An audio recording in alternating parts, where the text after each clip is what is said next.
Boys, good afternoon. I hope you're all having an absolutely beautiful day. We are but a mere few hours away from a return, temporarily albeit, to action combat, to the freeform, to the aim, to the movement diff, to the mech stiff, and bringing that in on this very day to absolutely shit on some people when MISTFALL Hunter drops. It's gonna be a glorious, glorious, glorious day. I hope you guys are having an absolutely beautiful one. Snow, Icebox, all my lurkers out there, what it dooski. I hope you guys are getting up to something fun today. I grilled up some wings before stream. We had, sitting in some buffalo sauce overnight as like a little just pseudo marinade.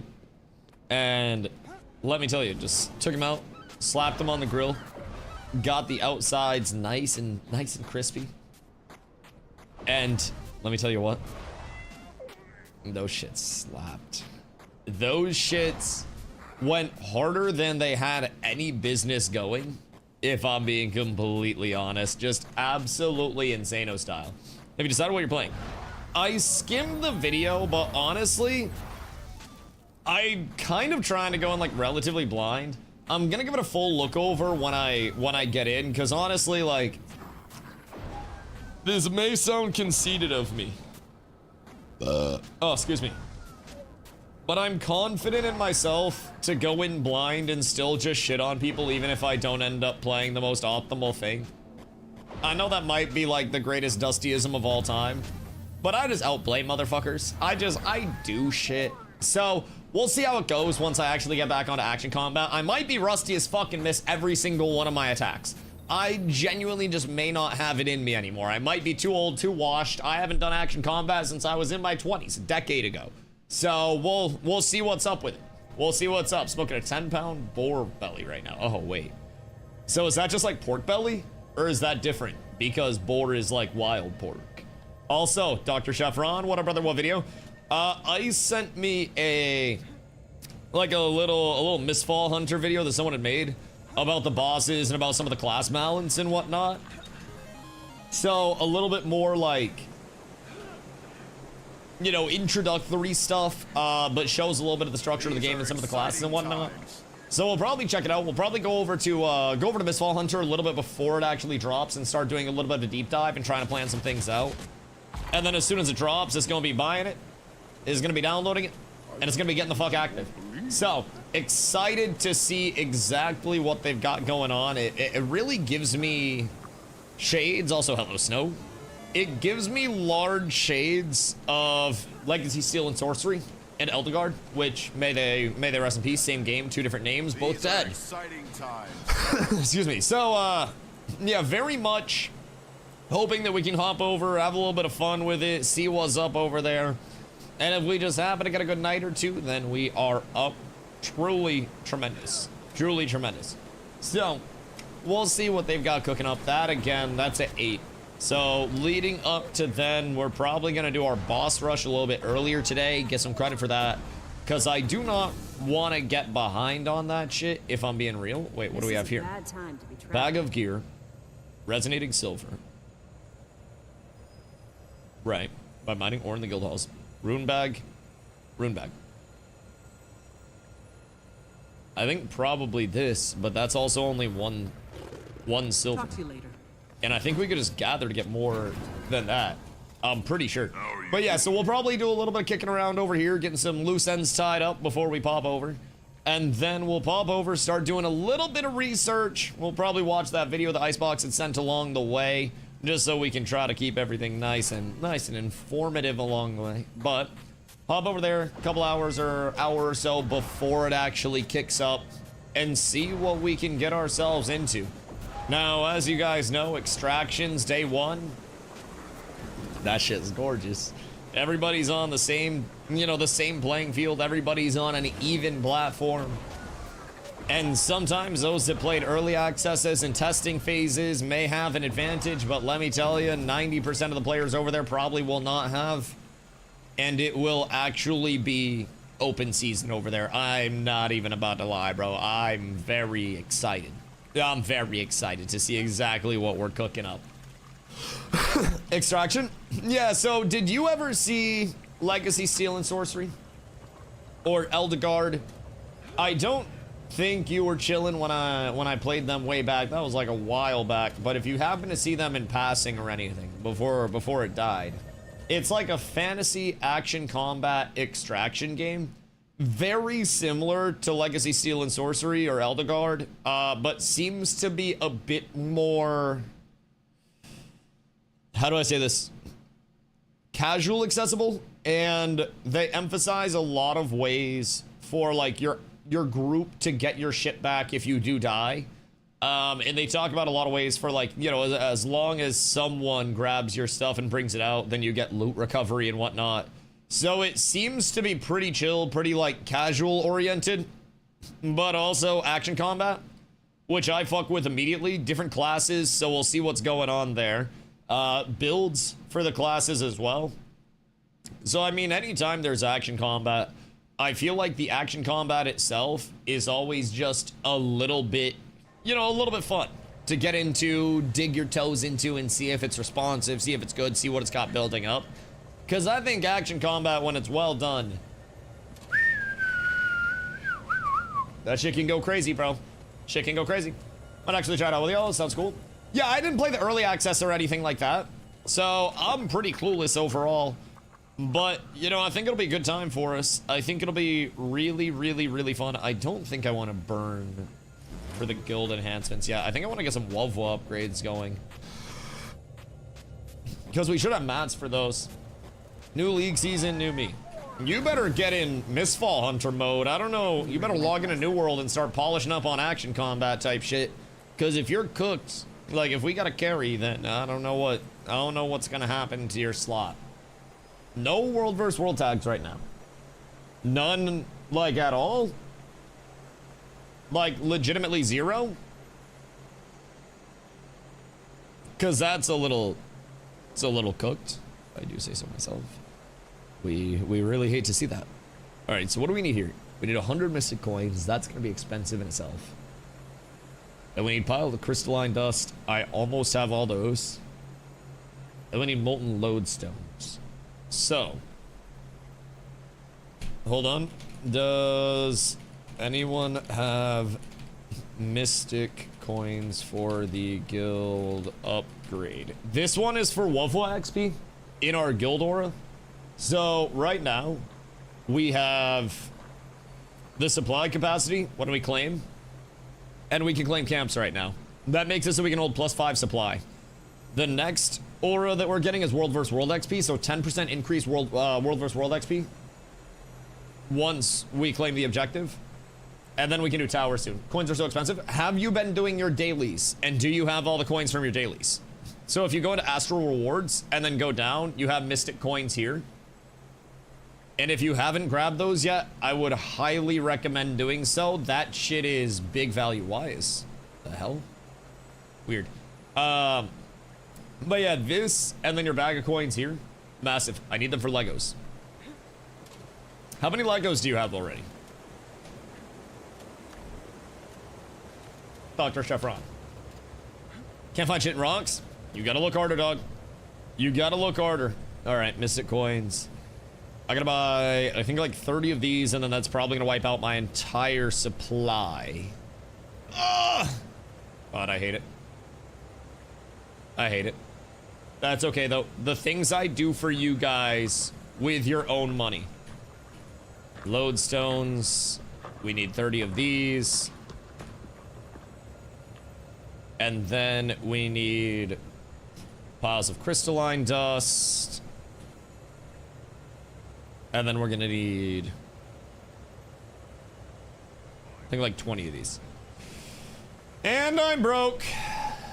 Everything's cooked. I'm gonna need your guys' money again, bro. I'm out here working hard. I just snagged everything that we possibly could. Oh, wait. I have to go pick those bad boys up. Good news!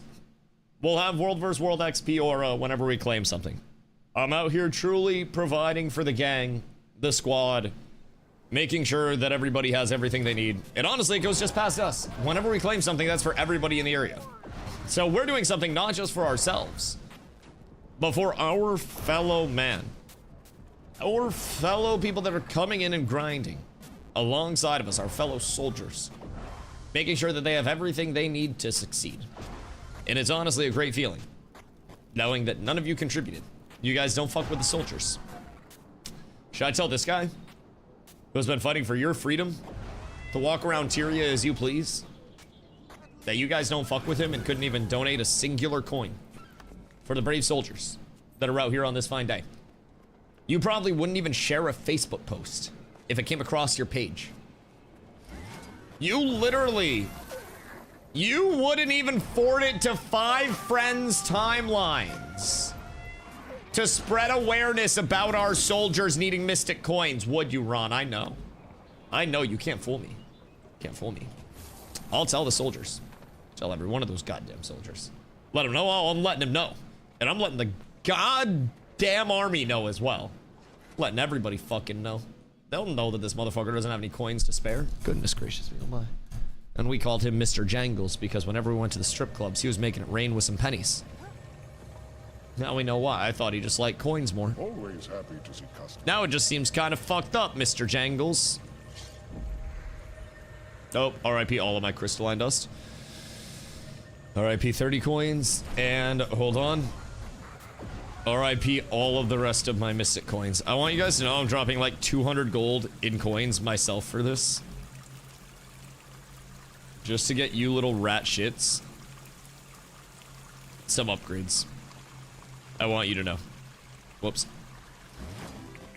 It's a goddamn shame, but this is actually like a 250 gold upgrade that we're slamming out right now. And I hate it here. RIP every single one of my coins. I just dropped so much. Oh my god, dude, I'm fucking poor again. I hate it here. This is literally the worst trade deal in the history of trade deals possibly ever. I can't, bro. I can't. I'm getting hosed out here. And for what? To not even have people stay on tag. Goddamn shame. Goddamn shame. Good news, we've got Wavwa XP. Bad news, one of y'all buying these shits. Purchased for badges of honor in the guild's war room. Word. Hold on. Hold on. Just grab 100 of these real quick. Empty out the badges a little bit. Because honestly, I have too many badges right now anyways. And then we'll slam all these bad boys in. Goddamn, dude. I am out here providing for the boys, the squad, the gang. Just drop generational wealth. I have spent more money than some of our guild has ever made. Yes. Yes, yes, yes, yes, yes.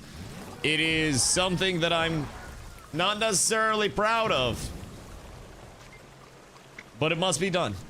It must be done. So next, as soon as we get our Ethereum ticked up another 300, I also bought the Major Runes of Holding for this, so that was 40 gold. Bro, I spent so much fucking gold on this place. Holy shit. My taxes are gonna go up like crazy as soon as they reevaluate, man. We're fucked. We're fucked. Almost guaranteed Guild Wars 3 is doing the same thing server-wise as Guild Wars 2, just a region mega server? No. Not really. They haven't confirmed anything. They could, but we don't really know. I think if they end up sharding things extremely heavily and layering extremely heavily, then we'd be more likely to see like the regional server. But I also, we haven't received any any indicators of where they may be looking to go with it. So I wouldn't say almost guaranteed. I wouldn't even say like probable, if I'm being honest. Just because we don't know. There hasn't been one indicator one way or the other. In terms of Unreal Engine, I'm not quite sure what their capabilities are for mega servers with that level of sharding. As far as I've always been told, MMOs and large capacity servers are like Unreal Engine's weakness. Just for perspective, Ashes of Creation had the record for most players on a singular server for Unreal Engine concurrently with their phase 2.5 stress test.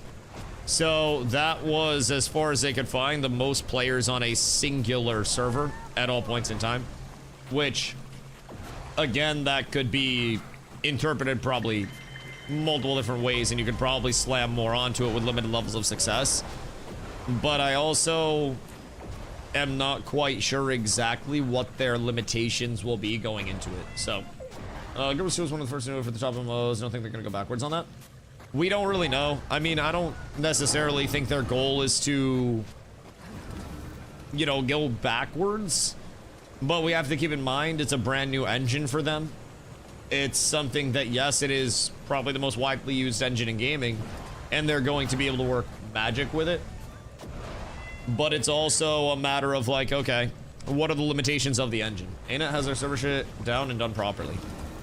I love ArenaNet, but let's not pretend that one of the largest complaints about the game for players that make it to endgame, let's not pretend that it's not a bunch of players getting in one area and the game running like shit. Acknowledged by the developers in live streams. Their servers for the size of the game actually don't hold up. And I would say for a 13-year-old game with a 20-year-old engine driving it, it's holding up phenomenally. But let's not act like these servers are flawless. World versus world versus world, if the maps are at capacity and you have two large groups fighting, you have massive input delay. During World Boss Rush, when the open world is at capacity and everybody's focused, you still can't get shit off. So, I love ArenaNet, but it's also not like everything is just absolutely peachy perfect with, you know, 100+ players in one area. But I also would love to try to find a game that has zero input delay or issues with that many people in one area. There are ones that do it quite well, but even then I think you can definitely notice being alone on a screen versus 100 other players, you know, with you. And that's part of why I'm like, you know, they've already said that they're going to be scaling down. And we can probably deduce that that doesn't mean they're not going to have any form of larger scale PvP whatsoever. Rather, they're probably just going to limit the numbers of it so that way, you know, fluidity and performance is at the forefront of it, especially since it's a cross-platform thing. Can you imagine, you know, 100 players in World vs. World on a goddamn PlayStation?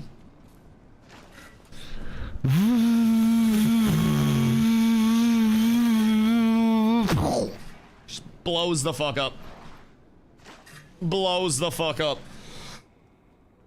So even in terms of like, you know, instance accessible larger scale modes, would probably be somewhere in between 20 people and 50 people if I had to guess per side. Maybe 2 to 3 sides. If they go 2 sides, I think it could be upwards of 40 to 50. If they go 3 sides, I think it's more likely to be 20 person. And it could be even smaller than that if they really want to put performance at the forefront.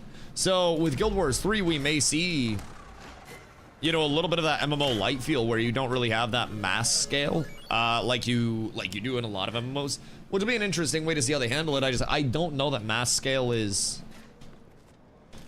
valid at this point in time for a lot of games to invest in. It's hard, especially on the PvP side, to get a lot of people in. Snow, you want to do some like SPP or something? Because I think WoW was probably pretty dead at this point in time. It's crazy how during World vs. World Rush, we were in first by a shitload. And then as soon as World vs. World Rush ended, we stopped all of our point generation. That's so crazy. What do we even have going on here? Just wait on a minute and ignore PvP / World vs. World and go to see for a decade plus.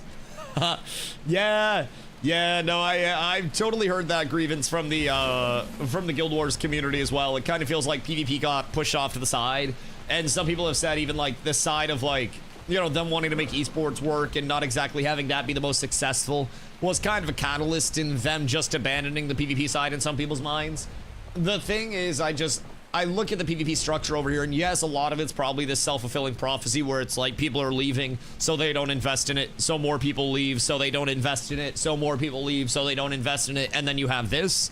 But at the same time, it is one of those where if you notice that something that you're putting out for a product is doing well and something's doing poorly and you do have a finite amount of investment, then I do think it makes sense to play into strengths, right? Especially with MMOs, the emphasis on PvE and just cozy gameplay within the MMOs, I think can be a large thing. But it's, I think anybody's, anybody's guess is valid with Guild Wars 3 right now. We just don't really know what they're gonna do. Domestic LPV like 50, 50, and 100%, 100. Generally seems like ground clutter slot fest. Does it take from the outside? So I'm willing to hear other sides to it. I think it's less of a ground clutter slop fest. And honestly, when you look at New World, when you look at Ashes, when you look at Guild Wars, I think a lot of the appeal to large-scale PvP is A, the investment in the community that you're building. Leon, I knew that was gonna happen. What up, brother? Hope you're having a good day. The investment in the community that you're building outside of just like, you know, I'm trying to get myself better. In worlds that are concurrent and living, having a larger scale to build up to and play off of gives you a sense of our community is getting better, which for me is a large motivating factor. I could just focus on my own gameplay, and I could be on the top level in a top guild within a month of joining most games. And that in itself is something that I choose to not focus on because I want to build up the community. I don't just want to go in and be like, hey, I can play 8 to 10 hours a day, coach me, I'll be your sponge. I'm trying to get information and then bring it back to our people to build up our community. So that's on like more the mental side of it. But within the actual gameplay of it, in larger scale, when you bring it in, it's like golf is a game where it's just you, the ball, and the hole, and nothing else matters. And some people really like that. Some people really prefer 1v1s. Some people really like the team element, where every single person has a role to play. And if that role is disrupted, the team element and having, you know, more scale allows somebody that's very good at their role to identify a small, like, oh shit element, right? It's almost like, with basketball terms, if I recognize an opportunity where I'm just standing around to make a cut to the hoop and I score off of that, then that opens up something that in 1v1 I don't necessarily see. So bringing in more people adds more of that dynamicism to a certain extent with what can happen within the roles and what you have to cover. Now, in SPVP, 5v5, smaller scale, shit like that, you do still have different roles and different ways to play that, but there's also, I think, a little bit more of a sense of lone wolfing in that shit, and this also depends on the game mode as well. Because in New World, you still had, you know, your main clump of people that was, you know, roughly 25 people. And then you would also have your roamers, your kill squad players, and you would have smaller opportunities, right? So within the smaller opportunities there, that was where you saw a little bit of like the individuality come through. Within Ashes, you saw your individuality come in with the level of engages that they had and the element of damage dealers and shit like that. With Guild Wars, your level of individuality comes within, I am going to focus on having the highest possible stability uptime and support that I can for my group while making sure that everybody is benefiting from it, while making sure I'm in the right place at the right time, enabling my DPS to do things. And you almost don't have to hybridize your role as much, so you can focus on really what you want to do and be a part of that, you know, that overall larger picture. And then I think in large scale, a large part of it as well is that you, in a lot of games, aren't necessarily going to just be one person that's getting 20 kills and having the main character feel. If you want to get kills in large scale, there are typically many moving pieces to it, where it is more or less, you know, we set up, we buff, we go in, our strips hit the strips, our spikes, you know, our DPS hit the spike, and everybody has to stay on the tag during that. In other games, you also have an element of build up to this large collapse comes out, and then you blast. So, been a group with large scales, my individual contribution isn't weighed as heavily as I was doing 3v3 matches, just feels global doesn't really contribute to an extent, and then it doesn't feel good at all in my opinion. I think that's kind of just a misunderstanding of large scale then. If you feel like your individual impact doesn't matter at all, then honestly, like, yeah, it can kind of be diminished versus you taking a 1v1, but you also, in large scale, if you are playing a strip, so to say, your personal impact might not be stripping buffs off of one person, your personal impact might be stripping off multiple buffs a second, keeping somebody's entire buff bar out. So, like, it doesn't matter as much, but it does. So, within the large scale, especially with Guild Wars, it actually matters more. So, in terms of 1v1s, you don't have specific buff uptime at 100%. You don't stack those buffs as much. In 3v3s, in 5v5s, you don't run as much support to constantly stack, you know, ample buffs all the time and have reapplications. So, in terms of an individual contribution, you can just run around and wait out buffs and wait for somebody's CCs, wait for somebody's buff windows to be down, their invulns to be down, and then boom, you just jump them and kill them. In World vs. World, in large scale, with your individual contribution, you cannot get kills if any individual is out of place for a singular group. If your druids aren't cleansing, then you're going to have so many debuffs on you that you can't really function, and if they're not healing, and if they're not rezzing. So that individual contribution is every single druid needs to be responsible for their heals, their cleanses, their rezzes as their big three. CCs can be a side thing. Every single troop needs to be putting out any buffs that they can, hitting invulns at the right time, and doing whatever the fuck else a troop does. I don't play troop. All I know is they have invuln and some stability. Your stability bot, which is typically me, your guardian, that needs to be as close to 100% stability uptime as humanly possible. And if that's not the case, instantly your group gets pulled because you're the missing piece. So we're trying to prioritize keeping these buffs up on our group at all points in times. And the second that doesn't happen, then we're cooked. And if one of those buffers, one of those supports are out of place individually, then the entire group falls apart. And if one group dies, the entire raid crumbles. So there's almost more pressure on the support side. Now you look at the DPS side, strips. With all of those buffs going out, with 3 supports per group typically, you also don't get a singular kill without the strips. So your individual weight as a strip would be higher in than in 1v1, where you kind of play all roles. And if you want to play all roles and do it all yourself and have that, you know, I do everything feel, then you'll get a little bit more of that in small scale. But if you're talking individual impact, that's like saying, you know, a rebounder on a basketball team that averages 15 rebounds a game doesn't have individual impact. They do, because they're going up and they're snatching boards, and they wouldn't be able to control the possessions without that. The assist person has an impact. The scorer has an impact. The people coming off the bench have impacts. And everybody has their individual impact within it. It's just rolled into a team where if somebody doesn't play their role, the entire team crumbles. Whereas with smaller scale, if you lose a 1v1, then it's not as impactful to the rest of the team. Like if you're 5v5ing and I lose my 1v1, then it's like a 25%, you know, push up. So goes to community homestead contest, launches tomorrow along with Twitch drops. Wait, that's actually huge. What are the drops? I didn't hear about that. I'm not a fancy ArenaNet partner, so I don't get all those updates. And the homestead contest, I'm assuming that's all like all the decor and whatnot. Yes, I haven't really seen how crazy that gets. Doesn't feel nearly as engaging as smaller scale content where I need to probably utilize my whole kit at all times. Or it's very apparent when I capitalize on someone's mistake. But it's the same thing in large scale.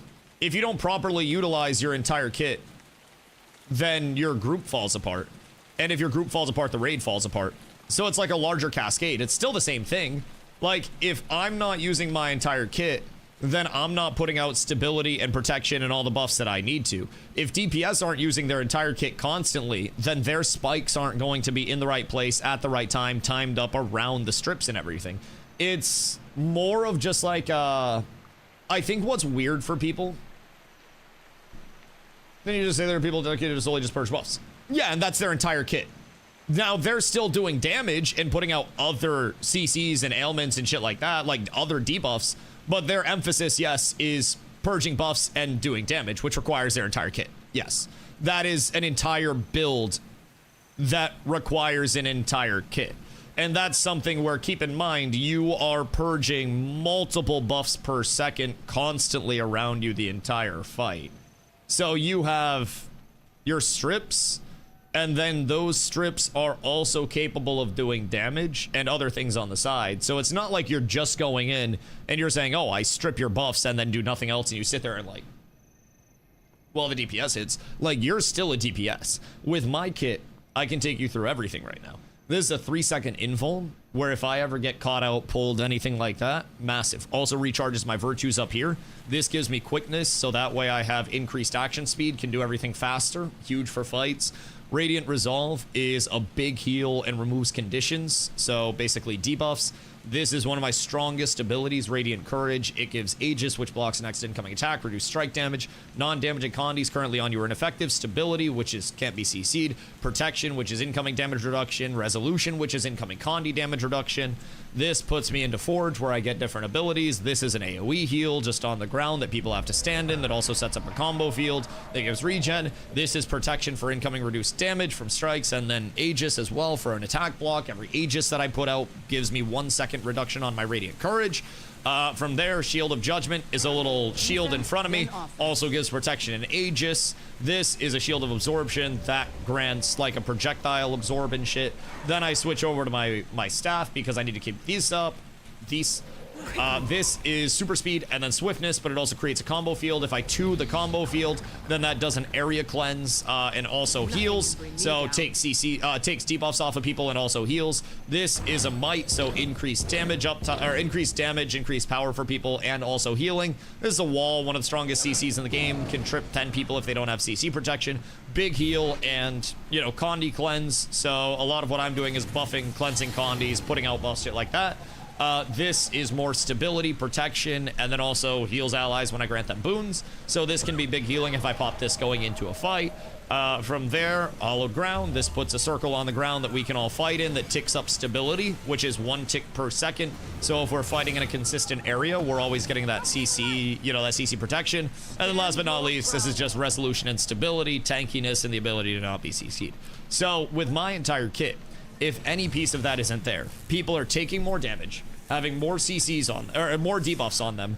They are not getting healed. They're doing less damage. They are basically hung out to dry, and the second stability slips out, the single most important buff in the entire game, this one here. That means that you can be knocked down, pushed, pulled, launched, stunned, dazed, floated, sunk, feared, and taunted out of nowhere. Out of nowhere. You can get pulled out of the middle of your clump because you're the only one without CC. So that's again where the individual battles come in, right? So the strips on one side are going to be trying to strip and set up opportunities for the big DPS spikes from the pure DPS, and then from there your supports are going to be constantly in a battle where they're trying to rebuff their individual supports using their entire, you know, their entire kit. And if I just blast all my buttons on, you know, just instantaneously, right? I see a window and I'm just like, oh shit, gotta get all my stab out, gotta get everything out, gotta get everything out. Then I'm like, oh shit, wait, I don't have any more stability for like 10 seconds, and then my entire group dies. So there's gotta be a lot of that individual role. It's just people aren't exactly doing everything on that same level. You might not have kill potential within your build, or you might be the only reason that your raid is getting kills, you know what I mean? So I think small scale PvP requires more individual skill expression, and you can really see what individual is better than the other. I think that's the emphasis of small scale. That's like, but it's also a different skill set entirely. So in terms of individual skill expression, like 1v1s, yes, you get to see more of a I fight you standpoint, but in individual skill expression in large scale, you still have the element of your actions. Yes, you are independent a little bit and you're in control of what you're casting, but you have to manage that with your positioning relative to the clump, relative to the other clump, because in large scale, you die so much faster. So there's still the individual skill expression and everything is just different, right? It's why 1v1 basketball players aren't the same level as NBA players. You can be one of the best 1v1 players in the world, but it can be just based on a gimmick or a matchup or something like that. And in 1v1s and in small scale PvP, how frequently is it a non-mirror match where one class just counters the other and gets a free kill because of the matchup, or you have to play hand down, man down, whatever it may be, right? In large scale, the compositions, they wash, bro. It's all about which clump is better players. So, consider small compares more closely to small scale than large scale. I think in terms of most sports, you look at, again, you could say it compares more closely to small scale than large scale in terms of PvP, but within the defined roles of high level, where you have your defined scorers, you have your defined rebounds, you have your rebounders, you have your defined assist people that are carrying the ball up the court, you have the depth in the bench players as well, where you might have your stars that you're trying to highlight, but those also need to be supported. I think small scale PvP, like you said, is entirely about the individual, but with that, I would argue that small scale PvP in most realized practices, 1v1s, 3v3s, 5v5s, it breaks down to composition. Everything along the way is composition. And in most games, there is quite literally a meta 1v1, 3v3, 5v5, 20v20, 50v50 comp for a reason. It's all the same. It just scales up differently. And I think if you're truly like not willing to accept that, then you're probably just trying to like, well, actually the streamer, which I think is really fucking lame. But honestly, like, if we're gonna get chest out, then I will drop the ego. I've played so much more PvP than you. And honestly, I can tell you the skill expression in both. If you're a dogshit player in large scale, you will get exposed because 50 people see you instead of one person. And it is much more punishing to get caught slightly out of position, one step off in large scale and be a worse individual player than it is in small scale. In small scale PvP, I can have 5 people in this game hanging off of my cock and I can still live. In large scale, if I step one step out, I physically cannot do anything. You just die if you are slightly outside of position. Like, it's not like we're most angles. But I feel as though you keep challenging my angles and just being like, no, small scale PvP is only this. When I'm just trying to explain that if you're an individual that's like not good, you still get cooked and it's more punishing in large scale. Like, I will show you my small scale and I will show you my large scale. And the time to kill in large scale is far faster if you are one step out of position, or if you get jumped, or if you get pulled, than it is in small scale. It's just incomparable. You physically have far less reaction time, far less ability to misplay, misstep anything in large scale. It's just, it's impossible to argue. What I step into today is started as a discussion on personal preferences, and I feel like it ended up just trying to challenge anything that I said. And I won't lie, too many factors really compare them. They require their own different micro and macro knowledge. Yeah, and I feel like when one tries to devalue the other, it just gets weird, and you can compare and contrast all day. But like, yes, you can have more highlight 1v1 plays as you go in small scale, but again, if that's what you want, then phenomenal. But that's a completely different skill set, dog. It's a completely different skill set. And I think trying to say that, like, small scale requires far more individual skill than large scale is just, I don't know, I think it's an incorrect take. And I've heard it in a lot of games that I've played, and any time that I've invited those people to play large scale with us, again, they just get cooked because they don't understand the movements. They don't understand how tight you truly have to stay. They don't understand that you do need to work with people to make something happen, even if you're playing something like New World Kill Squad, where you're catching people out a little bit more. You do still need to have your individual level brought up, but you also have to bring another level into the team play, where if you are in any form of large scale, mid scale, anything like that, if you're just breaking off and trying to vigilante, then you're a detriment. And it's not to say that it doesn't require any individual skill. It's that you have another layer on top of it where your individual skill, you have to try to determine if it's like the right decision for that moment on top of what your entire team's doing. You have to take that into effect. It's, again, two completely different things. But again, I feel like, and again, this breaks down, I think, to a lot of personal opinions. But in my entire existence as a lifelong PvP player in many different genres, I don't really PvE in games heavily.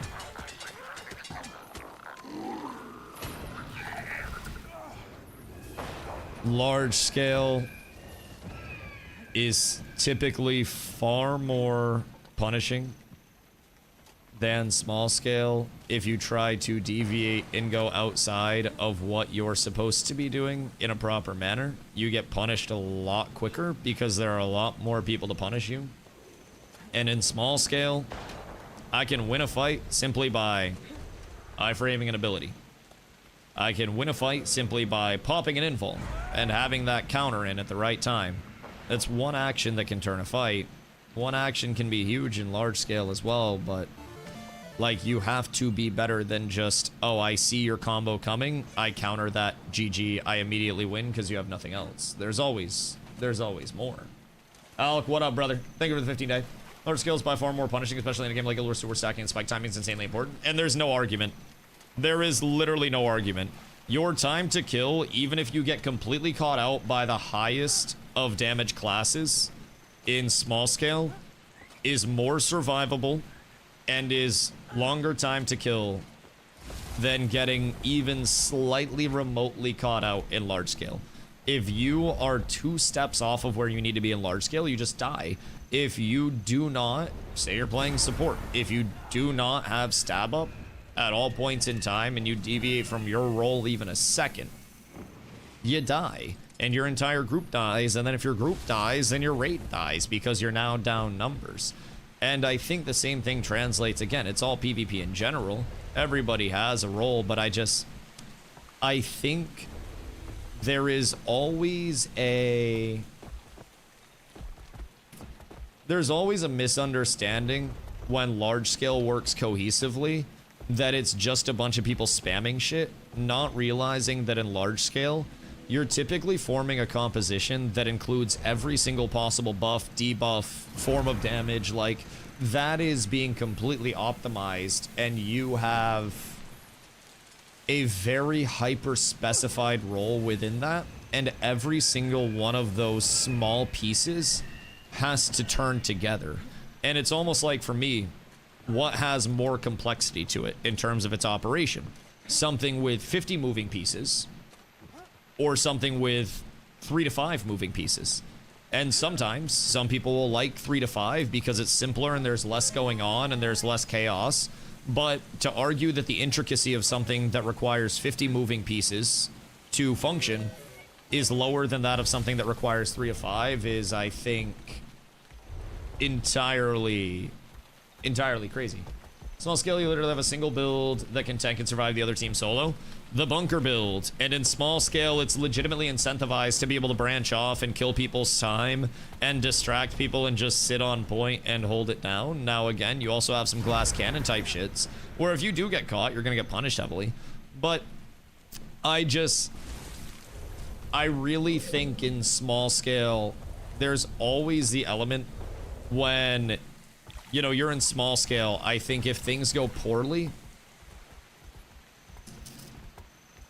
you know they're going poorly, but you have a lot more time to correct it. In large scale, if things go poorly, your entire group's just dead. You have 1 second of fuck up where buffs slip, where you're out of position, and you're just dead because there are so many people to capitalize on that. And it's still capitalizing on the same mistakes as was mentioned with small scale, capitalizing on mistakes. Except you're looking at the mistakes of not necessarily, you're not just looking at the mistakes of necessarily one person, but there's a reason why I like to play top down so much, because you can see all the red and you can see who's moving where first, who's telegraphing what. And there's still a lot that goes into that where you are capitalizing on mistakes. It's just a little bit different. I'm sorry for getting a little snappy. I deal with a lot of people that anytime large scale is being played on a level where, like, you know, people are playing cohesively and things are working out, everybody always just goes, oh, well, this is the dumbest shit ever. It's just a bunch of buffs on the ground. Nobody dies. Not realizing that in a group of 50 people, what are you trying to do? What is your purpose? Things are heating up. What are you trying to do here, brother? I am a support build with quite literally no valid form of damage. That's better. And you will try to harass me because you know that I have no damage.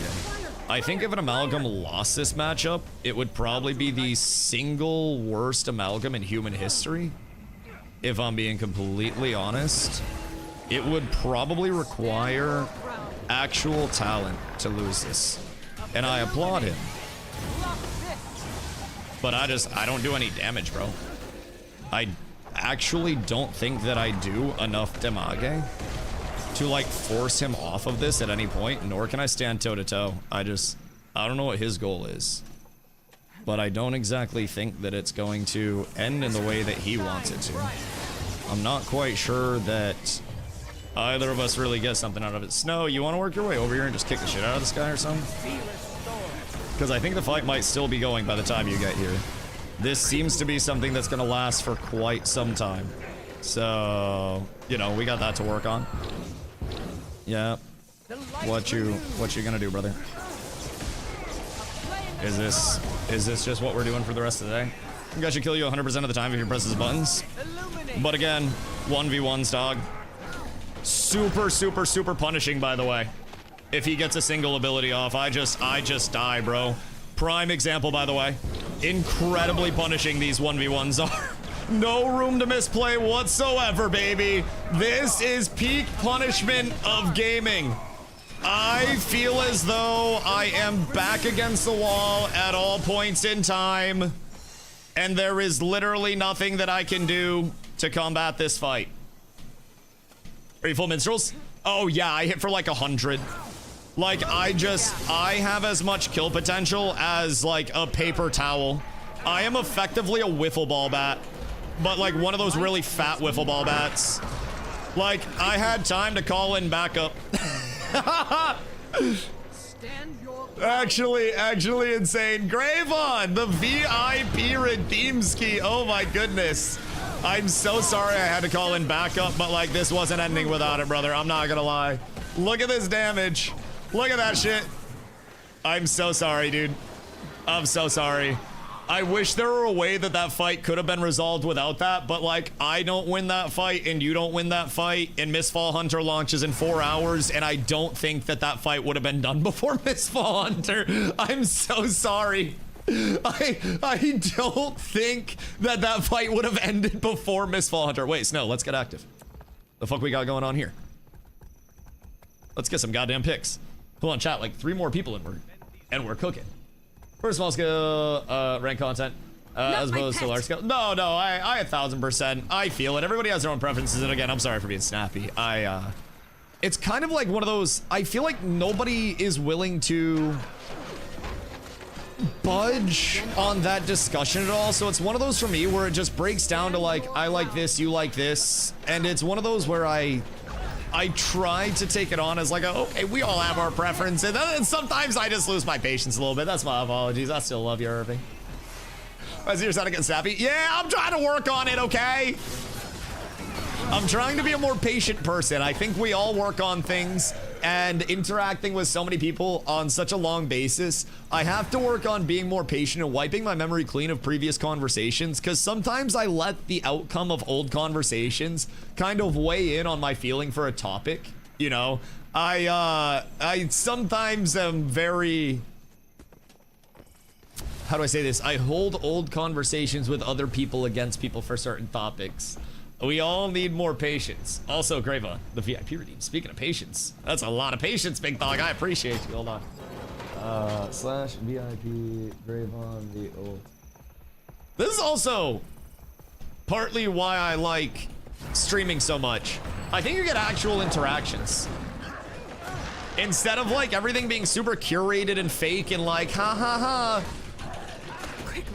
I feel like we get real ass interactions. That ending was bad. Amalgams scare me. Amalgams scare me a lot. They do a lot of damage, if I'm being real. See the fake combos from my corporate job? Yeah, I'm thankful that that's not what we have to end up with here. I'm grateful that this is like, you know, I grew up the youngest of 3 brothers, so a lot of it comes from the heated discussions with my brothers on everything from food to sports to everything in between. What the fuck are you doing? What are you attempting here, brother? What are you trying to do, big dog? Into the wall. Oh. What? I guess I'm just kind of confused what he thinks he's got going on. Bunker temp is fun. How tanky is it? And does it do any damage? Because so far it doesn't seem like it does any damage, but also to answer the tanky question, yes. Seemingly. I believe the answer to how tanky is it is simply just a firm nod. One of those nods of acknowledgement where it's like, yeah, no, you're not gonna have fun with this. You're not gonna enjoy it. Should be practically unkillable when it's in Earth. And I'm assuming him yelling Earth signifies that he is in Earth. What am I fighting, Toph right now? What's the whole situation with this? Because, like, I think he thinks he's actually gonna end up getting a kill out here, which I cannot allow him to do. Because then he's gonna start acting up. Uh-oh, they have a second now. This might actually get a little hairy. They got a gunzerker in this bitch. And I'm not quite sure what the gunzerker does. But it's probably slightly annoying, if I had to guess. Don't worry, Snow. I have no more healing. No! No!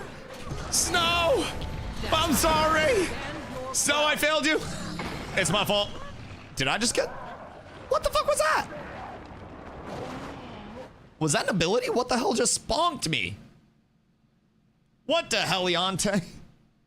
I just got I got bonked by iron, bro. Oh my god. Oh my god. That shit was tanky. So, what is the way? You also have the camp. Stop hitting you? Yeah. I blame Snow, if I'm being honest. I think that's entirely his fault. We probably should have cleared out the camp first and then gone on the players and just ignored the bunker while he was there. Also, I like the whole everybody's just tanky enough to call in reinforcements. The tanky people get into a fight and then we hold the fight down until we're like, hey, my dad's gonna kick the shit out of you. And then our dads show up and just kick the shit out of the other people. It's fucking awesome. I was found the hard way. If tower has a capture timer, the captain hurts. Oh, because of RI? I think the captain just kind of like hurts in general. That camp mob killed you? I think the berserker went kind of crazy as well. I feel as though he was doing some solid damage, all things considered. What the fuck's going on up here? Free food, but it's cilantro. I just eat this. I don't want the fucking cilantro. I don't want that shit. This world is fucking boring. Yeah, I don't know where all of the activity went for Yolan. I know it's like World Boss Rush and World vs. World Rush just ended and whatnot. But god damn, Brody, it is like hyper dead. Like hyper dead. Rule of God? Yeah. Yeah, next season cannot come soon enough, if I'm being honest. My link's been dead all week too. I think it's just... we only have late tags. Well, I think a lot of groups are only gonna have peak tags. I think most of it, hear me out, a lot of people just played like a week straight of World vs. World. And if you just ate a week straight of a food because you meal prep too much, you're probably not gonna meal prep that same food next week. And I totally understand that side of it. WoW was gonna be dead for probably a couple of weeks as a result. And I think people will just be chilling, working on other shit. Honestly, maybe playing some other games. The Pal World hype has died down a little bit at this point, so I think people are kind of chilling with that. But I still think people are gonna be checking out some other shit. People are gonna come back around, I don't know, probably August, right? Is when we're getting the next VOE update. So I'd assume things will probably settle out for a little bit until VOE update comes out, and then from there, they'll get a little bit of a push, but just kind of ebb and flow, so to say. Early morning's gonna be okay for some servers. OC prime time has a lot of people. Yeah, I always forget that OCE plays over here because it's NA-EU and OCE technically is closer to us than EU, right? Like their ping's ass everywhere, but it's slightly less ping, less ass over here. Towards the shits and gigs game. Yeah. I mean, I also attribute the 2-week hype cycle to be a core contributor with everything, if I'm being completely honest. The 2-week hype cycle of things is very telling. Very telling. And if something holds for more than 2 weeks, excuse me, then it's doing well. But usually with most titles, 2 weeks after, you're going to be seeing a lot of momentum loss. MISTFALL's going to be buy to play? I believe so, yes. I asked chat yesterday, and someone said like $30 or something like that. So I'm not exactly certain. I can Google real quick and see what's up. Let's see. MISTFALL Hunter. Initial release date, November 27th of 2024. I'm assuming it was like its early access testing, like its first ever test. Because this is a 1.0 launch, right? Let us see.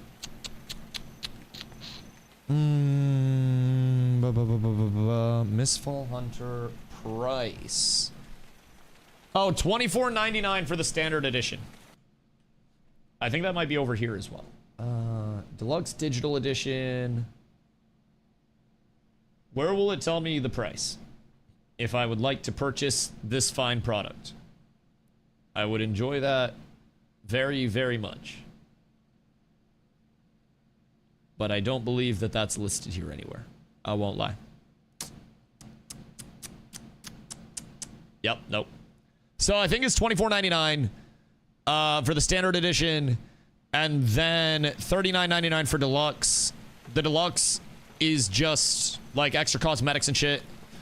10% introductory launch discount through August 12th. And it's on Xbox Game Pass. So if you have Xbox Game Pass, then you just get it included there. Played a ton of it in the most recent beta. It was really fun. I played absolutely none of it in the most recent beta. Not a lick of it. So I have no idea what to expect. I have no idea what's going to happen. I haven't played. I haven't experienced the combat, the game feel, anything like that. I'm hoping the combat's good. And I'm hoping that we get plenty of PvP-ness to run into. Because honestly, did you play Dark and Darker? Dark and Darker combat felt horrible to me. I played Eldegard, which was previously Legacy Seal and Sorcery, which I think is more of a one-to-one to this game. Hold on, let me see if I still have it. Let's see. Eldegard. So, Eldegard was effectively Legacy Seal and Sorcery. Was effectively this game before this game. So it was 3v3, Fantasy Extraction, literally the same exact thing, PvX, different classes along the way. Was really fun. Was really fun. I have some nasty clips from this. So I equate this to less of hopefully a Dark and Darker pace and more of an Eldegard pace, where certain classes have some zippy movement, your casters feel like actual casters. One thing that I think Eldegard did quite well was the verticality of movement in there as well. So Eldegard was really fun. Sucks that it couldn't weather the storm and didn't have enough players along the way. But yeah, this is the primary catalyst of like my interest in whatchamacallit, in Halo. Get the fuck out of here. In Mistfall Hunter. It literally just, to me, this is the same game. Whoa. Fucking Zungas. Holy. Maybe it's not the same game. Maybe I know why Eldegard failed. Oh my lord. Goodness gracious, is that a boss? Because I might just let her farm me a couple times. What the fuck? God, I hope she has a sit on your face ability. That would just be devastating. I'd have to iframe that every single time. Not iframing that once. Huh? Did you see? Hold on, look. This lady. This lady. Yeah, I'm lagging. Oh god. Oh no. I'm lagging so hard. I can't iframe anything. Oh god, please don't Rikishi stink face me into the booba bash of doom. Holy shit. No, please don't chest cannon me, mommy. Oh god, no. Ah. Bro, I'm excited for this game. All of a sudden, I really feel like there's something good here. And like, I think Eldegard, you know, did some good stuff. But I think this might capitalize on what Eldegard didn't do well. Which, honestly, I don't know if there were enough titties in Eldegard. I will say, if I can't turn this screen shake off, I am actually going to off myself. I will uninstall the game immediately. I will uninstall my Twitch. I will not stream anymore. I hope that I don't have to play with screen shake on, because if I have to play with screen shake on, I am probably going to have a seizure. This looks horrible with screen shake on. But with screen shake off, I feel as though it could actually be quite solid. But yeah, screen shake on is probably going to mentally test me. I don't think we're going to have a commander tag today, if I'm being completely honest. I might just go around and get some World Boss Rush completed so that way I don't miss out on it. Because really, it seems like everything's going to be kind of quiet out here. You play any of the Mistfall tests? No. No, I did not. I was... Oh, God. I think I was playing Ashes? What was I playing during the Mistfall test? What was I doing during that?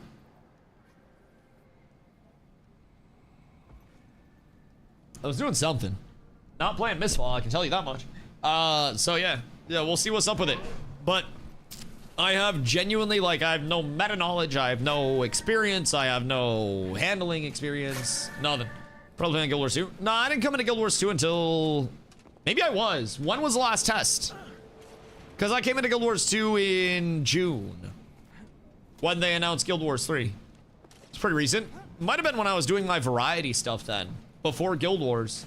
Because for a while I was doing variety after Ashes died. I did WoW for a little bit and then I covered a lot of like indie MMOs.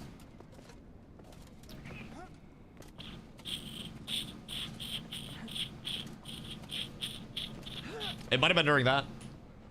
Early this year, I think, was a MISTFALL test. It was probably in my post-Ashes depression then. If I'm being completely honest, probably would summarize it with that.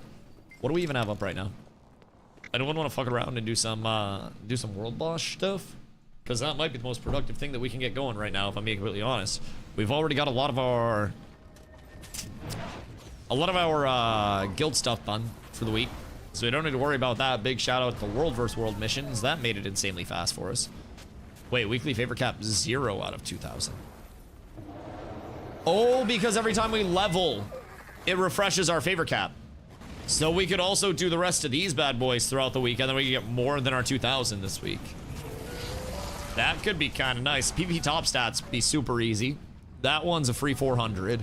The race is a free 400 as well. So we have another, what, like 1,300 kicking around? So that would not be the worst for us to get done at some point in time. But also, probably not right now. Still suffering AOC PTSD. Me too, dude. Me too. Like, unironically, I have very much so struggled to find the same level of inspiration after Ashes. Just because it was such a... You know, it was an up-and-coming thing that nobody really knew about. It was something that we were all kind of, like, looking forward to along the way. It was unique. And it was something that I think all of us felt very involved in, where not having that level of involvement and, you know, joining games that are basically like old guard games, right? It's not necessarily the same level of, like, discovery, I think. Well, the feeling of learning a brand new MMO, brand new games in general. I think there's a certain rush to getting into a game before the meta is decisively formed up in a world where the meta travels so fast, and as soon as the meta's formed up, it becomes a, well, do I play the meta or do I play what I want to play? And a lot of the times, you end up playing the meta simply because you want to win. So, with games that are new, you almost avoid the first thing that you do when you hop in being like, oh shit, what's the most optimal thing that I could do? And with brand new games, I love the element of people read the classes and they figure out what class they want to play, and you see the wide variety of players. You see the different types of players. You see everybody doing what they want to do. And then it slowly permeates through with the spread of knowledge, and then everybody stops doing what they want to do and starts doing what the most optimal is. Power World first came out. It was some of the most fun I've had in a long time. Oh yeah. And now, excuse me. Now, with Power World, you can look up Power World most optimal pals, Power World most optimal base strats, Power World tips and tricks, Power World this, that, the other. And you can find very up-to-date and very thorough information already about how to progress through your Power World experience in the easiest way possible. If you don't know something, you just watch a YouTube video for it, and that YouTube video solves it for you. I don't like looking at my video games like that. If I want to figure out how to do an oil change on my car, sure, maybe a little tutorial, maybe a little video on how to make sure it's done properly. But video games, man, there's nothing on the line. If I fuck up, I just fuck up, and then I respawn and I run it back down. I love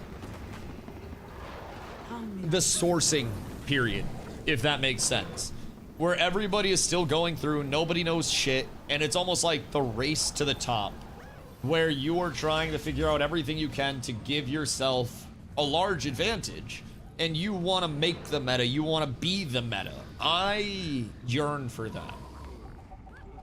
And it's very hard in any game that you hop into really late, because there is just so much established knowledge. You're not going to be one of the people that is deterministically like, hey, I think this is the best, and frequently have that be the best, because it's already been established and there are people that know more, have been around longer, and have done more.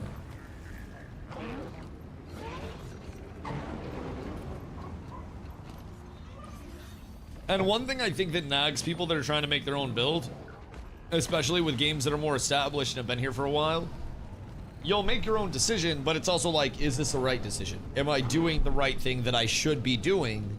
Or am I making the wrong choice? Am I gimping my character? Well, let me just look up a guide to make sure, you know, Johnny Good Guy is running the same thing that I am. The same weapons, the same armor, the same abilities. And if he's not, well then, what's Johnny Good Guy actually running? Let me switch over to that immediately. Makes me sad.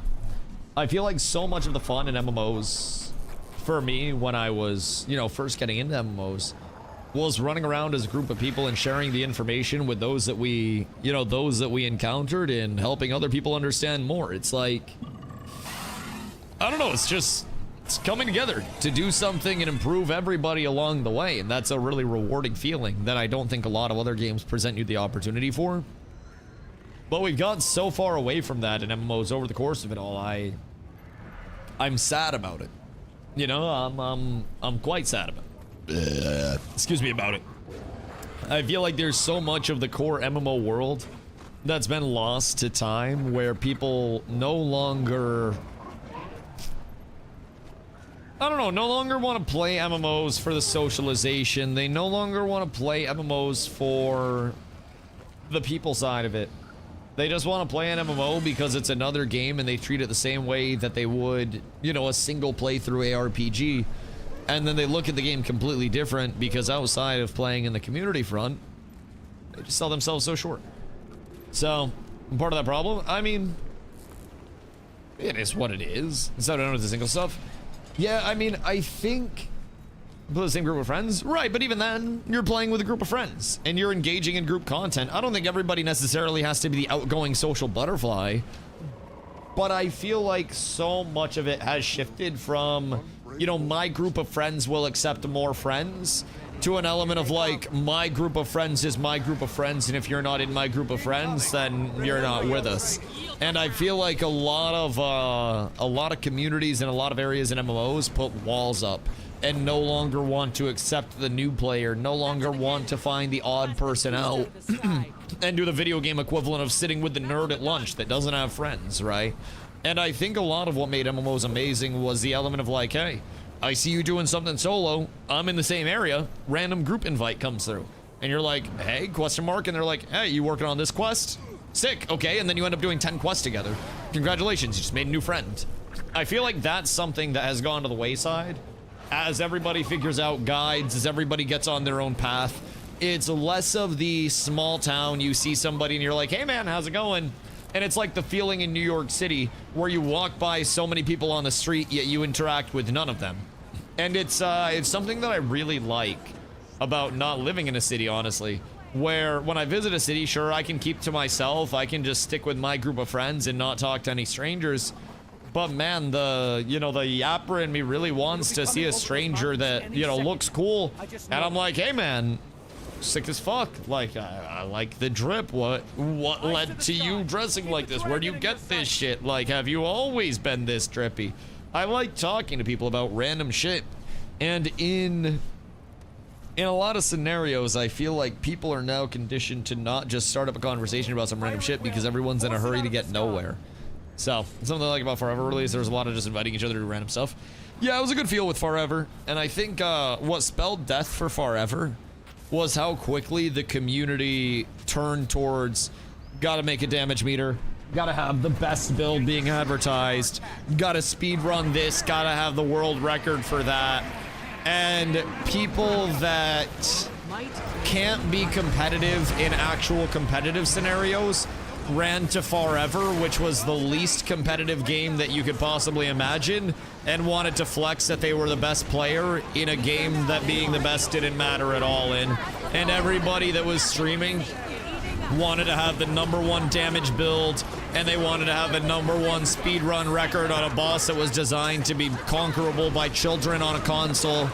And it was like grown adults picking up like a very, I don't know, the way I could almost describe it is it felt like the scalpers getting into trading cards where, you know, it took the joy of the hobby away from people that just wanted to enjoy the hobby, and it became optimization of how much money can I make off these packs, how soullessly can I take all of this. Forever's a cozy game, not sure why people went in that direction with it. Because people that are bad at everything else want to feel good at something. And as soon as people feel good at something and people tell them they're good at something, it's a comforting feeling, even if it's something super niche. If I tell you that I hand knitted this sweater using my fingers as the needles, and you're like, damn, Dusty, this is the best finger knitted sweater that I have ever seen. You have a real talent for this. Then I might start knitting another finger knitted sweater because you tell me that I'm the best at that thing that's super niche. But if I'm designing just normal sweaters mass produced, and there's not that element of like, you know, a thing that sets me apart in it, and my sweaters are just mid and they're not selling, then I might stop making the sweater and I might start trying to find something else to sell my sweaters to people. Streaming's the same way. If you're bad at a lot of other games, you can go to a very small game and a very niche game where its focus is not the thing that you're trying to market and put out.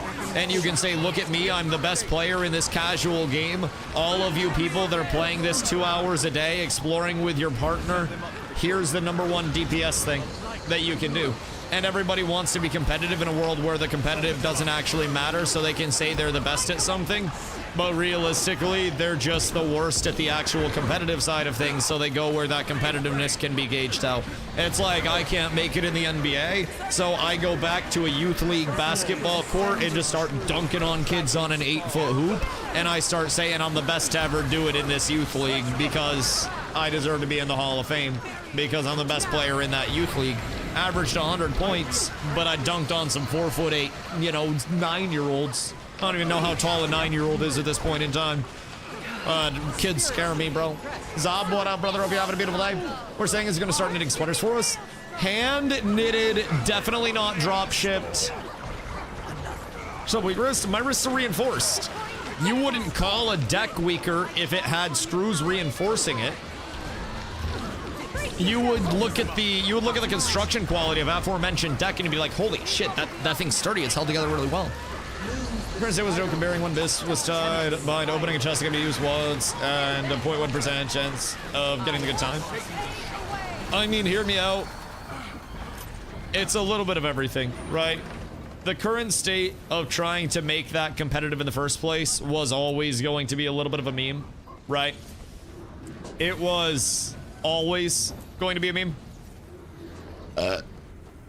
And people understood that there were a few different selections that could be made for your build. Excuse me. That would bring in some variants along the way. It could change it up a little bit. They realized that there were, out of the 5 weapons that you could take, some good things, some bad things, and obviously it was more than 5. But it was a very simple meta to figure out. It was very, very easy to determine, okay, this is killing a boss faster, therefore this is more damage.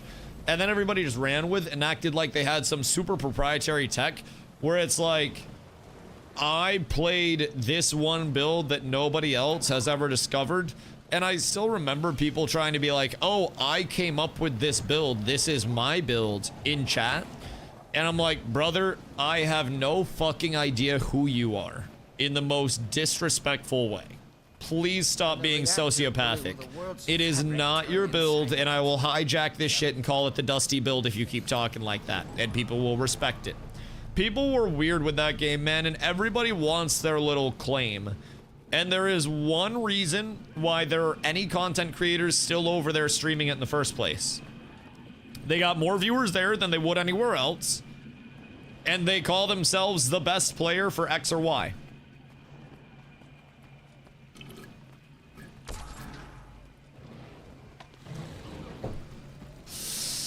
Go over and look at the directory, bro. I don't want to shame people, but like most of the people streaming over there like doubled their viewership as soon as they went over, and they haven't left, and they're just now being like, oh, I have the best X or Y build, all of you should run my builds.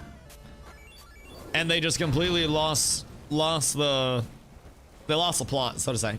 Imagine just having fun. And imagine advocating for people to have fun as well. Like, thing is, what's left for them to do? There's nothing for them to do in the first place. Yet, those people also wanted to be the ones that reduced all of the things to do and wanted to advocate for there to be fewer things to do.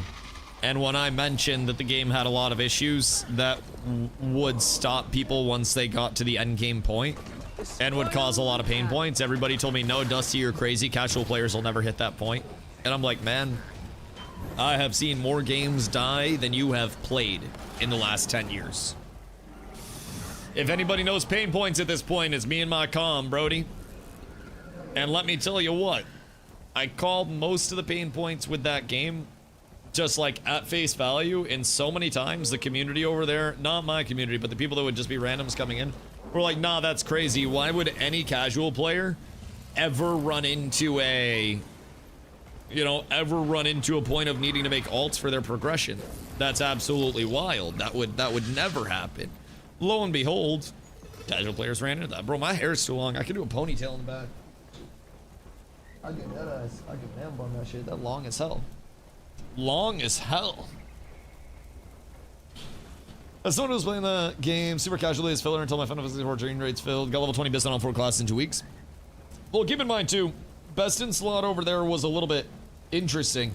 Because yes, you could have the best in slot items, but also to fully upgrade those items, once you had your legendary versions of it, you also had to go into the alt grind, where you had to farm up like the tiers or whatever it was. You had to farm up an item, and then you had to turn in those items to complete a once available quest that you had to make a new character and run across the map for after you farmed those. And I pointed that out as soon as that grind started. I was like, this is terrible, and they need to do something on Shiro's side to actually fix this. And make sure that you are, like, able to play the game and progress. And people were like, no, Dusty, no one's ever going to get the point of actually needing their legendaries fully upgraded. Why would people even be worried about that? And I'm like, brother, if you can't fully upgrade an item that's available in the game without creating a bunch of alts, that feels really bad, and all they have to do is make the quest repeatable, and then it wouldn't be an issue whatsoever. And people were like, no, that's crazy. And then I stopped streaming the game, and like a week later, casuals started hitting that pain point. And I looked at the downfall of it, and I was just like, oh man, isn't that crazy? I literally spelled out what was going to happen when casuals hit this point. Lo and behold, casuals hit the point, and casuals hate having to grind like crazy just to accomplish something or feel like they're making any prog. Either to make that quest not even available or make it repeatable. Yup. And since it was available at one point, if they turned it off, then they would have created a power vacuum that felt even worse for players. So they kind of they got themselves into a catch-22 where they should have just made that bitch repeatable. But here we are. I don't even know what they have for players anymore. I would assume they're probably peaking around, what, like 1,000 a day? Forever Steam charts. 2,000 concurrent peak in 24 hours. Which, honestly, twice what I thought it would be. But it has 47 viewers on Twitch right now and a 24-hour peak of 350. And I'm pretty sure one of the people over there view bots like crazy. And by pretty sure, I mean actually like 99.9% sure. I did a little bit of an expose on it when I was over there. Once the quest started getting grinded, when the duper showed up. And it's amazing that people took it to that spot because, again, the facilitation of everybody wanting to get to the meta so quickly and wanting to get to that end game in the existence of damage meters and shit like that. It's rough. For being in a light, 2K at least gets the job done. 2K is enough for the developers to consider it a success. Absolutely. Keep in mind, Shiro has multiple other titles before this, and they will have multiple other titles after this. At the time of me being over there, they were a 90-person dev studio roughly with about 15 people allocated to Forever. The fact that Forever sold copies in the first place, they're probably like, oh, oui, baguettes, oui. So yeah, I don't really, they're French, by the way, in case you couldn't figure it out. But yeah, probably fucking ecstatic about it. Raising the white flag and party. Fall, Anthem, New World Ashes, Destiny, might as well have Dragon Age list and make another one of those. Yeah, I saw that. We should have played, what was that other one? Quinfall? Should have played some Quinfall. Could have added that to the list as well. How's Quinfall doing? Quinfall. Oh! Less than 1,000. Who would have thought? Who would have thought? All right, hold on. I'll be right back. I have to piss real quick. Wait for this boss. One sec. Also, dead things. What up, brother?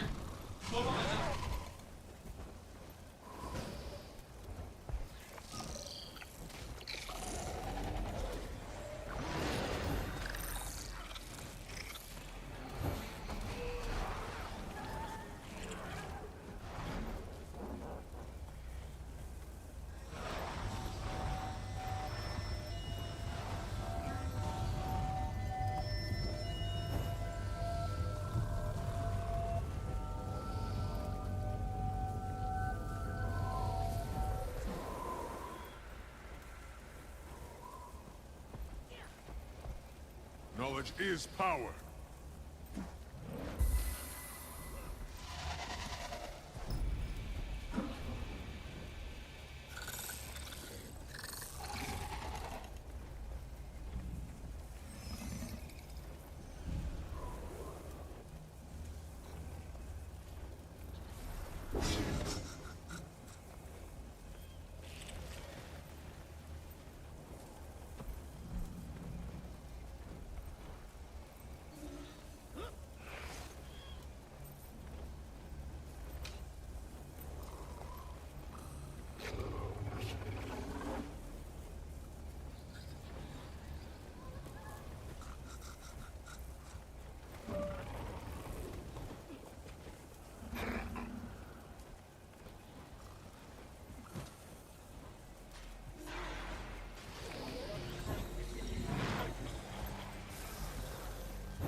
There's one to remember me by.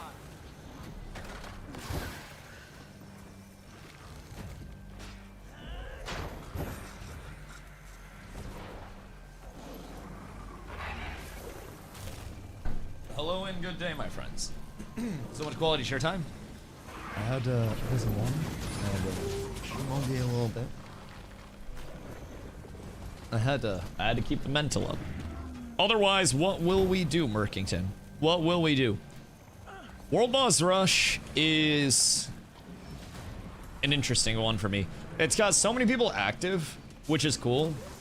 But man, it's like 90% standing around. Doing boss train same time tonight. Honestly, we should probably do it a little earlier if we want to do one, or are we gonna skip tonight? Because MISTFALL Hunter drops at 8.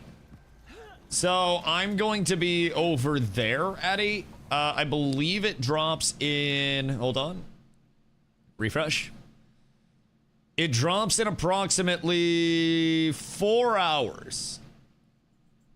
I think it's at 8. As far as I've gathered. So there's a little live stream going on right now. So is this weapon supposed to? I don't know exactly what they've got going on. Yeah, but the charging seems like attack there's is the key mechanics of polearm shield. You can charge it up to. Seems like they're going over 3 weapon levels. stuff. And with higher level, you have longer charging distance and the more powerful. Are they attack. in early? So you can, while you are charging, you can block damage from the front. That kind of And looks when sick. you release the charge, I'm you not gonna can lie. dash. You can dash forward and attack your enemy. I'm not gonna lie. That sounds kind of cool. See. And so with this new shield, can it block as much as, say, like a sword and shield mercenary? Or is this more so supposed to be a mix of that? Are we already discussing along metas with before the game launches? Offensive capabilities that, let's say, the other weapon had, like the two-handed sword. Why are we talking about like metas in balance when the game hasn't even launched? Actual genuine question. Why are we not educating new players about like systems as a first thing? That to me seems odd. I feel like we should be talking about like systems and stuff instead of like, oh, what's the most optimal class choice for people gonna be? But teach their own, teach their own. I'll probably pop over there. I would say in like an hour-ish. I'll pop over, we'll start watching some stuff, start getting a little active, figure out exactly what we wanna play, what we wanna lock in, what we wanna do, and even what the goal of it's gonna be in the first place. So we'll figure that side of things out. I will say, it's gonna be interesting not having played a singular minute of the playtest before. I don't know exactly how active all of their playtests were, and like how long the activity was, or how long the playtest was or anything like that. But it's a little interesting to hop in knowing that you will be already a little behind. I look forward to it. I will know no combos. I will know no classes. An extraction BR gonna be very bad if one class is just killing everyone. Well, it's a 3v3 as well, so like that helps a little bit. You'll have class compositions and stuff, but I fear as though I'm not gonna write it out. I'm gonna say it though. You will see large content creators playing a certain composition, and those who do well on that composition will be asked what they're running over and over again because they will get super, super, super wealthy. And then everybody will start running that exact same composition. Yeah. Class-based class comps are going to be a little bit interesting along the way to see how those are managed.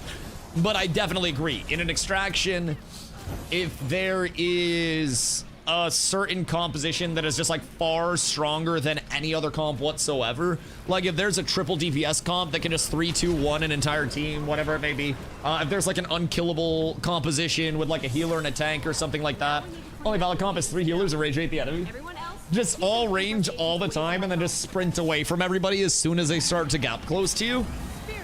Honestly, we might be onto something there. Might be onto something. Yeah, I don't really know what they've got planned and what they've got going on.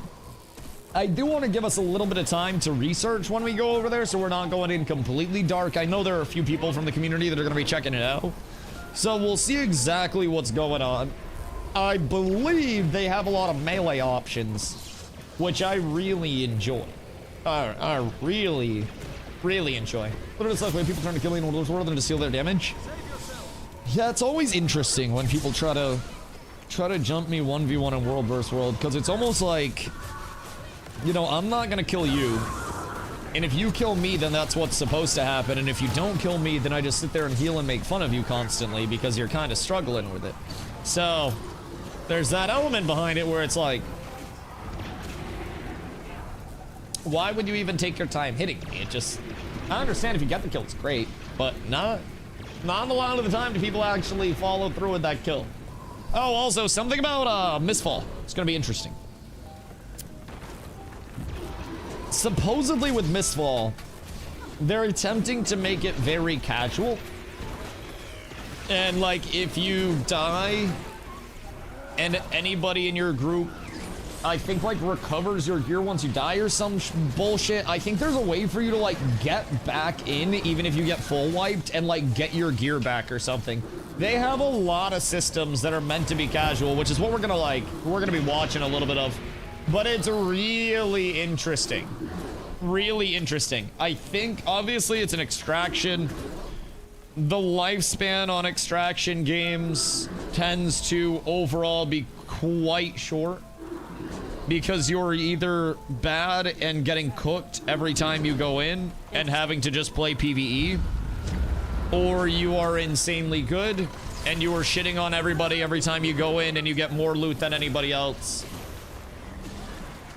Arc Raiders in a fantasy setting? Yeah, kind of. Yeah, I would say pretty Arc Raidery. I mean, I don't know exactly what size their maps are and whatnot, but yeah, pretty similar with that. There was a game that I used to play a while back that was called Eldegard, And it was same concept, fantasy extraction. So you had classes, you had fucking like rogue, priest, warrior, shit like that. And each class had a different kit and different weapons that it could use. So you'd go in, kill some PvE shit, you know, fantasy type mobs. They had trash mobs, they had mini bosses, they had boss areas, and they had different POIs and whatnot. And then if other players came along, same thing, they can kill you, you can kill them, get to the extraction point, get out with your shit. I would assume there's some form of crafting interface as well. So, yeah, quite literally Arc Raiders in a fantasy setting. Eldeguard 2.0, hopefully a better version of it that doesn't end up dying. Personally, I thought Eldeguard was quite fun, but it just didn't get the hype that I think it deserved. Maybe wrong timing on it, but Emerald once again. Did you recal into Emerald? I thought when new seasons came out, people usually dropped. How does league calibration work? Are you typically like picking up where you're left off? It's a new split. Oh, so new split, same season? Because your seasons have multiple splits type shit? So it didn't completely reset, it just pick up where you left off? Word, well, stay Emerald, and then you'll go into action combat pew-pews tonight confident. I think people saw the art style and hated on it. Which is a strange thing to me, if I'm being honest. I actually enjoyed the art style. I don't know. Granted, I'm not very picky in terms of art style, is one thing I've learned. If you put pixels on my screen, I'm probably gonna enjoy it. I'm not an artistic person myself, so maybe my bar is quite low in terms of art styles, but man, I didn't think much was wrong. It did have audio bugs like day one that I think, and that was in its early access, but it had some audio bugs day one that I think were kind of tragic. It had like that wub wub bug where you'd just be playing and then I don't know where it'd be like wub wub wub wub wub wub wub wub, and then it'd get louder and louder. That did kind of suck, but they also fixed that quite quickly, I think. But yeah, it's tragic that the game really didn't do well. I think that it had some very fun combat, some fun exploration along the way. But also, I think part of what kills games like that is the spread of information as quickly as it goes. As soon, and I mean as soon, as there is a streamer that played a lot, excuse me, as soon as there is a streamer that played a lot that says, I'm going to run this comp, everybody else will run that comp. I hate to say it, but that's going to be what happens. And then the balance goes all out of whack. The variance between builds and how each match feels is terrible because, again, you either end up playing what the meta dictates you play or you end up playing what you want to play and losing. And in a world where with an extraction, losing feels very bad and you legitimately lose progression, that's not gonna go well. I feel like the class-based fantasy MMOs, my abilities aren't even going through. I feel like the class-based fantasy MMOs just have a very hard road ahead of them, if that makes sense. Where there are so many things I think that could go wrong with them, and very few things that could go right with them. But I think they're still fun to play while they're alive for the first few days. It's also just like, with those fantasy MMOs, fantasy extractions, it's the same thing as any other extraction where, step one, your good players get very far ahead. Your players that are always there, your streamer groups, whatever it may be, get super far ahead. And then your normal players go, well, how the fuck am I supposed to keep up with these psychos? And the trick is that they're not. They physically can't, because they can't play enough. So you end up in this spot where a lot of your community is just like, damn, I guess I just fucking lose. And guess what part of the community that's going to be? Your casual community that will be high in numbers, but what is this doing for us? Oh. What the fuck is this? Is there another part to this? Or what the hell are we doing now? Group event, defeat the misplaced Team Ogre. Oh, well, I guess that's just another event in a little bit of loop. Understood. Didn't know that this was a thing. Had legitimately no idea. And now we dipset, I think. Were we supposed to kill the other one? Or do we just keep chilling? Well, today I learned. On to the next waypoint as well, which I don't have. But I do have a little cheat code. And my cheat code is absolutely beautiful.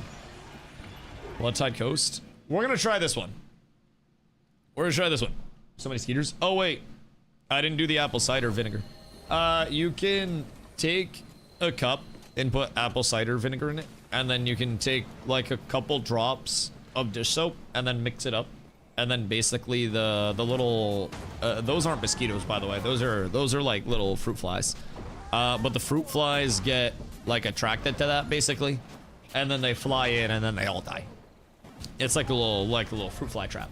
But yeah, I like the prospect of like fantasy extractions much more than I like most normal extractions. An action combat system I think is quite fun.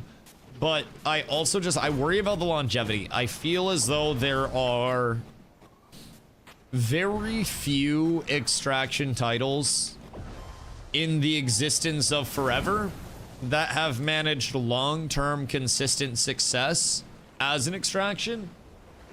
And I think a lot of the time it just falls on its head after a couple weeks of a few people not logging the fuck off the game and chilling. And it just, honestly, it's very known as a genre, as most are at this point. For short term, we're gonna play the Heliante out of this, and then just falling off an absolute cliff. Only two I can think of are Dark and Darker and Tarkov. Defend the cannon. What's Dark and Darker at right now? I mean, so even Dark and Darker, I don't think they have a standalone launcher. But even Dark and Darker, the last 30 days, averages under 6,500 concurrent players. Might makes me So, like, Tarkov, I can agree with. But even Dark and Darker, I think if you played Dark and Darker and you're kind of, like, in that circle, then maybe. But I don't really think that there's a ton around Dark and Darker right now, especially comparing it to, like, Tarky. Let's see. Dark and Darker, Steam. Dark and Darker. Launcher download. I think they do have a standalone. Hold on, let me see. Oh. Blacksmith installer. They might have a standalone through Blacksmith, which would give them some player base, but also, again, I don't necessarily know exactly how well Dark and Darker is doing comparatively. If we go get some other stats real quick. They have Twitch drops active right now as well. I think they just updated, or what's going on over there? Because the Dark and Darker website just told me that there were Twitch drops. Dark and Darker. Drops. Yes. Yes, they have drops active right now. And Soda Poppin's playing. Oh, wait. Is Peanut playing Dark and Darker right now, or what's going on there? Because Soda's playing Dark and Darker right now, but... no, sure, actually, after the game got taken off Epic Games. Peanut has been? Oh, that makes sense. That makes sense. That helps a little bit. But yeah, even then, I wouldn't necessarily... I don't think that I would put Dark and Darker up with, like, Tarky in terms of it. I think even then, Dark and Darker is kind of a representation of one of those that had a lot of hype around it at the start, and then people very quickly kind of fell out of it. And with the standalone, it's obviously not something that can be entirely shown through Steam. However, on the Steam side of it, you can immediately see, like, updates, and then update falls off, update falls off. This is called the content cycle, but this is pretty normal. But even then, they just typically have, like, such a stark fall off. This is, I guess, like 4 weeks. So 4 weeks ain't too bad. But they lose usually about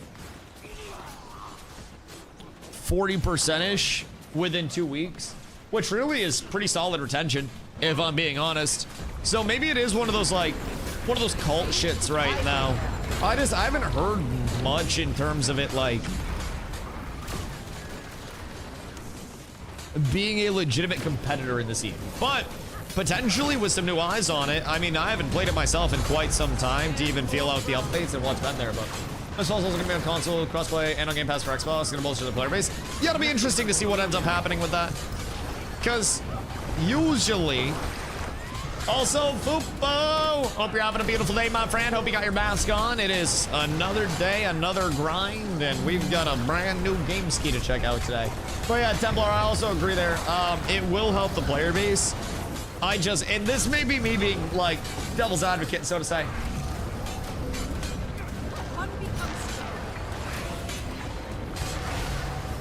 But I feel like when that happens, there's always a debate of, like, console players should not be put into cross-platform lobbies. We want our own lobbies, blah, blah, blah, blah, blah, blah, blah. Because the console players get pooped on a lot of the time, and then they're just like, oh, this is terrible. I can't keep up with all these sweaty PC players. And if they combine lobbies, then that's going to lead to that debate. And if they don't combine lobbies, then player base, I think, will not really be that bolstered because each section will be in their own area. But it gives you a good matchmaking to separate the casuals from sweats. Well, that's the thing. Skill-based matchmaking is typically not good for games. And as more games have experimented with skill-based matchmaking in unranked modes, people are very quickly realizing that, like, a lot of the time, the success in skill-based matchmaking systems or anything that's like X-based matchmaking comes from the dichotomy of a ranked mode that utilizes whatever-based matchmaking and an unranked mode that very much relaxes those parameters. And I think with extractions, there's almost this element of, like, what if there were to be two separate queues, right? And in ranked matchmaking, where it would actually put you into skill-based lobbies, everybody started no gear, just baseline, like battle royale extraction vibe, and then you were like leveling your account or getting something from that. And then you had the unranked mode where you were accumulating things over time. It was less punishing. It was more of a, oh, well, if we die to somebody better, it's okay because we can just go in the next game and we probably won't see somebody that good and we'll just be able to recoup our gear. And they relax on the parameters of the punishment. I really want to see one of these fantasy extractions try to manage that. And even, I think, you know, the zero to hero might not even be like the answer to it. But I feel like having a player base that supports a mix of what I always say is like inclusive and exclusive gameplay modes. Where on your inclusive gameplay mode, you want to make sure that people can access it and people can have fun even if they're not the best. And in your exclusive gameplay mode, you want to have people shooting to participate in that. You want to have people that are like, oh, I'm not there yet in terms of the highest rank, but maybe I'm bronze and I want to work my way up to diamond. And I see the diamond players and I'm like, oh, I can do that. That should be the exclusive gameplay mode where there's more punishment brought in. And I feel like a lot of the time, there's either such a relaxation of skill-based where your lobbies are only available as a, you know, if I'm a top 1% player, 99 out of 100 lobbies, I'm probably not going to see anybody that can kill me, and I will just have a very large success rate and I'll roll through stuff. And then normal players that aren't a top 1% player would come in, they'd see top 1% player rolling through shit, they'd play, get rolled through and be like, damn, what are they doing that I'm not? And then it'd feel bad. And when that's the only thing that's accessible, then you truly have your casual players feeling like they're constantly getting shit on without any respite from it. Then, if you have skill-based only, you have this interesting phenomena that occurs where in games with skill-based matchmaking in their unranked modes with very strict parameters, people get in such an echo chamber of their exact skill that you never see people who are doing things above what you're capable of doing. You never encounter those people where you're just like, oh, I didn't know this was possible. I guess I do this now. It's always what you know and what you're comfortable with. And it creates an echo chamber where sometimes players find themselves not getting better at all within that skill base because every single fight, you don't need to get better because you're fighting against other turtles like yourself that don't have the best mechanics. Or if you're in super high skill lobbies, then you may fight other high level players, but even then it reduces the number of people that you can queue into so heavily because the bottom 50%, or not even the bottom 50%, but we'll say the 30th to 70th percentile, right? That percentile group vastly outweighs your top 1%, and that 30 to 70 can be grouped together because they're going to be a lot closer on average than a top 1% outlier will be. So you have your best players that get into these situations where they're queuing against the same people and it gets boring for them. You have your worst players only getting into spots where they're fighting other bad players, so they never really improve to compete with the bad players. And then you separate the communities along the way, and it causes a lot of problems. No release of MISTFALL, 8 p.m., I believe, so like 3 hours. So in a couple of hours, I'd say in probably like an hour, around 6, I'm gonna pop over and start watching some MISTFALL stuff, start doing a little bit of prep and getting some information around like what we may want to play, what the classes are looking like and shit. But I will say I do want to go into it like, you know, fresh. I don't want to know everything about a game that's just dropping today because I think that reduces a lot of the excitement around figuring things out. I like going in and discovering things and having the like, moments, you know? I'm so like conditioned from World vs. World. I was just like looking around the corners to pre-buff stab as we went through, bro. I swear to God. I'm like a war vet just trying to attend some fireworks right now. Somebody did a Underborn remake? Are they? Because at this point, I'm not ruling anything out as being fun. But I'm also not ruling anything out as dying. Especially after I play it. Especially after I play it. Not very confident in its longevity. But, well, those yellow raincoats. I do have a long yellow coat. I don't think it's very water resistant, but I do have like a mid-thigh yellow coat. That shit kind of drippy. Got it from Banana Republic on clearance way back in the day. Shit kind of goes hard. Kind of goes very hard. But yeah, I'm excited for MISTFALL. I don't want to let me being the ornery old man of MMOs at this point, who's watched my entire family die, and I'm just like, everything sucks. I don't want to let that stop me from having fun with it. And I don't want to get myself into a point where I'm going into this game to play it just super casually for fun anyways, where I'm like breaking down all the problems and super worrying about those things. Like, I just want to go in and have fun for a little bit, if I'm being real. Just enjoy my time a smidge. I think that'll be something that brings a lot of fun to the community. At least, hopefully.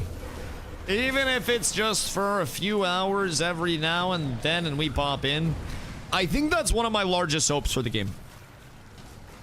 In terms of MISTFALL. Is that they are able to make it accessible for people who want to pop in, pop out. Because again, a lot of games that are in that genre, I think really struggle to do so. They make it very punishing if you want to try to hop in, hop out. And it can very much so... Oh, you tagging? Lit. It can very much so deter players from being able to actually experience the game in a meaningful way. Because they'll play like a day or two, and then they'll check in after their break and they'll be super behind and they're just like, well, I guess I literally go fuck myself. And I think that feels bad for players. Shit, that feels bad for me. And I can legitimately, like, I can play games as much as I want to and it feels bad for me. I could catch up to pretty much anybody. That shit feels bad. But when a game does hit that, they have a chance for longevity. And if a game has a way for new players to enter without being punished, that's also huge. But part of me worries, will that be a PvP game? Chad, I don't think so.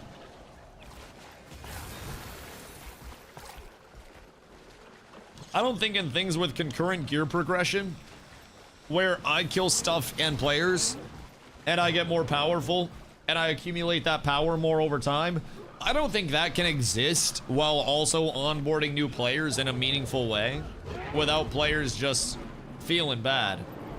Yo, Azos, what up, brother? You played a bunch of Forever. How's the game? What's your thoughts? Been thinking of trying it out? I think Forever is a cute little side game to play. I wouldn't recommend, you know, playing 8 hours a day of Forever because you'll exhaust the content really quickly. But if you're just looking for something every now and then to play through and get a few hours out of, then I think that can be great. There's a good amount of discovery in the map, cute fights that have, you know, a decent little form of difficulty to them as well. If you're trying to just find something where it's like, oh yeah, I'll play it every now and then I actually think it's pretty well served for that.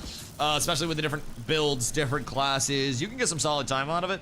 But I think if you're playing it as a main game every single day, you know, for a lot of hours, you'll exhaust the content really quickly. And right now, a lot of their top end optimization breaks down to killing the same boss over and over and over and over again, trying to RNG high rarity, which doesn't necessarily feel the best once you get into like 100+ kills of a boss trying to find a legendary. So it definitely has flaws, I think, as every game does. But I think it's a solid little cozy, casual, you know, pick it up and give it some time every now and then be willing to drop it and come back around updates and shit. Like, I'll probably check out the next update that comes out for it, not this one, because really this one just added in a little bit more content. But yeah. For early access to be expected, they still need direction. Oh yeah, I think it's a solid game overall, especially for an early access. I don't necessarily think that they're like fumbling a bag or anything. I think they've been doing quite well, especially with the small size of team that they have. As far as I know, when I was over there, Shiro had allocated about 15 developers to it, and I think they put more in, but, you know, all in all, it's a pretty small team, and they're gonna pump out content at the rate that they can. But, yeah, I think overall it's, you know, it's definitely not the worst. I don't think that the game is ever supposed to be main gameable, if that makes sense. Shiro, as a developer, typically doesn't really specialize in long-term concurrent multiplayer games that are always up, always active. They're like an RTS dev, if I remember correctly, as their experience. And with that in mind, I think this is something that, you know, knowing it's an independent developer that wants to make some money and roll that into future games, and they've already released another game since Forever came out, I think it's one of those where it's like, yeah, game's good, but it's probably not going to be their sole focus. It's probably not going to receive, you know, every single bit of attention that they can put into it. And as a result, I think it's best served as like a side game. But again, it's a good ass side game, I think. If you really like something that's cool, explorative, cozy game, it's kind of like Zelda, but you can play with some friends. But yeah, I definitely think it's solid. It's worth a play. Especially if you're trying to get something that's MMO-esque and you don't want to hop into one of the Guild Wars 2s or anything like that right now. I think it's a good spend for a few weeks. I spent, God, how long was I over there for, chat? A couple weeks, 8 hours a day, bare minimum, and had some fun with it, and that was before this last update. So I'd say you could probably get a few weeks of good content out of it if you really wanted to. But Tuna, what up, my friend? I hope you're having an absolutely beautiful day, my boy. Are you also excited for MISTFALL? Because I'm excited to just have something action combat-y once again. Played so much in the beta. See, that's kind of what worries me, is I played absolutely zero in the beta. And playing absolutely zero leads me to believe, oh God, that there are going to be so many new world skills. Oh, I'm not worried about me not being able to kill people. I'm more worried about me yelling at people because they're like, Dusty, why aren't you playing this meta? And I'm going to say, shut the fuck up, you dumb pussy. The game came out today. I'm already better than you. Shut up about your meta. Shut up, shut up, shut up, shut up. Like 100 times. Play whatever you want. Well, I plan to. Shut up, Tuna. Yeah, I'm pretty excited, man. It's been a while since I've hopped into something like that I'm knowing is just gonna be a side game, right? I very much consider Guild Wars as like an IP to be our home at this point as a community. And with that in mind, like, I know that hopping into this, I'm not gonna get too attached. It's gonna be a fun little stop off for me, and I'll probably go back and play it a few times if it's good to pick up and put down. But it's also not like I'm bringing the whole comm over and I'm like, guys, this is definitely it. This is definitely the thing. I think it's definitely going to be serving that you know, that every once in a while, pick up, put down, you know, check it out, play a few rounds, hop on, do a little few hours at the end of stream type shit. But it would be fun to mess around on. Yeah, exactly. Exactly. So, not gonna can attack the community. Okay, hear me out. Hear me out. I love Cannon, but if you expect Cannon to ever stay in one game, that's on you. That's on you, dog. That's like finding your wife at the strip club and expecting her to not suck somebody else's donger. Like that shit's just gonna happen, man. You're gonna have to be okay with that. He's gonna go elsewhere. But if other people get so upset when he leaves them, and keep in mind, hear me out. Cannon's known for being one of the guys that covers a lot of MMOs and goes place to place. Nobody should be surprised by that whatsoever. Dog, anytime that I play another game, people that, hear me out, it's always people as well that watch like a stream a month that come in, because I can watch time checking, motherfucker. It'll always be people that barely watch stream that will come in as soon as I play something else, and they're like, oh, I see you're already quitting this game. And I'm like, dog, I've been here for 6 months and I'm taking a day off. Like, literally about a year into my tenure in Ashes, I was like, oh man, I have an urge to go play some New World OPRs before the game dies. Let me go play a night of OPRs.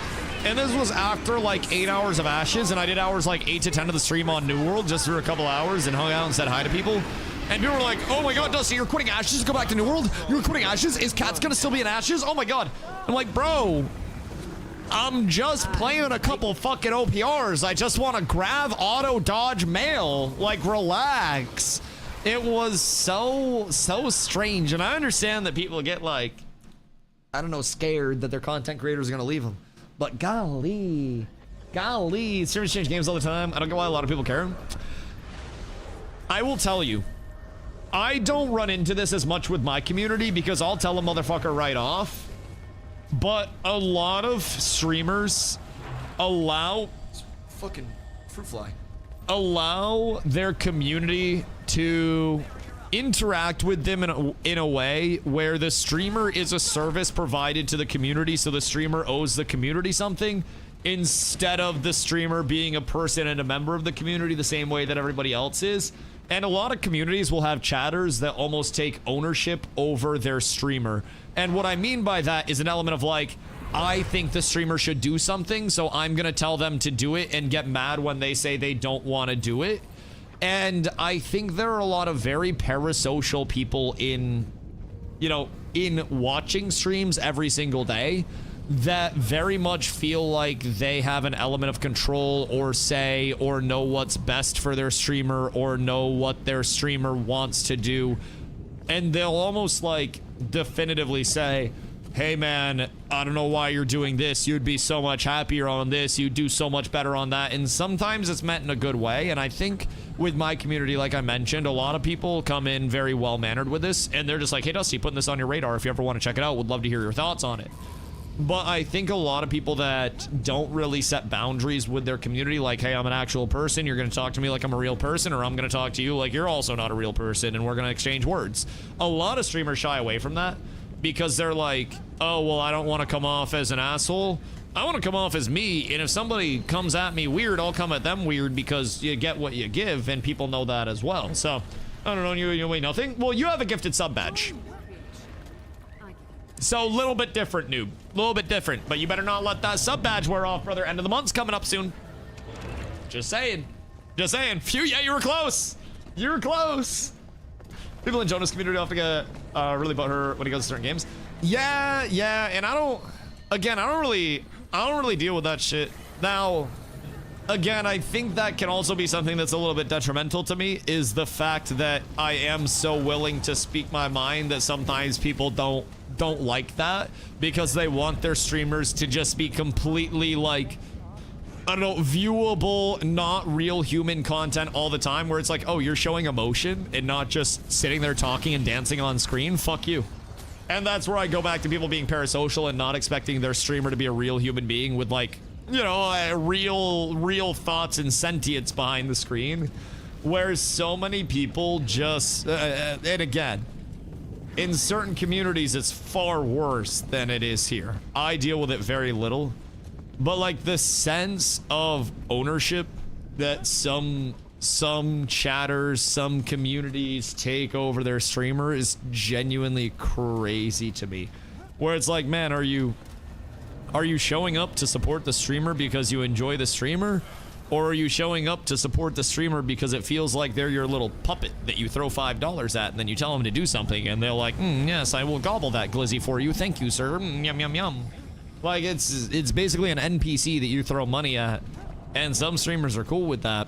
Good for them, but they got to deal with a lot of extra shit anytime they try to make a decision. So, yo, Contra, what up, brother? More world bosses? Yes, Sirski, trying to get a few done today before we check out MISTFALL later in the evening. So, just trying to blast it down and stay productive as much as I possibly can. And then, later tonight, we check out some MISTFALL. And we get into some action combat that I haven't been into for quite some time. And I'm real excited to actually have some action combat. It's been, I think, a little too long. And honestly, getting ready for action combat makes me realize that I didn't change out my mouse mat today. So when we change games, I'm gonna have to change out to a fresh mat. I meant to scrub this one down so it'd have less friction, but I didn't have that. I want to run some OPRs. Oh, I miss OPRs, man. Like, I logged onto that game, and for 7 days a week, I'd play, like, 7 hours of OPRs and then 3 hours of wars at the end of the night. And sometimes I miss that routine. It was comforting to know exactly what the next day held, and to know that as soon as there were a change or anything that came out, you were the resident expert or one of them. It was a nice feeling. I miss that. The foreign waters are weird to be swimming in. But it's something that in due time we'll get back to. We'll sort out exactly where we want to be. Just running around the world informing. Sound design was good. Yeah, I mean, I think a lot of design features with that game were quite good. I think their visual design was good. Their sound design was good. I think the game design was what struggled the most, which unfortunately that's the most important thing for a video game. If New World were like a movie, shit, little animated miniseries about how Isabella just goes through and doms everything, I'm down. I think they would have done great there. But I don't really think it was ready to come out. Especially with the late directional changes from survival to MMO, it was something. Definitely. But it's dead. Ash is dead. Everything good is dead. MMOs have basically been in a dark age for quite some time now. And I think the only thing that we can really hope is that the dark age of MMOs comes to an end soon and they're restored to their rightful glory. But it's almost a matter of like how the fuck, like what's even going to be the catalyst for that? What's going to bring in the level of change that MMOs would need? Probably something 2 years out at this point. So then you look at it as a matter of like 2 years from now, where's the MMO community even going to be? Does Guild Wars 2 have another 2 years in the tank before the player base drops another 30, 40, 50%? Does, you know, does BDO have enough to pick up the slack? Like, where is the MMO scene 2 years from now? Yo, V, what up, dog? Guild Wars 3 rideable thoughts. I got some fucking thoughts, dog. Also, banger stream last night, dog. Very much enjoyed hanging out and lurking. It was a pleasure. See too many ARPGs that can be great MMOs. MMOs are just a level of investment, man. I think it's very hard to manage the level of investment that you need for a live service MMO in today's day and age. I have fucking paint sketches somewhere along the way, but basically, with MMOs, especially in development right now, as soon as you enter into the MMO world, people aren't just looking at it as like, what is your game's story and what is my ability to play this game as this game, right? You look at it as, what is the world of, you know, Dustinius's Conquer. We'll say it's my MMO, right? And it's all about going around and conquering different plots of land and who's in control of those lands, blah, blah, blah, blah, blah. People will hop into that game and they'll immediately, because it's an MMO, be like, okay, how does the world compare to WoW? How does it compare to Guild Wars? How does it compare to 14? How does it compare to OSRS? And because so many of us over the course of 10 plus, 20 plus years have shifted towards the old guard MMOs, the ones that are super comfy, our comparison model is now something that has 10 plus years of live service to it.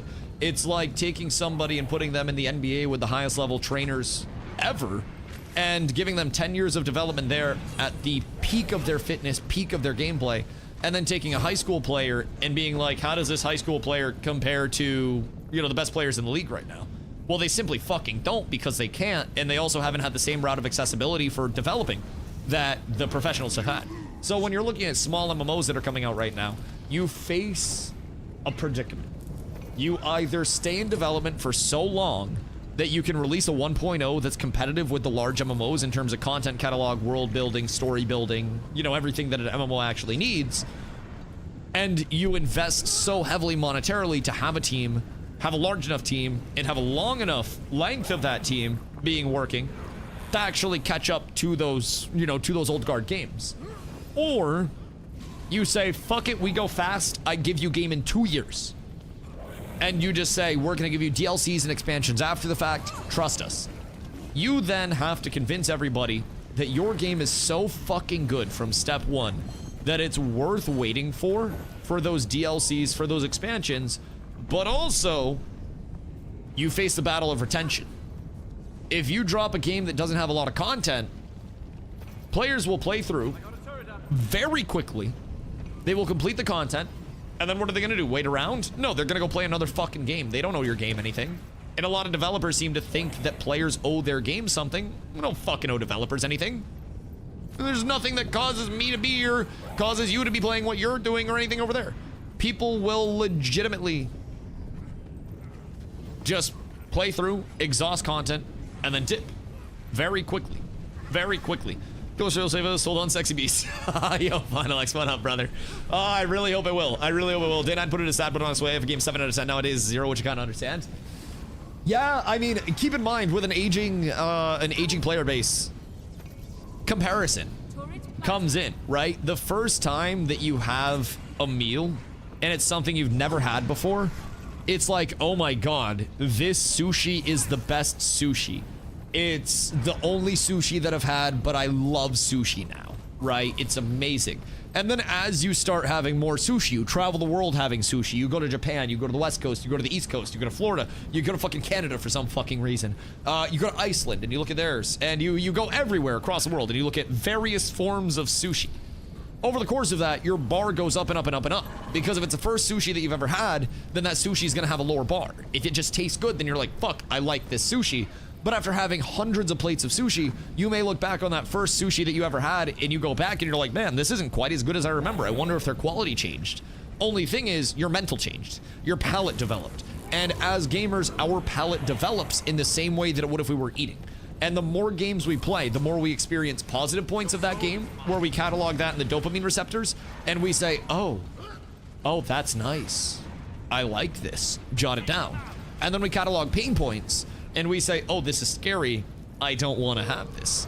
The same way that an animal, over the course of interacting with more humans, will have a bias towards, I like humans without hats because they're always friendly, and one time a human with a hat came up and accidentally stepped on my paw, so now I see a human with a hat, so I shy away. I see a game with pay to win, so I shy away. That's my human with a hat. Everybody has it. And me saying that probably put a few of those things in your head right now. So now if a game comes out and they haven't had time to receive community feedback, they haven't had time to get that from their players, how are they going to solve the pain points if the players haven't given them the pain points first, and if the players aren't willing to wait through those pain points because the game they've been playing has already solved them over the course of 10 plus years and they're comfy there? It's a near impossible thing. It's very hard to get meaningful market share in a very populated sector of business. There's a reason why you don't see a lot of energy drinks popping up, because the market share of energy drinks is fucking dominated, and for every one G Fuel that pops up, there are 1,000 rogue energies that do absolutely nothing. Sorry to any rogue energies in the chat. But there are so many failure cases that the exception to the rule is not the rule itself. And squad join self-serve. Yeah. It's all open up for squad join. If you'd like to come through, you can just join up on me. But yeah, it's genuinely like, it's tough as it continues to develop. Yo, Ants. What up, dude? We're doing well. We're talking about gaming in general right now and how games have a really rough route when they're coming out, and how it's so hard for games to actually retain players at this point in time. It's a goddamn journey, but we'll be checking out MISTFALL Hunter tonight. That drops at 8, so we'll be popping over in a little bit, doing some pre-work there, and then hopping in and just absolutely slapping some people down. So I've got big things planned. Big things planned. Hoping we have a lot of good fun over there. What's so you make yourself on the boat? Oh, sushi? Oh, fuck. Wait. Aren't you supposed to freeze the fish before you sushify it? Wouldn't making the sushi yourself on the boat actually be very dangerous because of like the parasites and stuff? Because you'd either have to cook the fish or freeze the fish, right?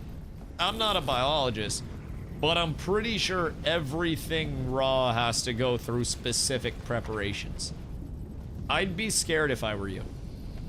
Probably low odds, but like, you might have something in your belly, and it's not me. So sorry. So sorry. Dev's got a rough. It's just a level of investment. But yeah, we're talking about basically a lot of games just don't retain players right now. MMO scene, pretty much every scene, just honestly. But honest, in terms of Guild Wars 3 and the Riot MMO, bro, we know jack shit about Riot. We don't know their direction. We don't know open world instanced, if it'll have PvP, if it'll have PvE, if it'll have, you know, whatever it'll be. Consequential, non-consequential, casual, horizontal, vertical prog, narrative-based with lots of cutscenes, you know, discover your own story. We don't really know. We have legitimately no indicator with Riot. Riot is the absolute fucking wild card right now. Like, Riot is basically the J.R. Smith of MMOs. You don't know if it's going to be the best thing that you've ever seen where you're just like, holy shit, how did they do this? Or if it's going to be a matter of how are you so brain dead? What the fuck even happened? How did you tie your shoes this morning? We don't know because Riot hasn't done an MMO before. We have no fucking clue. Guild Wars 3. I have theories about Guild Wars 3. And I hope those theories are correct. Selfishly, because they're my theories. And I'm really smart and cool and come up with good ideas. So obviously I could make a perfect game from scratch. It's a joke, by the way. But I'm hoping, if my theories hold up, that Guild Wars 3 will be a very, very, very immersive game where your character is your existence and your character is you within the world. And I really hope that there's not the break in immersion of having to have, you know, 12 different characters to cover 12 different builds. You know, and covering a bunch of different crafting skills on different characters. I really hope that there's one character validity with Guild Wars 3, and we have a few indicators that they could be going towards that. We also have a few, I don't want to say indicators, because indicators are wrong, but we have a few breadcrumbs that could indicate that there is some hope for one character validity and classless prog in some capacity, but also the classless prog is more of a way out there, low chance. That would still kind of surprise me, even though the articles that we've been given could hint towards that. There are a lot of variables, though. I'm kind of assembling this ongoing sheet, so to say, of what I think Guild Wars 3 could actually have and where it could be. Think you're done on Guild Wars 3, have my popcorn in hands. Listen, I just want to figure out who in my chat is Shadow Guild Wars 3 dev or Public Guild Wars 3 dev. So that way I can drop this theory when they're here and then read their poker face through the screen. It's going to be a little bit harder without being able to see them. But I just need to plant the idea that I might have solved the code. And if I don't, then I don't. But this is a living document that's going to continue to expand along the way. And personally, I think could be incredibly wrong at all points in time along the way. Could be super wrong. But this ties in multiple snippets from the articles that we got that explain our role within the world for Guild Wars 3, explains the setting, explains why the world is the way it is. Because I'm a firm believer, very simply put, that lore equals world, and world equals systems, and the systems of the game have to line up with the lore of the game. If the game says you don't have guns in the lore because it's at this point in time, and the class designers are just like, fuck it, guns, then that's not going to be canon within the game, and in games that are on the caliber the Guild Wars 3 will be, your lore is going to be canon with your systems, which is why I have no problem making inferences off of this. So first things first, my main theory,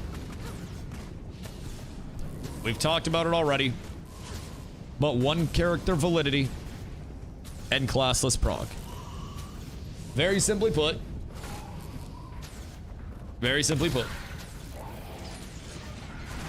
in Guild Wars 3, players take out the banner of the Veil Wardens, protectors as panoply and majestic spirits, blah, blah, blah.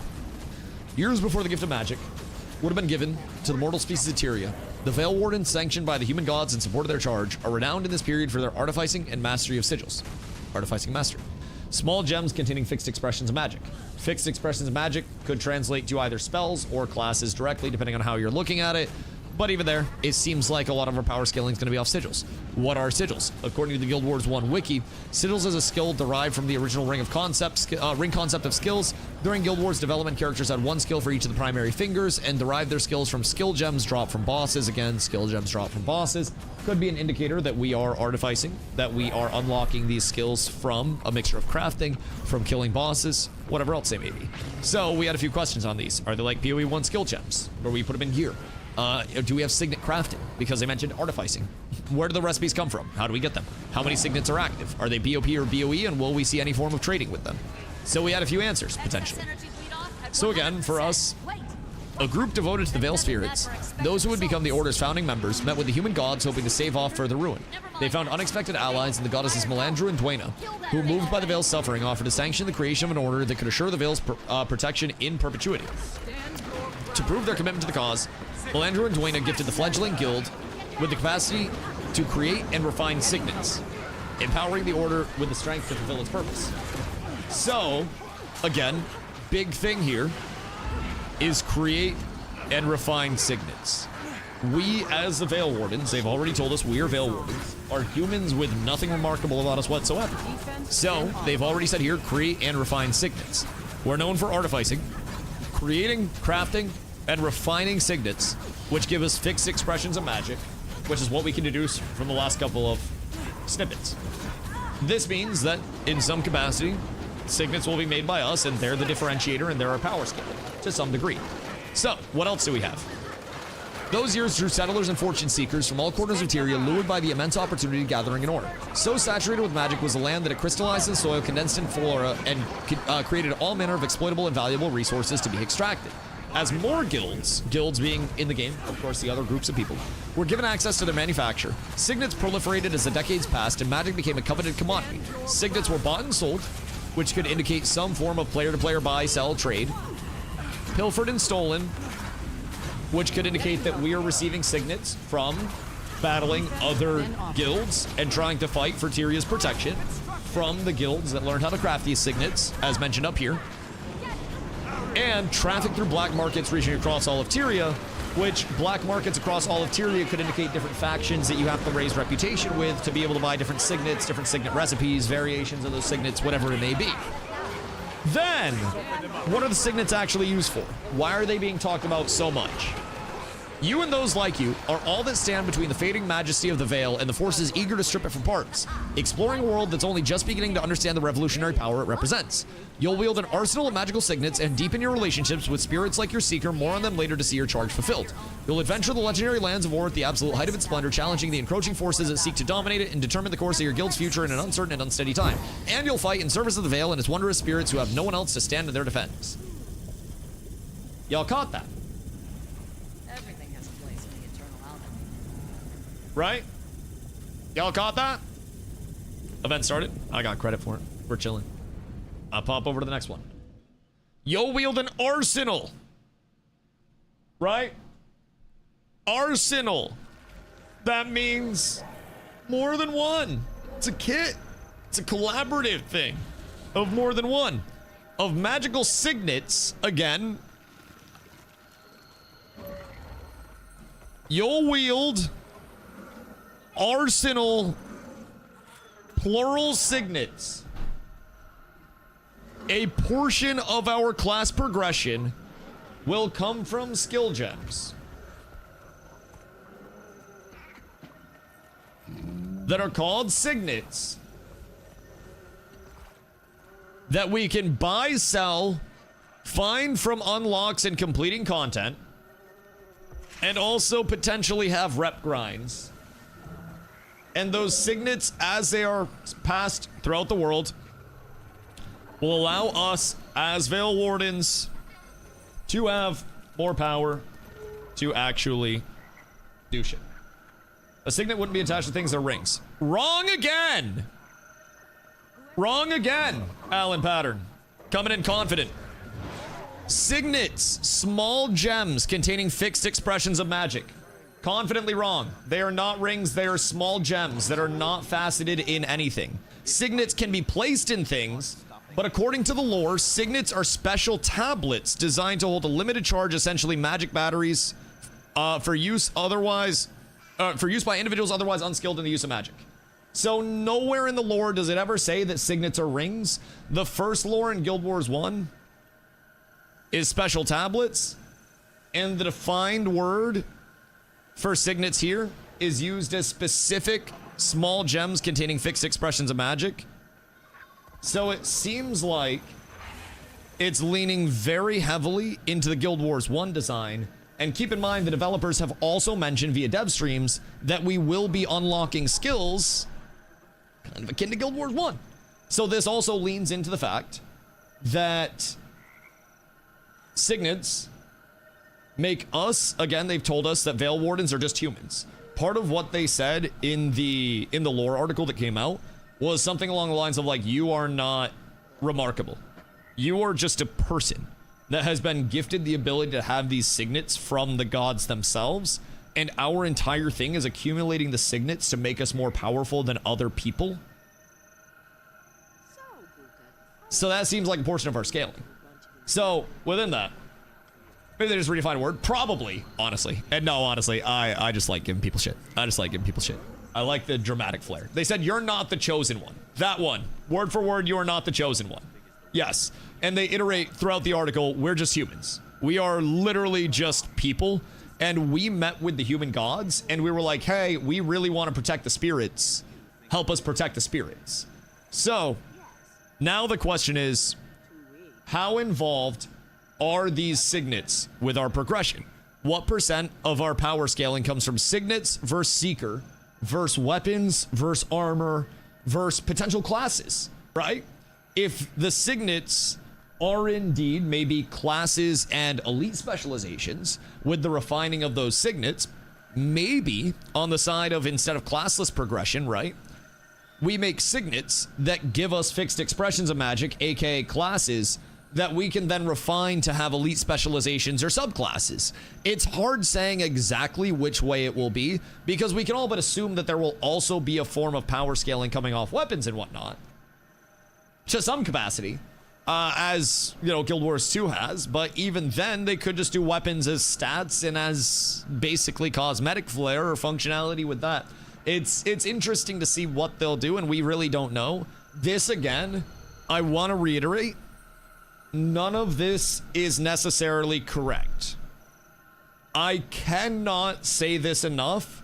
No matter how excited I may get about this and think I'm onto something, I can be wrong. I know that's crazy. This is just inferences that are kind of being semi-logically deduced based on what they're telling us our role within the world will be.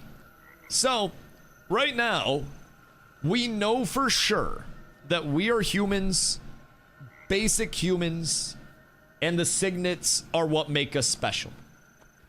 It's literally it. We know that.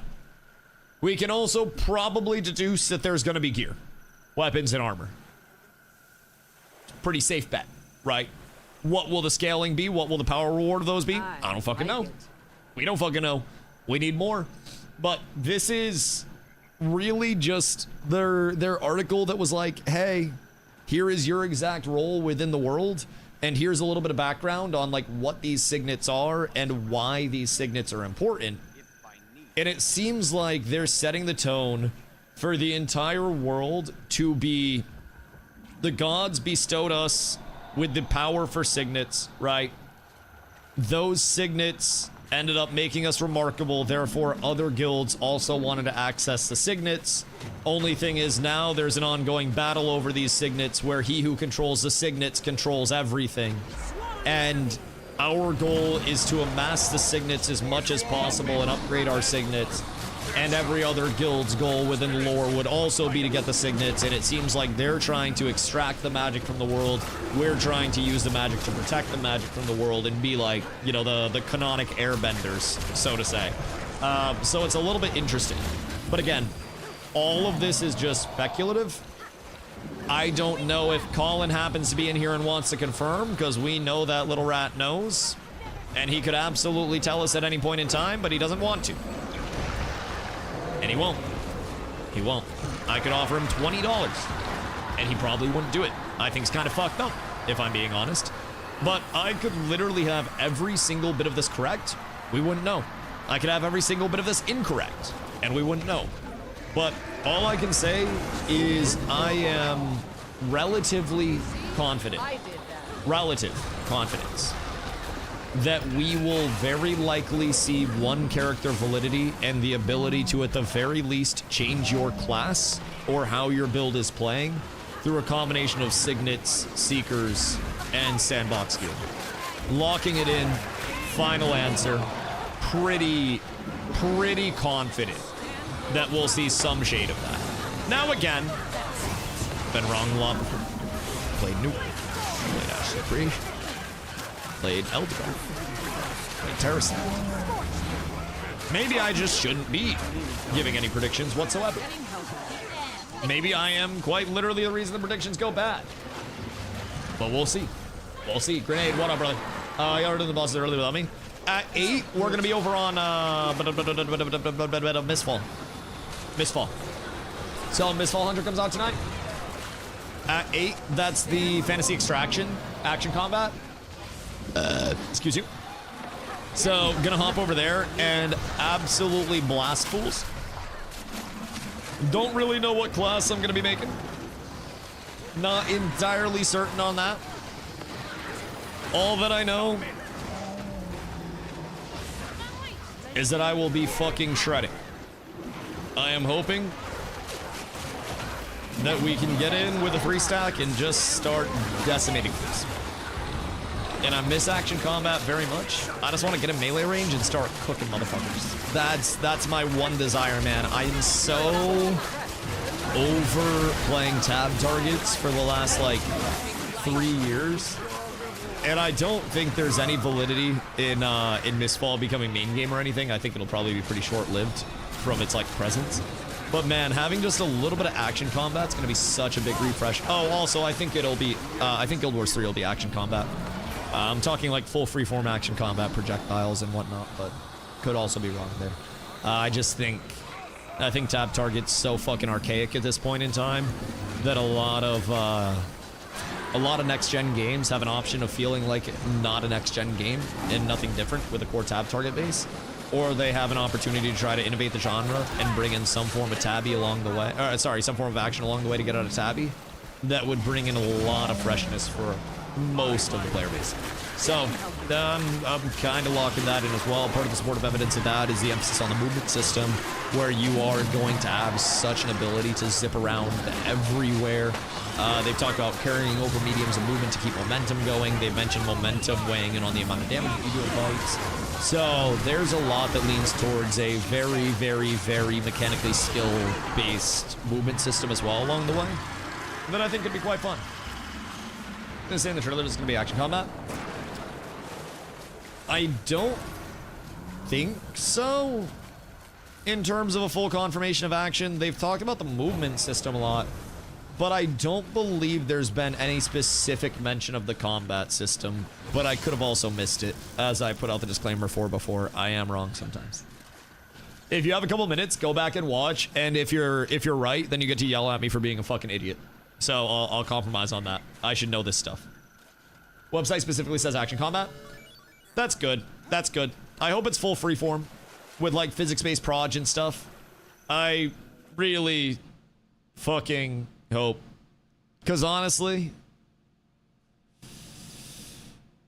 anytime a game says we're a hybrid combat system where you can have tab target or action combat, I immediately say, okay, you're a tab target system then, because there's no reason to play action combat, because tab target just locks onto your target and stops you from missing shit. With the exception of very melee cleave-oriented games. But if a game starts out with a hybrid combat system where you can either tab or go full action, I think it's just inherently tab. But, Prage. Master combat system where depth is achieved through strategic skill use, positioning, and movement, where action RPG combat meets Guild Wars, build making, creating a unique combat experience. So action RPG combat. Yeah, you guys get to yell at me then. Granted, I could, in a court of law, argue that some action RPG games do happen to have a main target assistance feature, and not exactly full physics-based projectiles. But let me tell you, if there are full physics-based projectiles and melee weapons that actually have collision and pull on them, I will coom. Big words above the paragraph says master action combat. It's a pretty good indicator. There's a sign that says hot dogs here. There might be hot dogs there. No, I think we might be at a hot dog stand. Yeah, I mean, I fucking hope, dude. I hope. Might still be tab target. Could be. Maybe they serve seafood, dog. Who knows? Could also be hybridized. But yeah, I yearn for something that just explicitly comes out and they're like, hit your shots. If you don't hit your shots, learn how to hit your shots, you little bitch ass pussy. Get good. I know, Dusty, that's mean. You know what else is mean? Giving people that can't hit their shots an opportunity to hit their shots without hitting their goddamn shots. Gotta get good, kid. I'll be right back. I'm gonna go pee real quick. We'll wait for this boss to spawn. Probably kill another boss or two, and then we'll pop over to MISTFALL and we'll start getting some foreplay in. I'll be right back.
So, still no boss, man. I love boss rush.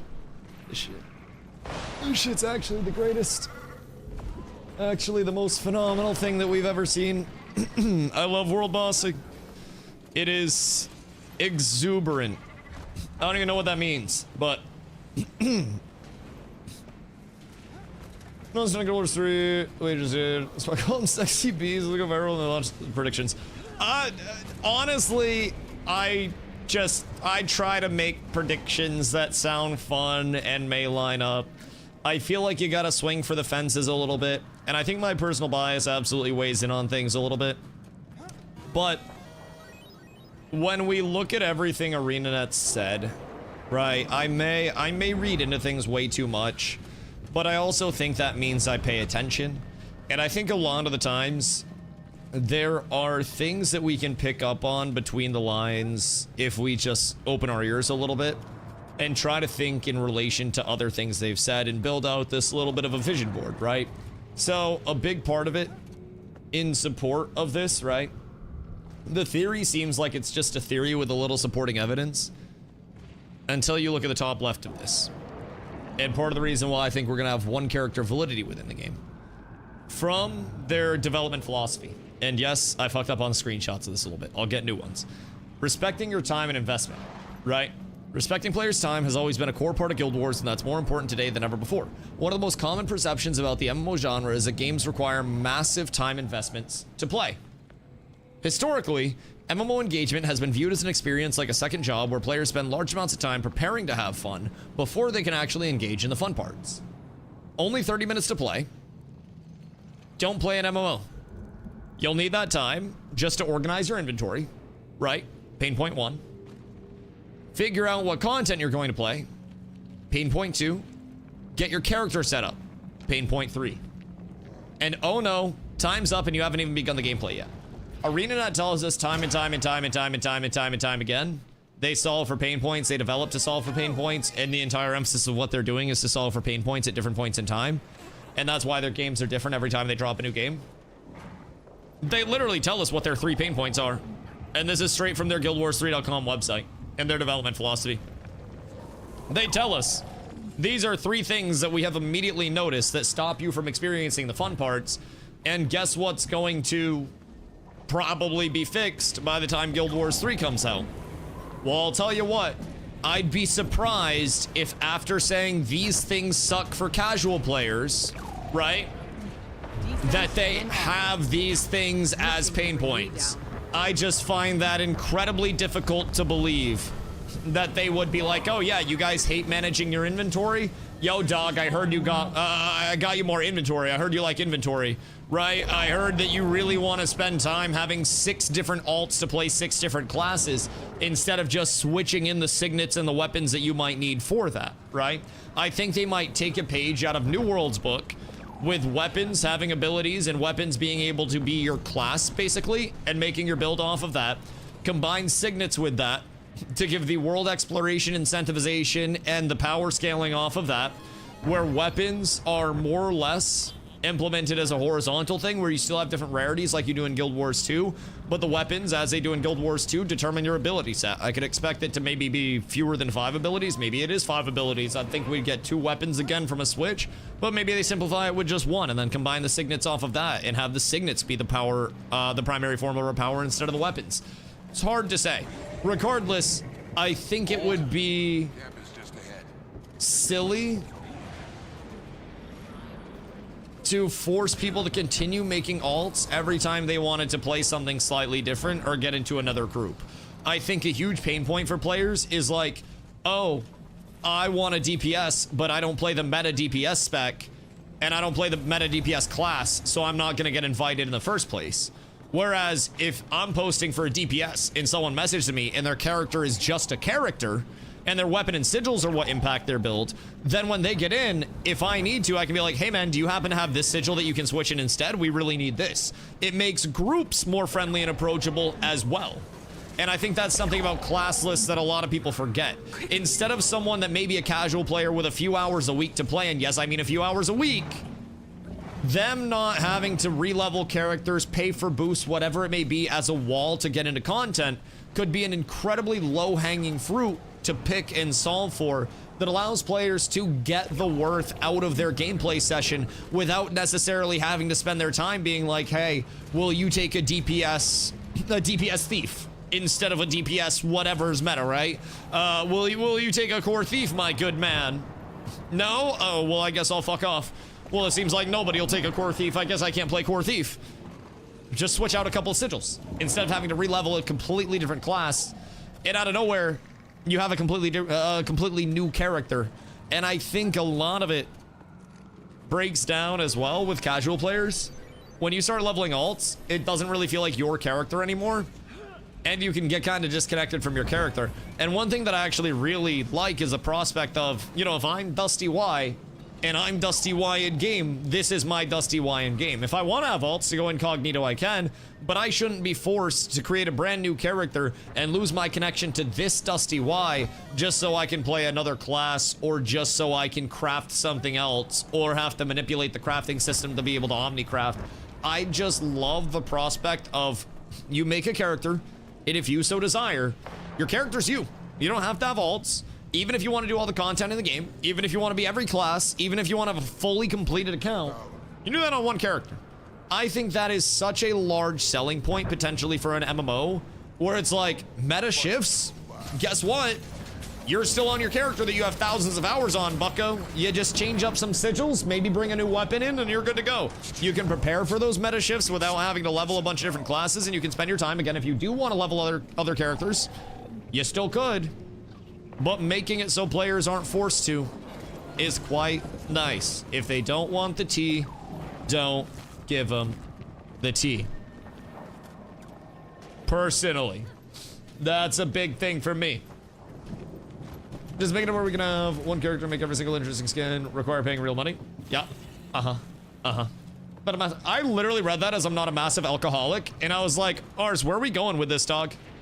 I was like, I'm cool to like vent a little bit, but what's going on? Are you okay? Okay, alcoholic. I literally read that as alcoholic at first, and I was like, you good, bro?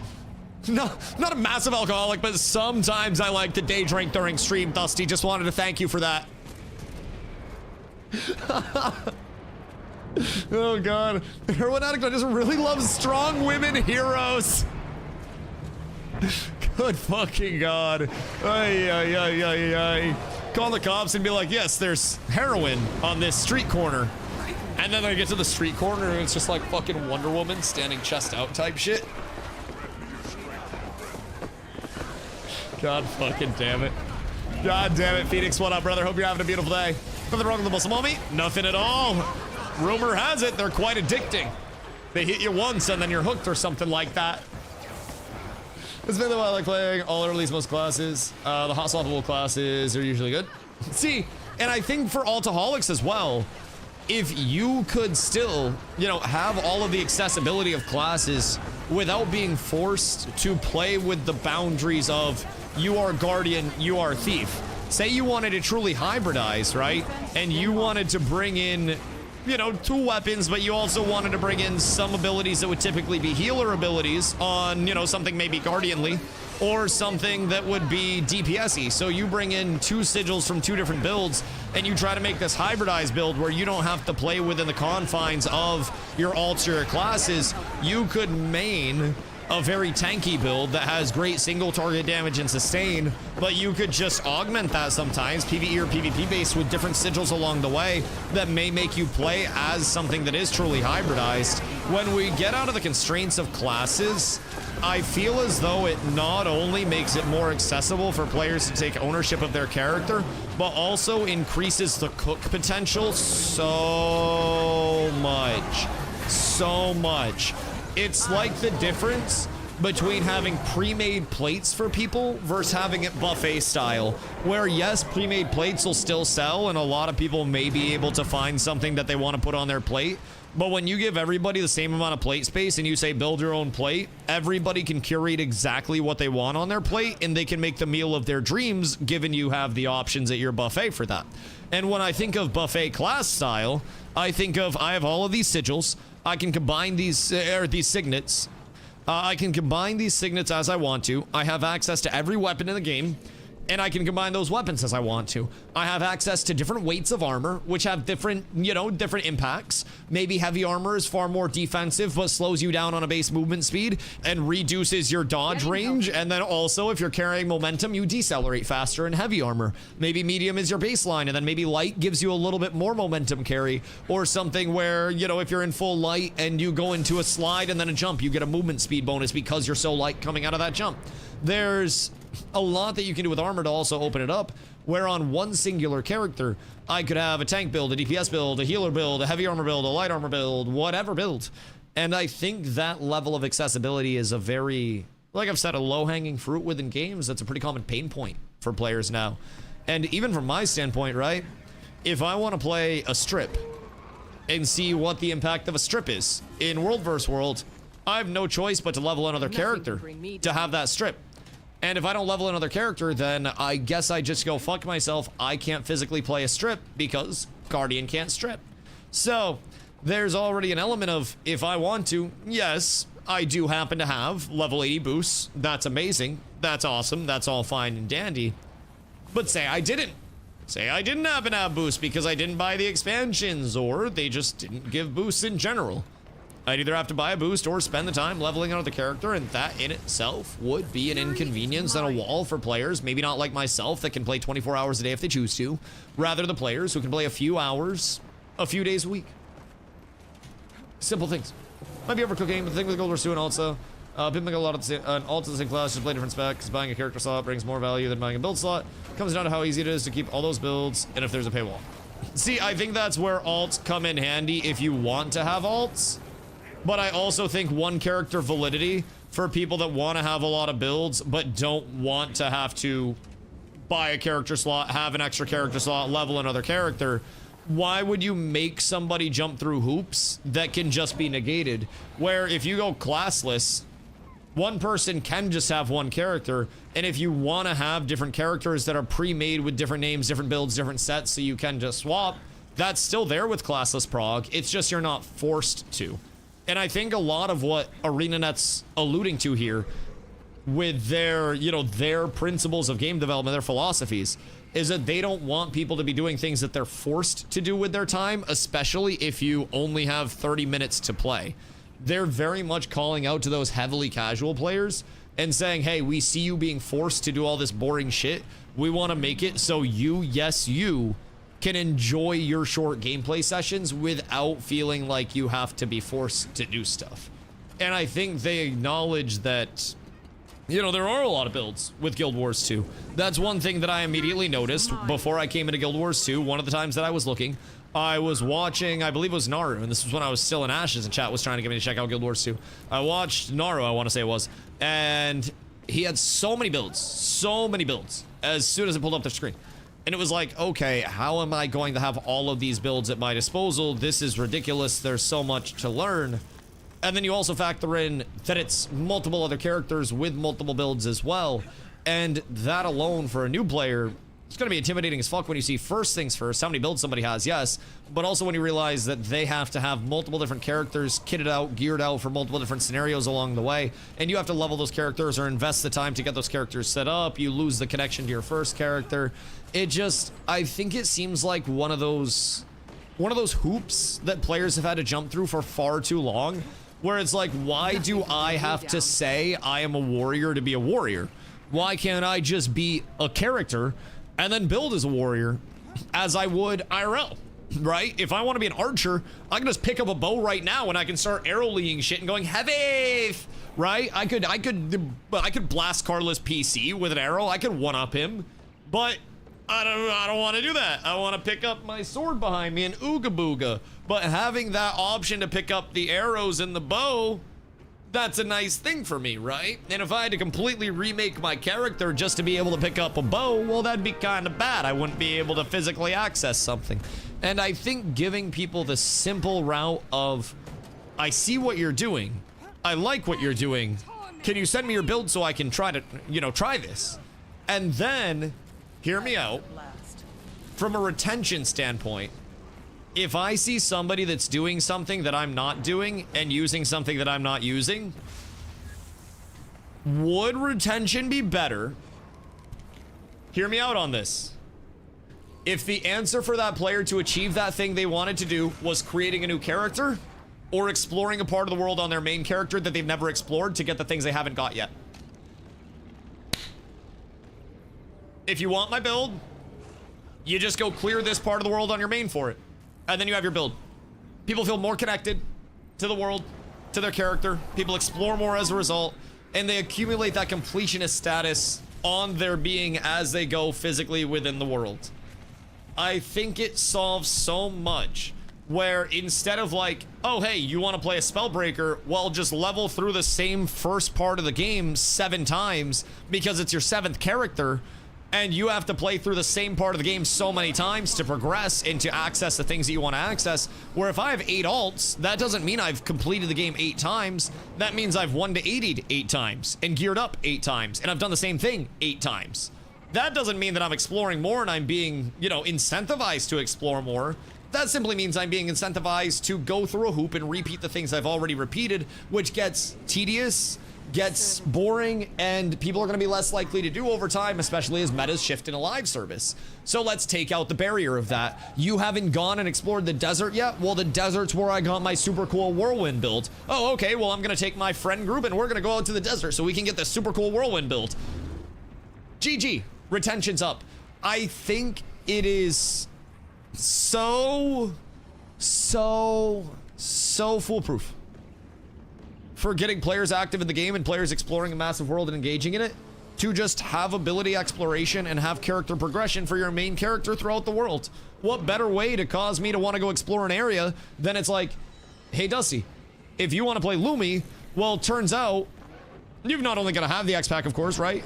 But you've got to go out and you've got to find all of your Lumi abilities, and you've got to go out and you've got to, you know, participate in the world, and you've got to explore on that on your main instead of just, you know, making another character and doing the same thing you've done.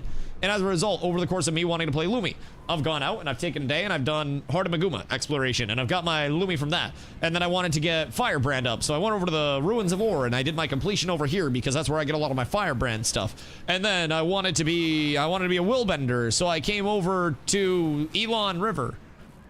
I don't know why it's Elon River, but I came over here to the Crystal Desert, right? And I started clearing Crystal Desert so that way I could, you know, get my Willbender build. Or here I'll make $20 to unlock your abilities and sign up for our weekly newsletter. Please and thank you. Reply, unsubscribe to be signed up for 2 more newsletters. Bitch. One thing I liked about Ash is having to go to different areas to farm certain stuff. It made the world feel alive. And again, hear me out. Hear me out, hear me out, hear me out, hear me out, hear me out. Even if it is going to be smaller in scale, player-wise, than Guild Wars 2,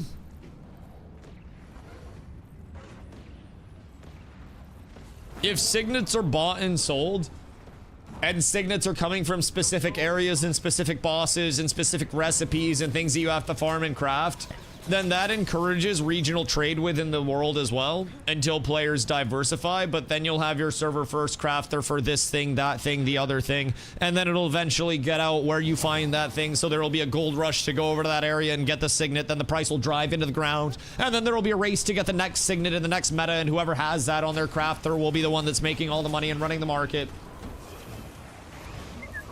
It's kind of what we're looking at, because again, traffic through black markets across all of Tyria.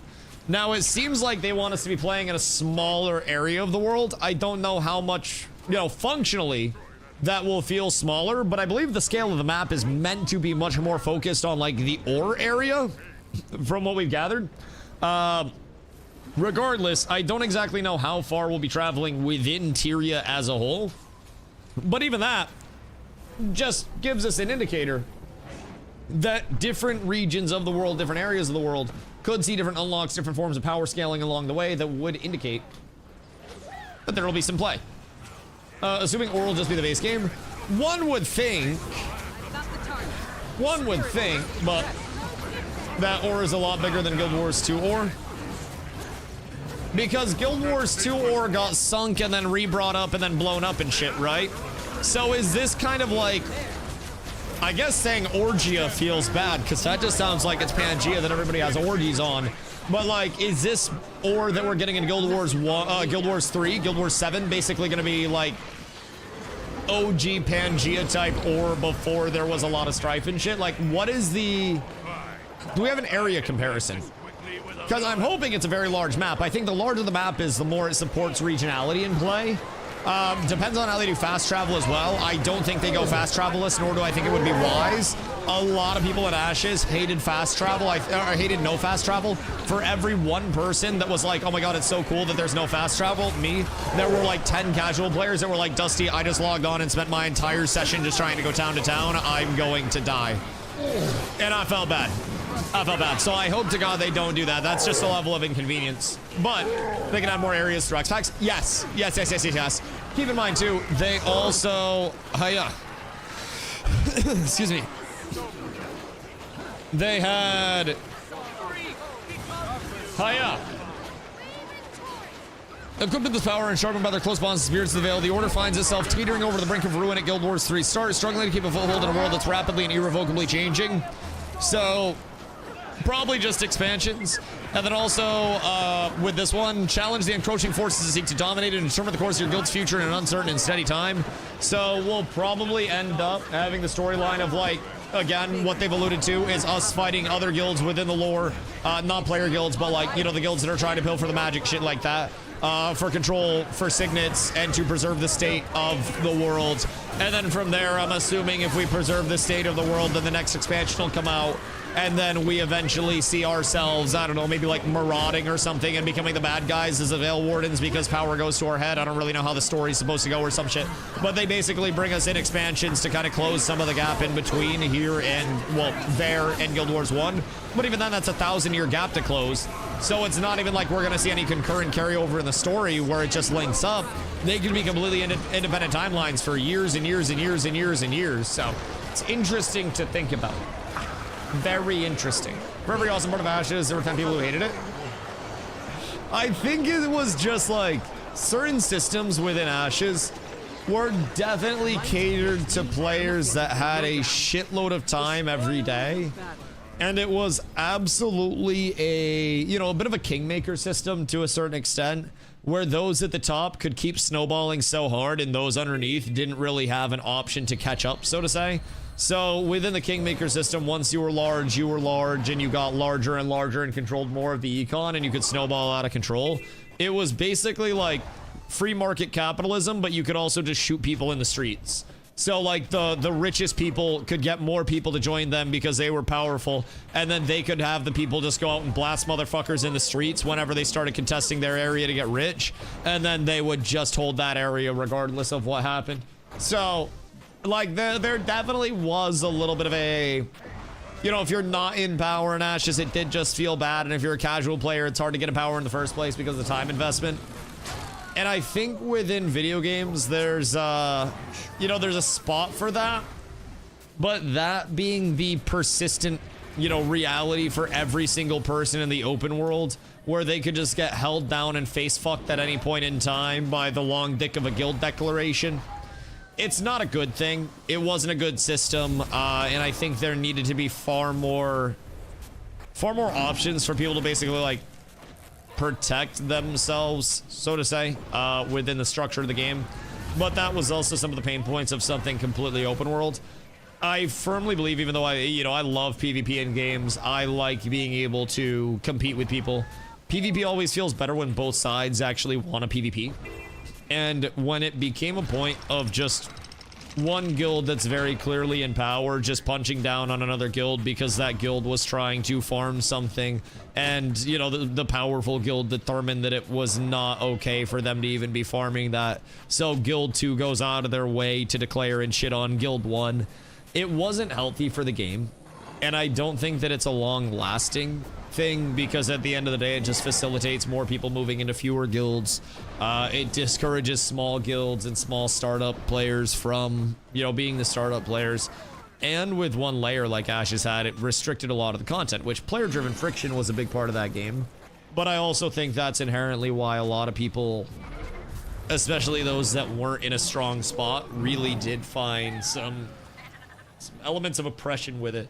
I think it had a ton of potential, but I think it was a few protection systems away from being in a really good spot. Like, what if you drop a guild deck on my guild, but through the spin up time and through guards actually working properly in towns, if you attack me in the town, then you just immediately get blasted and you don't have the carryover of the other people getting cleaved and punished as well just for existing within the guild war, right? Shit like that could have been a large variance where it's like, oh, okay, well, there's a guild war. We're not safe. Let's just get into a safe spot, wait it out 15 minutes, forfeit the guild war, and then there's an individual cooldown on one guild declaring a war on another guild, so you can't just use your 3 guild decks a day on one singular guild and lock them out for X amount of time. Or there's a cooldown in declaring another war in general, right? And they just implement more on the stamina system that they had for guild decks. There's just small things like that that I think add up when you're looking at a game's success. Because games, to be successful, I think need to very much have casual players at the forefront of their player base. It's the 99% for a reason. And if your top 1% is all that exists, then you're missing out on 99% of players. And if you're catering to the top 1% with the systems, then you're oppressing 99% of players. And that can be something where, you know, with life, people can't exactly opt out of late stage capitalism, depending on where you live. But in video games, you most definitely can, and you can just go play a video game that feels fun and not like your actual life. Most of us are poor and powerless IRL. Being poor and powerless in a video game probably feels pretty shitty too. It's part of the reason why being so powerful in a video game feels cool and why we like PvP, because when we win, it feels great. But imagine if you had no way to get out of getting shit on, and you didn't have to opt into the PvP, you didn't have to agree to the PvP, you didn't have to sign up for the PvP, you could just be going about your day, eating dinner at your setup, talking with your wife and kids. And then out of nowhere, there's a guild deck on your head, and you're just getting pushed off because you stepped on the wrong, you know, the wrong farm spot somewhere. Gets really, really interesting really quickly with that, but, well, at PvP and Guild Wars 2, yes, you can get clapped, but also once you learn mechanics, you can actually compete. I also think with Guild Wars 2, you know, the world versus world system, for better or worse, does a pretty good job to simulate open world. Obviously, the cap on players simulates a layer as well. But I think the world versus world system does a pretty good job to simulate open world measures and open world combat.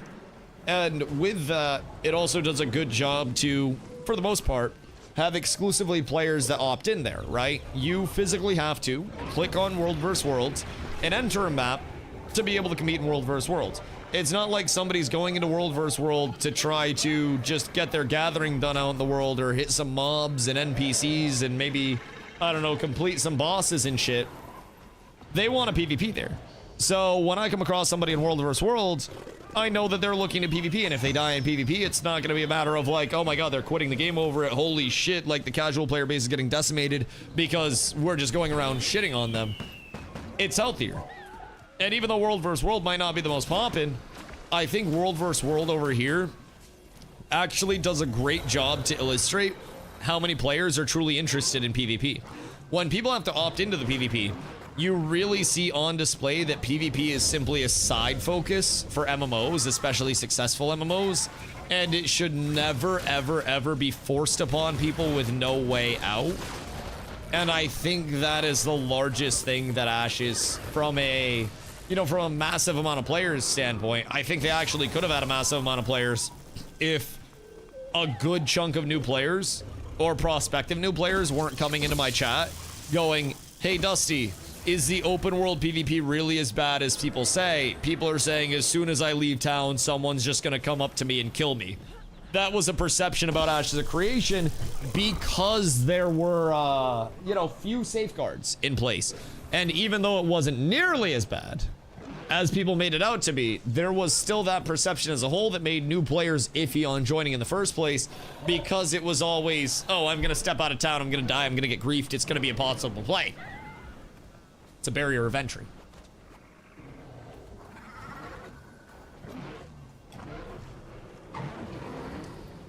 Also, I think after this boss, I'm probably gonna pop over and start looking at some MISTFALL stuff because we got an hour and a half. Throne also had force PvP in open world. It was also the same issue. It becomes like, I think forced friction is really bad. I love friction. I love consequentiality. But I think it's got to be in a self-contained area. It's okay to set off nukes, but you have to have an area where those nukes aren't going to impact a lot of shit, right? You can have some impact and some carryover, but if we're testing nukes in the middle of a small village that has people in it, well, RIP to that small village. And really, the powerful communities in PvP in these games are the equivalent of nukes, man. If you know that the top PvP communities and MMOs are typically regarded as completely untouchable meta makers. If they show up, you just fucking lose. And once you get to the top end, there's usually a group of 10, 20, maybe 30 guilds in a very healthy game that are competitive at the top end, and everything else is just far underneath them, and it's a significant drop-off. Now, when you factor in those top 10, 20, 30, whatever they may be, get access to the bottom 99% of players, and they can force the PvP on them. You get to lock out so many people from the game. That was something in Ashes, right? It was basically this totem pole, where it's like, you want to farm this? We're not done with it yet. Top guilds take it first and compete over it. And then once all the top guilds are done, then you have the lower tier guilds that start fighting over it. And then once the lower tier guilds are done, then all of the pub groups start going in and farming it. Every single time. And you basically had to wait for the scraps underneath the kitchen table for somebody to actually drop something before you could even play the game. And a lot of people had hit points where they were just like, oh, I want to go farm this thing, but I can't because so-and-so's there. And I know they'll declare a war on us, and we'll lose. So we can't go there. I don't think casuals should have to deal with that. I think there should be areas, however, where reward is there for people opting into the PvP, on top of people having a sense of investment with the PvP, I think. Not necessarily like, you know, if I lose here, my character's cooked. But I think having something on the line is quite nice. We'll go down to Aeon 2 and global PvP players will cut that game so fast. Yeah, I'm a little worried for Aeon 2. Like, part of me has been intrigued enough to potentially go check it out, even knowing I'm not gonna get into it, but part of me is just like, nah, I don't even want to go Aeon 2. Like, I'm excited to check out some games, but I just don't think there's really any major part of me that would actually enjoy Aeon 2. Aeon 2 is DOA, have to keep the same MTX and pay to win system.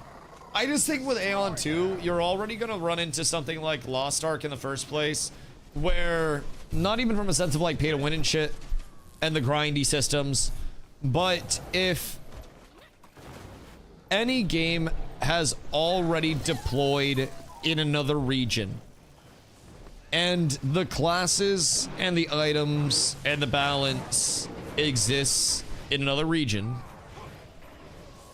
when it drops in the new region, step one, people that have been playing on the old region that have accumulated tens, hundreds, thousands of hours, whatever it may be, will come over to the brand new region and have all of that knowledge, and it won't be a new game. It's not a new game, it's just a fresh start server with better ping. Maybe some changes. But the entire game is already solved. The game is going to have its metas, it's going to have everything established. And as soon as it comes over to NA, NA is going to adopt the metas that are already established unless there is a very substantial balance differential. Sometimes there is, sometimes there isn't. But anytime you're looking at a game that's launching differently, staggered in different regions, I think it's really hard. Really hard to balance the, you know, the older region, so to say, not just outpacing the newer region and dictating everything that the newer region does, because the older region has so much more information, so much more experience, so much more everything. So, in fact, you gotta pay a monthly sub to unlock the Auction House Wild. Yeah, I've heard some things over there that are very interesting. When I played Lost Ark, there was no blind prog, unless you had people who want to do that, because KR players would already have guides and everyone on release would expect you to know every mech for your first pull of prog. Yep. I spent a little bit of time in Lost Ark when it first launched, and I actually went into it very excited. I didn't really understand how multi-regional launches worked at that time. And Lost Ark, I actually ended up buying an expensive supporter pack because I really thought I was going to spend some time in it. I think I played maybe like 100 hours before I burnt out. And it got to a point where it became very grindy and everything was already solved. Excuse me. And when that happens, and people just start following guides for everything, and everything is just predeterministically laid out, I feel as though it becomes less of a, you know, me and the boys cutting our way through uncharted forest, and us just walking on a path that's already cut out for us. And it doesn't feel like I'm exploring, it feels like I'm a tourist, and it feels like I'm not home there, right? Feels like I'm not cultivating the land and staking my claim. It feels like I'm just reading along, following along, and being, you know, taken on a guided tour, and I can never really invest myself in games that have that. So it's kind of rough. Kind of rough. In order to catch up with the first region of content, but they're getting the same releases at the same time, sure. Yeah, then you just have to factor in the thousands and thousands and thousands of hours of collective experience on the older region that is going to lead to them probably understanding the metas far more and being a bit more developed. And then that just dictates the metas in the first place. But yeah, I mean, in a world where both sides catch up fully, then that's also great. But you typically see staunch differences on that side of things as well. I think it can be very hard. Very, very, very, very, very hard for any games to get set up like that once they've already deployed elsewhere. It's real rough. So what's going on with this, by the way? I'm assuming there is a pre-event that we're supposed to hit, but we have not hit the pre-event yet. I have a substantial feeling that there was a pre-event. And now I kind of feel bad. You cannot stop me. Pre-event must have bugged. Oh, so did we not do the pre-event? Or did it bug? I've got the target. Because if it bugged, then that makes sense. Oh, wait. No, they're smacking some shit down there. I think. I don't know quite what's going on. Okay, never mind. Nope, we're good. We're good. They just had to kill the other guy, I think. We're up tremendous. Coming us out. I'm glad that we were able to hold it down for them over here. I feel like without us, they probably wouldn't have had that, you know, that level of security here. I feel like we're really doing God's work. Truly up tremendous. I think after this one, I'm probably going to go to MISTFALL and start getting active over there. Because there's probably, let's see. MISTFALL Hunter classes. Is there a MISTFALL Hunter wiki?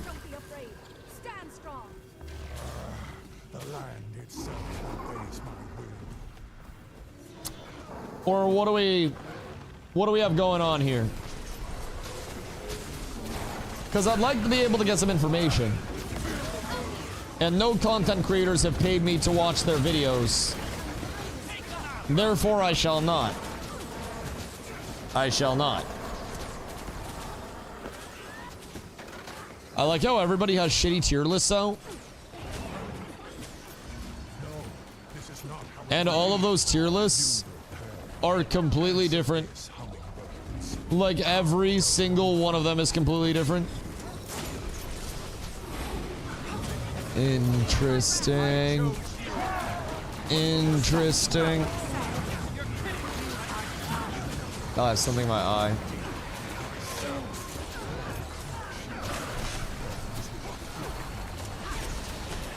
Ow. I think it's hair. Bro, I gotta get a haircut so badly. We're down horrendous. Oh, God. This shit launches at 8, right? So it's an hour and a half? I'm pretty sure. Hit a quick refresh and see what we're looking at.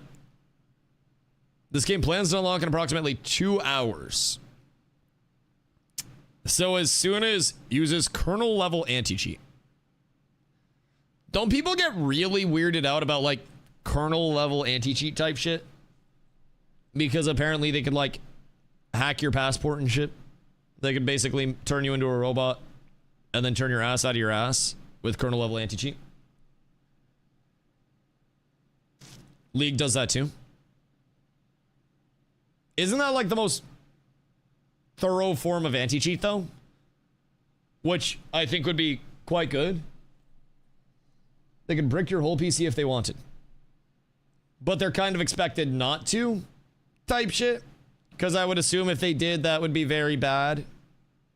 And they would probably have, like, I don't know, I'd assume there would be lawsuits at that point if they just bricked a bunch of people's PCs, no? It is? Yeah, it seems like anything other than that, you'd be able to exploit way easier. So, Microsoft has to improve the kernel level anti-cheat. Oh, so it's such a, like, such a real thing that it's basically, like, approved by Microsoft and shit. Thank you for the hydration, B. More about the data collection, I think, since it reads literally everything on the system. You got a cell phone?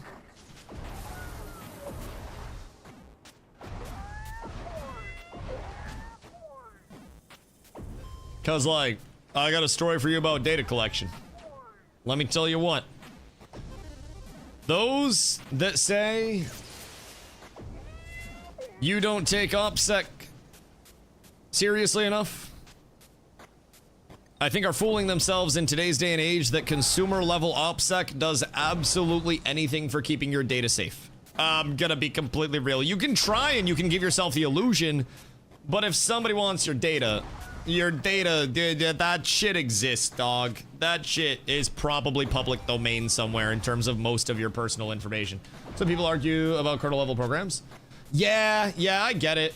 I get it. All your data is already out there. Yeah, and hear me out. I know this sounds crazy.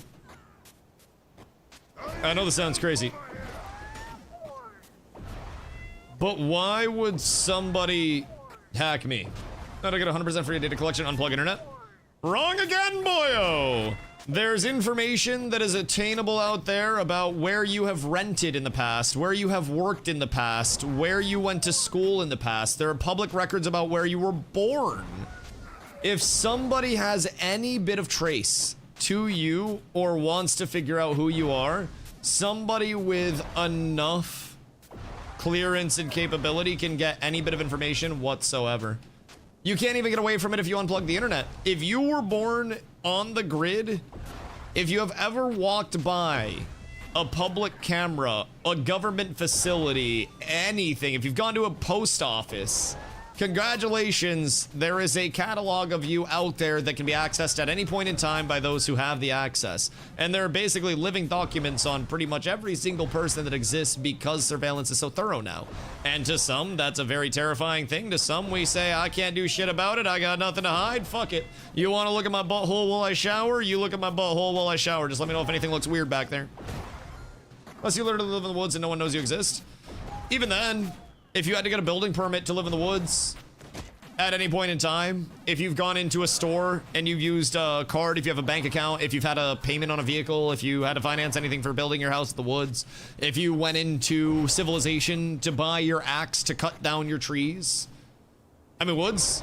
Yeah, that's what I'm saying. How are you gonna cut down the trees if you live in the woods?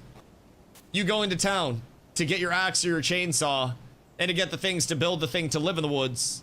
We can't do it with our bare hands. We're not just out here Stone Age making a goddamn survivalist axe like it's Minecraft.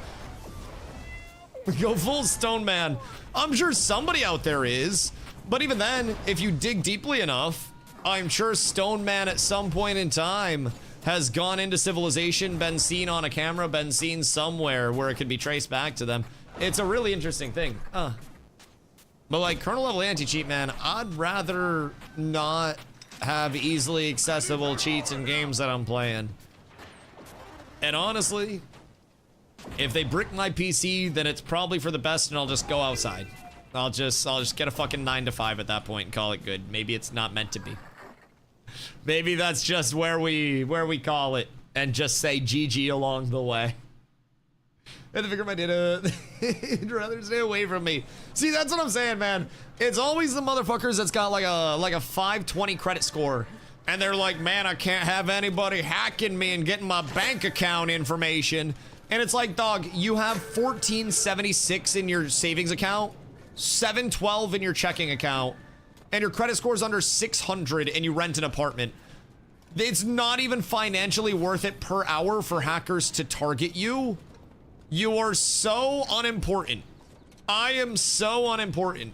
If somebody logged into all of my emails and accounts, the coolest thing that they would be able to do is stream on my Twitch, and people would be like, you're not Dusty, but hey man, hope you're having a good day, and they better hope they're conversational. Like, if somebody full hacked my shit right now and drained my accounts, the FDIC insures every single thing that's in my account by a large margin. You get 250K in your accounts insured. Let me tell you what, I am not insured. I'm not at that point of insurance. Theoretically, I could post it on the YouTube. Yeah, I mean, you could probably tweet. Like, realistically, you could go on my Twitter. I have almost 700 followers on Twitter and a pretty engaged audience. So you could go on Twitter. I have a pretty cool algorithm over there as well. I've worked hard to curate it. But like realistically, the largest inconvenience if somebody hacked me fully would be, hey Twitch, can I get my account back? It's me, the real DustyWhy. I'll prove it's DustyWhy. That'd be the hardest thing. And then maybe all my money's gone and I'm out. Not a lot of money. I'm not a rich man. Not a rich man. And also, good luck finding all my money in the first place. I don't even know where all that shit is. So if you find it for me, congratulations, man. If you pull everything out of my retirements and you put that in one place, thank you. Thank you. This time I'm not stupid. No, that's okay, Nin. Sometimes it's hard. Sometimes it's tough out here. Sometimes it's just the deck is stacked against us. The odds are not in our favor. MISTFALL Hunter launch time. It's 8 p.m., right? Or is it 9 p.m.? Wait. It's 9 p.m. and not 8? Oh my fucking god, bro. What kind of launch is that?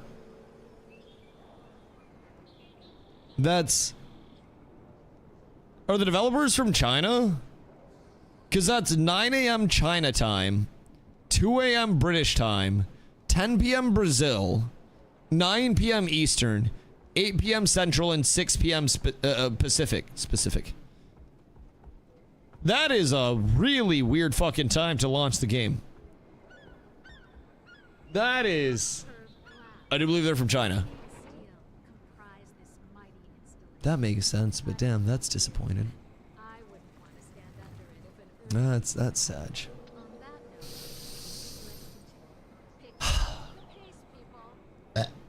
Excuse me. Wait. They're based in Hong Kong.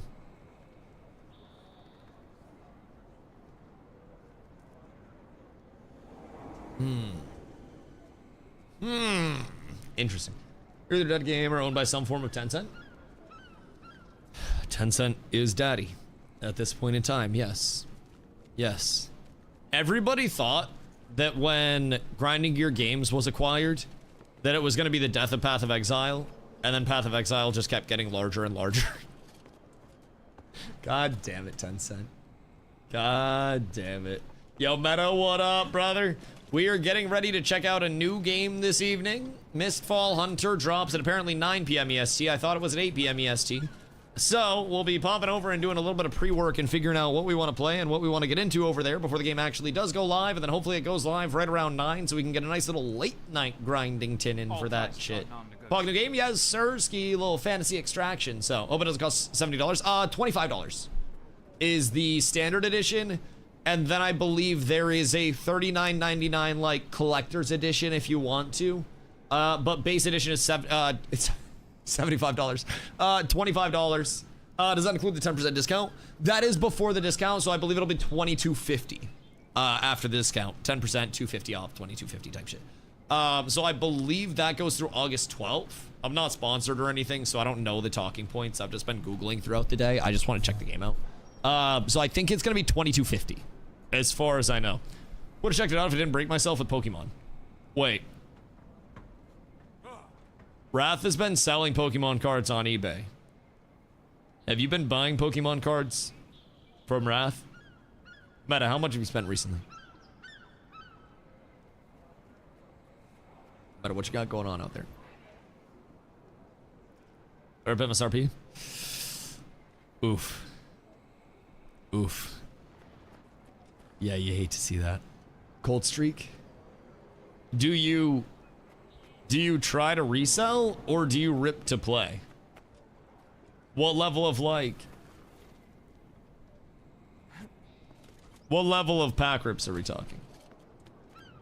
What do you mean oof is the cheapest? It's cheapest if you have really good luck. Like if you have really good luck, then it can be the cheapest. But I know people that have spent an ungodly amount and they have just never found a way to have good packs. I don't get it. I don't get it. Buy 3 packs, open 2, resell in 5 years. Max profits. Honestly, not the worst idea. Not the worst idea. Avatar, what up, dog? Thank you for that idea. Well, our new question. What do we do until 9? Because honestly, I think it might be check out some MISTFALL Hunter stuff and yap about what we got lined up.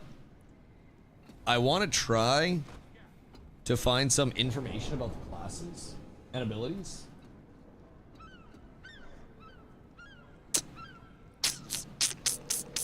So we'll probably do a little bit of a deep dive type shit and see what we can have for information early on.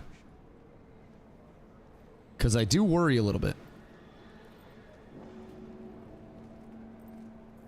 What?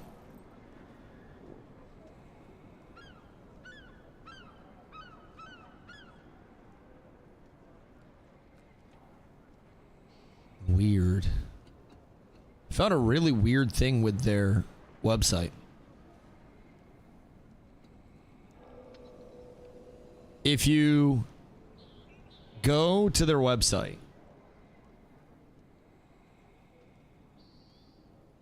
MISTFALL Hunter, like Google MISTFALL Hunter, go to their website, right? You click on the website, or you go on the website here. Interested in something specific? Just from Google.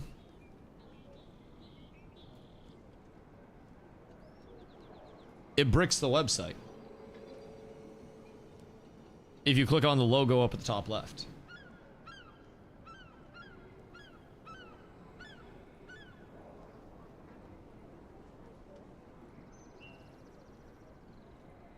I have no idea why that would happen. But literally just destroys their entire website. And it doesn't...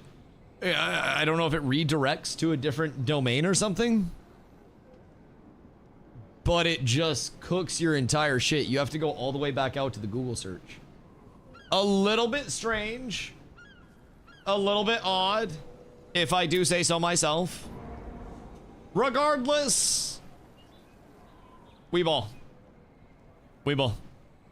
I think I'm a smoking.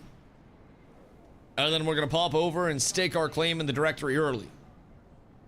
So that way we can start looking into some classes and looking into what we may end up doing here. You been hacked? They owe me money now. Alright, I'll be right back. One sec. I'm gonna fill up my water. I'm gonna get a quick smoke. And then I believe the MISTFALL Hunter deep dive shall begin. Shall begin. We've got about 2 hours until the launch of the game. Unless there are massive delays. So we shall see. Lads, I shall return. Un momento.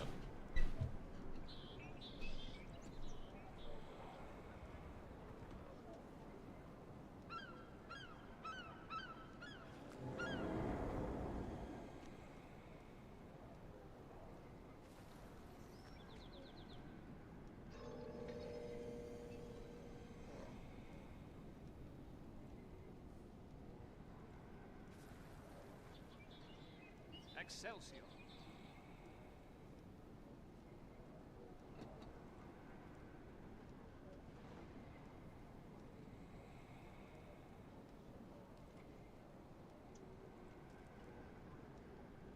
Interested in something specific?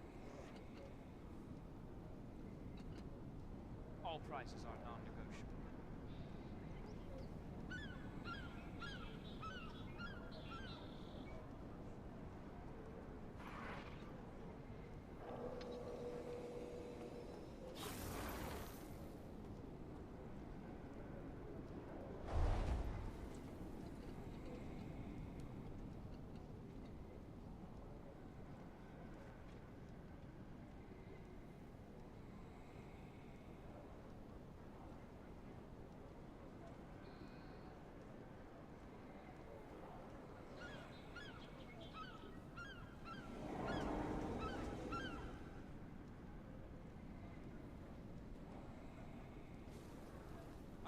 best prices around.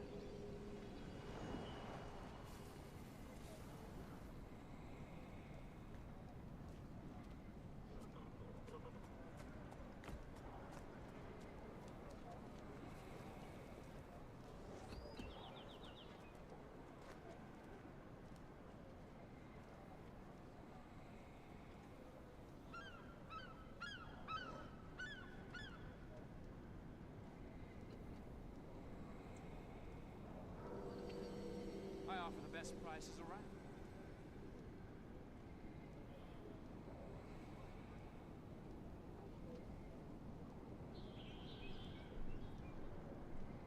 Hello and good day, my sirs. It is time. It is time. We venture into unknown territories, as we have so many times before. And we do it hand in hand, cock and cock, ready to take this on. We were up tremendous. So, I need to come up with a witty title.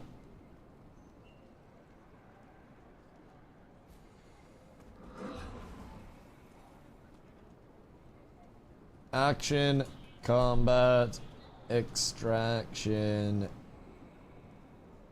I don't know a witty title. I just feel like I should probably describe the game. I want you guys to know, I legitimately sit here for probably 5 minutes before a stream each day, trying to figure out a title, because titles are an incredibly important thing to bring people in. And I suck at titles. I'm really bad at it. Just terrible at it. Dark and Darker 2, The Darkening. I feel like I just educate the people about what the game is today. So if people see a new game in the side panel, they're like, wow. And then from there, tomorrow, if I go back, I talk about how I'm gonna kill the game in the title. The time to dusty death. I feel as though that's only reasonable at this point in time. I'm wondering how many people there will be playing it at 9. I mean, 9's not the worst time to drop, but it's also not the greatest time Specific. for it to drop. I feel as though 6 p.m. West Coast. Yeah, but West Coast is ass at video games.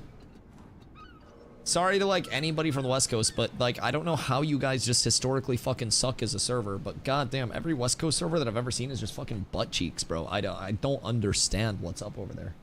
They buy more skins though? Well, yeah, because their cost of living's higher. Yeah, I mean, I get it. I get it. Like, spend per capita, they're up tremendous over there. But it's like, god damn, bro. It's like, how so bad at games? As EU looks at us, just as a whole. Every West Coast I've ever seen is normally dead. Well, I feel like a lot of them just play on East Coast at this point in time. They invade us. It's like the Louisiana Purchase revenge. They just pollute our servers with their high ping. Yeah. I don't know about, I think it's probably just less ping nowadays. Because West Coast has more sunshine, so there are worse games. Not a bad theory. Better to go outside of the West Coast, so people go outside of the West Coast more, so there are fewer people that are just locked inside playing video games. And then with Europe, nobody wants to go outside in Europe anyways, so everybody just plays video games. Really, when you put it that way, I kind of see it. The sun has cooked the West Coast. I think the sun cooked Canada most recently because of like the wildfires and shit, right? States with the most pressing winters produce the best gamers is an old theory. Alaska excuses data though.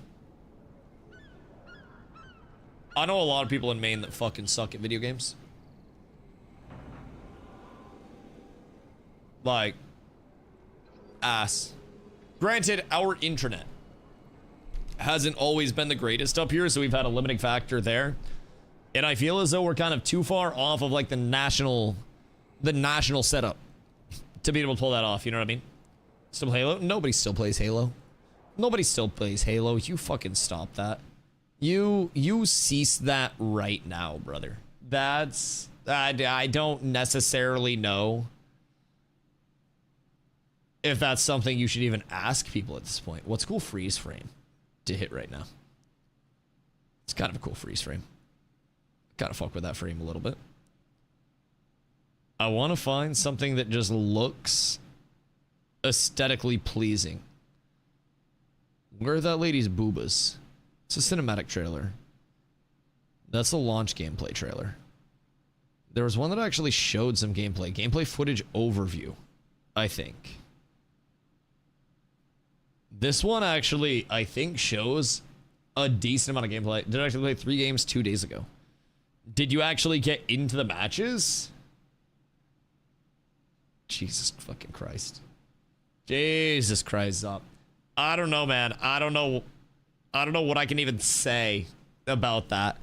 I feel as though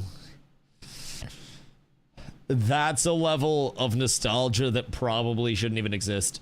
But Halo literally receiving more game attention than Destiny right now, just for perspective.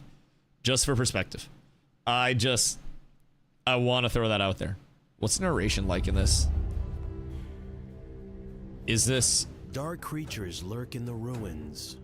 With your shabby weapons like those, you're just giving away free loot. Is this AI? Observe carefully. Search every corner. How loud is this? Find what others lack, what others envy. Sharper weapons, okay, no, it's kind of lit. Stronger armor, I fuck with this. And more cunning gadgets. The weapon cosmetics look cool. If you want to outlive others in the Gilgamist, brute force is never the answer. Hunt monsters. Okay, hold the fuck up. Hold the fuck up. I just want to establish that this guy is wrong. I'm literally putting that out there. I usually do not say that people are wrong, but honestly, this guy might be wrong.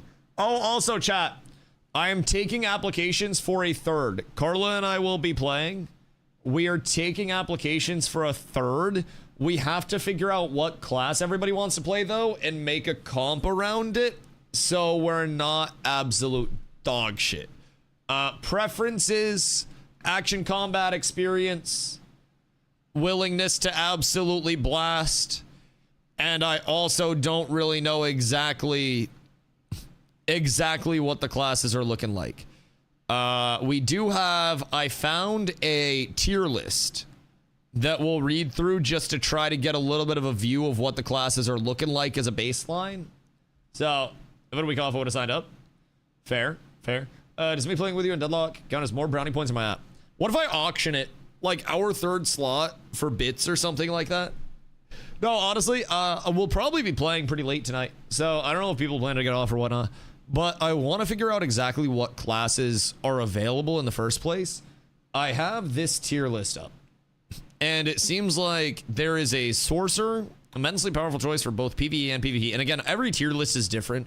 I just want to see what the classes are in the first place. I'm not looking at this as a tier list, more so an informative guide on the classes. So sorcerer seems to be very casty, single target and AoE attacks. This class can quickly turn the tide of battle in both solo and team play, making them hands down the current choice for those looking for control and decimating all who oppose them. And then Shadow Strix is rogue, using strikes from the shadows to deal significant damage in short bursts before disappearing and preparing for their next attack. Seems very re-stealthy, very movementy. 3x rogue meta. Yo, on God, just full stealth and then swanton bomb people. I really hate to say this. Like, I really hate to say this. But in Legacy Seal and Sorcery, Eldegard, I played their rogue class, and I fucking loved it. I really hate rogues because of how annoying they are. But in games like this, it's so rewarding to just be a ratty little rogue fuck.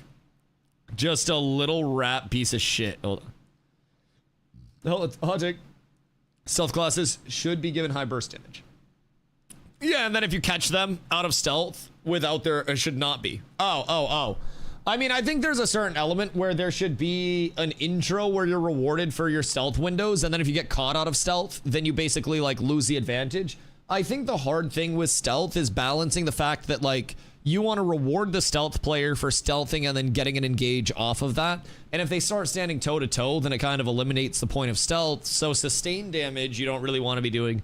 But I think some interesting stealth things that I've seen in games that don't really have the craziest level of, like, cleanses available, having dot damage and then putting up dot damage and then stealthing out, letting the dots tick and then re-engaging off of that is, can be, like, a good way to mitigate the burst. But stealth and extraction games is dumb as shit. It's going to be interesting. It's going to be interesting, I will say. I think not only stealth, but like high movement, right? When you only have one class to play and you have an entire area to play it, you just have to know what your limits are. And fights that are in very confined areas, when you're playing something like a rogue, you have to basically avoid, because action combat, you'll just get pulled in. And you can outmaneuver the fight, but pretty sure it's not true stealth. Like, you can see it if you look hard enough. I want to say Legacy had a stealth that you could also see if you looked hard enough. Eldegard. They had a stealth on their rogue, but you could basically see the rogue moving because it was a little wispy. Hold on, let me find a clip real quick from Legacy for you guys, because Legacy was actually really fucking fun. Clips, Legacy, Eldegard. Okay, let's see. Is it this one? He's over here somewhere. I think it might be this one. Hold on, let me see. I'll pull this bitch up. I think it's this one. I'm gonna give it a look-see. Because this was Eldegard.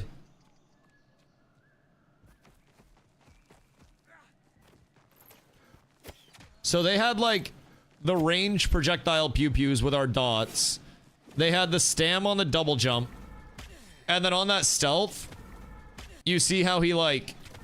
You see how he had the direction? Whoops. So basically on the stealth, Rogue had like a grapple shot. So I had the damage tick on him when he stealthed, and my dart that I hit him with. This is a clip. So basically when I hit this first dart, it's a poison dart. Puts a dot up on him, and also has that green cloud. So I go down to engage. He pops his stealth, and you still see the poison effect, and it kind of follows. And then I hit a grappling hook onto him because I knew where he was going. Is this PvP extraction? We're looking at an older one called Eldegard, and Eldegard really reminds me of this game that we're going to be playing, MISTFALL. But MISTFALL doesn't go live for another 2 hours, so we're going to be sitting here shooting the shit, just like yapping about it and whatnot. So this is actually when I was playing Ashes.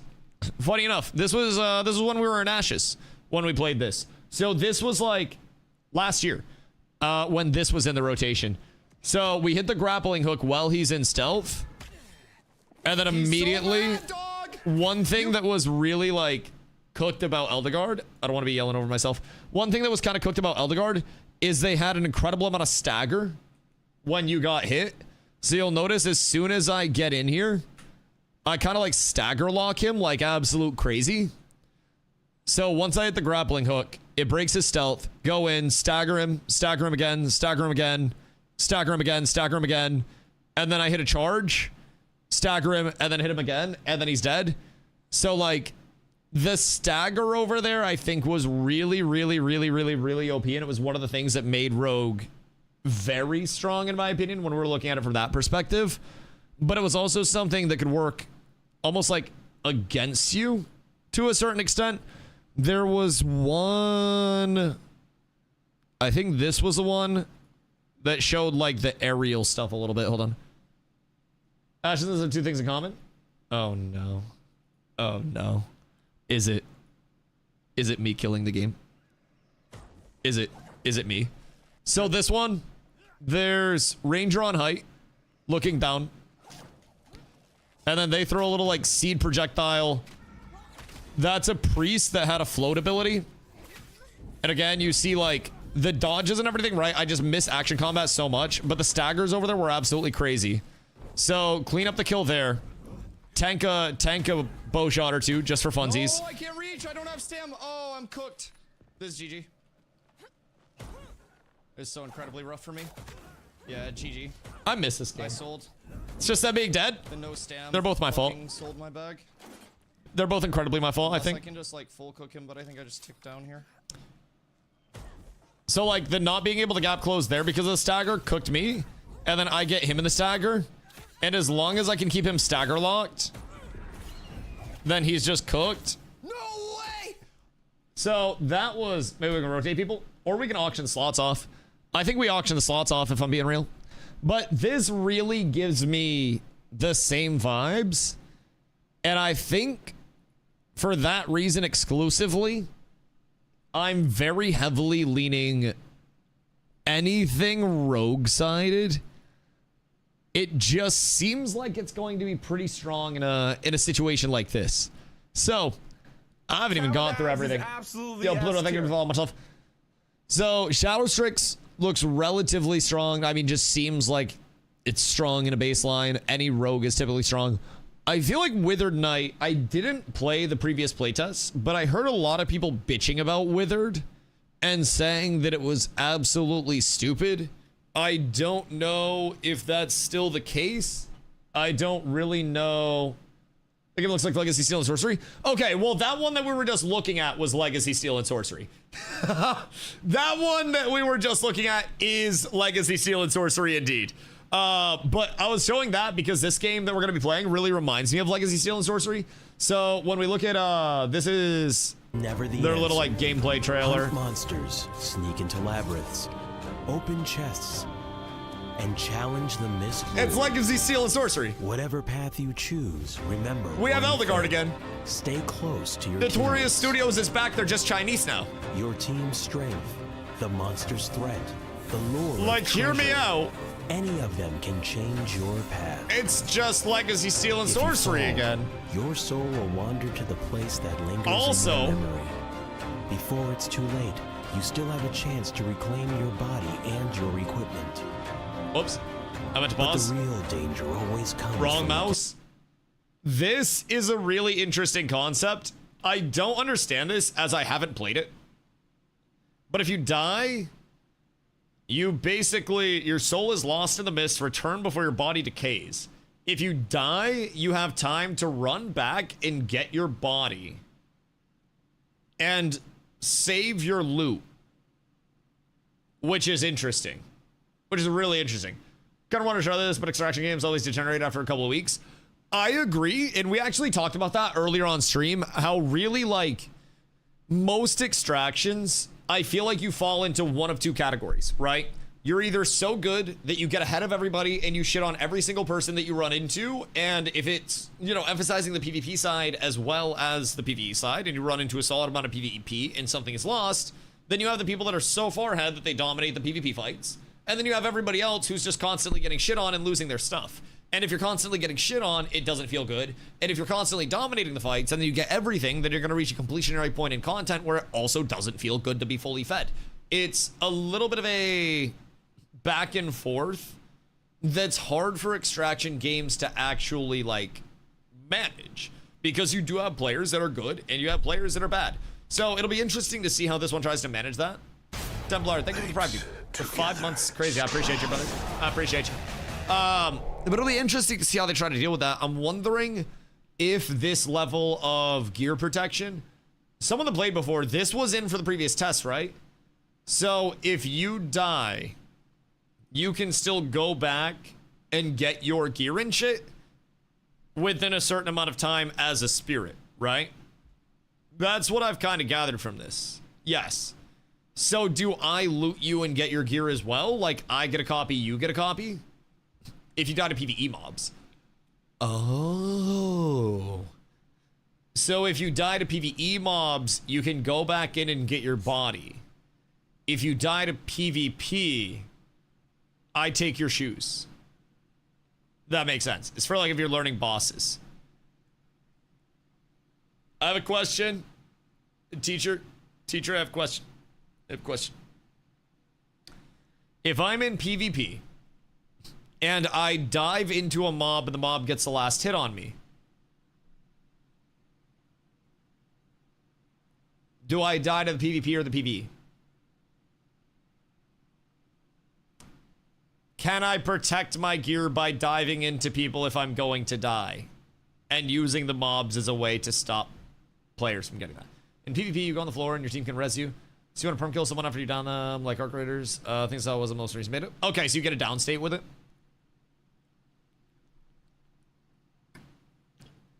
That's nice. And then if they're full dead, I'm assuming just grab their loot.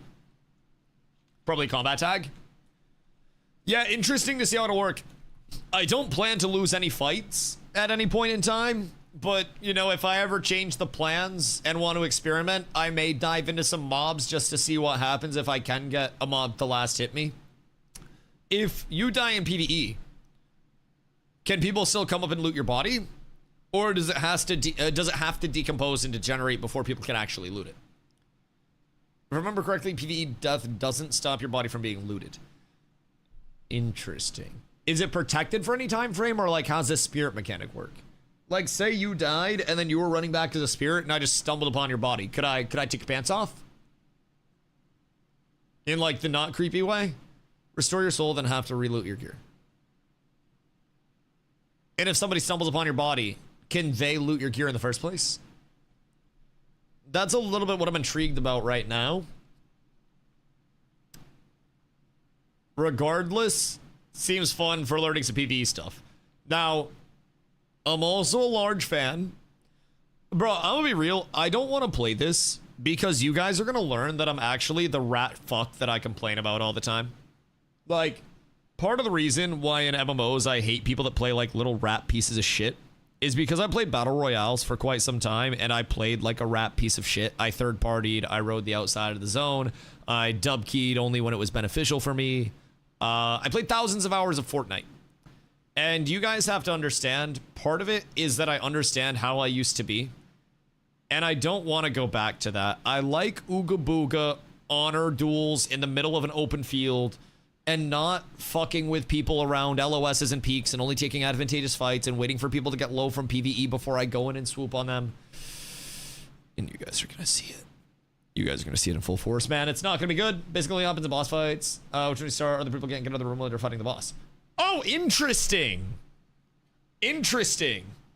So, if you start a boss fight, it seals off the room. If my team's outside, can my team get in? Or do we have to make sure that everybody's in the room in the first place? We're gonna play the game? Yeah, it doesn't go live until 9. So once it goes live, I'll be popping in. Unfortunately, they are... Well, I don't want to say unfortunately they're in China because that sounds mean. But unfortunately, the China time zone is a little bit different than ours is. So they're launching at 9 a.m. China time, which I believe is 9 p.m. our time. Seals room, team can come in. So could I just... I don't like team can come in, promotes a teammate ratting outside and using the door to escape. I mean, I think that's also a strategic thing though, because if the teammate couldn't come in after the fact and your teammate was locked out, then I would just kill the fuck out of your teammate and then I'd sit outside of the boss room and just be like, hey.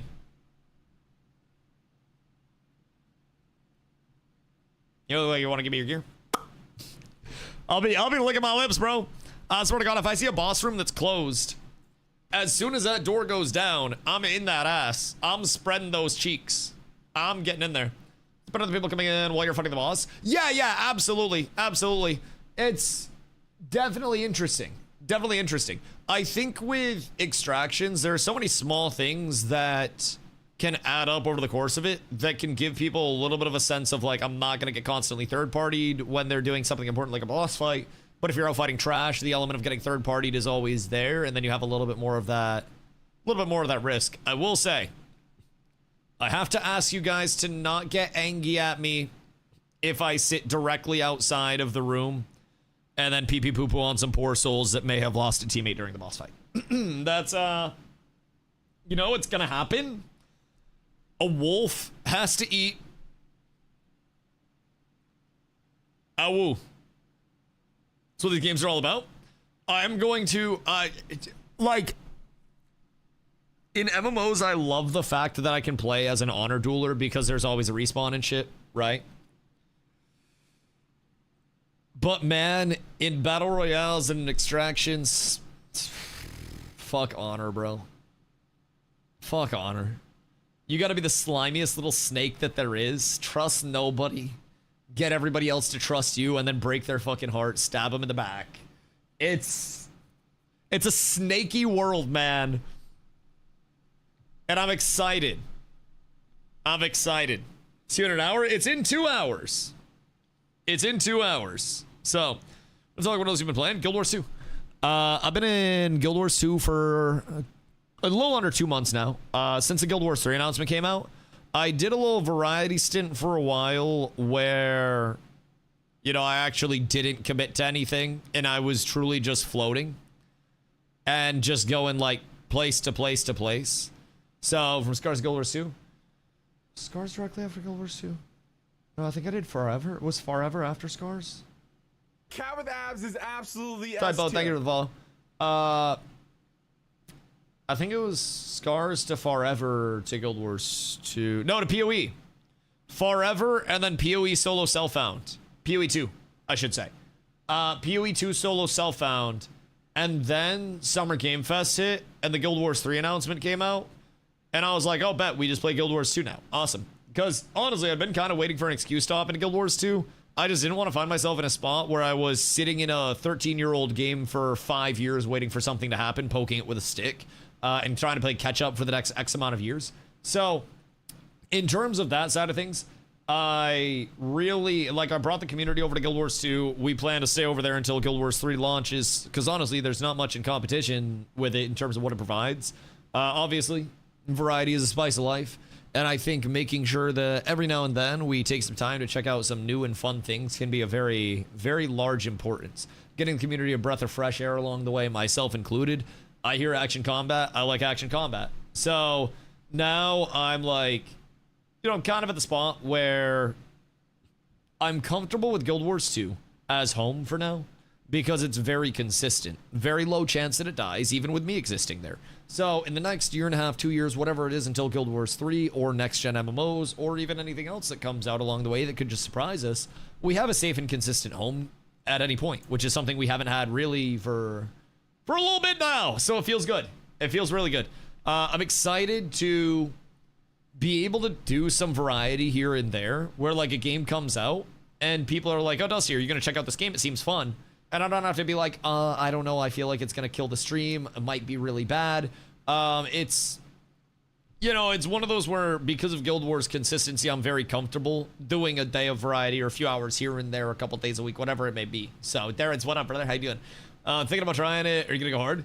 I'm always hard. I should probably consult a doctor if I'm being honest. But yeah, I mean, I'm going to check it out. It launches at 9 in the first place. So I'm EST, my old ass, I'm 30, bro. I was thinking it launched at 8, first things first. I suck at telling time. So I'm gonna be sleepy as hell by the time it launches. That's like my wind down period. So I'll probably, you know, tonight we'll go pretty hard, do a pretty late stream, get some good hours in on it. And then if I really enjoy it, I'll probably give it a look-see tomorrow as well. And just, you know, it's an extraction game. So I really want to root for it, as I really want to root for every game. But as we know, extraction games typically have like a 2 to 3 week lifespan before they really just like fall off a cliff. So it'll be peculiar to see how it sticks together. I see a lot of Legacy in this, Legacy Steel and Sorcery, a lot of Eldegard. Same game, different title. It's dead now. Loved that game. Played a decent amount of it, and it was quite fun overall. But it didn't stand the test of time, didn't draw in enough players in a consistent enough manner. So all things considered, you know, I'm hoping that this one is able to do it in a more consistent way for the action combat fantasy enjoyers. Because really, when you just look at that simple criteria, fantasy action combat. Want to have swords, want to have bows, want to have spells, want to have heals, and want to have action combat. That shit's dry. It is a very scarce market right now with not a lot of things to look forward to. So I'm excited to, at the very least, have some action combat where I look at somebody, I swing my melee weapon, and that melee weapon goes over to that person and I can hit them. And I have some, you know, some physics-based abilities and whatnot.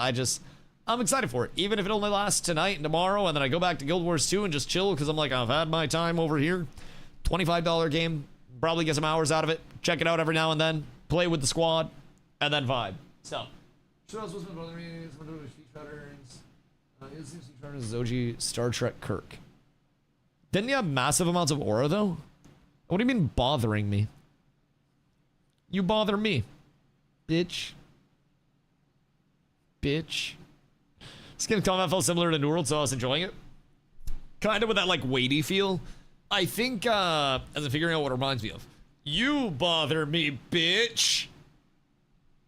I think that weighty feel is really nice. Like you said, Templar. If you're talking about that, I really like the prospect of a weighty melee feel, where there's a certain amount of like, I'm stuck to the world, but also I think weapon pull is such an important thing if it's done well.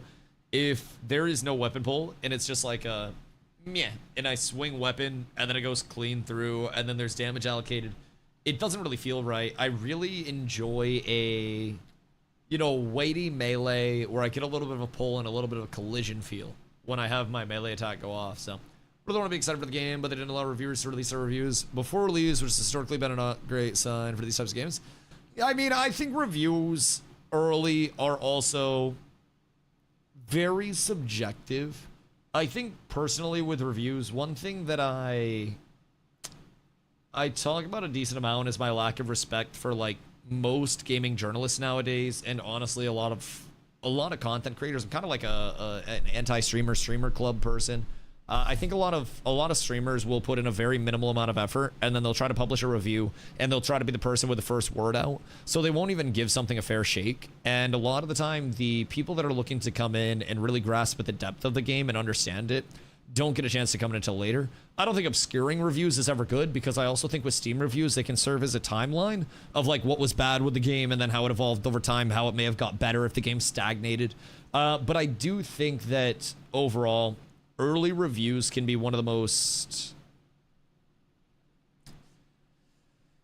tedious fields to navigate, and it can often be some of the most ill-informed people that played a few hours and want to speak as though they're experts on everything in the game. And I think there's a certain level of credibility that has gone out the window with a lot of people that get early access to video games. And I'm not talking just like early access players in general, but I'm talking about like the large platforms that can also provide reviews. I've always somewhat shied away from reviews recently, and I think part of that is because I'm fortunate enough to have the time to, if I want to check out a game, dedicate a few hours, dedicate a day, whatever it may be. And I definitely understand the whole, you know, a lot of consumers are going to want to have that level of feedback from somebody before they invest their time and money in something.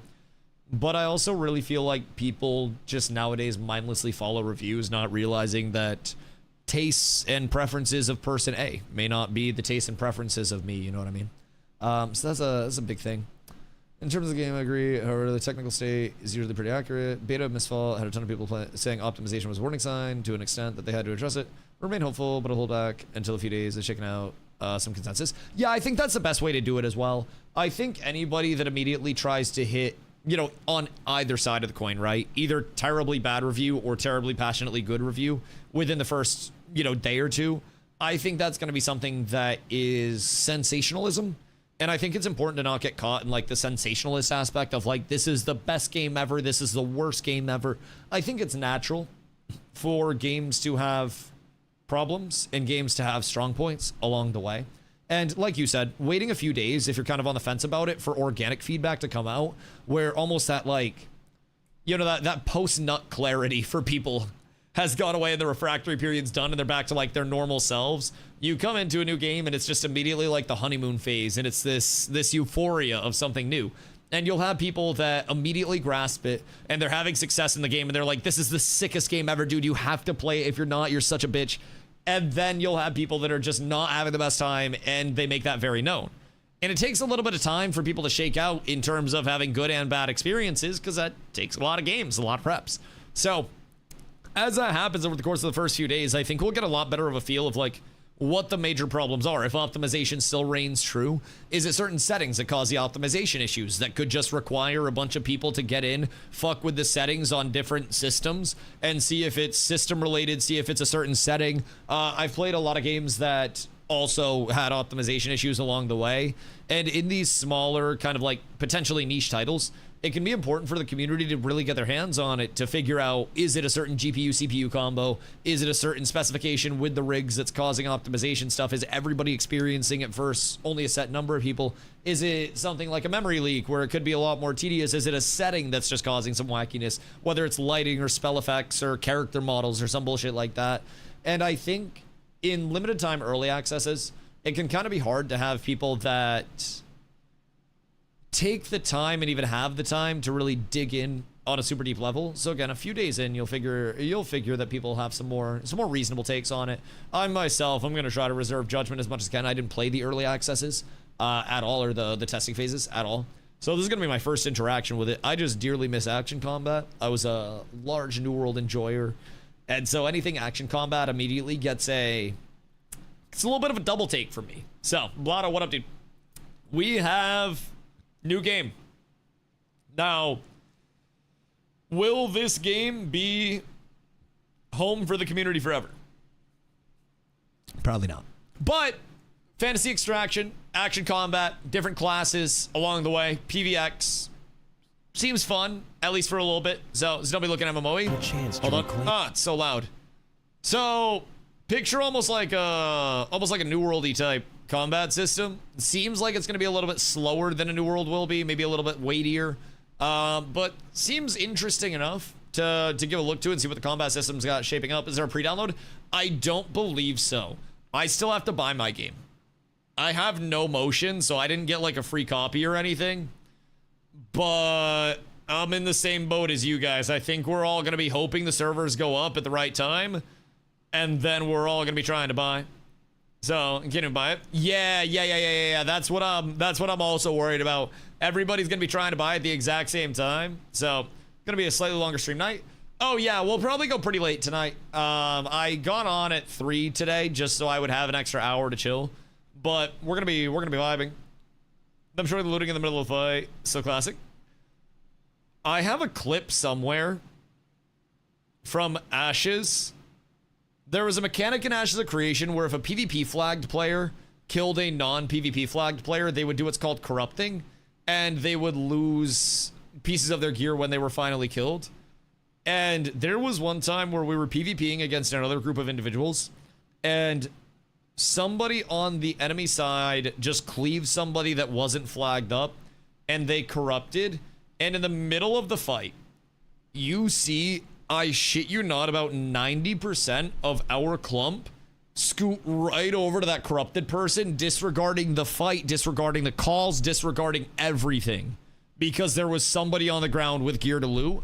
I fucking kid you not, dude. Our entire clump just right over to the corrupted person. It's wild. On Game Pass too. Yeah, Game Pass is gonna be an interesting one. That might actually open it up a lot. The cross-plat is interesting. Do we know how cross-plat queues go? Is everybody just dumped into like one type of lobby, or what are we on here? Corporate person could have generational wealth though. I swear to God, bro, you guys probably gave Zombie a fucking ulcer. I felt so bad for him sometimes. I felt so incredibly bad. Keith! What up, baby? Yo, how's it going? It's going well, dog. It's going well. Thank you for 13 months. We got an hour and a half until a new game launch that gives us a little bit of action combat along the way, gives us a fresh take on a few things. And let me tell you, I am excited. I'm excited. We're going to go pretty hard at it tonight, get a nice late stream in, get some good reps in. Tomorrow, we'll hop on stream, probably start the day with it, keep the grind going. We got some class-based structure over here, so we got to figure out exactly what we want to play. We're gathering some information, doing a little bit of a Dusty deep dive. So, yo, Steve, what up, dude? Which class are you looking to play first? It's kind of what we're going over right now. I actually didn't play the testing phases whatsoever, so I did some light Googling, not to value this off the tier list side of it, but more so to just have a list of the classes. From what I've gathered, a lot of people said Withered in the previous phases was quite solid in the previous tests. I think Mercenary, if I'm not tripping, is like newer and just had a bit of some tweaking come into this, if I'm not tripping. Or maybe it was like the Spear that was newer and then they were comparing it to the Mercenary. Regardless, you play this game? Yeah, I mean, I do now. It's just coming out, so I'll give it a look-see. I haven't played it in the past, but I love action combat. So Mercenary seems pretty balanced, seems pretty tanky. Black Arrow, obviously, Archer type beat. Seer, very supporty. I will not be supporting in this game. There is too much to blast. As of right now, I don't like playing casters unless I absolutely have to. And honestly, for me, it's between Shadow Strix and Withered Knight. And those are typically the two that I would look to play. Rogue got nerfed, I think, from how good it was in the previous beta. Interesting. Yeah, I mean, I'm not even evaluating things based on how good they are or anything. The tier list itself, don't pay any attention to this. I'm more so using this just to get an idea of the class itself. Shadow Strix seems rogue. Withered Knight seems very bruiser, ooga booga type beat. So if I can get in range, then I can absolutely blast. Staggers are kind of dumb. See, that's what I was curious about, because with Legacy, Steel, and Sorcery, right, we had a large set of staggers that came in, right? So it shows really well in this fight. But when I was playing Legacy, you would basically get into combat and stagger lock people. And I'm not quite certain if it's the same way over here. But once we get into range, right, this stagger lock was killer, bro. Once somebody got in on you, it was so hard to get away. Like, almost impossible.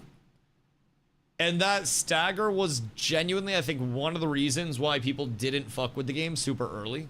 So, if you try Dark and Darker, I don't really like Dark and Darker. I don't fuck with the super slow, clunky, first-person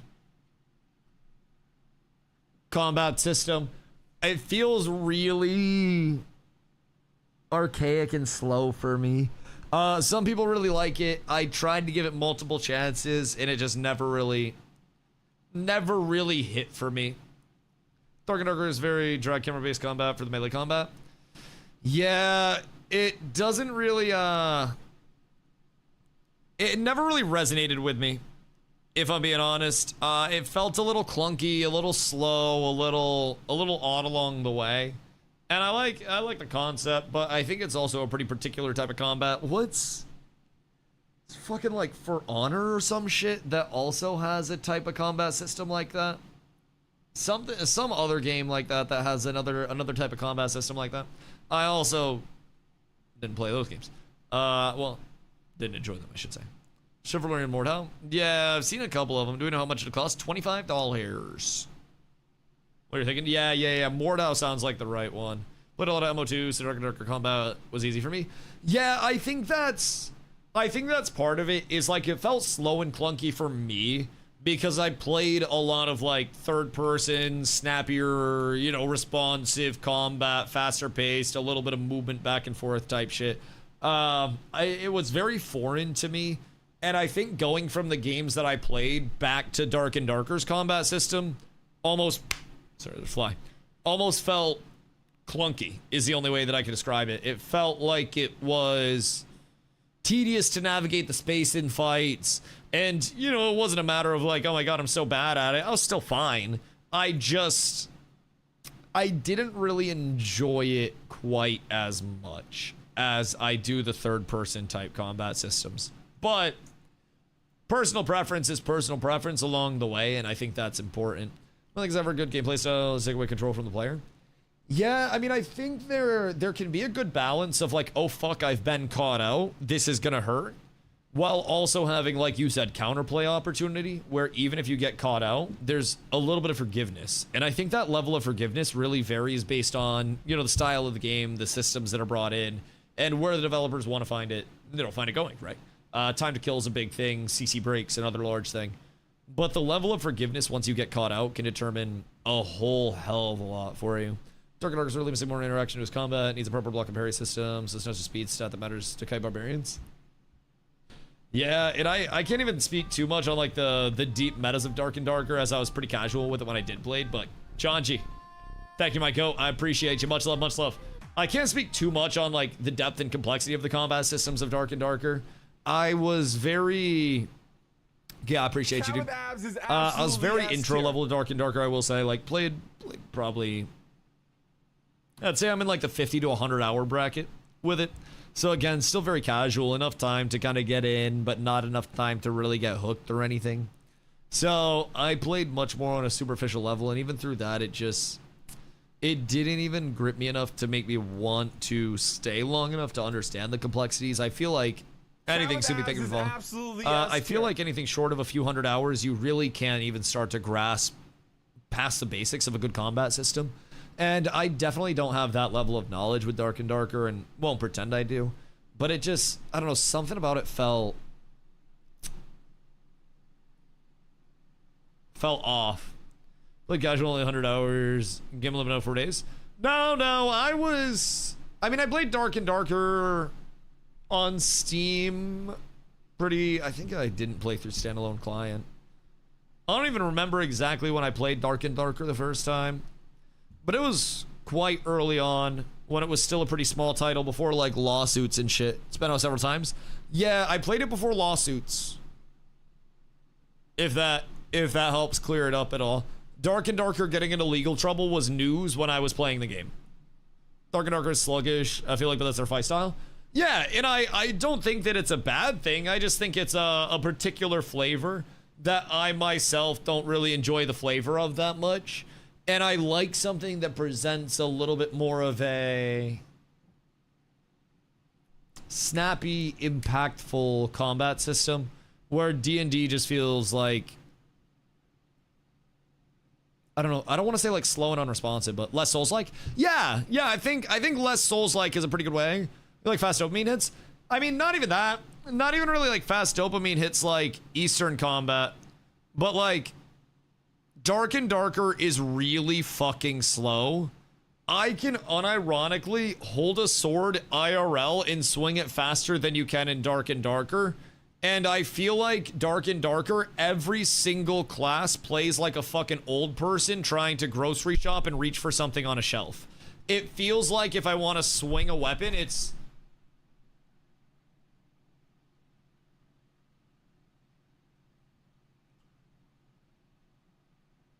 Unless you're rogue. Well, compare it to rogues in other classes. Like, even a rogue in Dark and Darker, we'll compare it to just the Legacy Steel and Sorcery clip that I have played up. But like, immediately here, third person just provides me so much more movement, so much opportunity to manipulate the fights and use the battlefield. And the amount of distance covered in this already supersedes, I think, like, any form of combat that I ever had in Dark and Darker. But that's also just the playstyle preferences as a whole. But like Legacy combat, fuck. Legacy's super fun too. Legacy's dead, John G. Legacy's dead. It's gone. It turned into Eldegard. Like it renamed to Eldegard and tried to go more like MMO light. And it was before its time and it's dead now. It's just fucking gone. I hate it. This game having a sprint and dodge is way more impactful. I think forms of movement like that are baked in for everybody, like sprints and dodges that are kind of like available to everybody on the even playing field, and it's how you manipulate those things is really, really, really fun. But played most during standalone days before Steam release, but after playing the Clone Dungeon Born made me realize the interactions Dark and Dark was missing. I don't know, like, you're a great game too.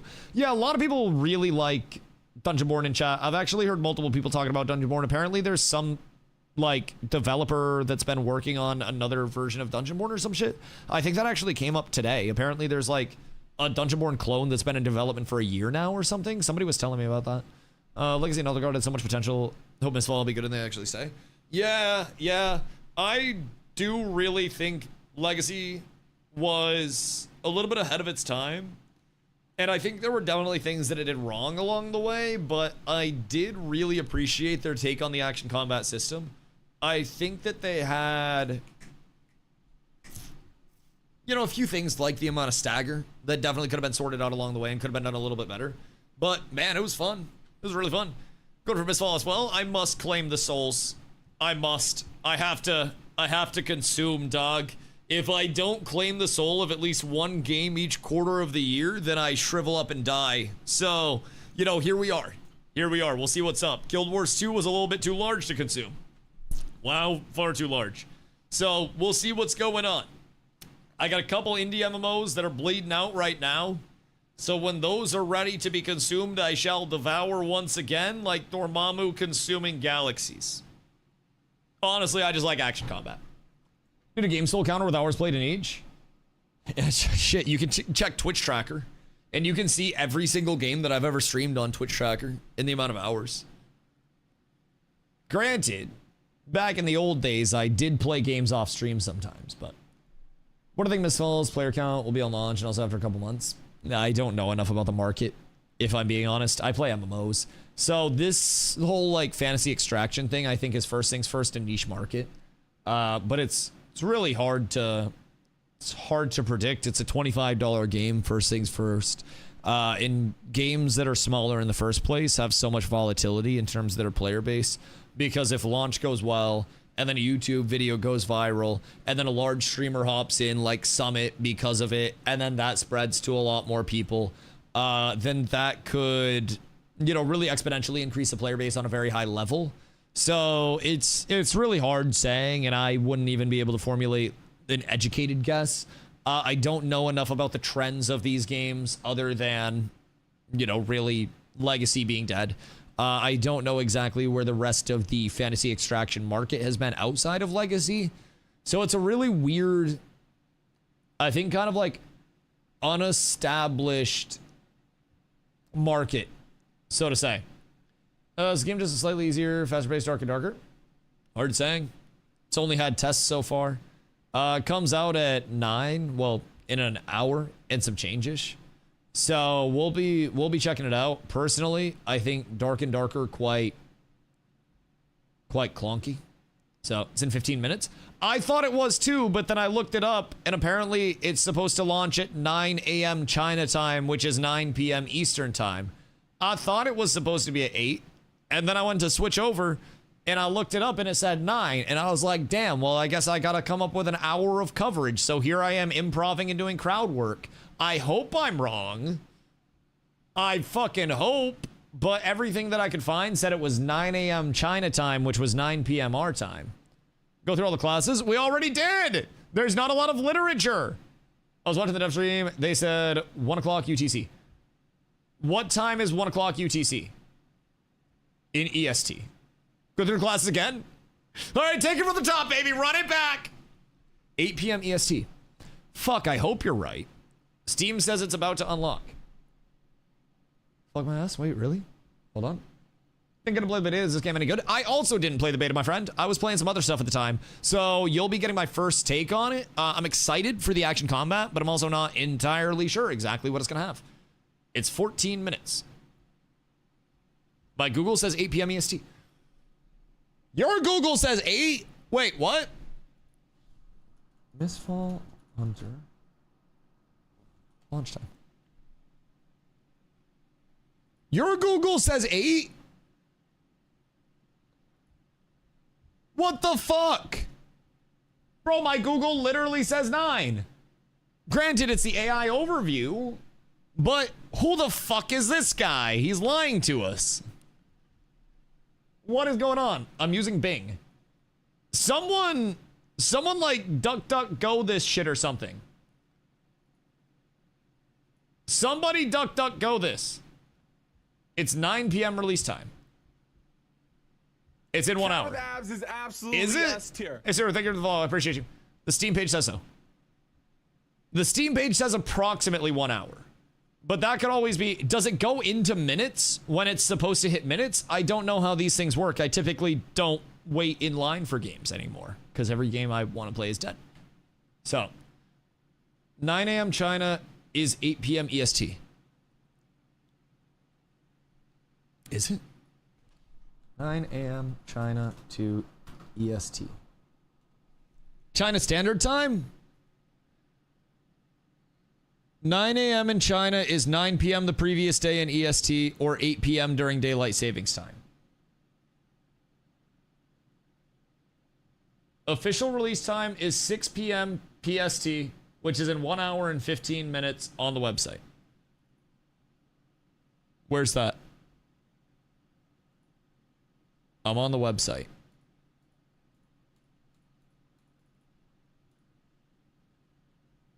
Hold on. Is there a countdown somewhere? It's the first question of the FAQ. Official launch FAQ. I tried to click on it. Said I couldn't do that. The fuck? It like killed the website when I tried to click on the FAQ. Is it on Steam as well? On the official store Steam page. Oh, here. This. When is the official launch? July 30th, 2026 at 1 UTC plus 0. 1 a.m. UTC is in 1 hour, 15 minutes. Okay, we're up. Official launch 1 UTC is 8 p.m. But 1 UTC is 9 p.m.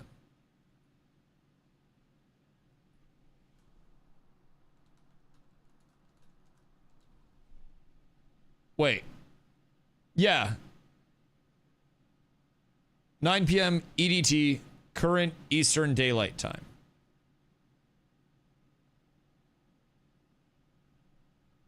Because I think that's... This guy's trolling you. Well, I don't know how to tell time. I don't fucking do UTC stuff. I'm also confused enough. Listen, I don't do fucking international time conversions. I just stream.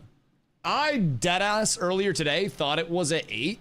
So I also fully acknowledge that there was a little bit of uncertainty on my end. So about UTC. What is UTC in the first place? July 30th, 2026. Hear me out. You want to see some weird shit?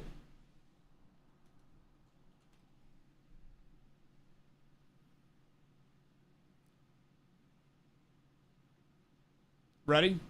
Ready? This is why you never go off AI. 1 UTC is 8 p.m. EST or 9 p.m. EDT.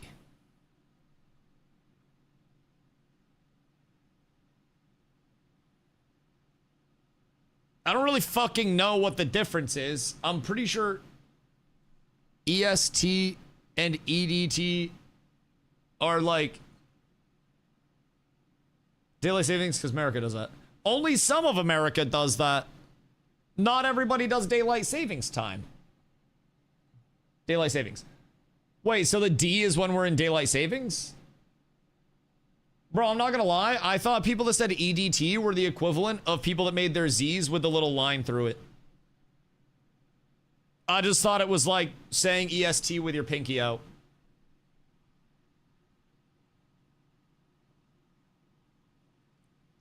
They are. Word. It's exactly what they are. Just that extra little, every eye is dotted with a smiley face, and you're like, man, how do you even find the time to do all this bullshit? Where do you find the time of the day? But the answer on how I don't know is, do I get paid to stream or do I get paid to tell time? I haven't showed up on time for a stream in like 6 months. If I got paid to know time, I would be broke. Right now, both? Listen, I could just be here. I can exist. It could be 11 p.m. launch and I could just vibe. I have to pee. But that's about the only thing holding me down. Eastern Standard Time, savings time, EDT, Eastern Daylight Time, no savings time. That's stupid. That's quite stupid. If I'm being completely honest. Okay, hold on. I have to pee. I'm gonna do that real quick, just in case it launches in 8 minutes. Un momento. We're gonna roll some footage for you guys. Because I know everybody needs their TikTok stimulation. Here you go. Enjoy some B-roll.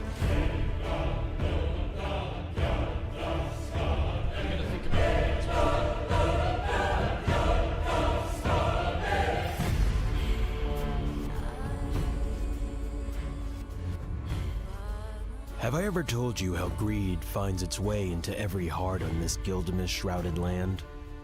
The gods fell. Their blood became the raging Gilgamesh, condensing into Gildan blood that draws the greedy to this land.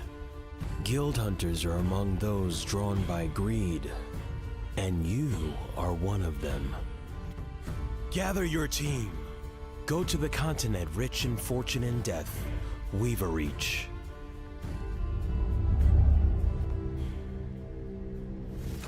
Dark creatures lurk in the ruins. With your shabby weapons like those, you're just giving away free loot. Observe carefully. Search every corner. Find what others lack. what others envy. Sharper weapons, stronger armor, and more cunning gadgets. If you want to outlive others in the Gilgamest, brute force is never the answer. Hunt monsters, sneak into labyrinths, open chests, and challenge the Mist Lord. Whatever path you choose, remember one thing. Stay close to your teammates. Your team's strength, the monster's threat, the lure of treasure, any of them can change your path. If you fall, your soul will wander to the place that lingers in your memory. Before it's too late, you still have a chance to reclaim your body and your equipment. But the real danger always comes from the Gilgamest itself. When the deadly Gilgamest begins to devour the land, you must make your choice. Find and defeat the Returner Woodling to open the gate of evacuation. You may encounter far more powerful enemies along the way. Sometimes, a clever use of tactical item can buy you more time than a desperate fight ever could. At the worst moment, a choice must be made, and one must stay behind for the others. Have your teammates take your equipment and leave, and reclaim it when you return to camp. Make sure at least one person makes it out alive, and your team will have a chance to return. Otherwise, as more guild hunters arrive, a brutal fight will be inevitable. To survive, you must know your rivals, guild hunters. They come from different paths, wielding different powers. Mercenaries crush their enemies from the front. Their faith lies in hammers, swords, and shields. Few can stand before them. Sorcerers wield the power of destruction. They harness the elements to tear their enemies apart. Or Stardust magic to protect their allies. Shadow Hope you're having a strikes lurk beautiful in the day. shadows, waiting for the perfect moment to strike. How to find the most basic sounding The human to moment do the this dagger voiceover? is drawn, Yo, I feel like I could do some voice inevitable. acting type shit. I don't mean to like. I don't mean to Black put arrows are myself expert in a watchers and deadly shooters. particular They strike from a spot, distance so to say, and turn the terrain driven by to their ego. advantage. But I feel as though I could definitely voice act a Seers little bit uphold and their go kind of commandments, hard. using the power You're just making the same games over and over again? I mean, But some choose welcome to to steal gaming in all chaotic fairness. power from Like, blasphemy. literally every game Knowing is how each a guild hunter derivative fights of is key a to few your games survival. along the way. Every MMO Follow can be the related to path. another MMO and can be like completely unoriginal. Every survival can be related to another survival and can be completely unoriginal.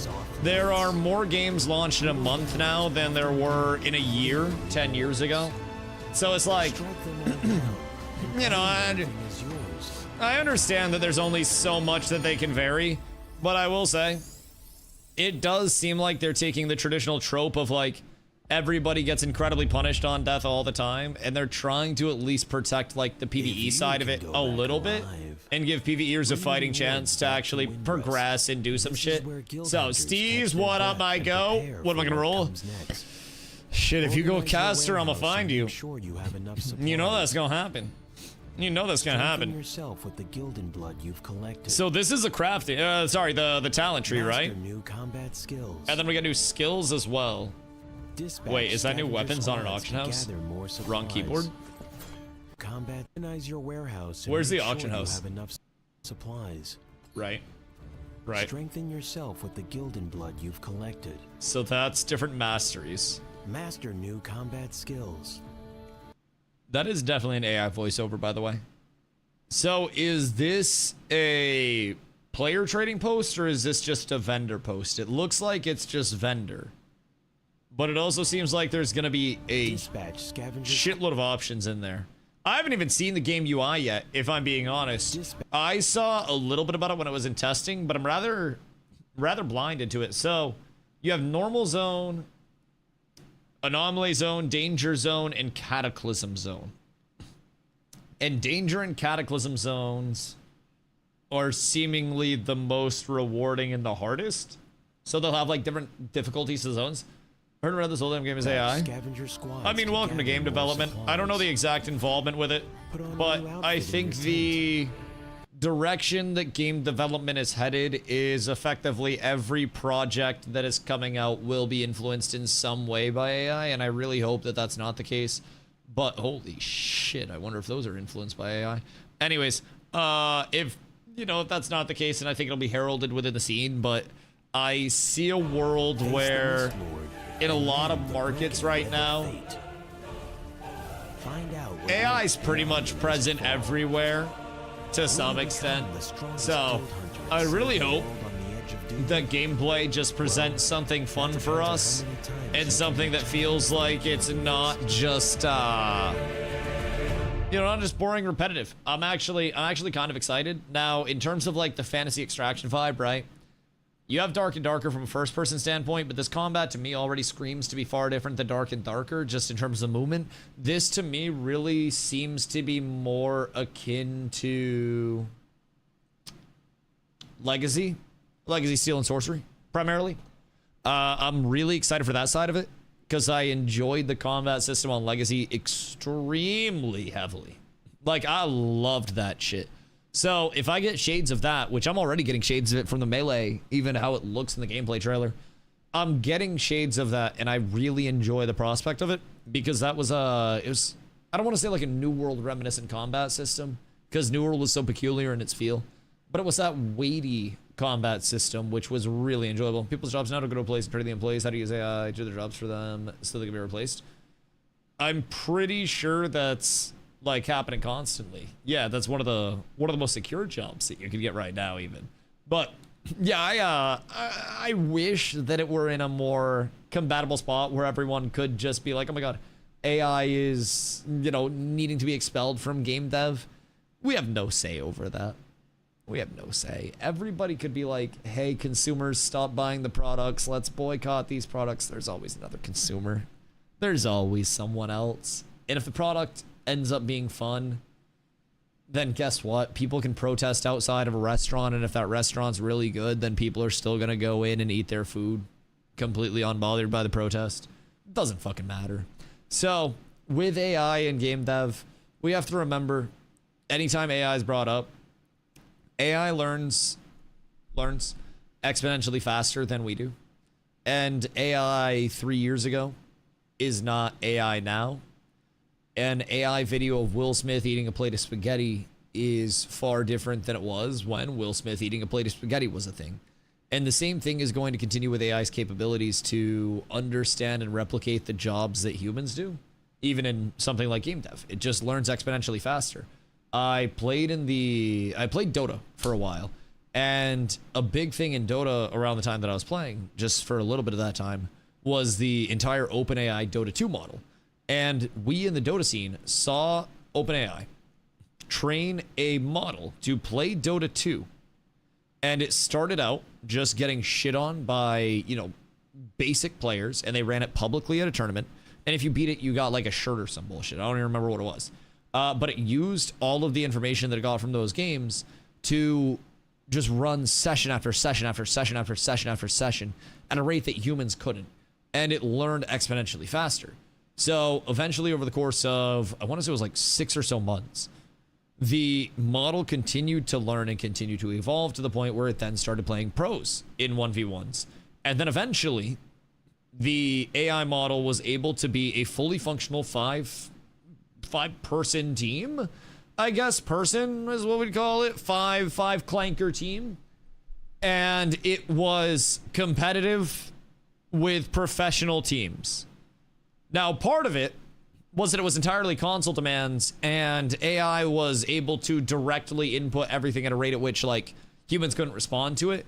A person would, there was an item Blink Dagger that just teleported you a little bit, and somebody would blink in and instantly get CC'd before anything actually, before anything resolved on the human side, because the AI could just react so much physically quicker.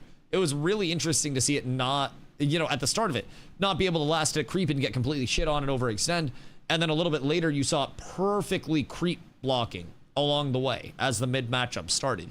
and it always had perfect CS. There were opportunities and there were pros that could kill it and catch it out, but it was genuinely playing on such a high level, primarily because there was no reaction time, there was no processing, there was no lack of precision in inputs. Everything was like spot on, deterministic, exactly where it needed to be with no level of mistake. There was no, I take my mouse and over flick it a little bit and miss because of that. Katsa, what up, dude? How you doing? There was no element of that whatsoever. So, played every playtest for this game. Jinso, what up, brother? Hope you're having a good day. So, how much time would you say you have? I haven't played any of the previous playtests. So, with where we're at right now, I have zero fucking idea what to expect, if I'm being completely real. I, like, absolute zero clue whatsoever. All I know is fantasy, action combat, extraction. And the hardest thing for me to discern right now is, do I want to play Withered or do I want to play whatever the fuck the rogue's called? Because honestly, in games like this, I believe there is an ungodly amount of benefit to playing something very roguey, very ratty, very assholey. So we'll figure it out. I'll decide at a certain point. Carla and I are going to play, and then we're probably going to bring in a third with us as well, just so we have some sort of dependency there. I don't know what Carla is planning to play, but we'll see what's up. Wither Knight with a new spear shield is looking really good. Yeah, I really have no idea what anything does, if I'm being honest. So, last time I played the playtest, got destroyed by rogues when I came to 1v1. Don't know about now. Yeah, the thing with Rogue is I think there's a lot of potential in games like this to get advantageous intros to fights, and in a game where death isn't just like an immediate respawn and pop in, right? There's the... Let's fly. There's the inherent value of winning trade after trade after trade in these fights and having a little bit of a reset potential. And I think Rogue does that extremely well. But it depends on, like, what comp we're gonna be running. I'm sure since last playtest, they balanced a lot of shit and changed a lot of shit. I also would be willing to wager that a playtest can only do so much to really give enough time for people to really figure out the meta. Metas happen in a few different ways. Obviously, first thing to be strong is considered extremely strong, and then somebody finds a way to counter that, and then that counter is considered strong, so thing one phases out, or the developers phase it out through a balance patch, and then that new meta forms itself up. And without enough time for games to establish metas and responses to the metas, it can be a little bit weird in like playtesting phases and in selective phases of testing to really see how the full meta would shape up, and you can almost get like a partial view. It'd be like testing a MOBA and only thinking that early game carries are strong because you never really get to test the late game aspect of it, right? And you never get to get 6 slotted. So within that, there's definitely, I think, an interesting element of things where the meta for testing previously probably changing completely. And if I'm being completely real, I don't really give a shit about the meta. I don't think the meta from testing carried over at all. From what I've heard from chat, there was indeed a balance change that went out prior to this launch. So I don't really I don't put any stock into it. I don't care about what it was. I value it none. I'm going to go in and I'm going to pick what I want to play, and I'm just going to outplay people with it. So that's going to be a fun thing. Whether or not it was asked in testing, well, it probably got changed. Again, I don't really care about the meta. And I also think with PvP games, you have so much ability to influence your fights. And if people are playing something like, say, a Withered Knight, again, I don't really know a ton, but say a Withered Knight is extremely clunky and extremely slow, and people play it in a scenario where they're trying to chase down ranged and re-stealth classes with rogues in open areas, and not sitting patiently around a corner waiting to jump people and get at close range, then a Withered Knight's going to feel like ass. But also, if the map is more conducive to those open fights, then you naturally have terrain advantage for certain classes. Those are the things that I don't really know, and even outside of balance, right? If you have something that's big and clunky and excels in those super close range fights where I'm locked in with you, you're locked into me, that in itself is going to be conducive of, or should be conducive of how you play. If I'm trying to be super clunky across an open field, I'm going to get killed before I even gap close. If I'm trying to play something that's super finessey and super squishy, then I'm probably going to find myself in a really bad spot. You know what I mean? So I think a lot of it is just adapting how you play. When's the game come out? Like 50 minutes, 9 p.m. EST is what we have gathered. It took a lot of putting our heads together. A lot of putting our heads together. We genuinely, collectively had to think more than I think we should have. But at the end of the day, we got it sorted out. So, British Archer was most busted, last play test. Wither was unfinished, but I enjoyed manning it. I think everything, again, when a 1.0 launch hits, I don't know if there were patch notes for the balance patch. I don't know if people have gone through those. I'm sure they have. I'm sure there have been, as you guys have said, Spear and Shield didn't even exist for the last set of playtesting. That could change a whole lot of shit as well. So, I thought it was now. Dude, so many people did, myself included. We all thought it was 8 earlier in the day. So, patch notes were in the Discord. I'm not in the Discord. Yeah, I'm not in the Discord. They're probably on Steam as well. I can probably find them. Let's see. Dev Hangout live stream preview. See all updates. Here. Yeah, literally right here. Bug fixes. MISTFALL 100 Dev Hangout. Beta launch notice. Dev note. Roadmap. Was it the bug fix patch? Is this what we're looking at, or was it a different setup? I see June 17th live update. Test limited event. Oh, wait. Wait. Hold on. That's an FAQ, I think. Community AMA responses. What's the deal with class balance? This looks like it could be something. Dev note number 7. Dev update, what we've been up to. Official launch announcement. Oh, fuck. Oh, goddamn piece of shit. This looks like a big boy. Is this it? Oh, I'm gonna hate this. Oh, this is it. Fuck. Okay, hold on. Down to... Excuse me? Hold on. Somebody gets paid to do that shit? What do you have to do to be the mocap guy? Like, is this a dev position, or do they bring in somebody with, like, athletic prowess to do this to get the mocaps better? Because I feel as though I could go crazy. Motion capture is its own thing. What are the qualifications? Because, like, I'm good at running. Probably depends on the project. Huh. I'd be willing to volunteer for some shit. Okay, let's see. Wrong mouse. Fucking dual PC. Bro, I've grabbed the wrong mouse like 17 times today. All right.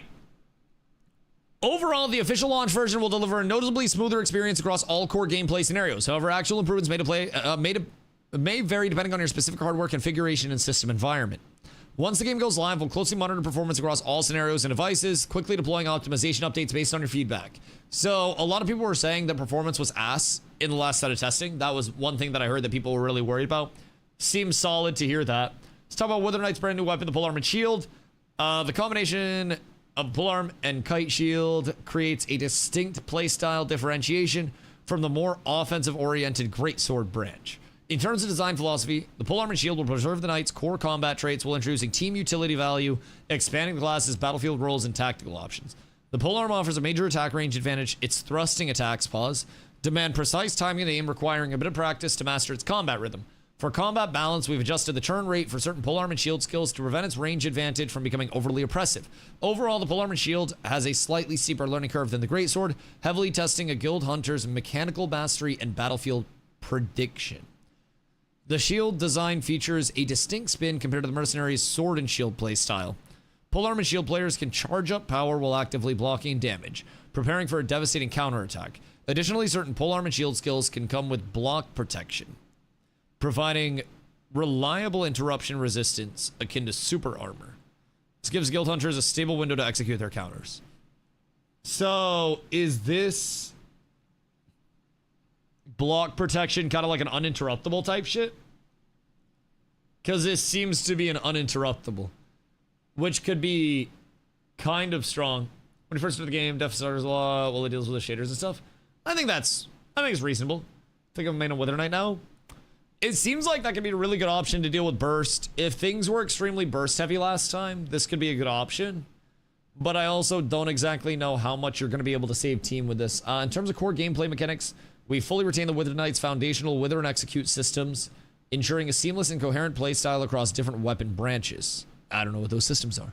Tailored to the polearm and shield's hybrid offensive-defensive nature, we've introduced 2 core talent paths for guild hunters, each featuring a distinct combat style.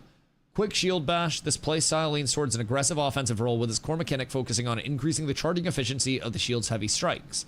Guild hunters can quickly raise their shield charge level while performing a shield raise dodge, allowing them to suppress enemies with consecutive dashes. So I can just dash, dash, dash, dash, dash, and then beat the shit out of somebody? Seems interesting. Seems interesting. Acting as battlefield vanguards, they can leverage the polearm's reach advantage to pierce enemy lines, disrupt enemy formations, and create offensive breakthroughs for the team. Enhanced Shield Bash. This playstyle leans towards a team-oriented... Yo, Vales, thank you for following, man. Much love. This playstyle leans towards a team-oriented defensive role with its core mechanic relying on infusing the shield to unleash an empowered heavy strike. When the shield is charged, landing a heavy strike on a target triggers an AoE knockback, effectively repelling nearby enemies, relieving focus fire pressure on allies, and providing stable battlefield protection for the team. Miss me with that shit. I'll be real, that sounds boring as fuck. Let's see. Leaderboards. Once a character reaches level 6, you'll unlock the Path of Glory ranked feature. Before match starts, guild hunters can freely choose whether to enable Path of Glory. This setting is independent for each team member, and enabling ranked mode will not alter the original matchmaking rules. During a match, successful extraction, defeating monsters, completing tasks, and acquiring assets will all award rank points during match settlement. The actions that yield points vary depending on the guild hunter's current tier. Points are only deducted if you fail to extract, and there is a cap on the maximum points you can earn in a single match. Every time you advance to a major tier, you can claim corresponding milestone rewards, with higher tiers unlocking exclusive cosmetic rewards. Once you reach Fate Weaver 1, normal difficulty matches will no longer grant rank points, and guild hunters must venture into higher difficulty modes to keep climbing. It's kind of cool. So this will hopefully usher people into higher tier modes to get better rewards as it goes, which will kind of consolidate the people into better content. Let's see, 7 major tiers. Concurrently, we're launching server-wide points leaderboard. Very cool. Was there more balance? There is. There is a lot more balance. Oh, fuck. Oh, God, this is terrible. You're gonna play it on keyboard or controller? I'm gonna play on M&K. I would rather shit in my hands and clap than play controller, but that's just because I cannot be a controller player. I need my mouse and keyboard, or I will be incredibly sad no matter what happens. So I'm not meant for that roller shit, dog. Run into AI bots for your first couple games is the way the game introduces new players. Well, I'm probably gonna run into AI bots the entire night. It's the first night of game launch. Most players are probably gonna be absolutely fucking horrendous. All of us included. It's gonna be absolutely wonderful. Even players that played, how many hours did people get into the play testing? Just for perspective. How many would you say on the high end? Like, we're talking 0.1% you played every day of the play testing for a solid amount of time. How many hours would that put you at? I'm very curious. So, some of us have like 2K hours, no joke. That is a few months. Probably like, what, 7 months? I don't know how long the testing was available for, but that's fine. How long was testing up for? Structure players are different breeds, so probably a lot. I worry not of the extraction players being a different breed. I will say.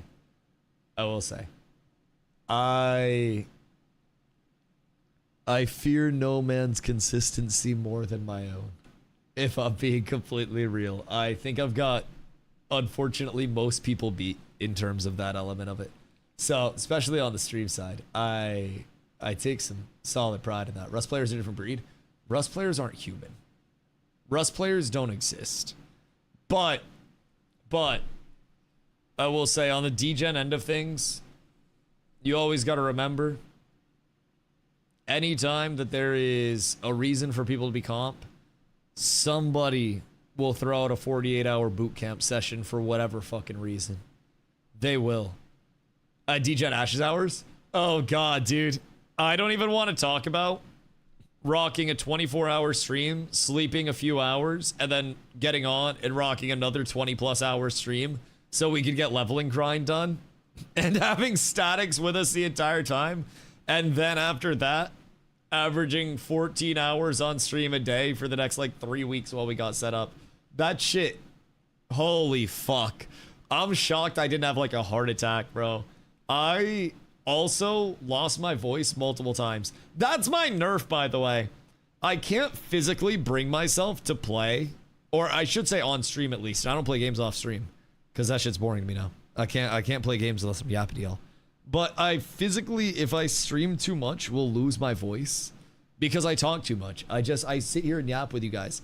And if I stream like 11, 12-hour streams consistently, my voice just goes to shit. I get raspier as the stream goes sometimes. Like my voice is a little hoarse today, so I'm gonna have some tea later tonight once I get off. But bro, it's a goddamn thing, I will say. And anytime I lose my voice, I sound like Jojo Siwa. Leon, thank you for the hydrate, brother. I appreciate you. And I try to avoid sounding like Jojo Siwa at all points in time. I wanna let her have her flow. So, first piece of Ashes got hit with bazooka.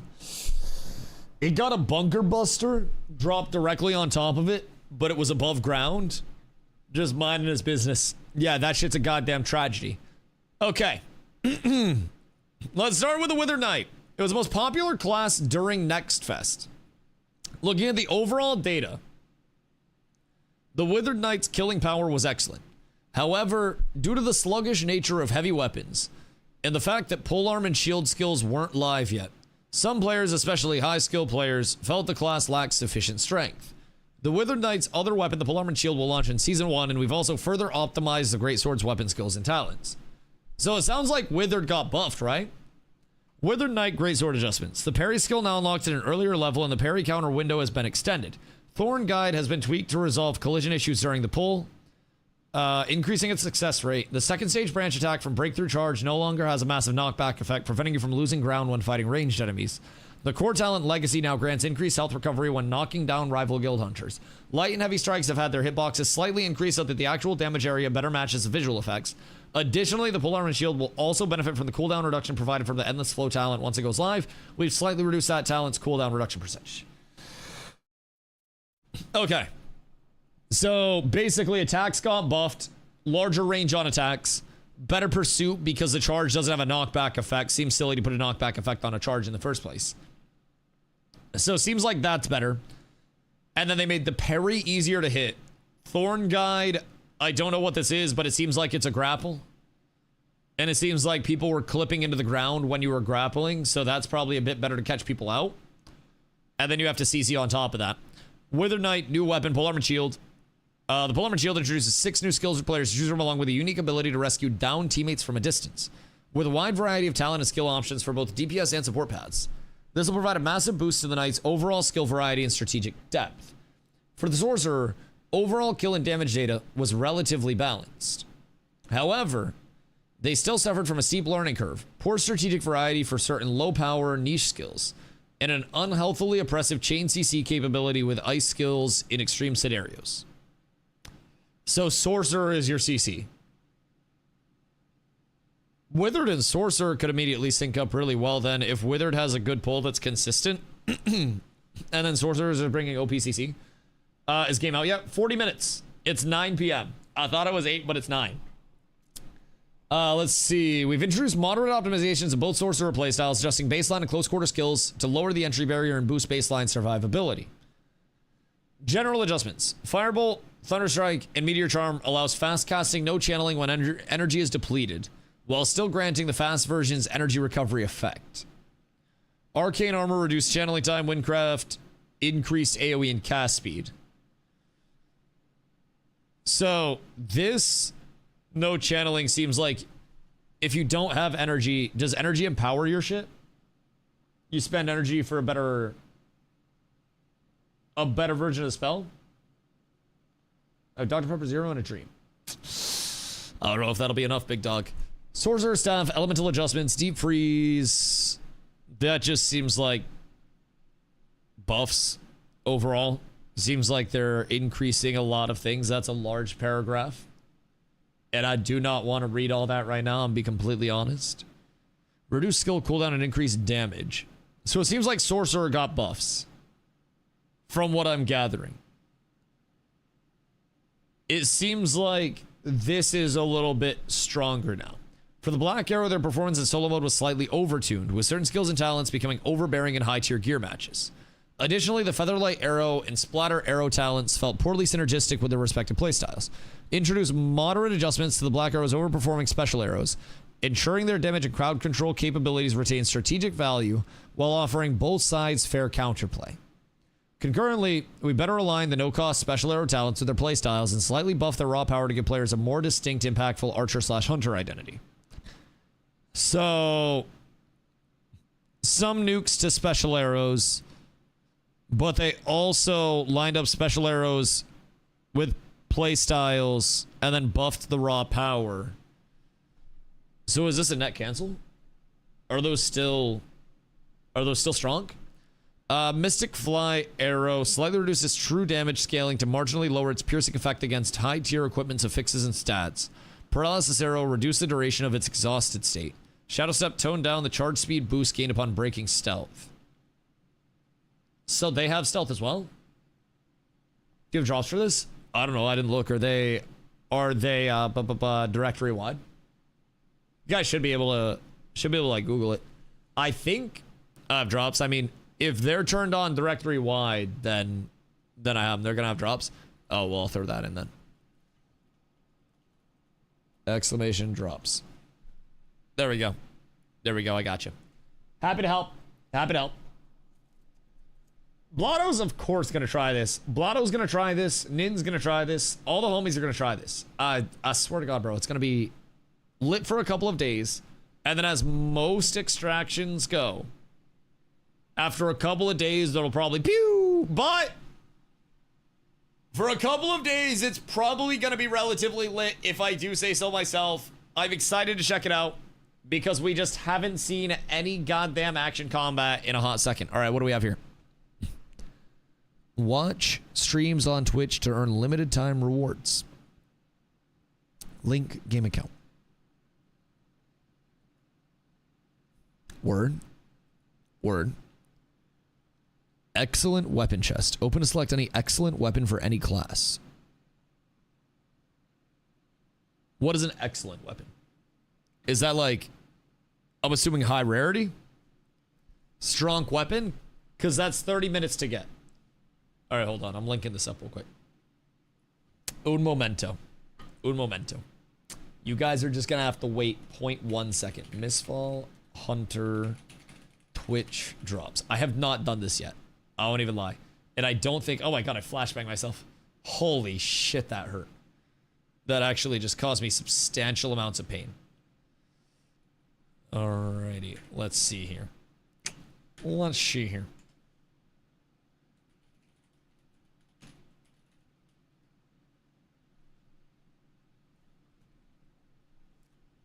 I need to do anything other than buy and play? Pray that your mechanics do not fail you. I don't know how long it's been since you have played action combat, but I fear for you, Nid. I fear for you.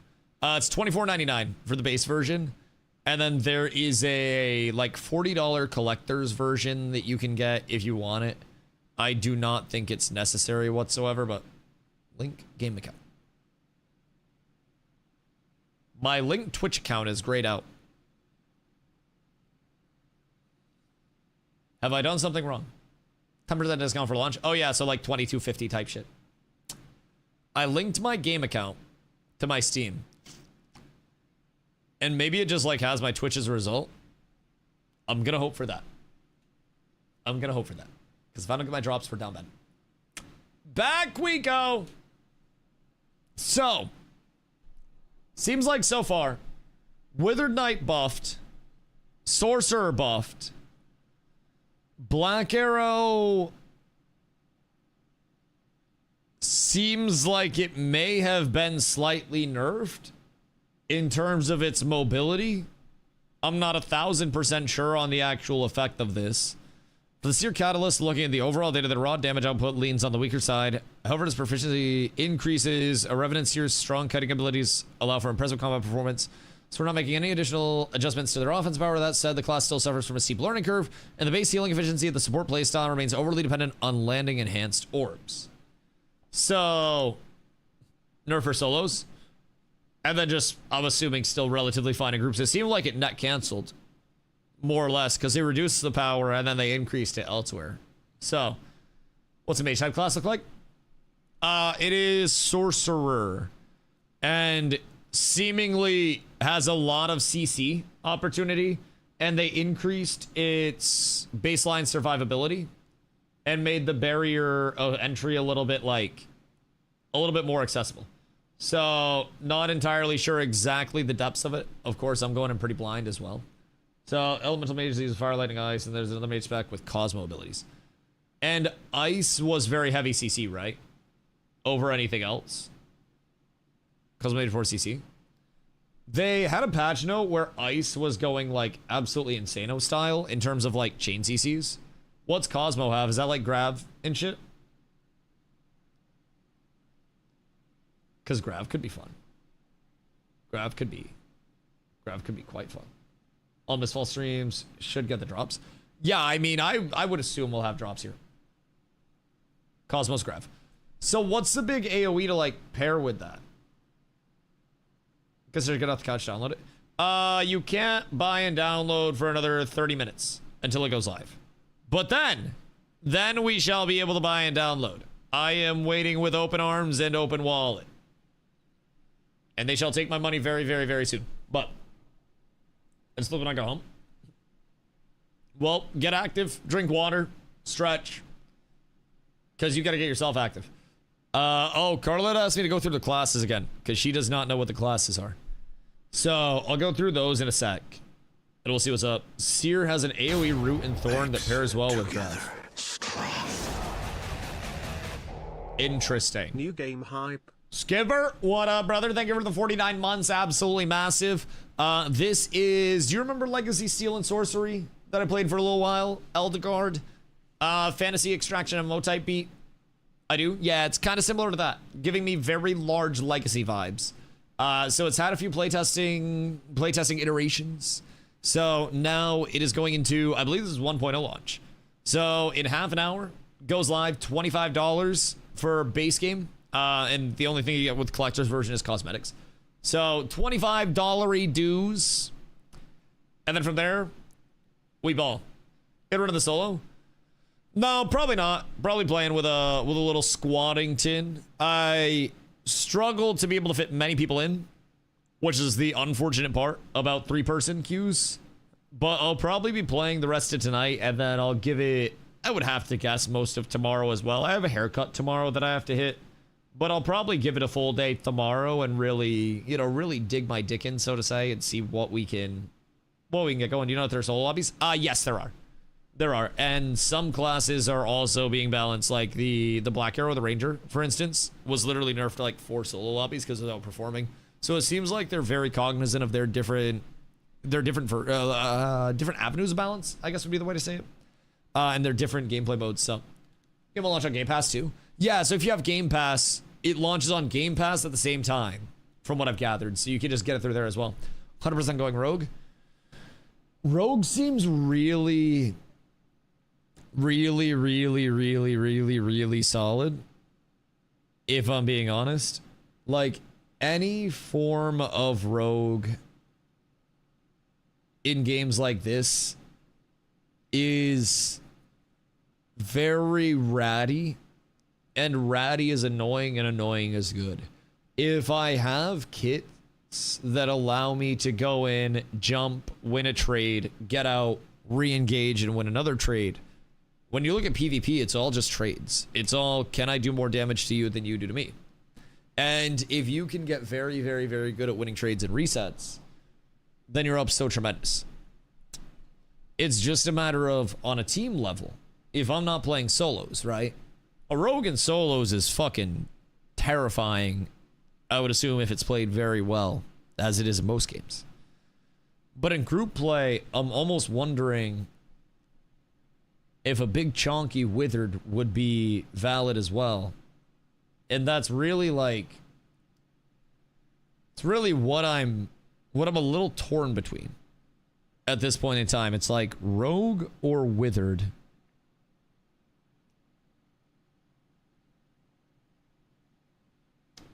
And it just depends. I mean, I guess mercenary seems pretty balanced, but I'm not exactly sure what a mercenary would have. Just heads up, the way that you can detect when stealth people are near you, there's a loud heartbeat that you hear. The faster the heartbeat, the closer the rogue. That shit's gonna get fast and I'm gonna start swinging, bro. I swear to God, I'm gonna start whirlwinding. Instead of footsteps, it's heartbeat. It's creepy. I'm gonna have fucking nightmares of a heartbeat when I go to bed tonight, dude. I hate that. I hate that. Thank you for the heads up, though. I appreciate that. So, what do you main, Jinso? And what are your predictions? I'm assuming you've read through all these. You mentioned what the older metas were, like pre these changes. You seem to know a little bit. What are your predictions for metacomps? Just off of these changes so far. Main rogue and BA. Black Arrow? Right. Right. So, what do you think is extremely important in fights for this game? And what do you think is, like, overstated? Withered Knight, Seer, and Merc. What's Merc have? Because Merc seems... How do I say this? Just kind of like plain fighter type beat? What is the entire thing about Mercenary that separates it from Withered Knight? What's the large differentiator there? Because I guess Merc is also on the table. Ow. Like, it's still on the table, but Merc has more mobility and attacks faster. Also uses a huge hammer. Interesting. That has massive super armor. And super armor is uninterruptible, right? And CC. So what's your primary damage in that comp? Does Merc do a lot of damage, or is Withered Knight your damage? It's just you need something to hold them in place for Withered Knight. Merc is damage. Interesting. Kristen. Together. Thank you for the 15 months. I appreciate it. Withered Knight is tank. Or vice versa. Right. So I'm assuming Merc Hammer would have the potential to do some Blastingtons. And Sword and Shield is more of a... Can you switch? Like, do you get both, or is it only one? Like, how does this work? You get both. Interesting. 2 weapon slots.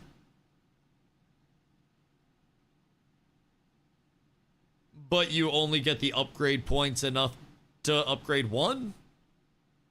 Or you get enough upgrade points to eventually upgrade both? What I'm gonna do with being free to play? I don't fucking know. Don't ask me. I just streamed the game. I have no fucking idea. I just showed up here. I thought $25 was quite reasonable for a game in today's day and age. I didn't know if it was supposed to be free to play. I don't think it was it? Or was it during testing type shit? I didn't admittedly follow the game very closely, so get upgrade points that allows you to spec into either or. So I have to pick one. Just depends on which weapon you want to favor.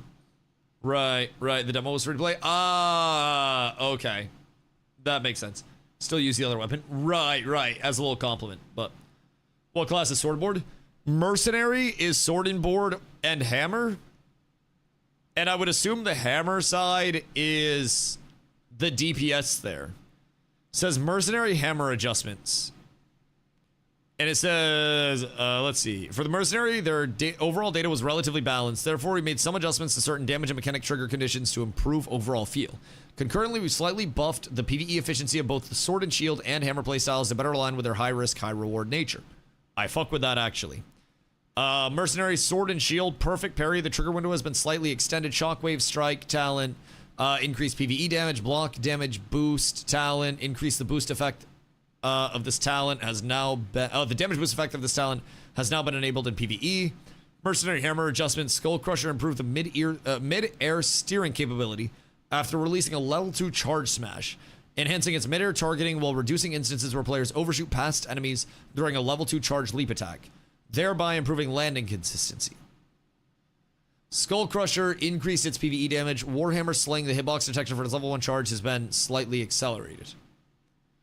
So, work you build SNS and Hammer, and use Hammer for super armor and mobility and CC, then swap to SNS for DPS up close. So, SNS is where your damage comes from?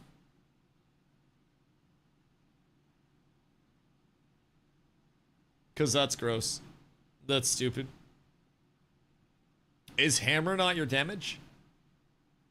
And Hammer is just CC? Hammer can also do massive DPS, but it's way slower. Right. So with Hammer, you basically, like, have to hit shit. Is solo game? Solos, or I believe you can go up to 3 people within your team, but PVX along the way. Interesting. So, I mean, the Merc doesn't seem terrible. Hammer's kind of easy to dodge. Right. But if you're playing with a team, the one-mo combo could be solid. So, why do you think Merc, Withered Knight, and Seer is going to be super solid? If I go low and do 3 others, they have solo lobbies if you want to go solo.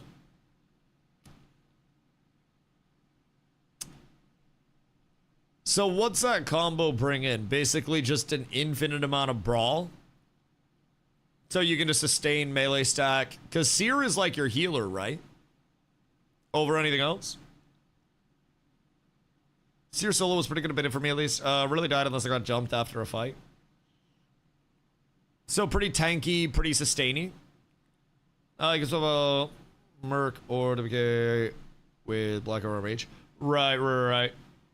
What's Seer have that makes it like good at all? Just a lot of heals and slows. Group heals? Because that sounds nice. We'll definitely want one of those for fights. And I feel like having something that can peel and protect that is kind of nice. There's healers here and DPS here. Are there any other healers?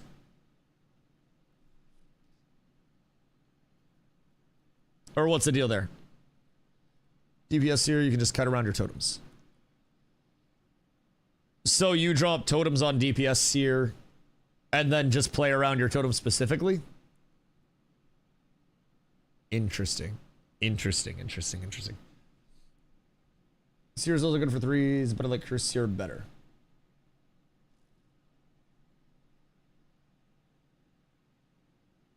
So do most people, do you find, play solo or 3s over here? I feel like it'd be weird if people just played solo all the time. It'd be lonely as fuck. 3s? Okay, yeah. That's what I thought. That makes sense. I just didn't know, like, how demented people truly were over here.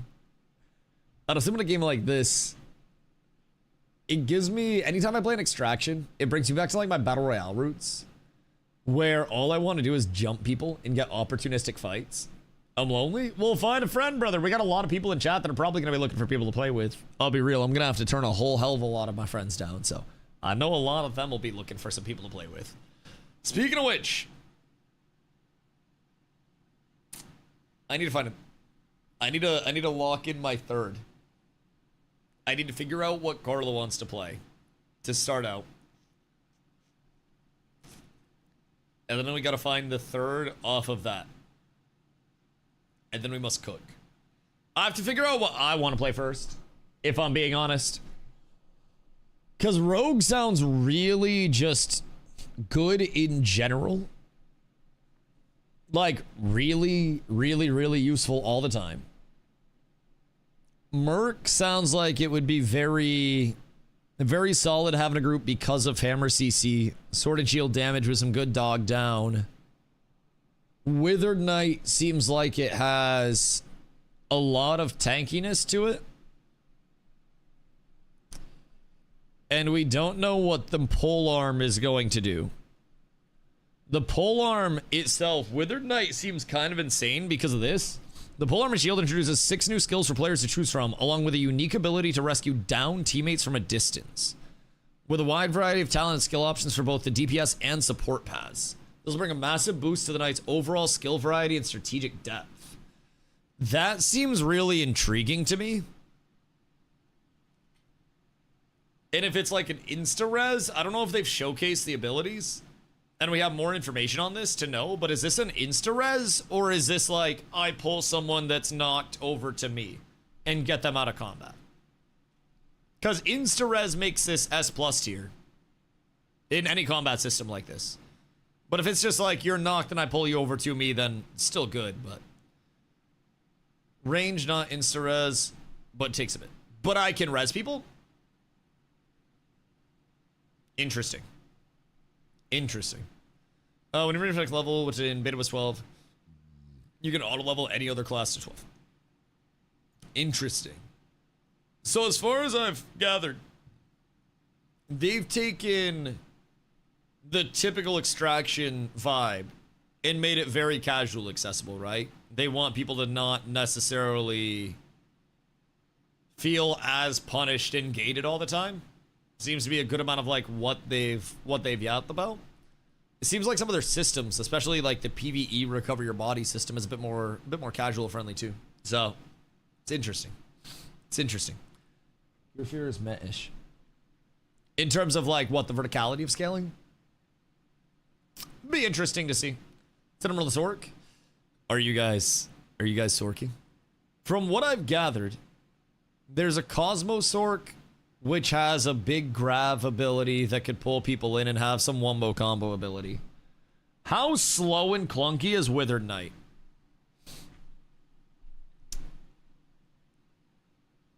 Because it seems like it'll be pretty slow and clunky, no? GS is clunky as fuck.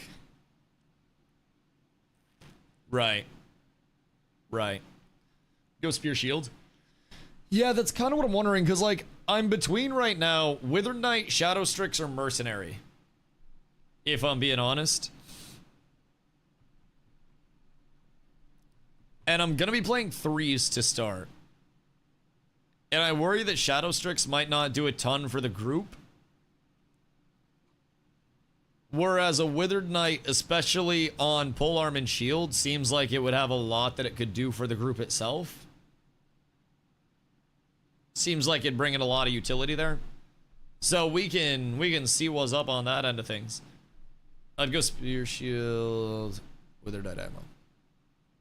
Seems fun. Seer Withered BA. Could always replace the Black Arrow with Sorcerer too. Yeah. Well, I'll go fuck myself. That's fine. That's fine. Didn't want to do that anyways. But effectively, Seer Melee is your core for everything. All right. Well, let me go touch base with Corla and figure out what she wants to play. Because I think she'll either heal or Sorcerer. I'll be right back.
Chat.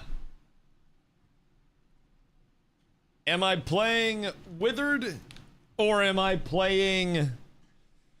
Oh god. Oh god. Withered, Merc, or Rogue is the question. Jefferson, thank you for the hydrates, brother.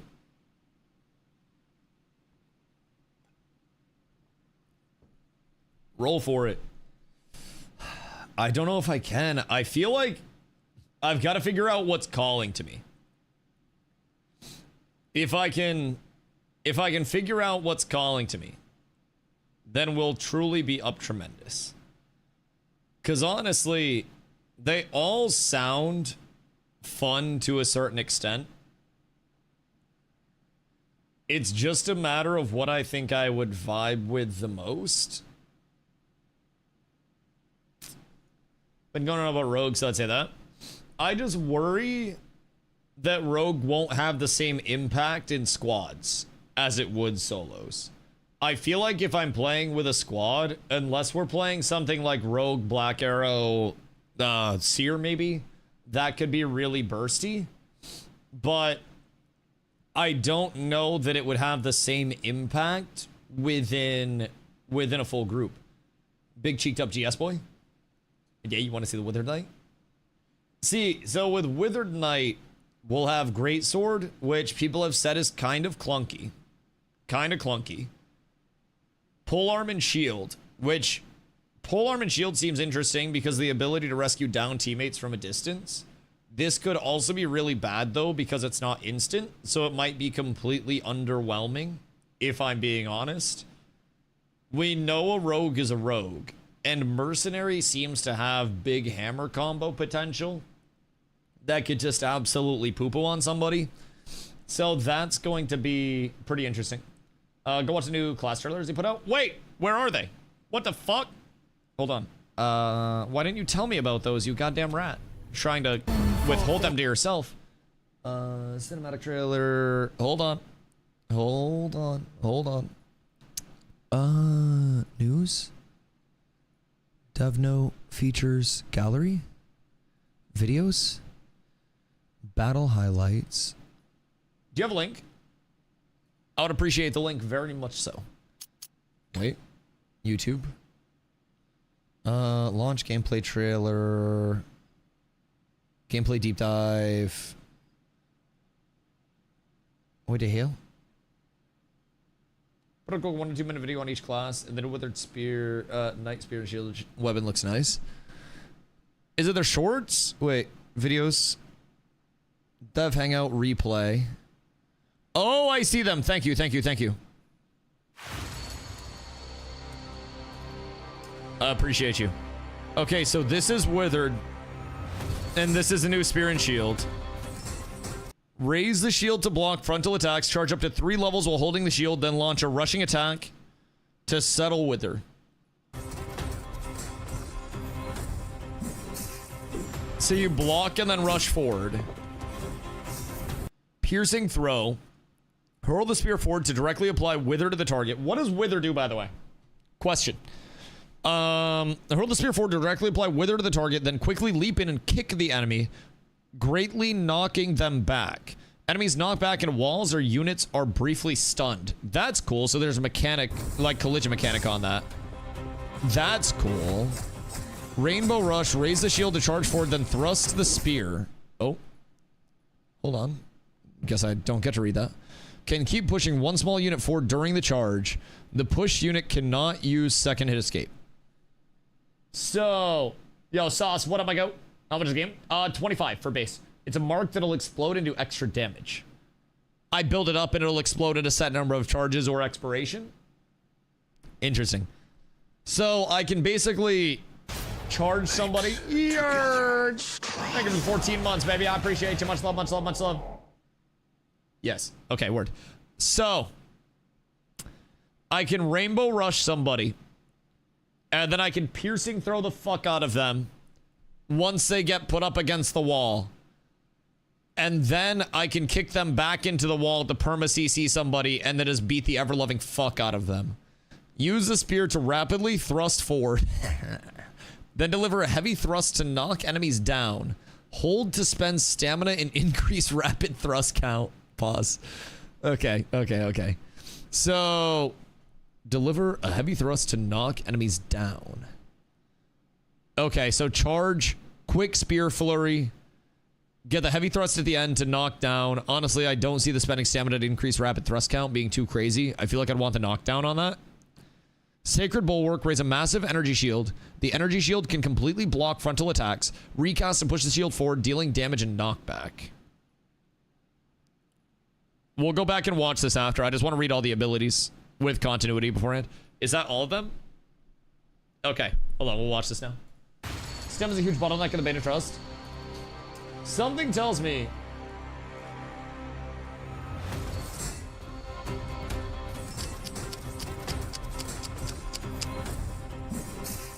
Something tells me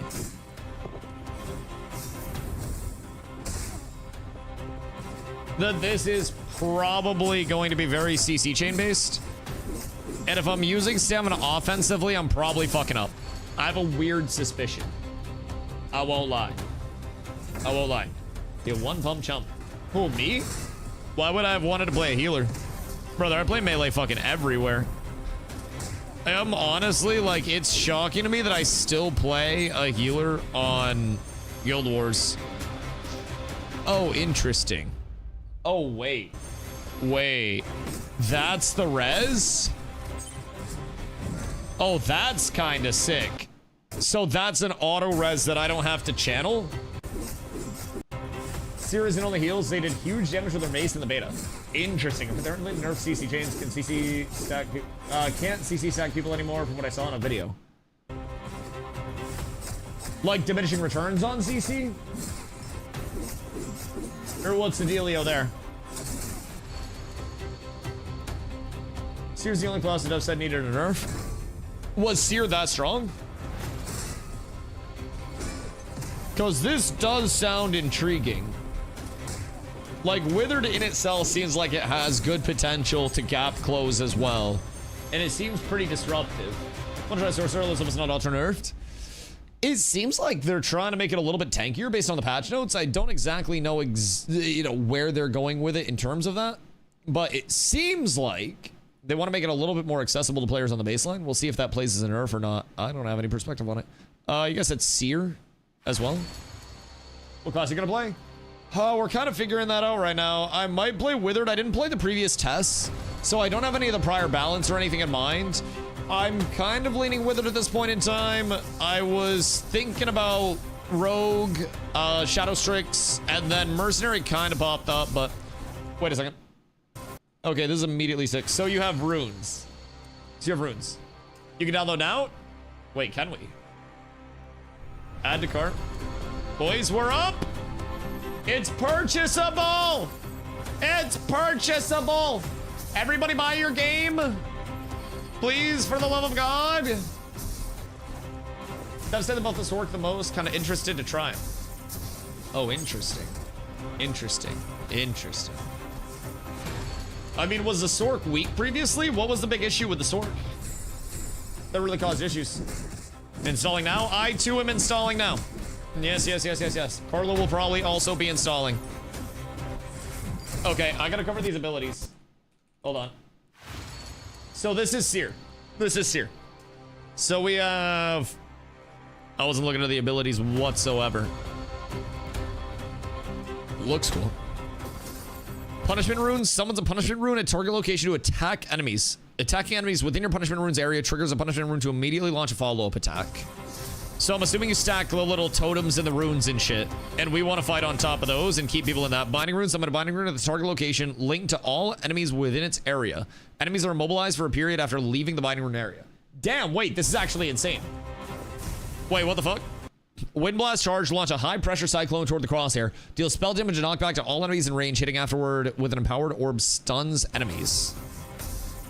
So you have stun mixing into that as well. Edict of Eternal Silence grants powerful buffs to the selected unit. Unit gains super armor for a period and cannot be defeated for a period. Oh, so you just basically give it enrage. That's kind of stinky. That's kind of very stinky. Release Fervor, increasing your attack and defense gains super armor during Fervor, dealing damage with a mace increases the duration. Wait, so you pop Fervor and then just get the fuck active?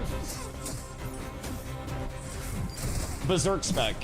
Wait, why does this seem kind of sick?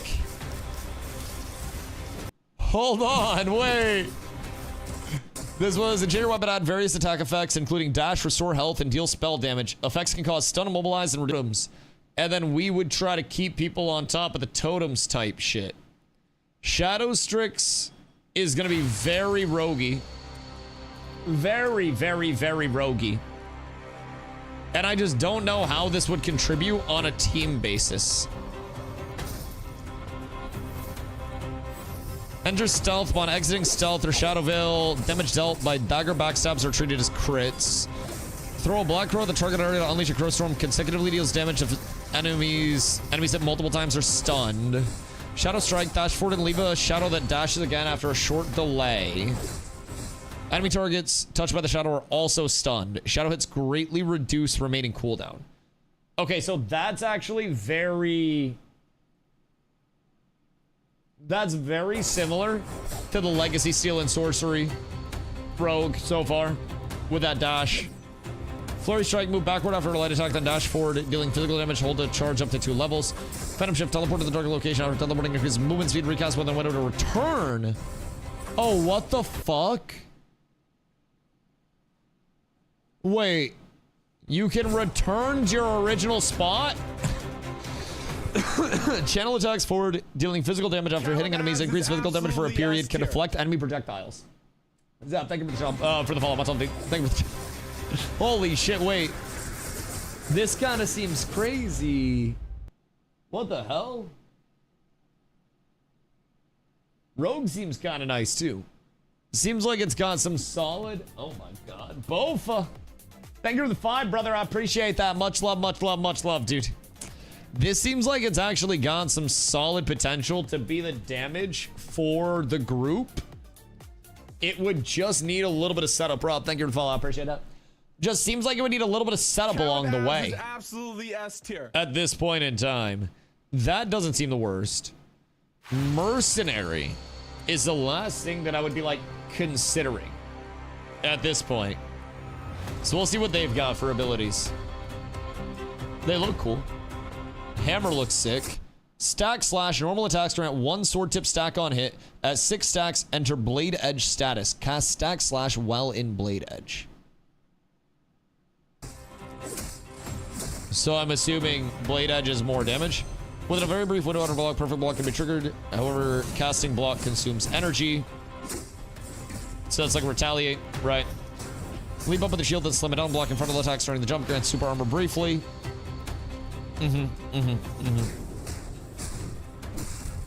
So charge into the ball, guard with shatter, hold the shard up to 2 levels to gain super armor while charging. This skill can be cast in the air. Oh, that's real slow. Oh, I see what you guys were saying about this being easy to dodge. Hammer seems real easy to dodge. Holy. Let's see. The video I watched, the guy said Merc is on the lower end of DPS Pro because Hammer's slow and easily kited. Yeah, that's what it seems like. It seems like that's a really easy to dodge one. So, thank you, love. This will fuel me. Are you downloading your game? Oh, what the fuck? You beat me. At 84%. This is bullshit. Like word. New World Hammer was slow but still hit. It did indeed, but with New World, keep in mind, a lot of the reason why the New World Hammer was able to hit so much was A, because of the pull, but in a war sense, a lot of the time it was the, you know, the element of contest that was around objectives. So people having to step to a certain point was very impactful. Very impactful. Nin, what are you playing? Because I think Corla's playing a Seer, but that's going to be...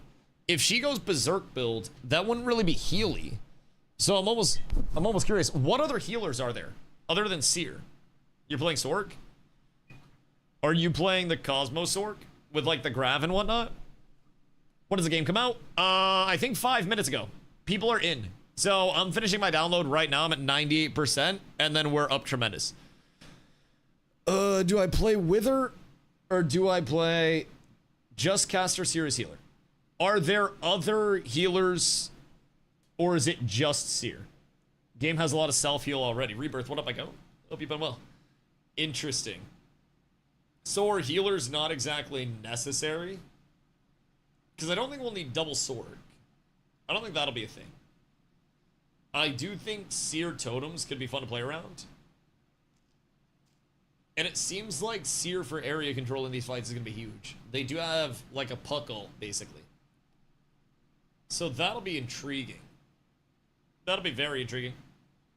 Go, go, go. I'm working on it. God fucking damn it. Why, Valve? Why? Why must you need all of my information? I just want to play. Is it loud when we go in? Y'all been saying it's kind of loud? Cause I'll out of this real quick. Just gonna put those over here for a sec. Just gonna very.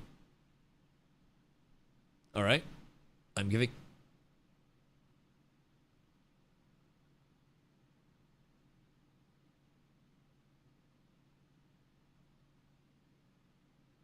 Bro, I ain't got time for that shit right now. The fuck do you mean I'm working? I'll do that shit off the clock. The fuck? Bro, that is an extracurricular activity, and right now, it's time to examine the curriculum. We are fine. Holy shit, man! Public and private networks to access this app. Golly, bro. Hold on, I feel like I'm gonna have to enter my social to play this shit. Fucking hell. Oh my golly, bro. It wants everything. They're like, you can have it, bro. I just want to play the fucking game. I have to give them my birthday. I have to give them my credit score. Like, holy shit. Holy shit. Everything is terrible here. Holy volume. No, I don't have my headset on. The volume's fine to me. I don't mind whatsoever. Confirm the agreement. Volume's great. We mortals take comfort believing our prayers are safe with Eternals, but You even feel the that one in your gods rectum, die. huh? Holy. And when they do, our That's, world dies with them.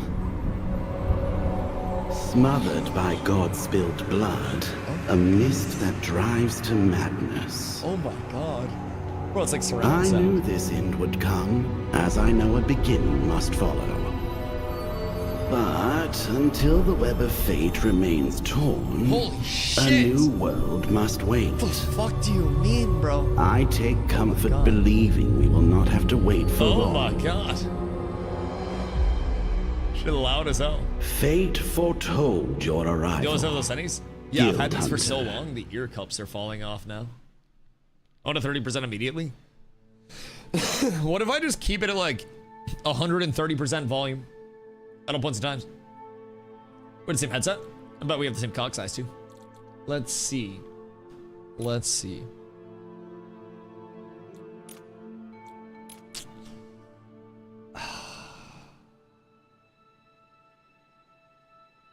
My worry about the Withered Knight is that I won't have kill potential. Will I have kill potential if I go Spear Shield Withered Knight? Because Spear Shield seems really good for reses and whatnot. Start Withered if you don't like it, go Rogue. But if I don't like the first class that I pick, it's the end of the world. I legitimately, what am I supposed to do at that point? Nin said jiggle physics.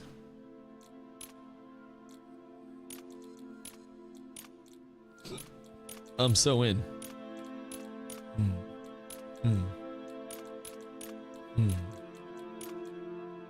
W character customization? Is there a lot? Oh wait, basic presets. So do we get more in-depth than the presets? Is this just like a start? All right, hold on. It's looking in depth. Oh, word!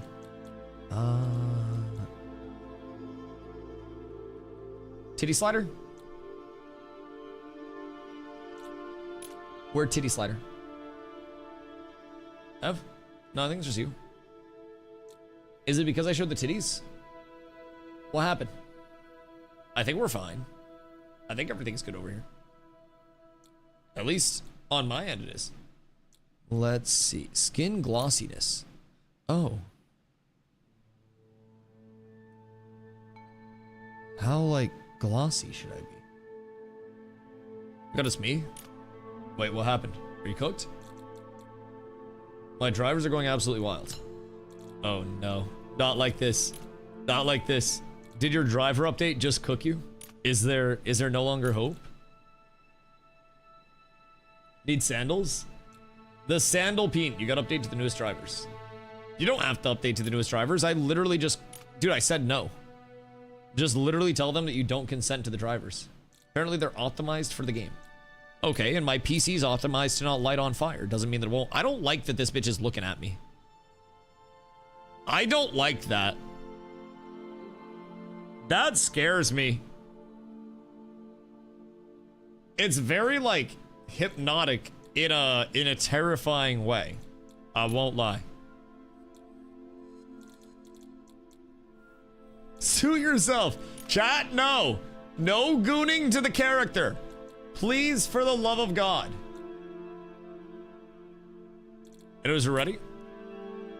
What are you playing, Carla? Are you playing the Seer?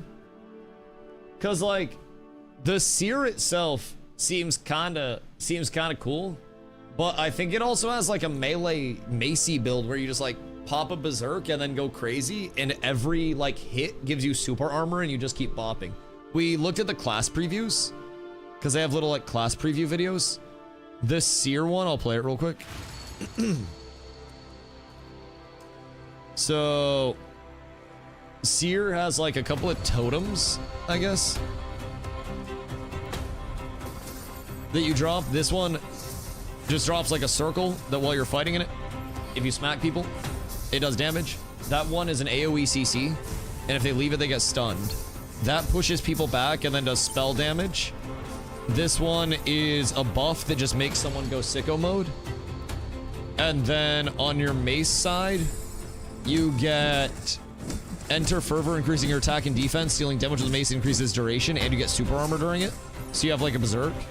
And then you enchant your weapon to have different shits when you hit. And then Rune Form gives you that. Like a little bit of a dash. This class is OP. In a sense of what? Doing damage, or what's it OP at? Because I might make Carla play something else. If it's actually OP.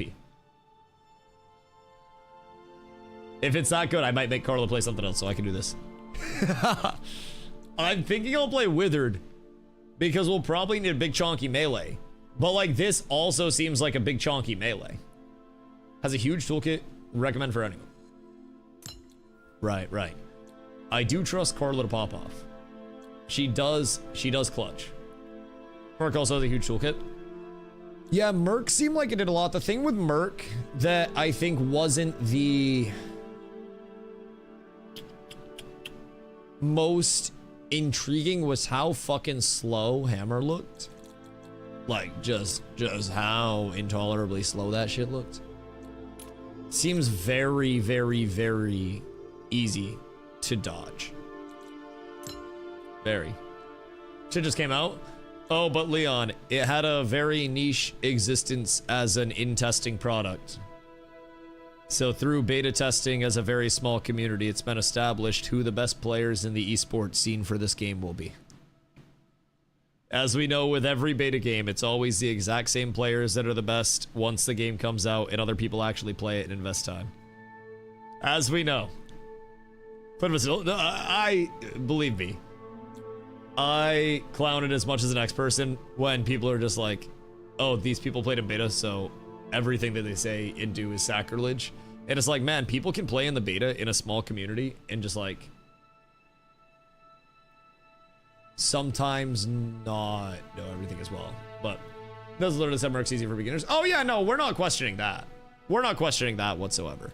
I think it was more just Leon poking fun at the whole like noobs versus like super experienced pro players type shit. I think that trope with a game that hasn't had a ton of accessibility, right, is just a silly thing to get into on a baseline.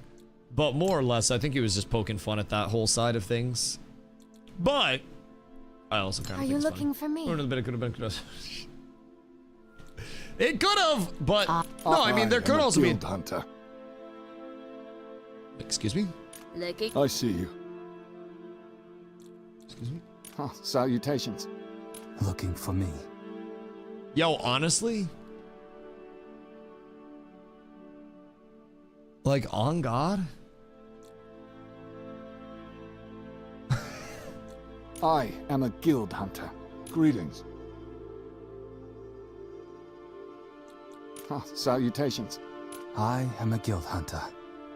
Is it that one? I am ready. I am ready. I'm ready. I see Those you. aren't the greatest. Hello there. Looking for me. I think it might be this one.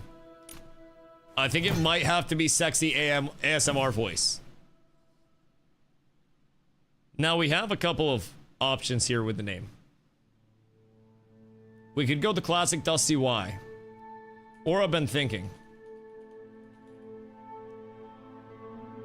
We break out a new alternative undercover name.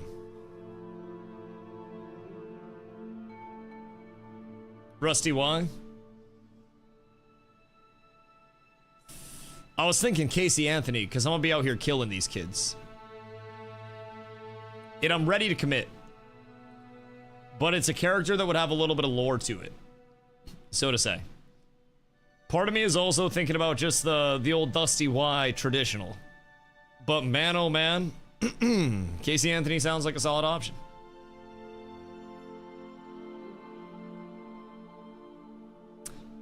Let's see what's so hot. There aren't enough characters for that. It's only 15 characters. So I could, but boop. Boop. Chris Hansen. We got Casey Anthony, Chris Hansen, and Diddy in a group. Oh god. That would be the nightmare blunt rotation. Blood. Holy shit. Blood. Oh. Broken. Is this a tutorial? In the held breath before the thirst. What are we looking at? I'm scared to put my headphones back on. Let us begin. Again. I'm very scared to put my headphones back Just how long do you plan on looking at that? on. No, bro. You can look as much as you like that is the later. weirdest shit that Right anybody has now, ever come in and said. I'm not gonna lie, brother. I'm The not gonna Gilded lie. Mist is coming. Like, genuinely weirdest chat after not coming in for months. But you do you, big dog. VTech, what up? Hope you're having a beautiful day.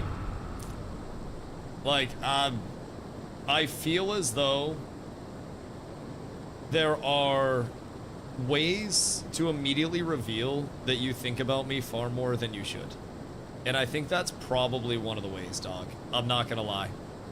The fact that you see someone playing a game and your instant instinct is, I'm gonna try to find this person in game, is really fucking odd. I'd just like to point that out. I'm playing on EU. Well, that's even weirder. Why? What the fuck are you doing on EU? I'm not gonna find you. You can say hi.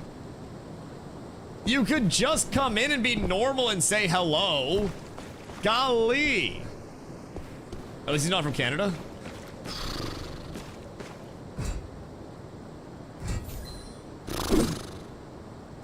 Well, we're being excited to see you. How dare you? Playing on EU and excited to see Stay true why. to the path, Guild Why? Hunter. It is yours to Also, follow. I can't. You can jest, but I can't say anything back? What is this? Kiss me, you fucking freak. Yo, what's up, what up? Hope you're having a beautiful day. Oh shit, I gotta turn my sound down, by the way. I was like, wait a second. I can hear the game just fine. And then I realized that I did not have my headset on. And I realized that that was probably a little bit of a problem. Not windowed. That would be terrible. Frame rate limit, sure. Color blindness, I can see well.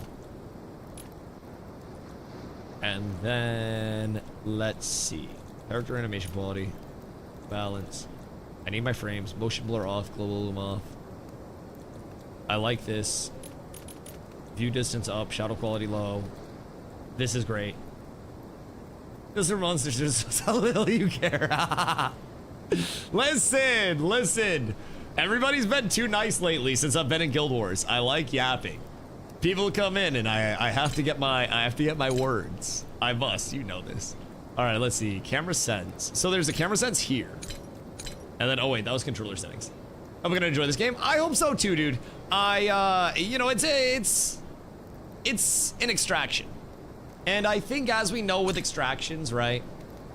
There can sometimes be a short lifespan to them. You know what I mean? And I think while it's here, I'm gonna try my best to enjoy it a little bit. And at the end of the day, nothing ventured, nothing gained, nothing lost type shit. So I'm just hoping that they've got something that's gonna bring some people in and keep some people here. I think the largest thing with extractions that I've personally noticed in those that I played, like within the, within the little bit of time that I've spent, I feel as though extractions can typically do a very poor job of allowing players to hop out and hop back in type shit. And I think that's something that I'd really love to see one do well, you know. There's practice range here, you can do 1v1s as practice as you want. Ooh, can we do cross region so I can kick the shit out of you? How do the servers work on this?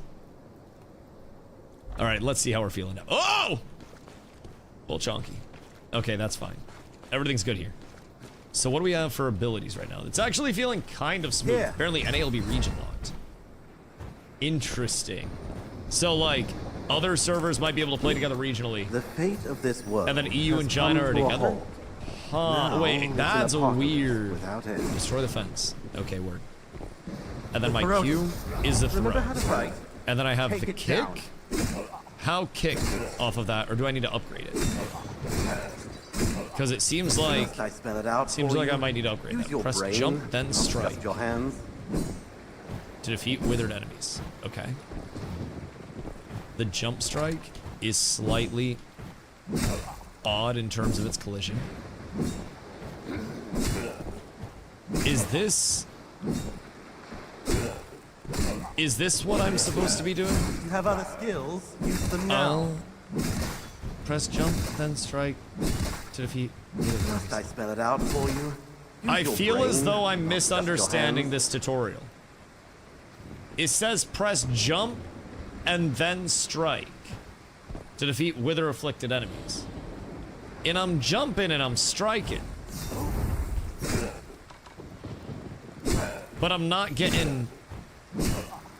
You have other skills. Use them now. I'm not getting the completion for that, question mark? So we'll see what's up there. Anyone else getting diffed by the tutorial? In terms of like the whole jump and then strike thing? You have other skills. Or is it just me? Now. Try the other weapon maybe. What are you... Never mind. Whatever you want. What's the swap? Just one? Oh, word. Literally just give me credit. Listen, it did not say switch. Unironically, it just said press jump and then strike to defeat wither afflicted enemies. I still didn't do that. I just want it on record, I still did not do that.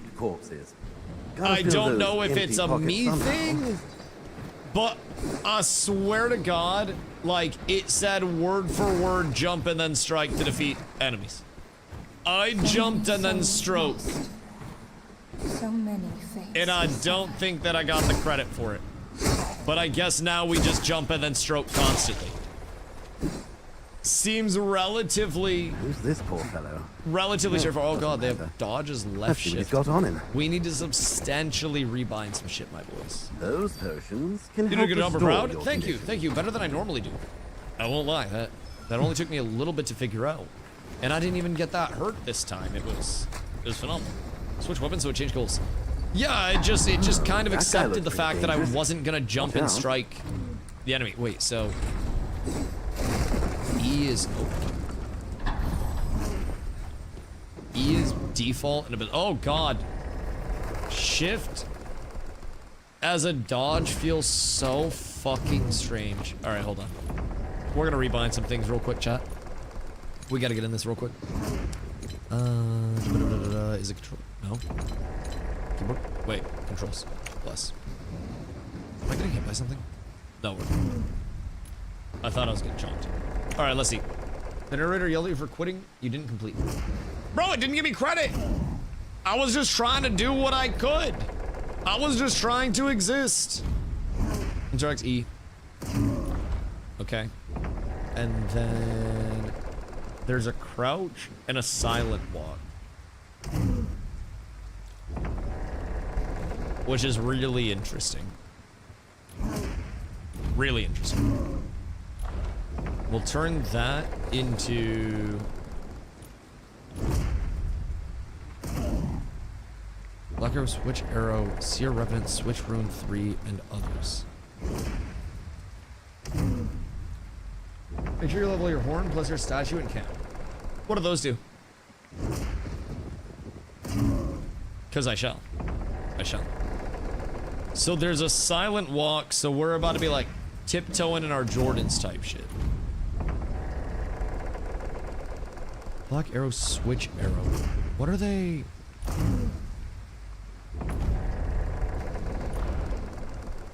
What are they cooking up with Z's and shit? They have Z's and like C's and X's bound, but I'm seeing no binds there. So I don't think I'm gonna get too worried about that as of right now. That just seems like extra shit. So I'm gonna bind those as I normally would. So we'll go here. You can be C. And then dodge. Bring that down to V.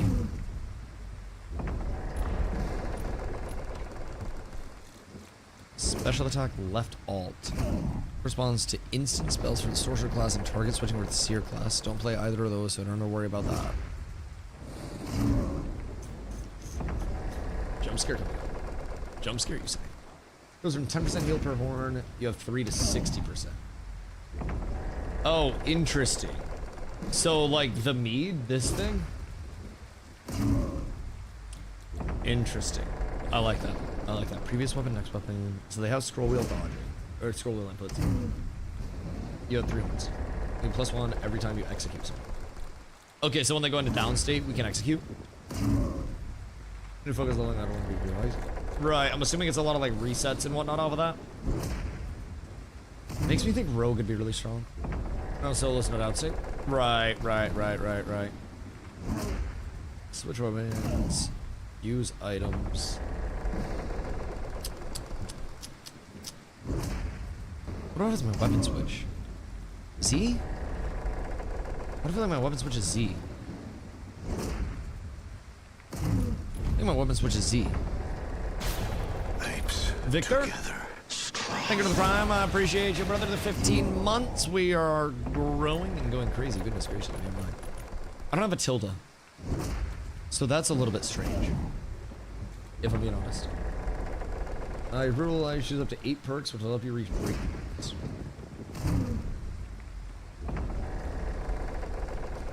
Interesting. And what are those? Your Garrus perks. Right. And what do you mean by the breakthrough points? First 2 stats. Phys damage, magic damage. Right. Reduce all damage. So are there points of diminishing returns? Shit like that. So you stack up to a certain threshold and then call it good. Yeah. You can get really tanky. Right. That checks out. See, as much as I love all this information, this is one of my like primary concerns about the game, and especially like this genre of game where there's gear progression and whatnot. It's always so hard for players that are like coming in that don't have the information being hand fed to them. I think my upstairs neighbor just like DDT'd his floor or something. Regardless, bro just like swanton on the floor or some bullshit. Anyways, I worry about this information not necessarily being the most like accessible, not for me, but for players in general that are like coming in that are actually new. I worry a little bit that it's gonna be like hard for them to keep up, you know? Rogue elves to be hard to fight PvP. Rogue seems like it's gonna be kind of strong. I ain't about to lie. Oh, so you can set different binds for everything as well? That's interesting. Rogue really strong? Yeah, chat convinced me to play Withered. But part of me is also convinced that Rogue kind of goes crazy. Federal the tutorial's so strong. They both Withered. Yeah, people have been saying the shield and spear is gonna be kind of sick, which is kind of what I'm interested in the first place. Oh wait, what's that about? Better playtest in the buff, so you should be better now. We love to see that. Do I have 2 secondary skills? Is that what I'm gathering here?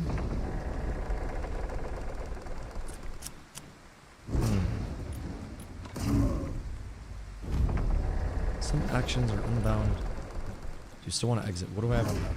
Switch arrows. I'm not worried about that. Switch runes. Okay, we should be good. I think we need to switch weapons. Ew. Interesting. Wait. Same set of combination. Shouldn't need to bind both secondaries. Okay, hold on. Let's see. Wither Knight, secondary skill.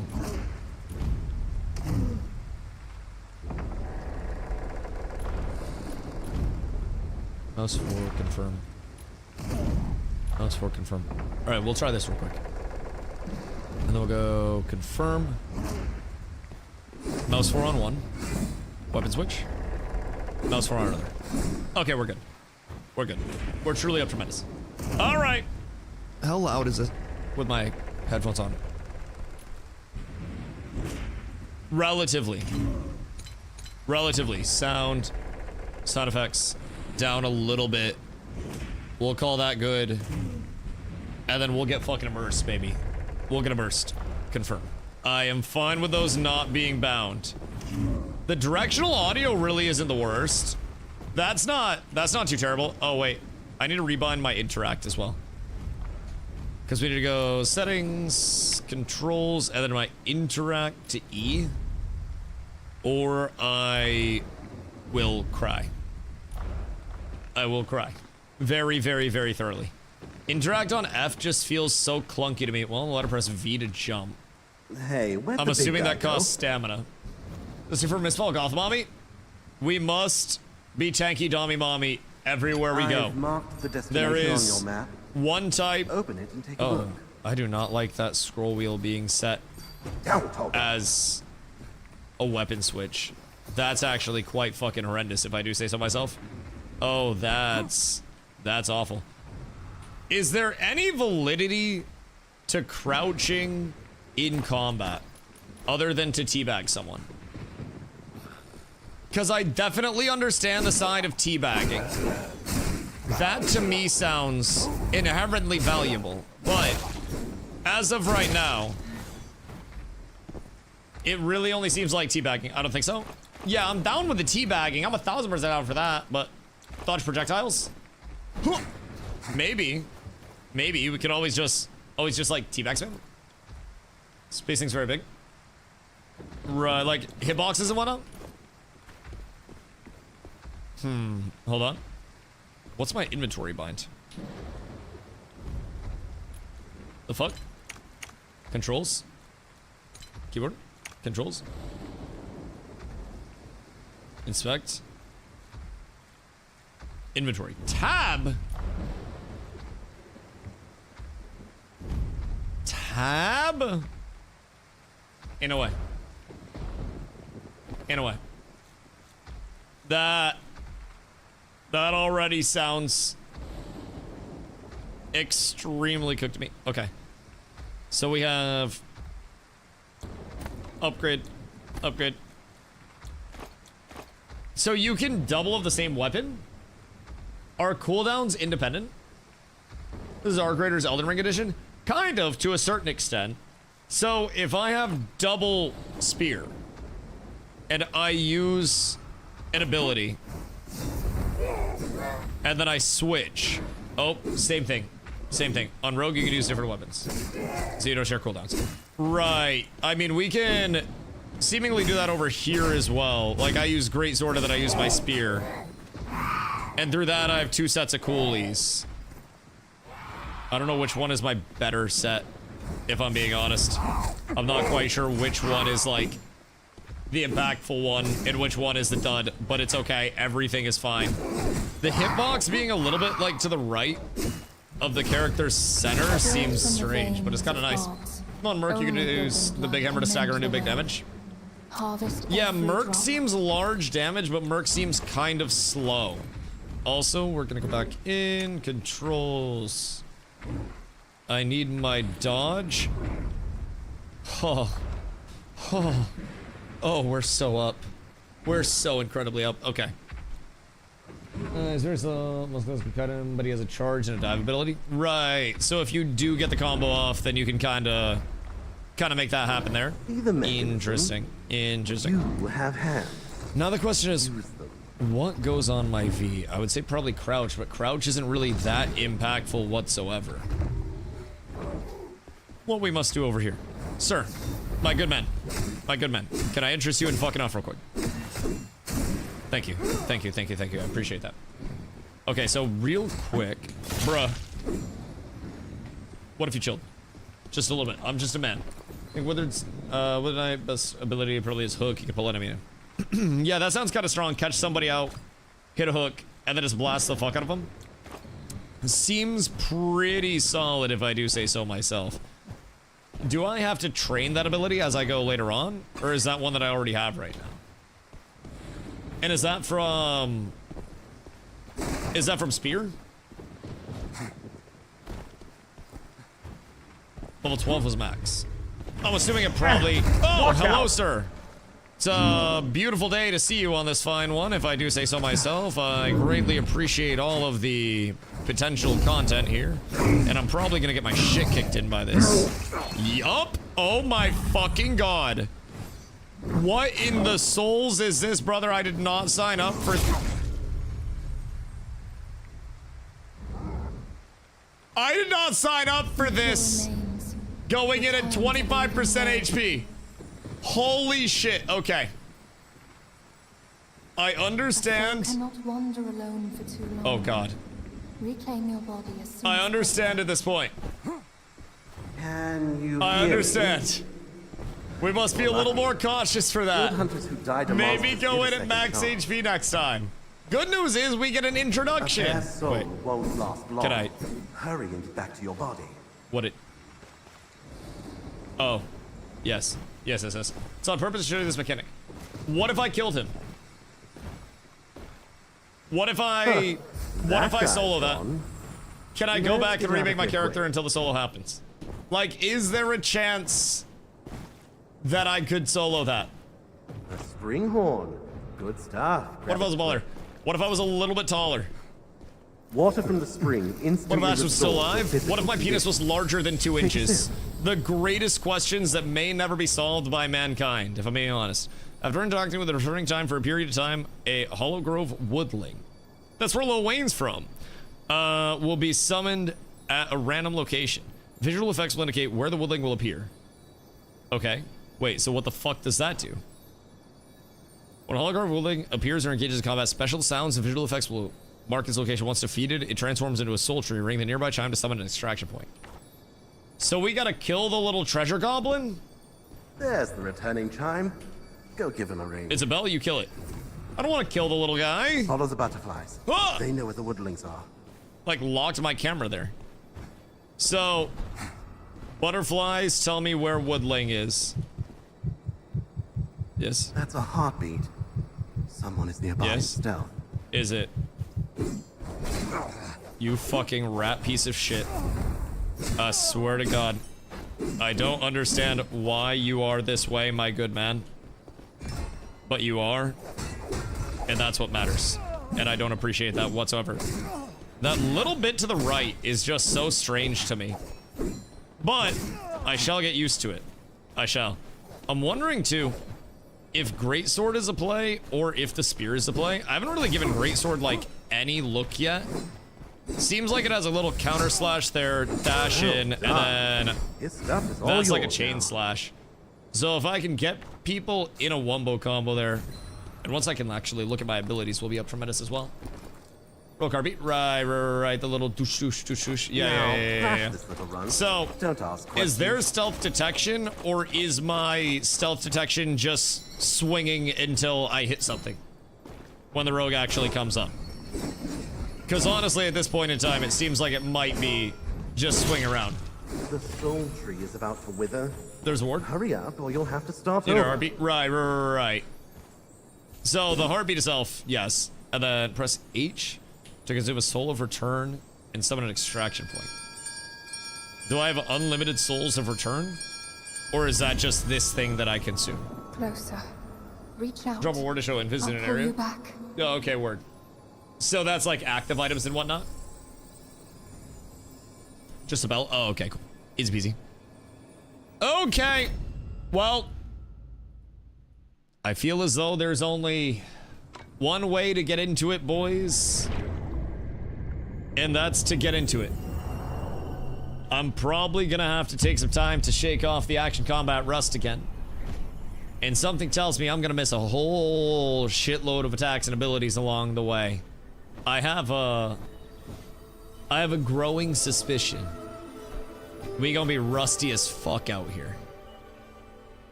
That was almost done. I can do what you just did. Yeah, except you have to kill the boss. If you don't kill the boss at the end of the tutorial, just remember your dog shit. And whole again. And you should probably just uninstall before Welcome you even back, start playing. Guild Hunter. It's supposed to be super easy, by the way. I killed it first time. Literally no help whatsoever, by the way.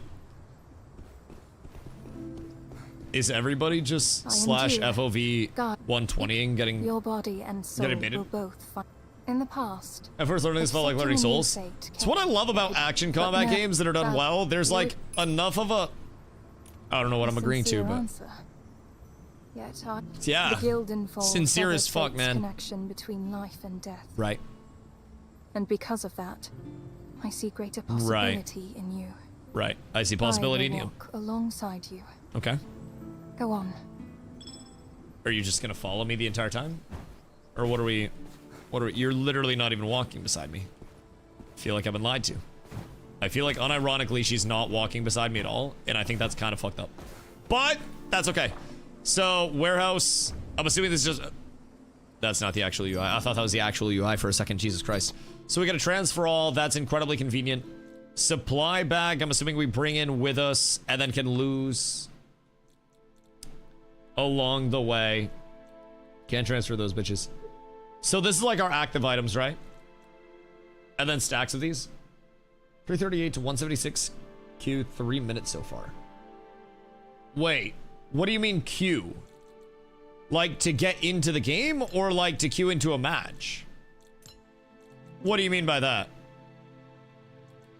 Sell the shop. Total price 0. Boo! Okay, I'll probably just drop those or like salvage them somewhere. Holy Gunner skins? I mean, should that surprise you, Nin? Should that actually surprise you in terms of the amount of Gunner skins? If you run under the water, on your right hand. I hope everything okay, hold here on. has been a... I'm assuming this will bring me through it as well. Almighty divines. Yes. Yes. But Kiernos, We'll hit the King of prayers. the God, go to Hallowgrove. Off to These Hollow we prayers go. might just clear the myth and reveal why. Get the meds, iterated play, you already Okay. have a ton of meds. With the what? I await Meds just being the health pots, yeah? Because I'm assuming this pretty much... Is there an auto run? No auto running games makes me so sad. No auto run? Look Boo! who it is, our king of scavengers. Boo! Please explain your purpose. Okay. You better... My purpose If you die in there... Hey. is to farm gear. I think that's about it. When ready, you can enter the Hollow Grove through Sokia or J. Note that if you die during exploration, you'll drop all equipment. So, is this the PvP side? Like, is this the actual play? Think first, 2 to 3 lobbies are bot lobbies you do quests to unlock your camp place. Boo. Boo. We hate to see that. Boo. Behind you, the Brew Lady. Okay, hold on. So where are these Gunner skins? Nin, are you saying this is Gunner skin? That's crazy, actually. That is Wild. I'm not doing that. That's actually insane though. Holy. We respect that and love to see that. It's the material itself too. Why is the metal armor jiggling? Well, because they're held up by chains, and those chains are attached to the boobas, and the boobas are swinging like a pendulum. They're like independent pieces of metal, see? So like the under boob is pretty much independent. So it's like the side to side on that. This character's very covered. The seer's almost naked. Oh, is it? Interesting. Yeah, I guess I actually have some armor because I'm very frontline. That makes a lot of sense. That makes a lot of sense. So I'm actually well set up. Hammer time, Chapinski, what up, brother? I'm starting out as Withered. I am very intrigued by Withered because it seems like Mercenary is very, like, slow. Mercenary seemed like it could be fun, but Withered itself also seems like it has some good potential, especially when we're in groups. Being able to...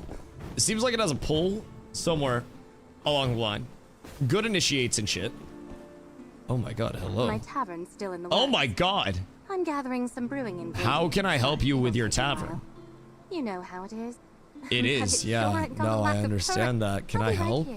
Waiting for your triumphant return. As you should. As you should. So I think she needs help.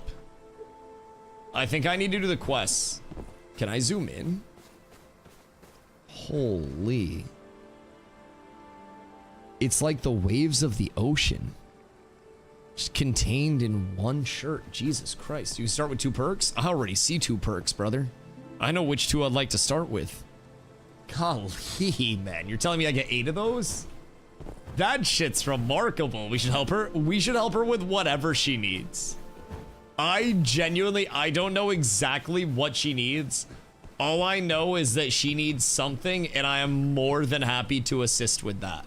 I consider it my personal goal in life. Everyone is stuck in position 11 in queue. Wait, to actually play or to log in? Like, am I past this queue of doom already? Am I good to log in? Oh, get fucked. All right. I'm gonna smoke a titty pack real quick while we get active. Just one good luck one to take off. I'll give you guys a solid view along the way. Hold on. There you go. Stay there, Sigrid. Don't move. Entertain the people. I'll be right back in 2 minutes.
All right, we're back. So sorry that you guys had to deal with those things just all up in your face constantly. I feel like that's one of the cruelest things I could have done to you guys, but I hope at this point you're all done. I hope you're ready. Is there a way that I can see skills? Bam! bitch! I just wanted to see my skills, man. I just wanted to look at what my shit actually does. Forgive me for currently just pressing some goddamn buttons. And I guess I'm just gonna keep guessing. If you press M, you see map plus your quest top left. Okay, we'll peep it. Hold on. Skills. Where do all of these come from? Greatsword, basic skills, and then weapon skills. Light strike, heavy strike. Turn a thruster weapon upward, can be charged to release. Opportunistic thrust, after dodging immediately use an attack. To branch into a light strike, dash forward slightly while swinging your sword to attack. After dodging forward immediately, use right click to branch into a heavy strike. Leaping forward while spinning to swing your weapon. After dodging backwards, perform a counterattack while stepping back. And then these can execute. What is this? Heavy attacks can detonate with their effects, dealing additional damage and recovering energy. Okay. Noted. After using any heavy strike, you can use left click to branch into a light strike.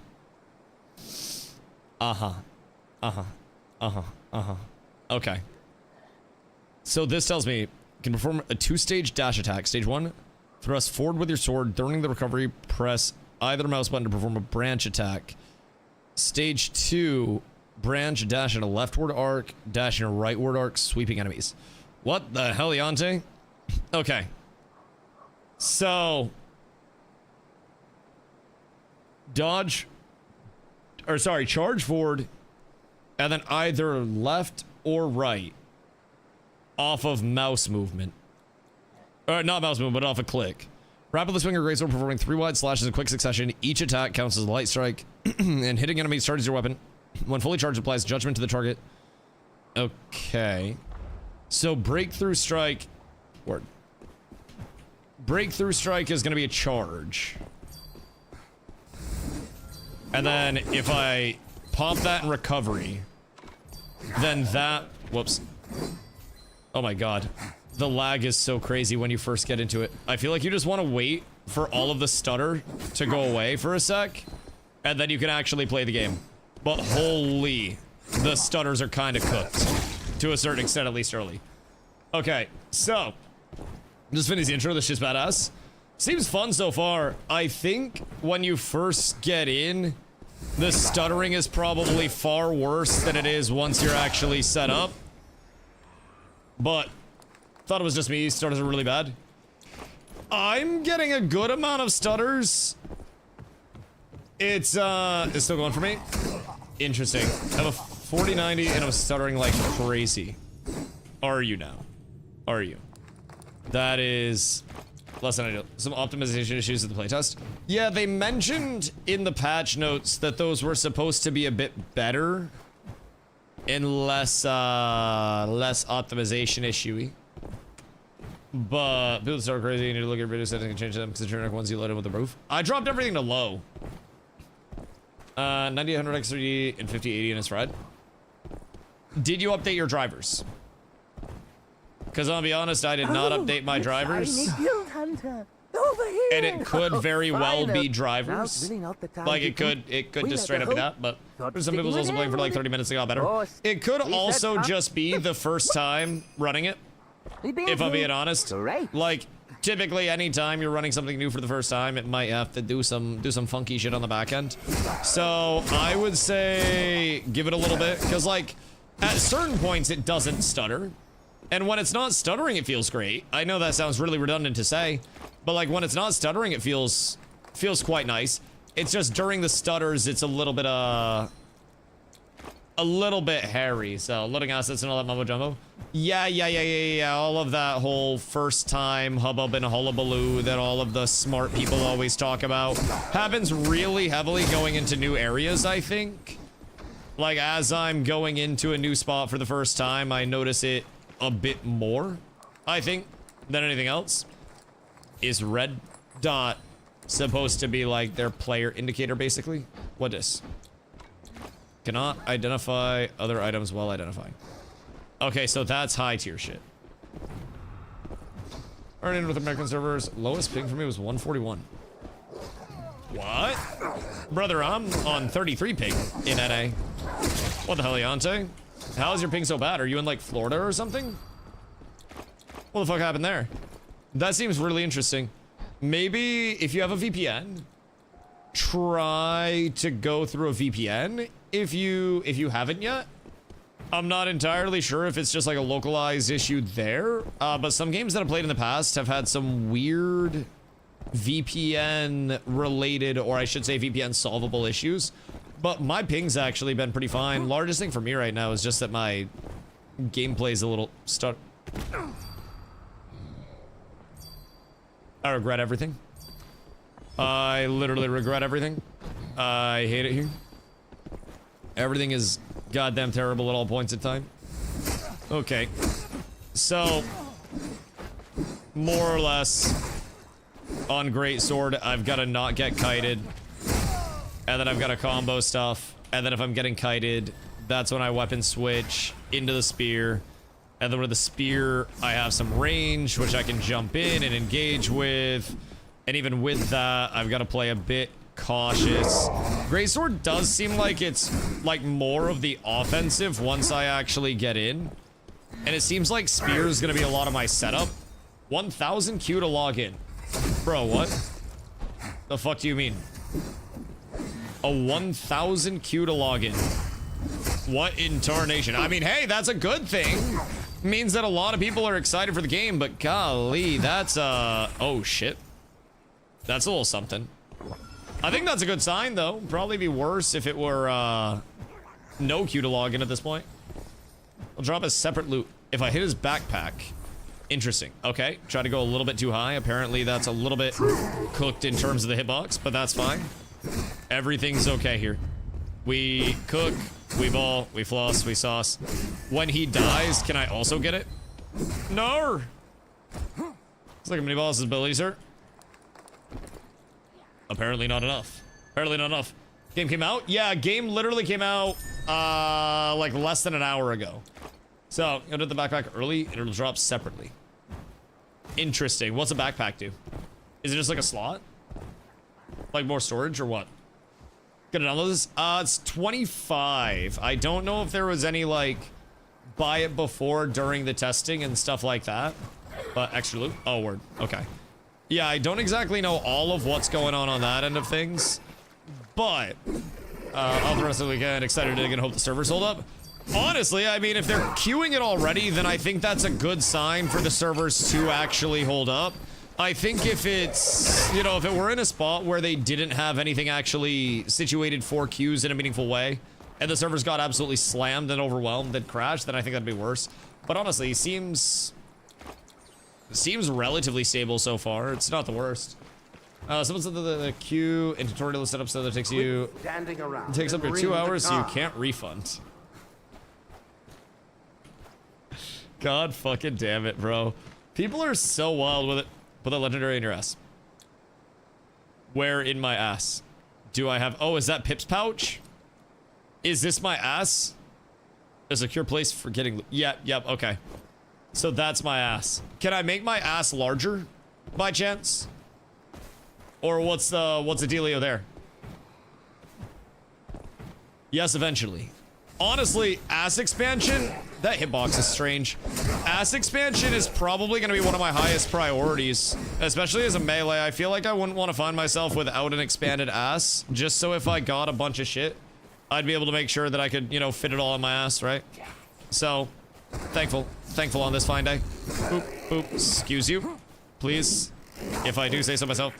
The stagger's a little weird, like the hit recovery period from the stagger. Get used to that, though. We'll be chilling. The combos are fun so far. I think as a melee, the weirdest thing right now... Oh, shit.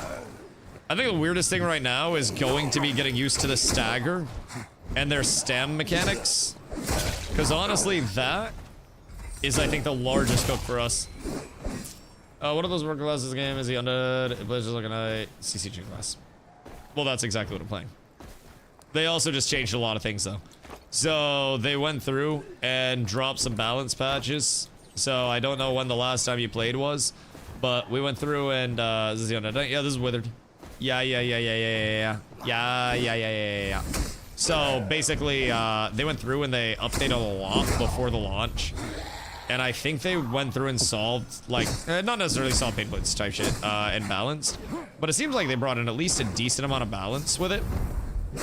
So I hopped in on Wither to start. We'll see what else there is along the way. But if it was one fighting multiple, no. I want to cleave. Cleaving is fine. Cleaving is fine. Played Ashes in the Throne of Liberty. Yeah, I played Ashes in New World, dog. I wish I could be super upset about games launching and not having everything like fully perfect and working out ideally. But man, that's just that's natural to me at this point in time. It is something that is almost comforting. If something's too good, I almost get a little bit worried by it. What is pinging the fuck out of me? Tracing the trail and then returning chime. Yeah, it's fucking chiming, dog. Am I supposed to go up here? Locate the returning chime on the map and head there to escape. Okay, cool. Thank you. Thank you. I appreciate you. Just need a Warhammer now? The Warhammer seems like it's a little too slow. I'm not gonna lie. It seems just a smidge too clunky. Granted, maybe with team setup, it would be nice. But I worry that I wouldn't be able to, like, make a lot happen on a Merc. Still seems fun, but I feel like I need something that has get in and bot potential. And honestly, part of me is really excited about Withered because of CC potential. Part of me, however, is also really thinking about that rogue still. Thinking about them beans. Because let me tell you, that shit... Anytime there's a rogue... Oh, I gotta go up here. Anytime there is a rogue and the ability to like re-stealth and replay off of that, like winning trades, re-engaging and shit, it's just fucking huge. Fucking huge. Look at what sucks against heavy CC. Yeah, I mean, that's usually the caveat with rogue, right? Is just that it's good if you can operate, but if you can't operate, then you find yourself getting kind of fucked on. What is the way up here? My brother in Christ. How in tarnation? I have to go up these stairs. Oh, okay.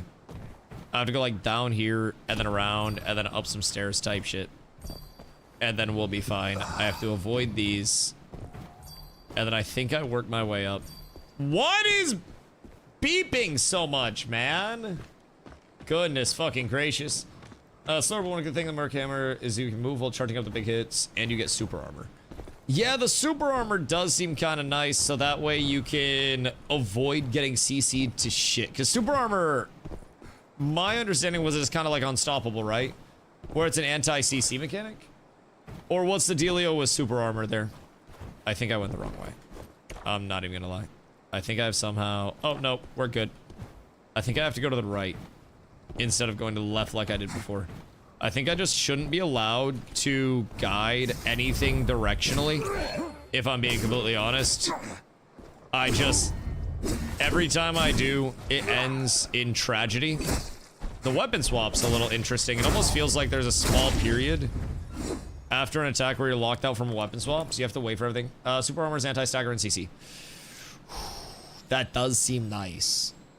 That does seem kind of very worthwhile to have. Subclass on your character, whatever. Like, I won't lie. Super armor as a thing does seem very impactful for teams. That's not ideal. Ooh. I just came down so I could grab this. Knew I forgot this rope down here. Would have been useful for breaking my fucking ankles! Alright, back we go. Back we go. There has been a substantial mistake. And I'm not proud. I'm not proud. I feel as though those cliffs should probably have some better collision around them. This is a goddamn shame. If I do say so myself. I feel personally attacked.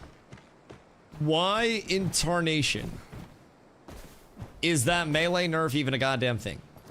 I feel it's unnecessary. I feel there's... What the fuck, bro? What if you actually just chill the fuck out? For even just a little bit. And just let me live my life. Just swear to God. I swear to God. This is tutorial. No, we know there are no players. I just am being discriminated against by being able to fall off high ground like that. I think that's more of it. Is this not one of those attackable fences? Why did they have you attack a fence in the tutorial if I can't attack all the fences and break them? Oh, boss was asking. Oh. Yeah. This is... I'm still in Weenie Hut Jr. safe and secure mode and trying to navigate my way out. It's not a matter of the combat cooking me, more so the... Okay, maybe the combat. But if I'm being honest, it's more so the navigation of things. That is proving to be, I think, the hardest element at this point in time. We are slightly down horrendous there. But all is well. All is well. Pay attention to the time. Oh, like the safe phase and whatnot? Right. So I need to get to this ladder, get up, and I need to get out of here without falling off a fucking high ground again. At least unintentionally. So we'll try to navigate the... Yeah, no, I missed that. I suck. That's definitely something that I fucked up there. My bad. 6 minutes to leave or you lose all. Yeah, I'ma just scoop. I'ma just hit the digidash at this point. Are we out of the login phase? Wait, did you get stuck in a login queue? Or what happened? Because I did not. Or are we gonna be stuck in login? Wait, are you in login right now? Or did you actually get in? Or are we all gonna be in login once we're out of this? If you leave queue and spam, you get into the game. I'm in tutorials. I think we're fine once we're in tutorial, right? Or do we have to get out of the tutorials? I think this is my last one. Word. Okay. Well, I don't exactly know. Uh-oh. What's, you know, in store for me, so to say, with the rest of this. All I know... Ow. Big man hit hard. All I know is that is ouchies. And I wanna make my way out before I end up egoing more of this guy's attacks like this. Because that's exactly what I've been doing so far. Thank you, my good man. I appreciate you. Jesus Christ. How many tutorials do we have to do? Because I'd like to get through these probably as quickly as humanly possible. Discard, grab you, ID you. Should find the queue's probably just a title screen queue. That's what I figured it would be when people were talking about it. Because a lot of people probably did not get in immediately. And I think we got in tutorials like some matches and some roleplay around the base. I do love me some roleplay. Wait, okay. So I have to go all the way around this way. And not find myself getting cooked by high ground this time. Yes. And then we'll go through the door to the left. And then once we go through this gate... There's no sprint, right? There's just like the slow walk. Start 1,000 out of 220. Oh, that's moving at least. I wonder if they just set an artificial queue to slow roll people going into the servers so it didn't overwhelm shit. That honestly seems, you know, to make a lot of sense, if I'm being real. Just so they don't crash the shit out of the servers. Because it is launching 9 a.m. China, I believe. Welcome. Oh, my bad, dog. That's entirely my bad. I'll make a quick giveaway, but another power to let you take everything with you. Besides your equipped gear, you can only pick a few more items from your inventory. So there's that, or there's another one around here that I have to get over to.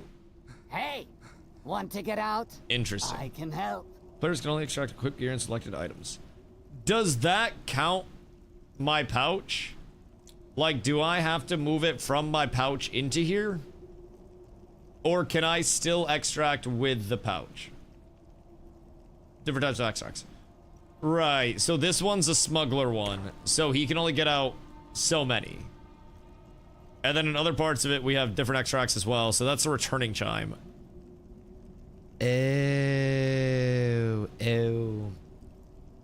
Oh. So ideally, I'd find myself at the returning chime. And I would have gone over to that instead. That makes a lot of sense. That makes a lot of sense. Things pouch plus what items you select. Well, we'll give it a look. I'm probably just gonna grab the highest rarity shit, because that seems to be what would be best. I can't stack these, right? They're just single use. And then off of that, we'll grab... Hiya.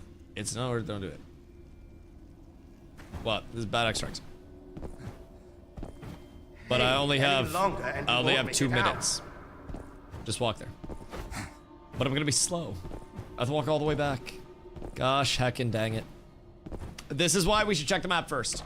Let's see, emergency extract. All emergency your extract. Oh, it's time? Yeah. We're fine. We're fine. I'll get there. We got a minute and a half. Everything is fine. We have to get back across this way. Or is everything fine? Hold on. We got a minute left. Chat, I might have cooked it. Because now I need to go over this way, up that little ramp. Put a big on our world map. Hold on. I just need to scoot up here and then we're fine. Open this. Don't get hit in the ass. Oh my god, no. Sir! This is not okay! I don't have the time! Okay, we're fine. Everything's fine. You need to summon and stuff? Yeah, the summon will be easy. Everything's okay. We're fine. I got nothing to worry about here. I summon. And then I gotta kill it. And then we're fine. Follow them. 40 seconds. Where is it? Oh god. Where the fuck? Does it show on the map? Up here? Okay. We're fine. Everything's okay. Chat, this is fine. Up? Yeah, we got this. What do I have to do to summon it? Wait, is there something I have to do to summon it? Ran out of consumables. Bruh. Kill it. Where is it? Oh. We're good. And then H. Oh! Too slow. All slow. Am I out? No one's coming to escape save you now. I wanna live!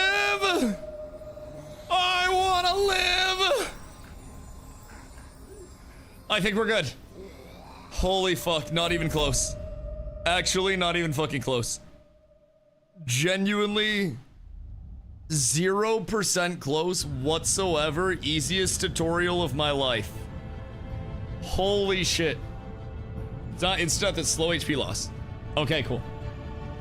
We're up tremendous. Next one, I'm immediately just leaving, I think. I'm probably just gonna hit the dip set. Pray, what up, dude? Hope you're having a beautiful day. I will probably just leave next time. One of the rules returning, chum. When you extract? Yeah. I realized that a little bit too late. I won't lie. I realized that slightly. Through your investigation. Slightly too late. But everything's fine. I will do. Perhaps. You do trios now. For the tutorial still?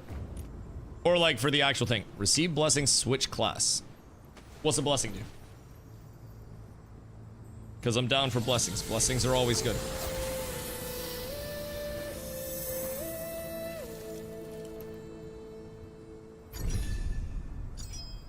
You're good now? Oh, word. Well. It's time.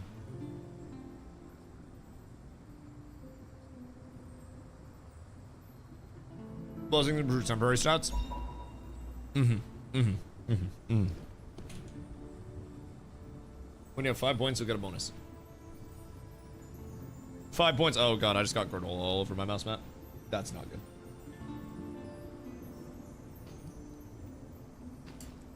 That is, I think, slightly less than ideal.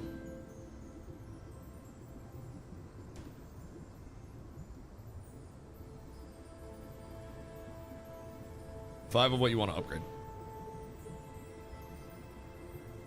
For the blessings, or what do you mean?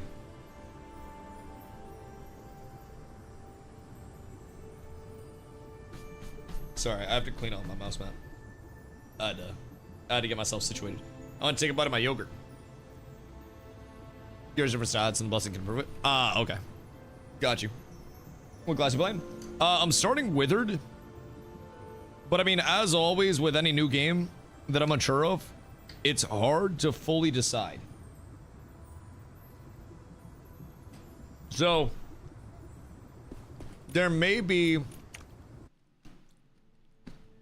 a part of me that switches multiple times.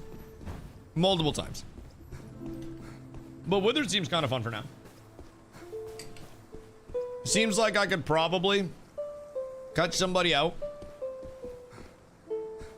CC the ever-loving fuck out of them. Fine brew. Wait, what? Bitch. What else I gotta do? Pip, what you got for a plan, dog? Be a great Tell me about it. traveling mutant. Right. Every single item passes through my inspection. Right. No Seems petting inefficient. corners. After all, who knows when the next MISTFALL or mining accident might pop up. Right. Oh, poor Dew. Look at her face. But when a girl makes that expression, that's when you Am know I supposed to help things all are the going- gals? Don't worry, Shiny Guild Hunter. I've got a plan. Leave the defenses to yours truly. Or what's the deal there? And with you, This guy's the yes, auction house? You Guild Hunter. Is it adding me player-driven finishing auction touch. Together, there's nothing we can't handle. Perfect plan. Yes. Oh, that's cool. So basically, auction house is about to open. So I probably have to do more tutorials. A warm welcome to you, Guild. Want to make sure we're always selling things. May the Right, faint makes light sense. of fate guide your path. I'm Kazaro from So- the Mitterheim. For now, I'm running a small business here at the camp, selling armor, accessories, and gear for self-defense. I'm assuming we got gear. Since Break the it down and MISTFALL, salvage it. Coins from Ragnar and Get Sifo materials from aren't that. worth Sell what our they used to be. materials. Only Unless we gilding have really blood strong still gear. holds true value nowadays. If you've got enough Gildan blood, we can trade. And together, What'd you eat? we'll help this Yogurt camp grow. with grapes and some granola.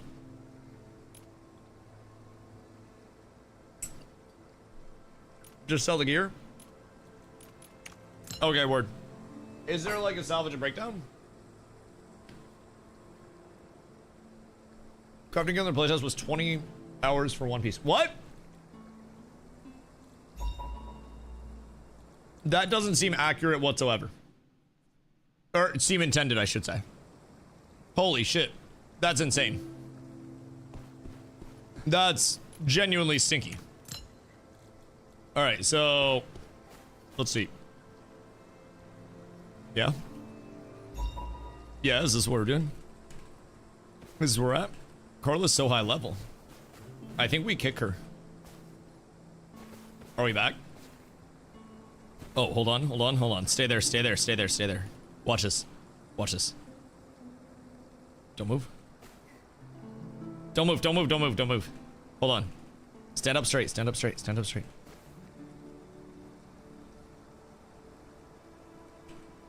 Oh, yeah, baby. That's what this game's about. This is literally what we came here to see. Hey, get back here. I wasn't done yet. The fuck are you doing? Why do you... You look like Dr. Doom. You look like you're gonna be Robert Downey Jr. Well, this just looks relatively inappropriate. This just seems mildly not okay for the family programming that we offer here. This, I don't think, should be... Okay, we're gonna go back to the boobies. Nin, stay there. We've gotta wash people's eyes out. A little eye bleach for the lads. How to booba physics? Just jump. You just have the booba physics. It's quite nice. Gravity is your booba physics, honestly. Oh wait. This sword holster is different than mine was. This is kind of like how mine was, except it kind of like baited us. I like that my boobs jiggle when I turn my camera because my torso turns. I can just have those things looking like elephant trunks. That, honestly, good invest... Yenin? Holy shit! Those things are going crazy. Huh. Is what it's like to be a girl? Interesting. Interesting. I'm really liking what they're putting together here, my lads. I'm really enjoying it. Alright, hold on. I'm hopping in my Discord. Hello, yours don't shake. You need to remake your character.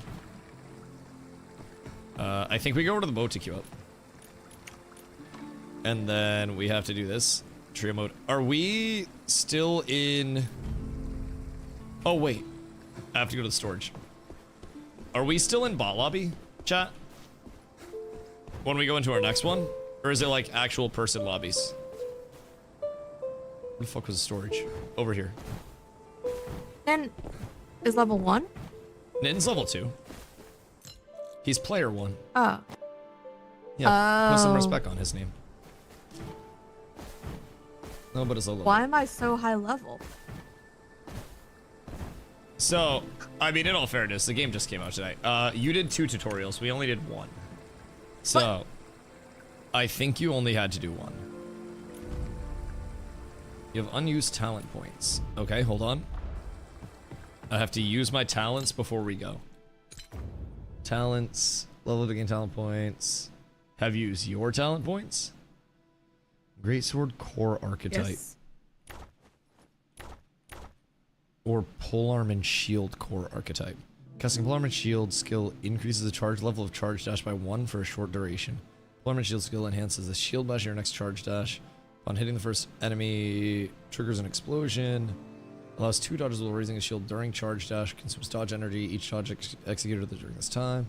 Shield will slam, dodging forward while raising the shield during charge dash grants super armor, increases the dash distance, deals damage while also executing enemies affected by wither.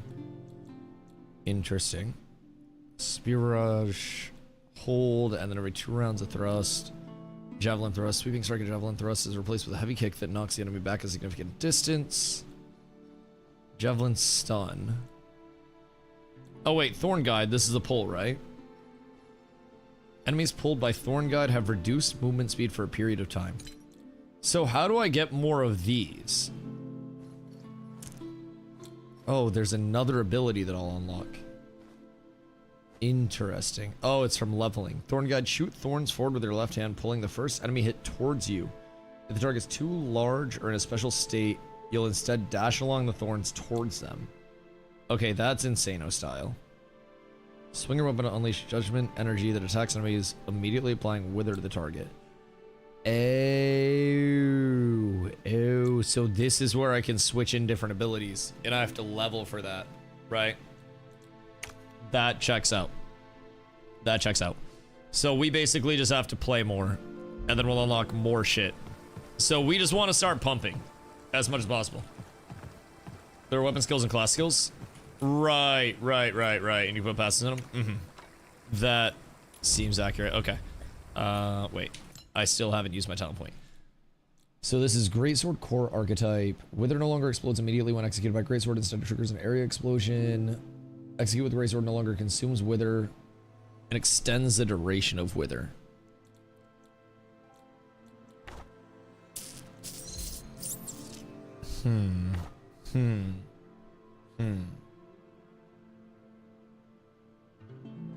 So it seems like this is going to be ideally pull people in and then try to burst with a greatsword during that time, and if they get away, then try to ready up and see if we can even queue. Yeah. I'm just trying to figure out where I want to put talent. We'll go. Wither no longer explodes immediately when executed by greatsword. Triggers an area explosion with increased damage. We'll go there. So that way we can blast. Because I think we can just reset at any point in time as well. That class was me getting dragged into CC one tapped. Good. Good. That's what we want. It was a full CC class. I believe they did something. Battlefield capacity. Insufficient battlefield server capacity. Oh, wait. Does that mean that there are too many games up right now? Please wait a moment before starting matchmaking. Does this mean that we just, like, can't queue up right now? Or is it because there are queues? Can anybody find a match? Matchmaking started. Insufficient battlefield server capacity. Can't play. Can anybody play? Or did it bork at all? Like, is everything borked? Or is it only trios? Frick, this might be bad. WC says I can't too. Wait, what's WC? Oh, world chat? Oh, yes. Yep, that checks out. I looked down and read. So I would assume it's for solos as well. So I think the only solution, chat, is for everybody to smoke a bowl.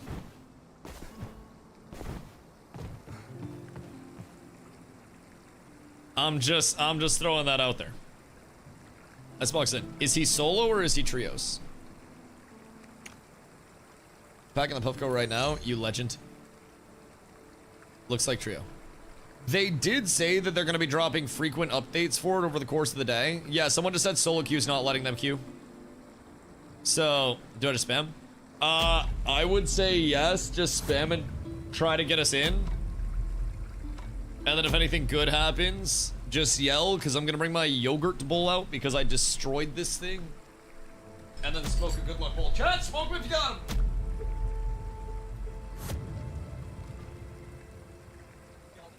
I think we found one. We found one, Dusty.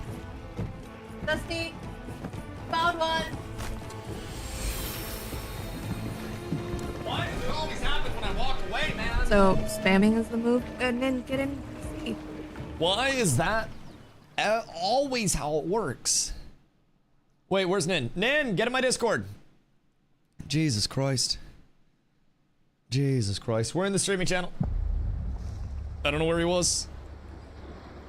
All right, we'll give it a second for the stutters to chill. Mir.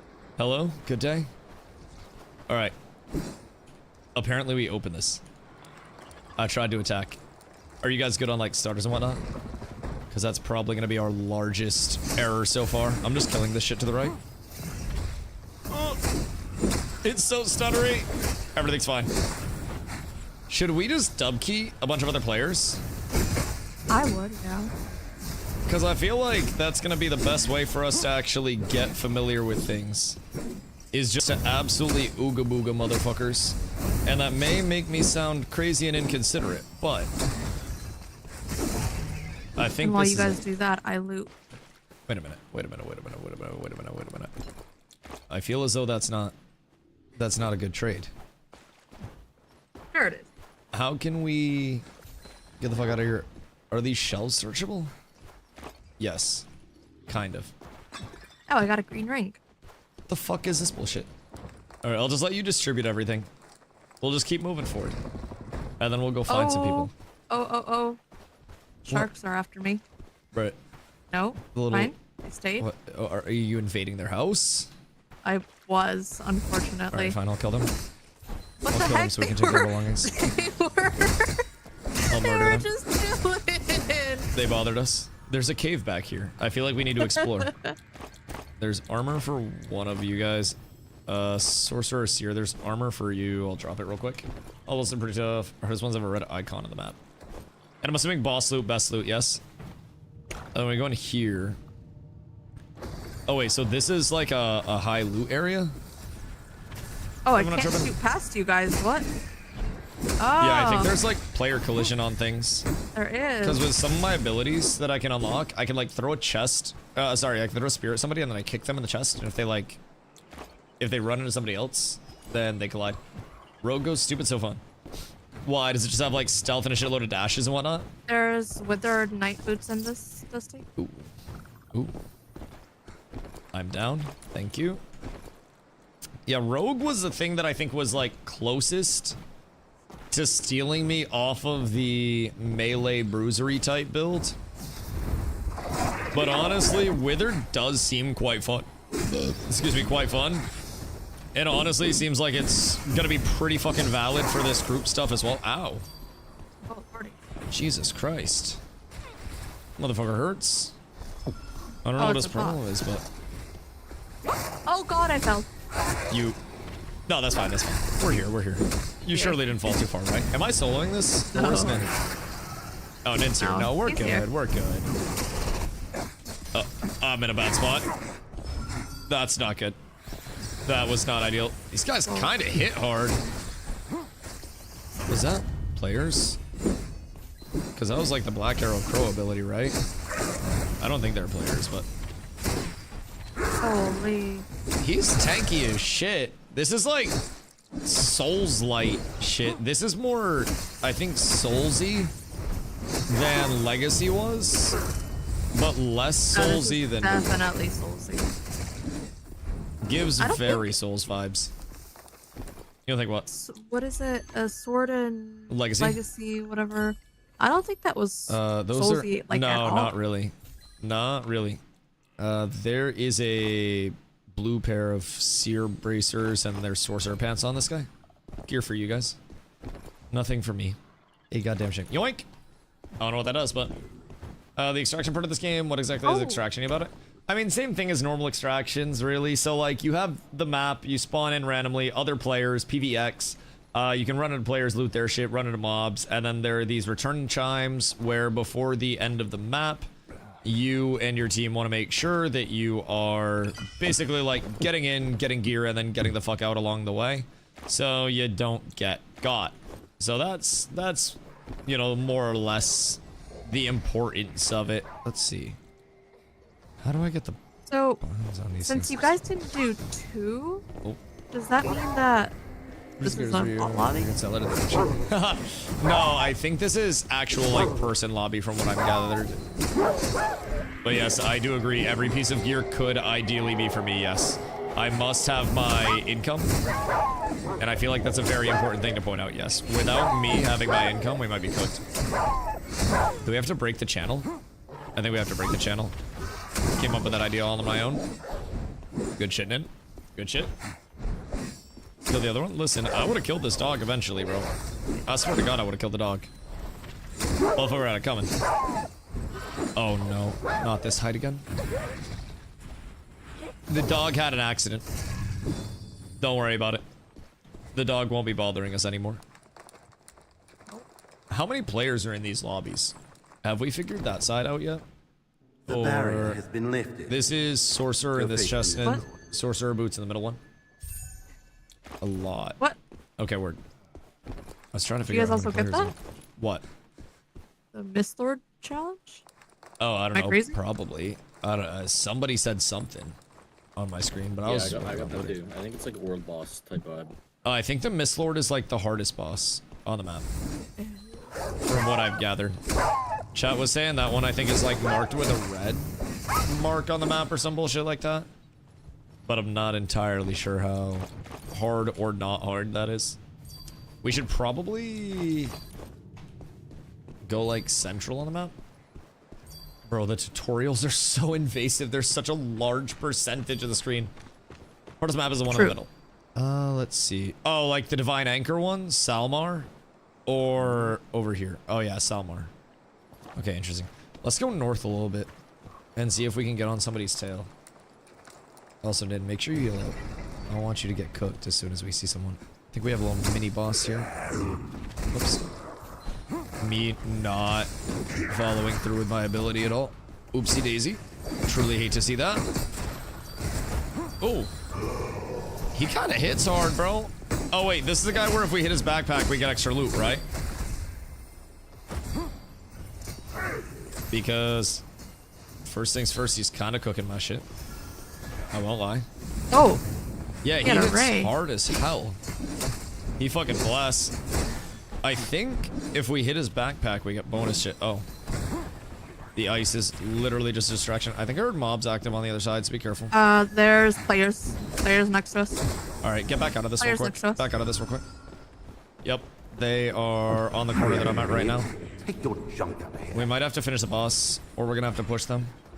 If they walk up, then we can always push out. Just try to sit in here and finish the boss. Don't lose too much HP. Keep an eye on them if they come up, and I'll try to jump them. They're sitting out there just chilling right now. Just try to range the boss down. I'll hold them out. We're fine. We're fine. We're fine. We're fine. They're looking at coming in. I'm gonna go on the range. They're in. Shit. They're just standing there menacingly. Oh god. Oh, there's such big desync. Oh my god, it lags so hard. Horrible. I don't know exactly what happened there, but I got one CC'd. He's around the corner inside. I got him full chained right now. Ranger dead. Going back towards the door. Then I'm with you. I'm with you. Got him CC'd again.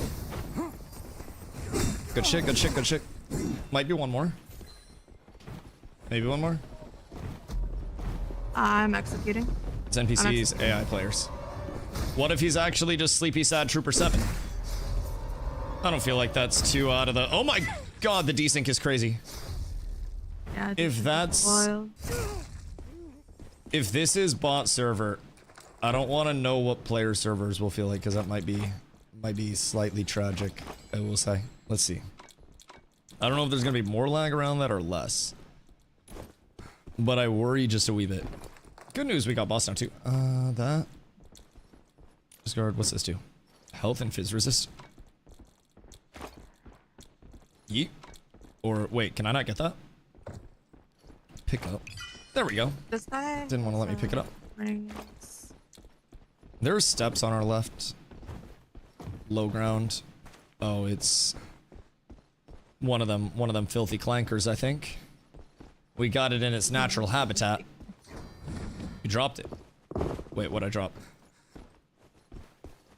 No, I equipped this. I dropped the other one. I equipped the good one. It was reserved for Nin. It said it on screen repeatedly. I don't respect that. If I'm being honest, I think that's some bullshit. Oh. Hold on, this guy's... This is what we have to look forward to. We know that their AI is working well. This is exactly how they wanted their introductory AI to work for players. I feel like we're getting a great look at the combat experience here. What do you mean? That was actually Tyler Blevins. We literally just killed Ninja. Alright, we can probably get the fuck out of here since this is bot lobby. Or, since it's bot lobby and we have 11 minutes, we can go over and try to smack the shit out of the mid-boss and see what's going on there. First two runs have mostly AI bots and they intro players. If you die a lot of players, then you get bots more. So you're telling me I could force myself into bot lobbies and then I could just loot and stack up like absolute crazy.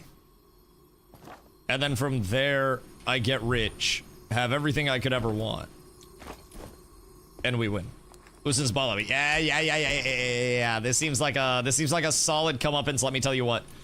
Seems like it's just up our alley. What up? Oh. Oh, sorry, no. I'm like super full and we're right next to this chime thingy. Oh. I too am relatively full, I will say. But also, what is that? Something's making a noise. Is it this? Or is it these like magical eggs? Oh no, it's that even though I looted it. Wurge. In theory, it might have been the way it plays out though. What if it's also think it's a little specific when you meet players. I feel like everybody over here is gonna be...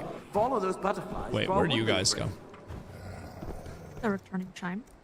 I think I might be in a slightly different spot. No, you're here. Oh, okay, I just brought mobs. Never mind.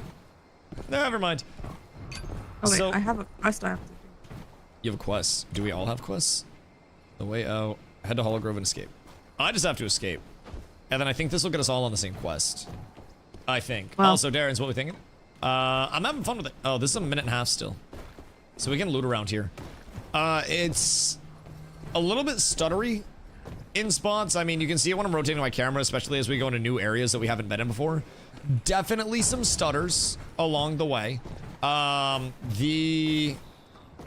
We just, like, took a quote-unquote fight against some bots.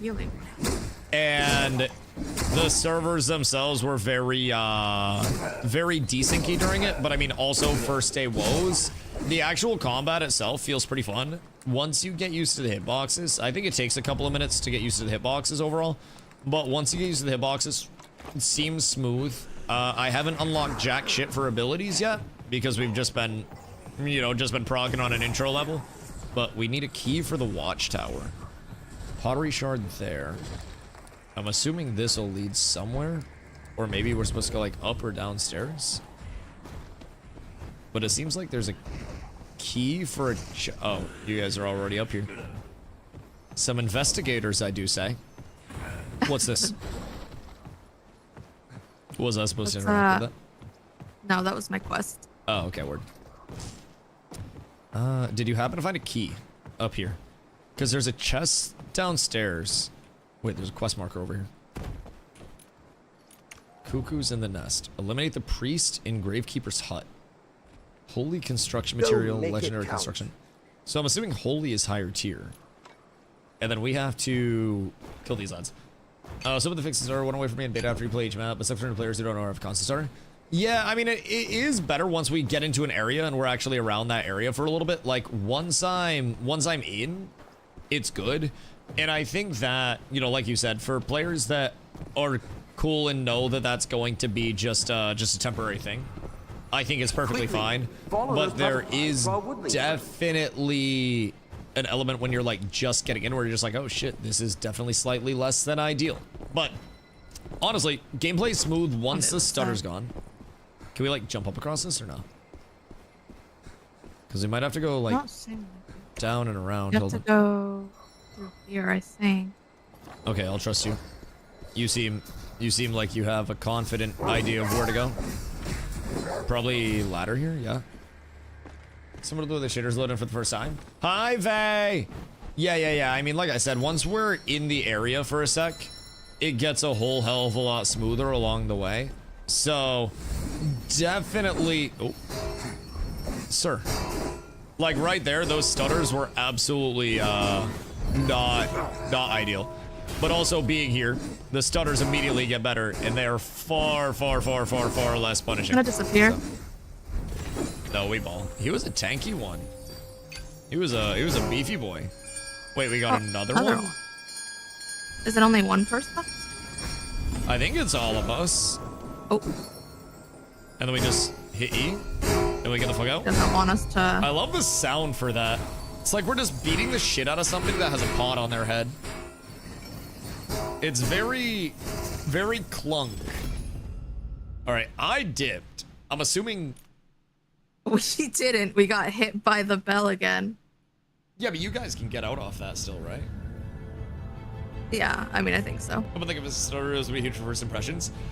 Yeah, it doesn't last very long, I think is the best part of it. And as long as people go in, like, if it's just once on a map, your first time going to that part of the map, then that's fine. A few matches and players will be over that. I think for me, the larger thing was the server issues, just like that small Q lockout. And if fights feel clunky and oh my god, the jiggle physics went crazy there. What the fuck? That was amazing. Holy shit. Mine's gotten better during fight. Yeah. Seems like it's not completely doomed, which I like a lot. I very much appreciate that end of it. So hopefully everything continues to be pretty smooth. Should we be doing our quest prog? I'm assuming yes, so we can develop our little campy area. Because camp gives us buffs, from what I've gathered. And we also upgrade our little, like, our little insta-heal, which is our R by default. We have to help Horn Lady over there with the massive cans. Guess it up. This place feels familiar. We have a ghost blacksmith. I've been praying for so long. Then one night... Right. I cannot say. Do you also the avatar of Did he Hollow die? Grove? Like, in a run? Because if the bell lingers, he probably got fucking diffed. Probably mistimed his shit. Gonna run a pit? Guy keeps muttering to... He says some god is calling him, and that he wants to go to Hallow Grove for further guidance. Pip doesn't believe in any of that nonsense. So now we're getting all of our quests and shit. That makes sense. Twig, good day, my friend. We are indeed. Hope you're having a beautiful day. Dispatch a scavenger squad to designated areas to scavenge for loot and treasures. Oh, interesting. So this is like an Inquisition type beat where we can just send them on different missions. Required materials, meteoric steel ingot, and incense burner. And then that one's free. Alright, so we'll do the free one for now. We'll send those lots out. Noob, what up, brother? Hope you're having an absolutely beautiful one. Game's looking solid so far. It's pretty fun. We are trying to get out of queuing into bot lobbies and queue into, like, actual multiplayer lobbies. That's going to be a large goal of ours. Let's see. Oh, we can take a moment and complete a survey. Boo! Boo! But yeah, trying to get a little active and see what we can find over here. You have abilities pending unlock. God fucking damn it.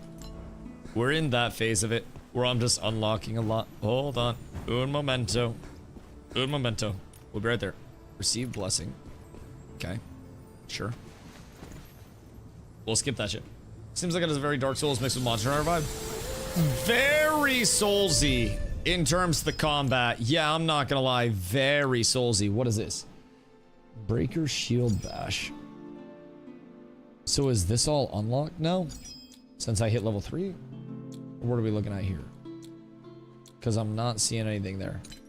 I got another talent.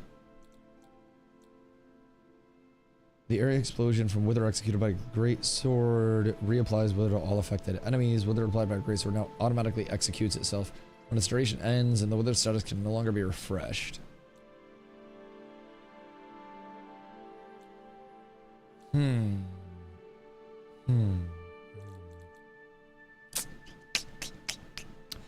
I gotta figure out exactly where I'm gonna want to put my talent points in the first place. If I'm being honest. When enemies affected by Wither die, you recover a small amount of health. The recovery amount increases based on the number of debuffs linked to the target's Wither state and is further increased if the target is a player. Oh, that seems nice, actually. Reset talent points, yes. We'll start going this way. Wither applied by Great Sword also inflicts a linked debuff when execute. Extends Wither's duration. Additional linked debuffs are applied. Up to 3 linked debuffs can be applied in order. Slightly reduce movement speed. Slightly increase vulnerability. Slight health loss over time. When Wither is removed, all linked debuffs are removed as well. Interesting. So, this is like a lot of healing if I can kill somebody in a fight. It will be a large, like, top off. The Maul contract. What is this? Slumbering contract. So this we have to get points for to activate, and then we can earn this. Interesting. Weekly acquisition limit is 600. Contract sigils. It can be used within the contract system in exchange for items. Okay, so that's cosmetics. Talons were fine. Skills. I got something new unlocked. Great Sword I did not yet. So I gotta wait on that. Over here, strikes the back of the shield with a fist to deal damage to targets with a wide frontal area, immediately applying Wither. Possess a block property while the shield is raised. So that's damage and Wither. That's a knockdown. For right now, I think we stick there, but okay. I'm good to go. Sorry for the delay. Did I already queue some? Oh no, I didn't. So why do we have the check marks? Explore. Ready. We're good. Ready when yours are in. But yeah, noob, it's been fun so far, I will say. We haven't got into like actual PvP, and I want us to find some like legitimate player versus player fights out here. But waiting on Cordelet. Oh word. I want us to find some actual like player versus player fights and get active there. But so far it's been fun. Small quarrel that I have is no auto run. Makes me slightly sad. But all things considered, not the worst. What up? I have a quick question. Uh-huh. I have combat bag. Is that something that refreshes every game, or what is that? Where's that? It's next to your store, right? Combat bag. Yeah. Using combat bag will automatically equip a free preset loadout which cannot be modified. Equipping or unequipping the combat bag before entering a map doesn't consume it. Once you enter a map, it's consumed. So these are like your free loadouts, and then if you escape, the loadout is yours. So with combat bags, oh, interesting. So it's Free actually kits. better gear than what you guys are currently wearing. All right, so we should probably go in with a combat kit to start. How do we get more of those? I wonder. When thrown immediately opens or closes interactable doors, So- elevators, and chests. Oh, that's cool. We have, it says total expense 1 at the bottom. Like, does it refresh every game or is that just a one-off? I think it seems, let's see. What are these? Confirm spending 10 Gildan Blood to refresh all loadouts. So you get Gildan Blood in the top right, precious universal currency. And then I think you pay to refresh those from what it seems like. I don't know that we can do the higher rarity ones, but it seems like the common ones you can refresh, and then you spend 10, and then that probably would give you 10 quantity again, if I had to guess. Took her in a box if you died. We no die. Let's see. Rusty Square, Great Sword. Offensive build DPS. Offensive build balance, and then survive. So what's the difference here? Block damage reduction rate. It's the same shit. Okay, word. Well, so what are we going with? Just basically? Just normal shit? Okay. So, I mean, those free kits are probably pretty worthwhile. And it seems like they're pretty easy to refresh if they don't get more expensive along the way. I don't think there's any difference. Oh, wait. Swap keys. See utilities. That makes sense. That makes sense. Use slightly increase interaction speed for a period of time. These deal damage to all enemies within range and knock them back. Interesting. Okay, well, we can't change the loadouts already anyways. But it seems like we can put those on before we go in. I put mine on. Oh, wait, hold on. I'll unready real quick then. And try that. Explore, cancel, ready. And then... that was combat bag here. And then offense, build, balance, confirm, equip. Okay, I slammed mine on. So that'll probably be beneficial for us. Because it seemed like the baseline gear was worse than that, right? Yeah. Okay, I readied up. I think you're readied up. Nin's readied up. Or are we going to get cooked again? Do we know, chat, Seems like we just got in. what level we'll start playing against actual players? Or like what we have to get to actual players? Because as much as I love just shitting on bots when we come across them, I like shitting on players a lot more. I like the actual combat side of things. But does he play some kind of pally? I'm playing Withered Knight, which is kind of like...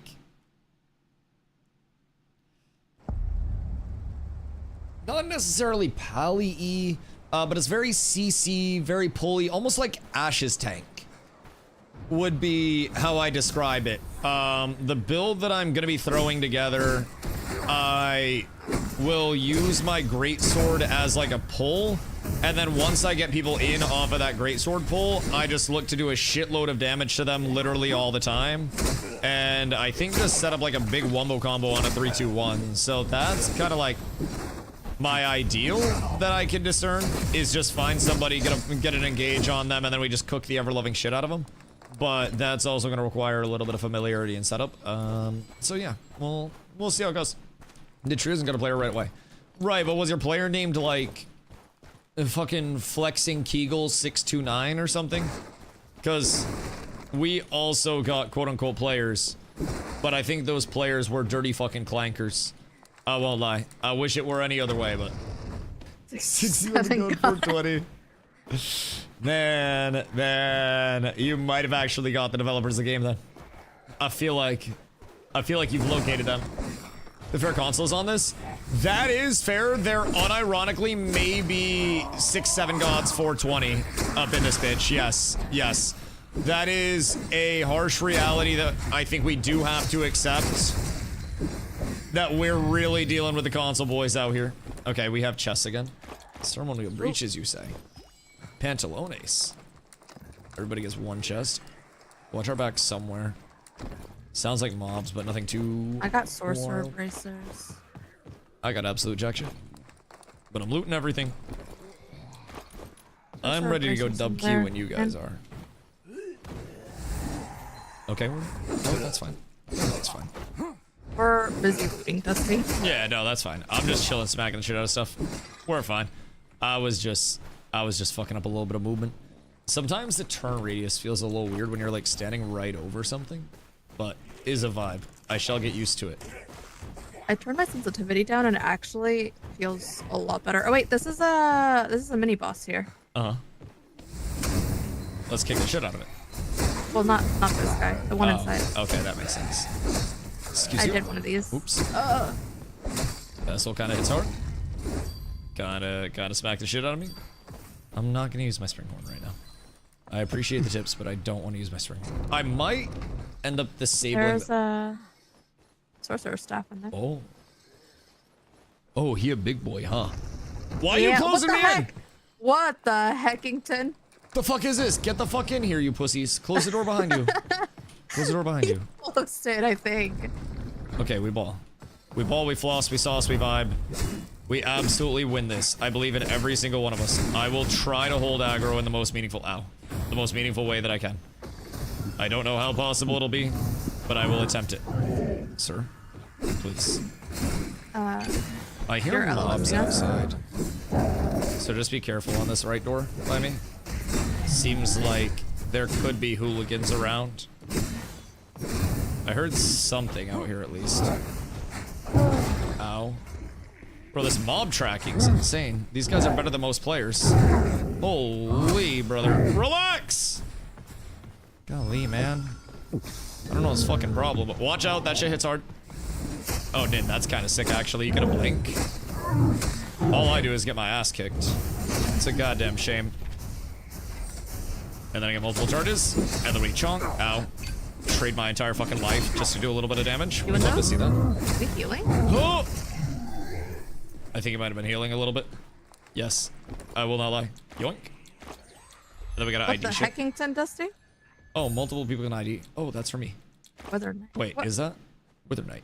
Yeah. That's reserved for you? Why is it reserved for you? What the heckington? I Why is feel it- as though Oh, that's... is it because I identified it? Oh, it might be. It might be. I'll trade you something later on. Don't worry. Don't worry. I'll hit you back on Dropped it. Biss. It's blue. Biss. I'm so kidded now. Holy shit. Literally never gonna die. Oh, that's a throwing axe. Able to cam clip through the wall to see outside? I may have been. I may have been. I don't know exactly how reliable it is in terms of actually seeing players. All I know... Dusty. What? Heals? Heal. I'm not gonna heal you. You should heal. Oh, I thought you were fuck. telling me you were gonna heal. My fault. My fault. I thought you were telling me that there was like an opportunity to receive healing. I thought this was teamwork. No. Alright, where must we go? Our quest is on the all the map. way over here. So we could head over that way, and then there's an Oh. exit that's right near there as well. You guys have to do that quest. I have a different Okay, quest. let's get our quest caught up then, and then that'll sync us up, or should sync us up on the same quest, right? I mean, I'm ahead, but yeah. Right, but if we get caught up, we'll be chilling. I find it... Oh, watch your back. I find it odd that we haven't, like, seen open. or heard If you any want of to them make yet. your fortune, What is a Mist Lord challenge? That was what opened up last time, right? Once we killed that one mob? Yep. Interesting. Interesting. Not entirely sure what the fuck I do, but they do something. I hear nothing. I see nothing. There is nothing.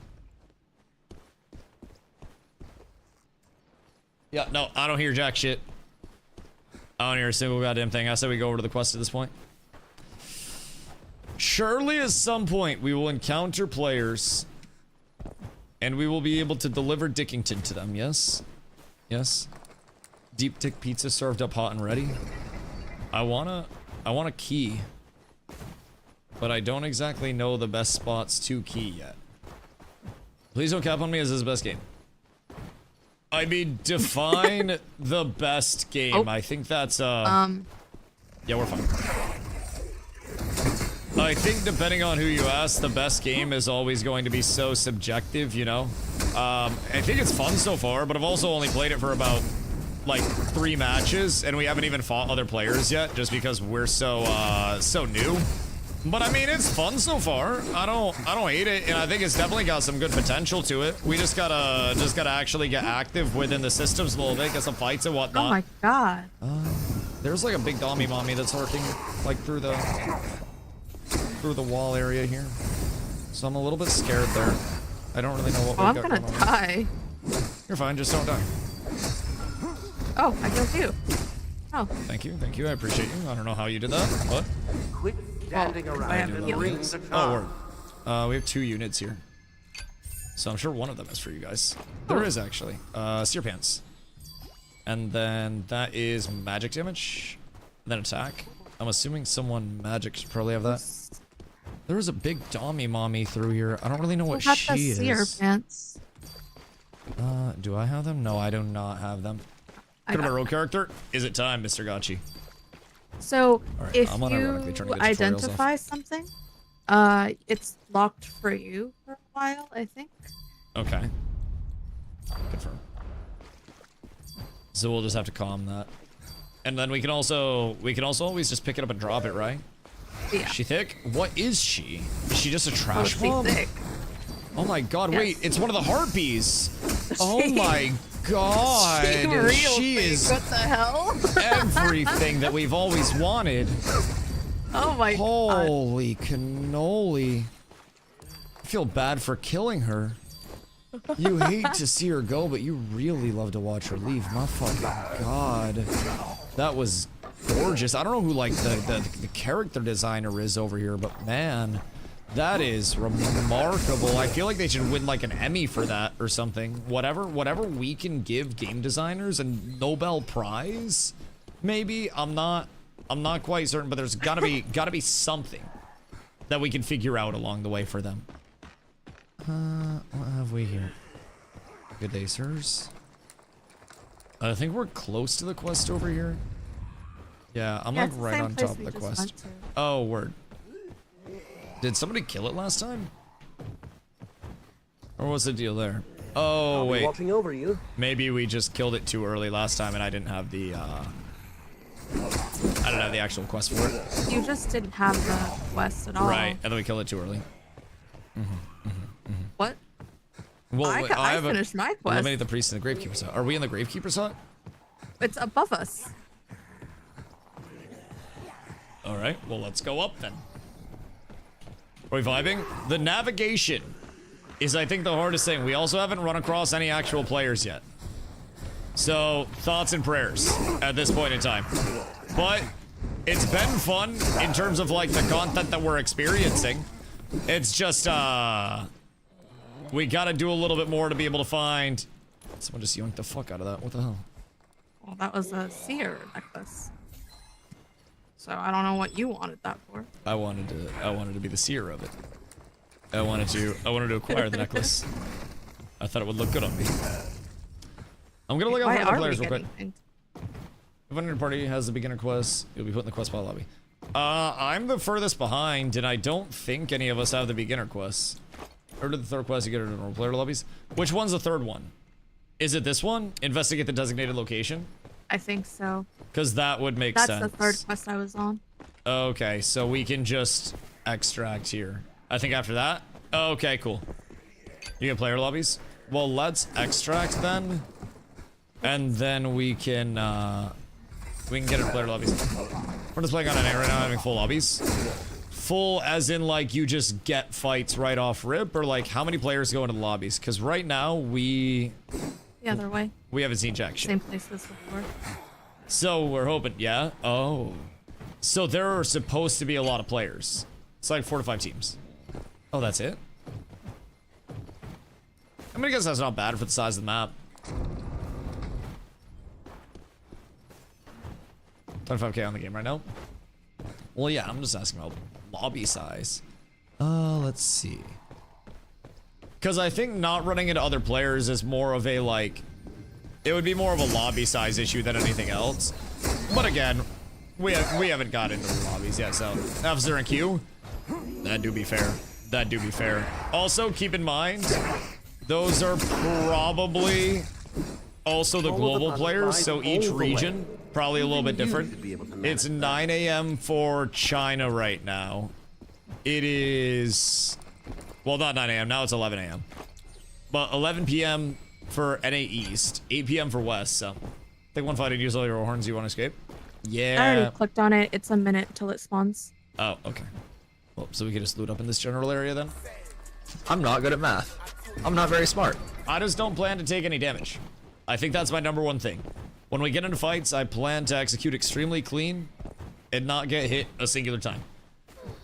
Is it worth? Depends on what you're looking for, man. 25 bucks for a game, I think right now in today's economy really just, you know, at the start of the discussion isn't the worst for a game. If you end up getting, you know, even like a week of playtime out of it, then I think it can be something that's valuable there.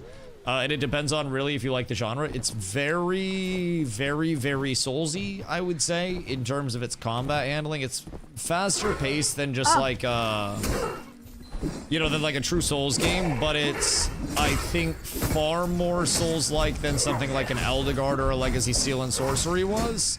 It's intriguing though. I think the combat system definitely feels solid. I mean, it seems like the best way to try out extraction games to see if I like them. Oh yeah. Yeah, absolutely. Like, I think with extraction games. Does that mean someone's hitting? What? The chime? I don't know. Maybe. We can go see. Some regular soup. I was making fun of people earlier because I knew it was gonna happen. Oh, is it Nin that's hitting it? Nin, why aren't you talking? Victor, you know I love you. But just because... Just because I play another game for a couple of hours does not mean that I have quit the first game that I was playing. And I think that's... I think he's trolling. No, I know. But he also might not be. And I just want to establish on record that just because I play another game for a day or so doesn't mean that I'm abandoning home. Guild Wars 2 is over instead. Arena had announced that they were actually shutting down Guild Wars 2. So even they could come play this. Yes. Quit playing Ashes? Ashes quit playing me. That was too much for it. Do I not get to leave?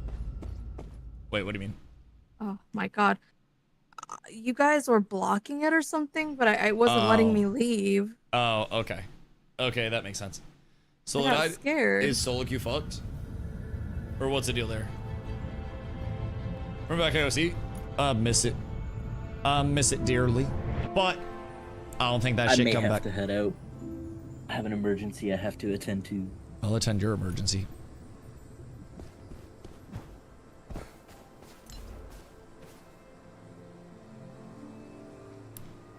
Well, don't die. And don't be dead. Are you using a custom crosshair for this game right now?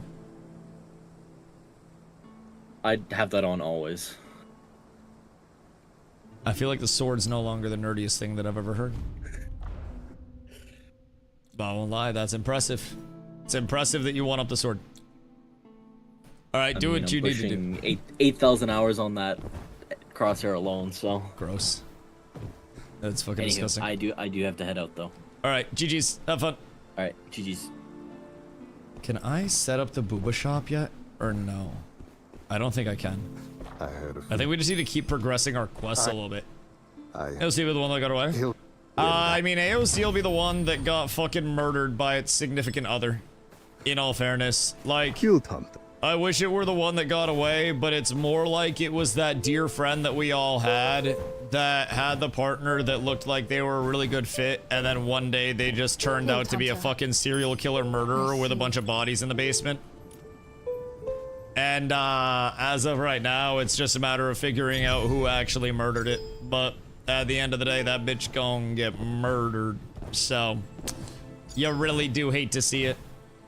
Really do hate to see it. But it's one of those where, like, it was more or less annihilated before it even had a chance to do its thing. So, kinda sad. Let's see here. Did I get another greatsword? Oh, parry.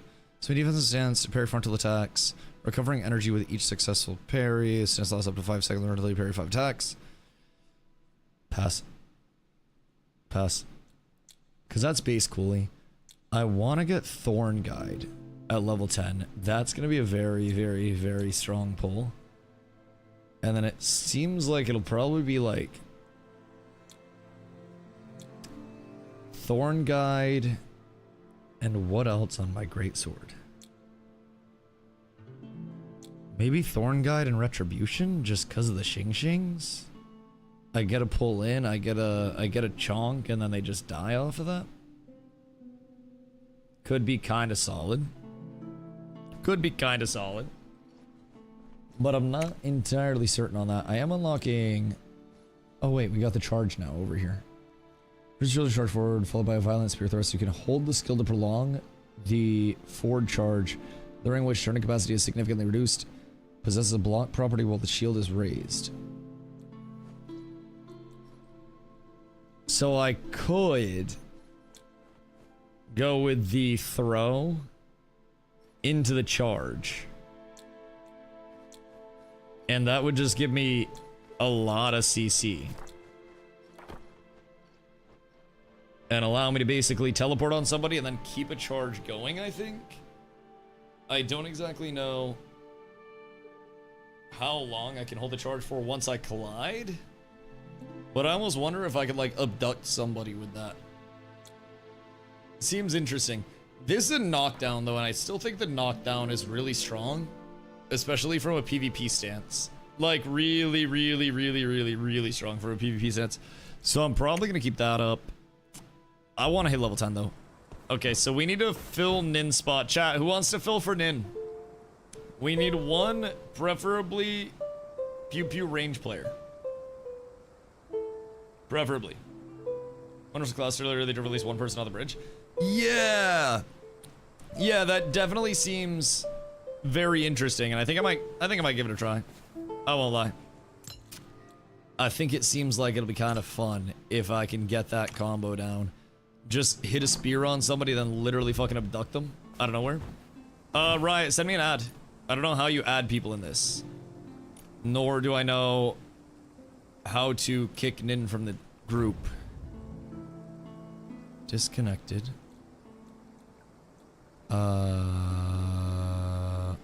Leave team.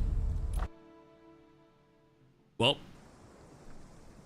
I've done something now.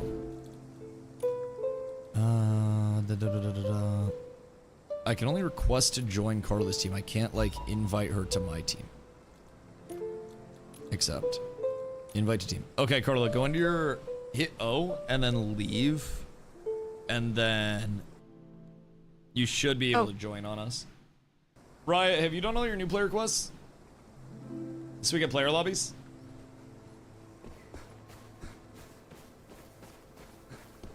Guild Hunter. Yeah? Okay, Biss. I wanna key the hell out of somebody. And I wanna just try to bring absolute pain to them. If I'm being real. How do I leave? What's up? How do I leave? How do you what? I had my headset off. Leave, Dusty. Oh, I found it. Hit... Go to... I found it. Friend. That I menu, found I it. think. Let's all just work. What were you playing? Were you playing Seer before? I should probably list some things to sell. Based on what we're seeing here. Let's get a couple of these out. Grab just a smidge on the heal side. Put those back. Healing elixirs, minor healing elixirs. Work. Try and rogue. I mean, rogue can also slap. Like, if you want a rogue, you can rogue. Because rogue will be big burst as well. Might just be a little rough on, like, PvE side of things, because we'll take a lot of cleave. But, alright, hold on. I'm going to pee real quick and fill up my water, and then we'll cook.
It's time! Is anyone else stuck in queue?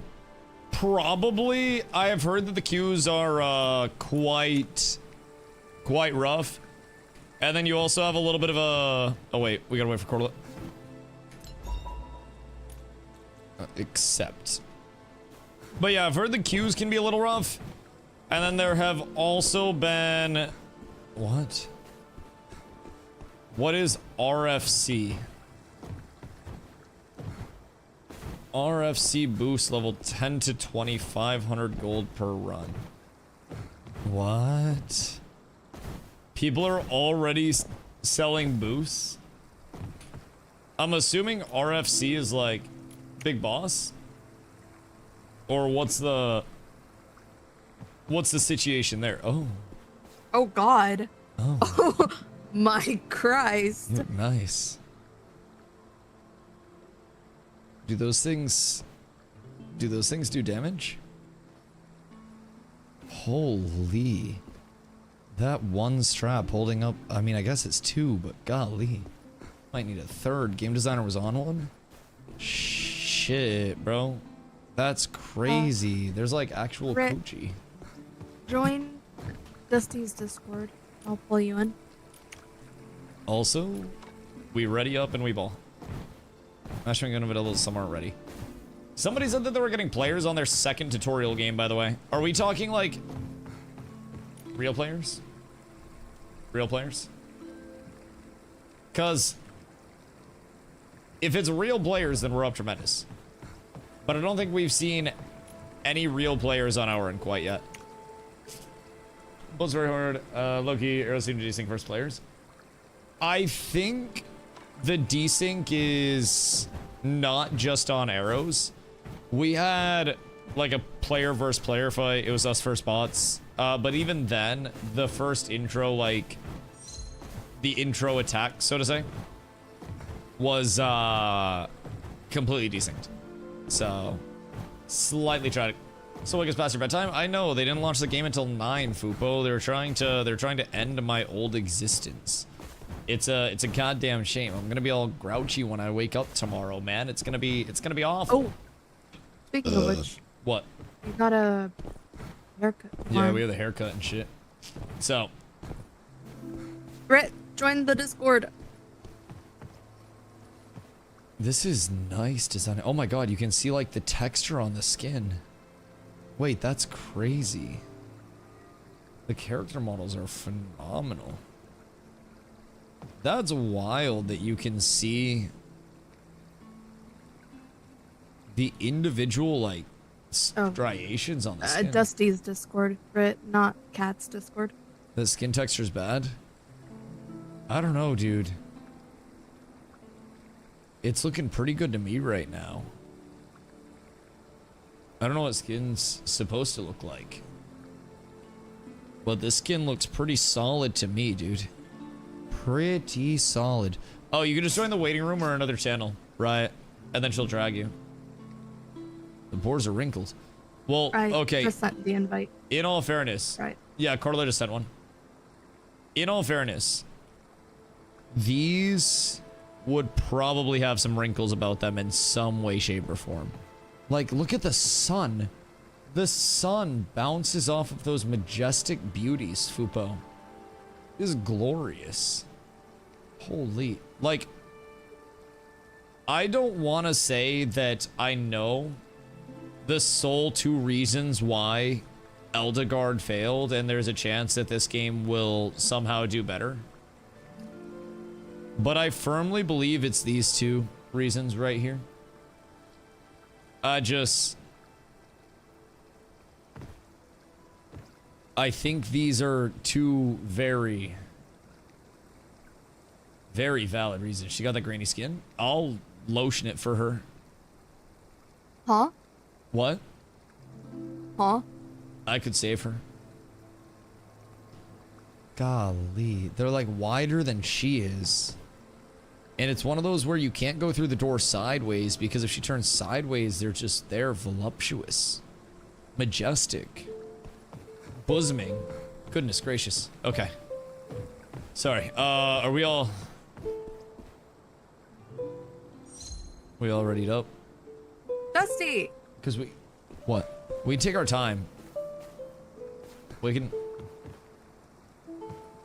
wait if you guys would rather explore camp a little bit. I'm cool with exploring camp as well. I think Ryan has to ready up. Yeah, right, you have to ready up. We're so close. What about my character, Dusty? You're not showing enough. I mean, you have toes. Toes we got. Oh. Right, you didn't ready up. Ew. Oh wait, he has stuff. He didn't store. Alright, we're down horrendous. Don't do jumping puzzles. Honestly though, swimming, particularly the backstroke, might be in Riot's future. Jump real quick, Riot? No? What the heckington, Dusty? They're glorious. I feel like those things have some reinforcement though. They're not as bouncy as I expected. It's like they're held up with the thickest of bungee cords. Oh wait, sorry, I have to ready us up now. My fault, my fault, my fault. It's the armor. It truly might be too supportive. We might need to nerf it a little bit. I think we'll run into new players this time. Or into actual players this time, I should say. And we'll be out of the bot lobbies. Thoughts and prayers. What if we just go in and get 3, 2, 1 shit on? Immediately. Just fortitude stats? Bro, honestly, you need a lot of fortitude for those bad boys, Victor. You're gonna need a lot of fortitude to hold those things up. That probably does durability loss to the armor just as you go. Alright, I think we just try to find somebody right off rip to key. Maybe like work our way through. I don't exactly know where. Oh, we have to get out of here in the first place. Never mind. Never mind. Oh. Okay. I can channel the charge for a long time and that uses energy. So that's kind of cool. But I don't know if I can like pick people up with it or not. That's something I gotta figure out. There are pants on that. Let's get out of here and try to find someone. I'd like to start clicking heads, so to say. Work our way over here. And then we can head out of there and just start cooking. Ah! That's not good. That's less than ideal. We got big boys. I mean, we do have the potential to absolutely shred people once we actually get into fights, I think, between myself and a rogue. You'll probably, Cortula, just have to be careful that you don't get jumped. If anybody's smart, they'll probably try to jump you. I don't really know how fruitful that'll be, but let's see. I need to get you there. How do I reassign the binds? Remove from hotbar, add to hotbar. Beautiful. Oh, people. Party of 3. Okay, we're up. Get ready, they're gonna come in. I'm gonna spear on the right side in 3, 2, 1. Going up. I don't know. I think they. No, we're fine. We're fine. We're fine. I'm coming in. Big damage. Go on the back line on ping. High key Dull Stripper. I don't know what's going on, but they're just like an army of 3 goobers all trying to goober along the way. Try to focus one over here. Might be bots. I don't really know what they've got going on. All I know is that they are not the most organized lads, and I don't think they're really hitting anything. It might be bots, but these ones don't have numbers in the names. Sleepy. No, this also might be bot lobby. I think that so. also could be bot lobby. I won't lie. It might be that he didn't actually It's okay. finish his quests. Or it could just be a mix of bots and players. Either way, free loot. Got a legendary off that guy. We'll take that shit. Oh.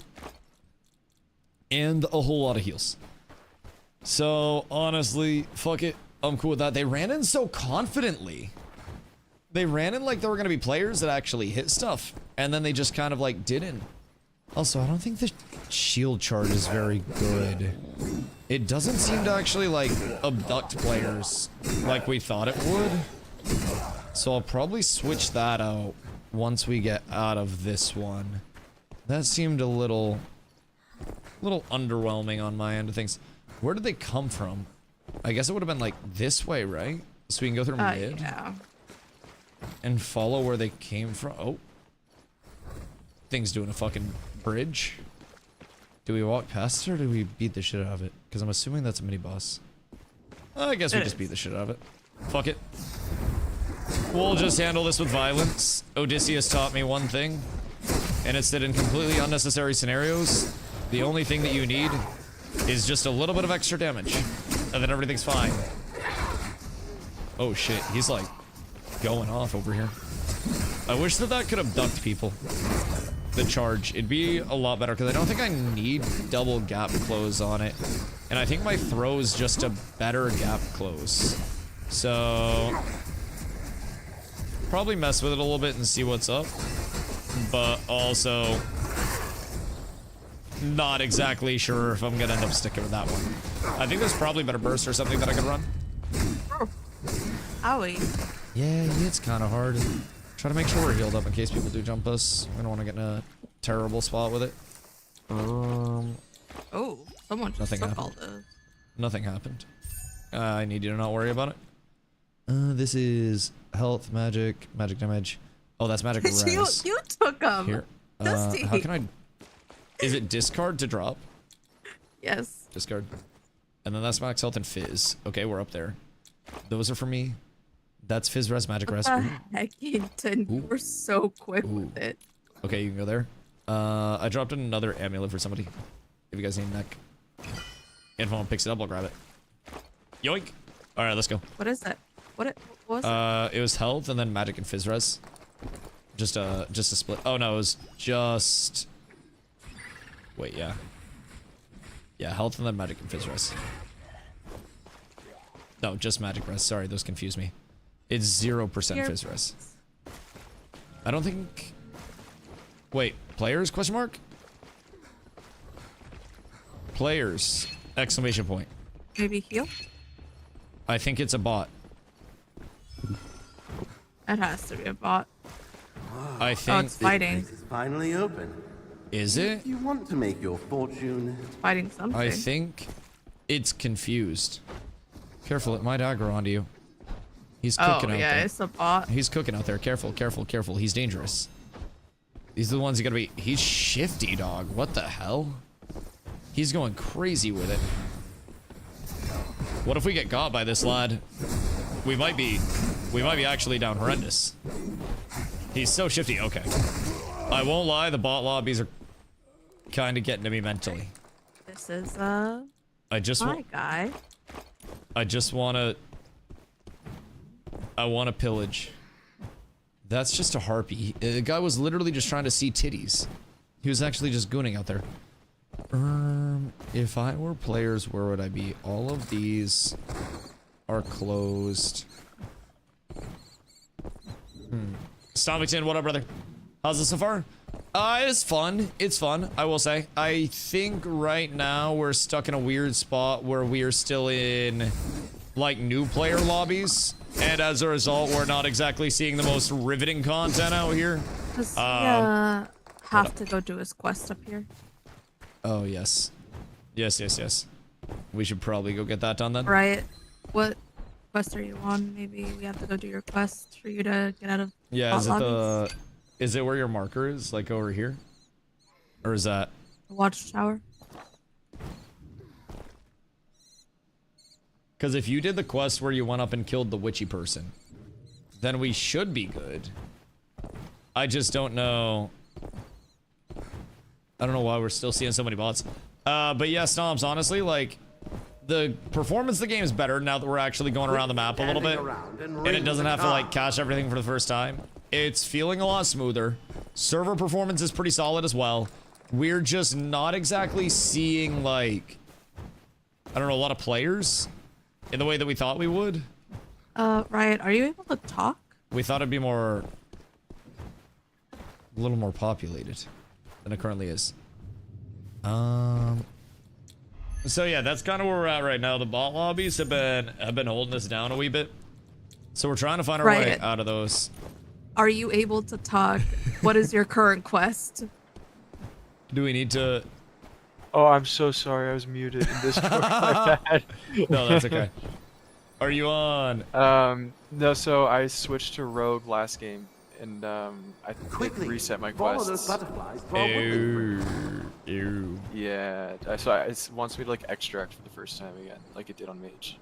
Okay. So what do you need to do for your quest right now? It just says like the only thing is the way out. Okay, so after Head to that, Hologrove and escape. Did you do all 3 quests previously? On the Mage, yeah, but I don't know if it's gonna transfer because it gave me way out again. So. Right. Okay, maybe after this one then, if it doesn't give you credit, just go back to the Mage of course. then. I got you. Switch that. Yeah. Got you.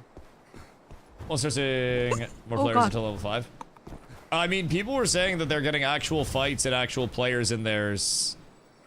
I don't know what we're doing wrong. We think it's because of the quests, but like we haven't got jack shit. But people have been saying that they're seeing non-bots in their lobbies pretty early on, which is great.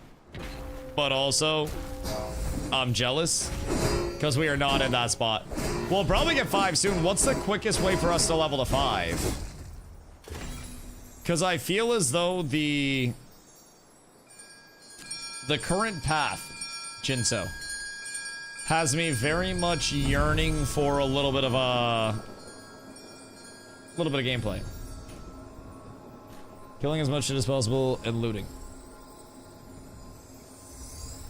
Right, looting and killing mobs. Do you get XP just for looting? Like if I'm running past... You get XP just for playing. Like I got it even when I was dying. Weird. Side questing game. Interesting. Yeah, because I think we're all still level 4. But I mean, people have been saying that they have been getting people in their lobbies. I'm jealous. Once we have 5, be up tremendous. Once we get the quest caught up, we'll be up tremendous. Everything will be peachy. Do you have to redo the quests every time you switch characters, by the way? Because that would be kind of tragic. Can't play against other people until 5?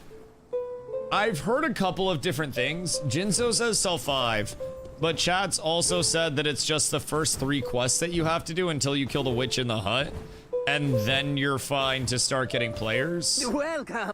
So I'm not entirely sure. Think the bots Facing against people, and I was level 3, right? I mean, that is also a possibility. Like, they're console players too. So, do the play test and fight against players, everything about it from the start? Yeah, I mean, keep in mind, it could be that we're fighting console players, and console players just might not be, like, the most comp, so to say. And might not know what's going on at all. But who knows? Who knows? I gotta get some of this extra gear the fuck out of here. I have so much extra shit. And I can't store that. So we'll store these for now, and then we'll use these. And then play against other people before 5, but run into a lot more people at level 5. So they like phase you out of bots. I also just feel like with consoles, wait, Pip's welcoming gift. Claim. What does this do? Find voucher, exclusive provided by Pip, used to unlock Pip's find pocket, or extend its duration. Oh, that's the prison pocket, right? No, that's Pip's crude pouch. What is Pip's find pocket? Is that a better pouch? And it was stuck in queue, cancel and rejoin. It was insta join. Oh, word. So the queue's just fuck you right now? And if you rejoin, you're probably getting out? That's nice to know. How does one sell things at Sir Pip? I would assume I need loot extracted first, and then he opens it up to me. So for now, we sell. Sell. Sell. Sell. Do we need gold for anything? I'm assuming crafting and shit, right? And then there are probably vendors that have gear somewhere along the line. Alright, I'm good to go. At this point in time. I'm set if you guys are. And then, Jesus, did that get smaller? Holy. Did you have to pay for that? Yeah, but I use Steam credits, so. Ooh, that makes sense. That wasn't me, by the way. That makes sense. Do you think they got larger when you got the skin? Dusty, what? Bro, I'm waiting for them to ready up. The fuck you want me to do? I literally... No, I was completing my quest, so sorry. No, that's okay. I was looking at Coochie. Huh? But I had to stay entertained somehow. I already put my shit away.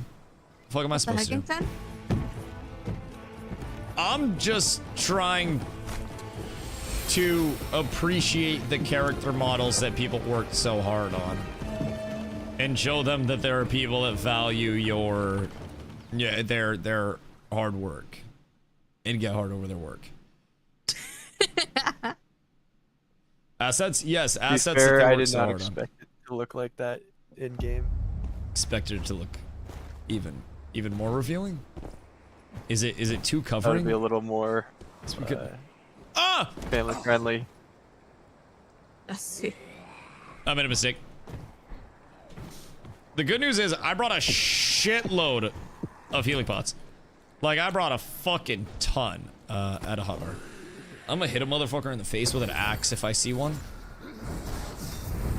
Oh, I didn't take away my stupid ass fucking charge. This shit's ass. I hate the charge. Also, I don't know if I like the shield block mechanic over here. It seems so strange. Like, it seems like it could be good. But I don't know how much I vibe with it from like a fluidity standpoint. Just feels clunky. But I do think once I get level 10, getting active with Greatsword as a pull will be quite appreciated on my end. I actually look forward to that very much. Probably gonna be my best ability as well. What do we have going on over there? That's a fucking door of some sort. What is this? There was an eye patch on there. Why was that just... What is this Riftussy? Teleport. Can teleport side to side here. That's interesting. Did you get the eye patch? Or is It's it... for a shadow strix. Oh, that's tragic. Should have played a goddamn Is that a rogue. rogue? Yeah, very roguey. These guys have a chest down here, so we can grab this. Works for me. Let's see what ends up coming out of here at least. But yeah, Stoms, it's good. I wish there was a little bit more, I don't know, feeling of population, so to say. But we also haven't been playing a ton yet to really run into super populated, like, you know, lobbies. Oh, there's a ball. A ball? What do you mean a ball? Like a ball of death? It's a ball. Or what kind of ball? Like bouncy ball? Ball of death. Oh. With a lot of arms. Well, don't die. We're looting stuff. Oh. Alright, hold on. We're on our way roughly out to you. Oh yeah, we're right over here. To your left, I think. So just feel free, join us whenever you're ready, whenever you're done with your ball of death. Join? What you got going on over here? Oh, this is fine. This is one of those, like, little, there's, stomps. What's the word for these things? The little balls that roll around and then they accumulate more things as they roll around. There's a word for that. There is a whole game about it, yoink. I will take those. Attack, defense, fizz damage. Those are just extras for me. Tamagotchi. No, I don't think... Stomps, I don't think it's a Tamagotchi. I trusted you on this. I'm not even gonna lie. I trusted you so fucking much, and I don't think that's it. I don't know exactly what it is, but I'm pretty confident that Tamagotchi is not what the final answer should be looking like. I hear nothing. Except for mobs. We are just outside of Verdant Grounds. Is your mom? It's your mom. So we can go into Verdant and see what's up there. Maybe find ourselves a little bit of activity. Ow! Motherfucker, bro. These things hit hard as shit, man. Like, I'm gonna use all my goddamn health pots, and I brought in extras. This shit's slapping me. Just be careful that we don't get third parties. Bully bully? No, there's an actual like word for it. It's like a Japanese word or some bullshit. No, I don't like this drinking noise. It's a very throaty drinking noise. It's very, very odd. I still have seen no players, no opened gates, no happiness along the way. Maybe we work towards the center of the map. We'll find a couple here. Katamari. That. Yeah. It's one of those. I have no task left available, so I don't think that's it. I'm allergic to calamari. Sorry. Oh yeah, no. It's probably just our like. Wait, you're not allergic to calamari. You're allergic to octopus. Calamari slaps. Is that squid? Yeah, calamari squid. I actually haven't tempted fate. Yeah, I was gonna say I don't know if there's a difference in terms of allergies, but calamari slaps. Yeah, I have not tempted fate with that one. I went up, by the way. We're super split right now. Katamari's word. Yeah, there was a game about that. I don't really know exactly what it was, but I saw it on like Twitter or some bullshit. Jump. Oh. What? Oh. Okay, word. I thought that this was going to be like an Apex Legends zipline-y type vibe, but everything's fine. Requires key verdant grounds. Oh. Okay, so I have to assume that that's something we have to find somewhere. Just NPCs over here. Sounds like fighting. Never mind, that's a boss. The barrier has been lifted. That's tragedy. Go face Let's go back up and try to see if we can find somebody. I yearn for taking somebody's loot. It's something that has eluded me for slightly too long. That's just NPCs. Do we think that we should just go do his quests? All his quests are done. He's caught up in the same spot that we are. Because he switched back to his mage. So he had done all the quests on his mage. I'm still on rogue, but oh. it says no tasks available now, so it's like the same on my mage. Huh. Okay, Yeah, well, I Do mean, you I have guess... to go to the watchtower at all? No, I think he did that already. I guess we just, like, XP it for it. doesn't say I have to. Yeah. Just go around, your quest kill say? some shit on the way out. I don't have any quests, no tasks available. I think it's just like probably the get the loot and then extract with all that shit at this point. If I had to guess. Spear feels a little I'm out of quests. clunky. Slightly. The long, narrow attack feels cool. But it's also slightly like the hitbox is a little, I think, too narrow to a certain extent. So, Katamari Damacy this game or something like that. Yeah, I saw it on Twitter one time. I didn't end up playing it, but I saw that you basically just like roll around and shit vibe. As good as the next star card. I mean, I think far lower expectations than High Guard in the first place. I think it's fun. I don't necessarily know that extractions in the fantasy scene are going to be something that works out extremely commonly in the first place. It's fun though. I mean, I've only played a couple hours so far, so I'm by no means an expert. I didn't play with the, with the testing phases or anything like that. So my experience so far, I mean, actual player density is pretty low within the matches versus what I would like. But that could probably change in matches going forward as we get higher level and shit. I can only assume there's some level of matchmaking there. But with that in mind, like, Do you want to take this teleport? where does it bring us? I don't know. I think this brings us into like the big boss, right? We can. Oh. Does it lock us in? Or what? What does do? Do you guys want to try it? Oh shit. Oh, she's so bad. All right. You can get out. I mean, yeah, I guess worst comes to worst, we just hit the dip set. Oh, that's not good. Have returned. She has a lot of health. A lot of health. Are we gonna die in here? No, we're fine. Okay. You need to not get any locked, and then when she slams her staff down, we must pop. This is going to be slightly. Oh my god, she moves. Why don't you just stand still, you rat bitch? Careful. Irresistible. I don't know exactly. Oh, excuse you.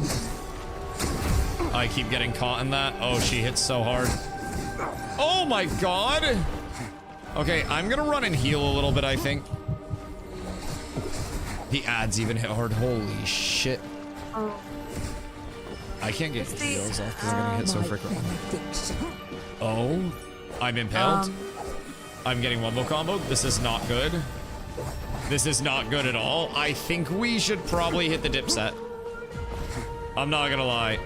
I'm gonna try to teleport out. Wait, we can't get out, or can we? Oh my fucking god. Oh, I think she's Can you? Did you? I got out, yeah. Did that prevent you guys from getting out? Did it seal it? No. Died, but I still have like the ghost thing, so I might be able to get back. Wait, can you guys get out or no? I think we have to take him. Uh-oh. Oh no. I might have fucked this. That's not ideal. Can you not get out either?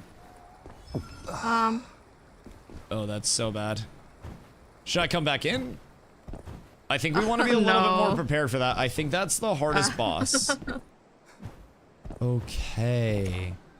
Shall I move to an extraction? That's a smuggler. That's a return chime. You're the only one who got out. Would I be able to like go in after the fight reset and revive you guys? Because it seems like the fight probably reset, right? Sealed, temporarily inaccessible. Yikes. Alrighty. Looks like we can just grab our stuff. Yeah, try to do that. Your teammates are fighting the Mist Lord. Go help them. Oh, it says you guys are fighting the Mist Lord again. Surely you guys can get out, right? This is something that I think we probably need a little bit better gear to take on. Oh. Wait, I got out. Okay, huge. And then does Riot get out? Because if Riot gets out, we're up tremendous. Oh wait, Riot's out. But wait, no, that's Spirit Riot. To go in. Okay, come over here. And then sit with me here, just in case people come through. To your right. And then I still don't think there are people here. Because nothing's hit around us. There are no doors that are open. I don't. Oh, he got out. I don't think there's much. Okay, we're so up. So did you guys get all of your shit back off that? Yes. Oh, well that's easy. I didn't lose anything. That's actually kind of sick. All right, so we should probably gear up a little bit. And I should probably not be tanking every single mechanic because of anti-locks. I think that would be a large point of evolution for us as a team, if I do say so myself. This little beehive motherfucker's kind of annoying. And I do not have many heals left. So we are going to want to get the fuck out of here as soon as this is done. Boss fight solo with bow is a bit difficult with 0 gear. Are you trying to do the middle boss? Is it? I'm assuming it's harder on trios maps, like just scaling wise, right? To make up for the fact that you have, you know, 3 people.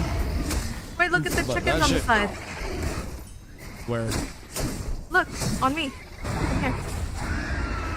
Jesus Christ. Oh, wait, What look. is happening? Look That at is the horrendous. chicken. Is that doing damage to us? Can you murder that thing? I did. Goodness fucking gracious. Put it out of its misery. It's living a cursed life. Ooh. Withered Knight. Thank you. I hear steps. I don't know why. My chicken pot. Oh. But they sounded like very slow, creeping steps. And I have no more heals, so we should probably work on getting the Heliante out of here.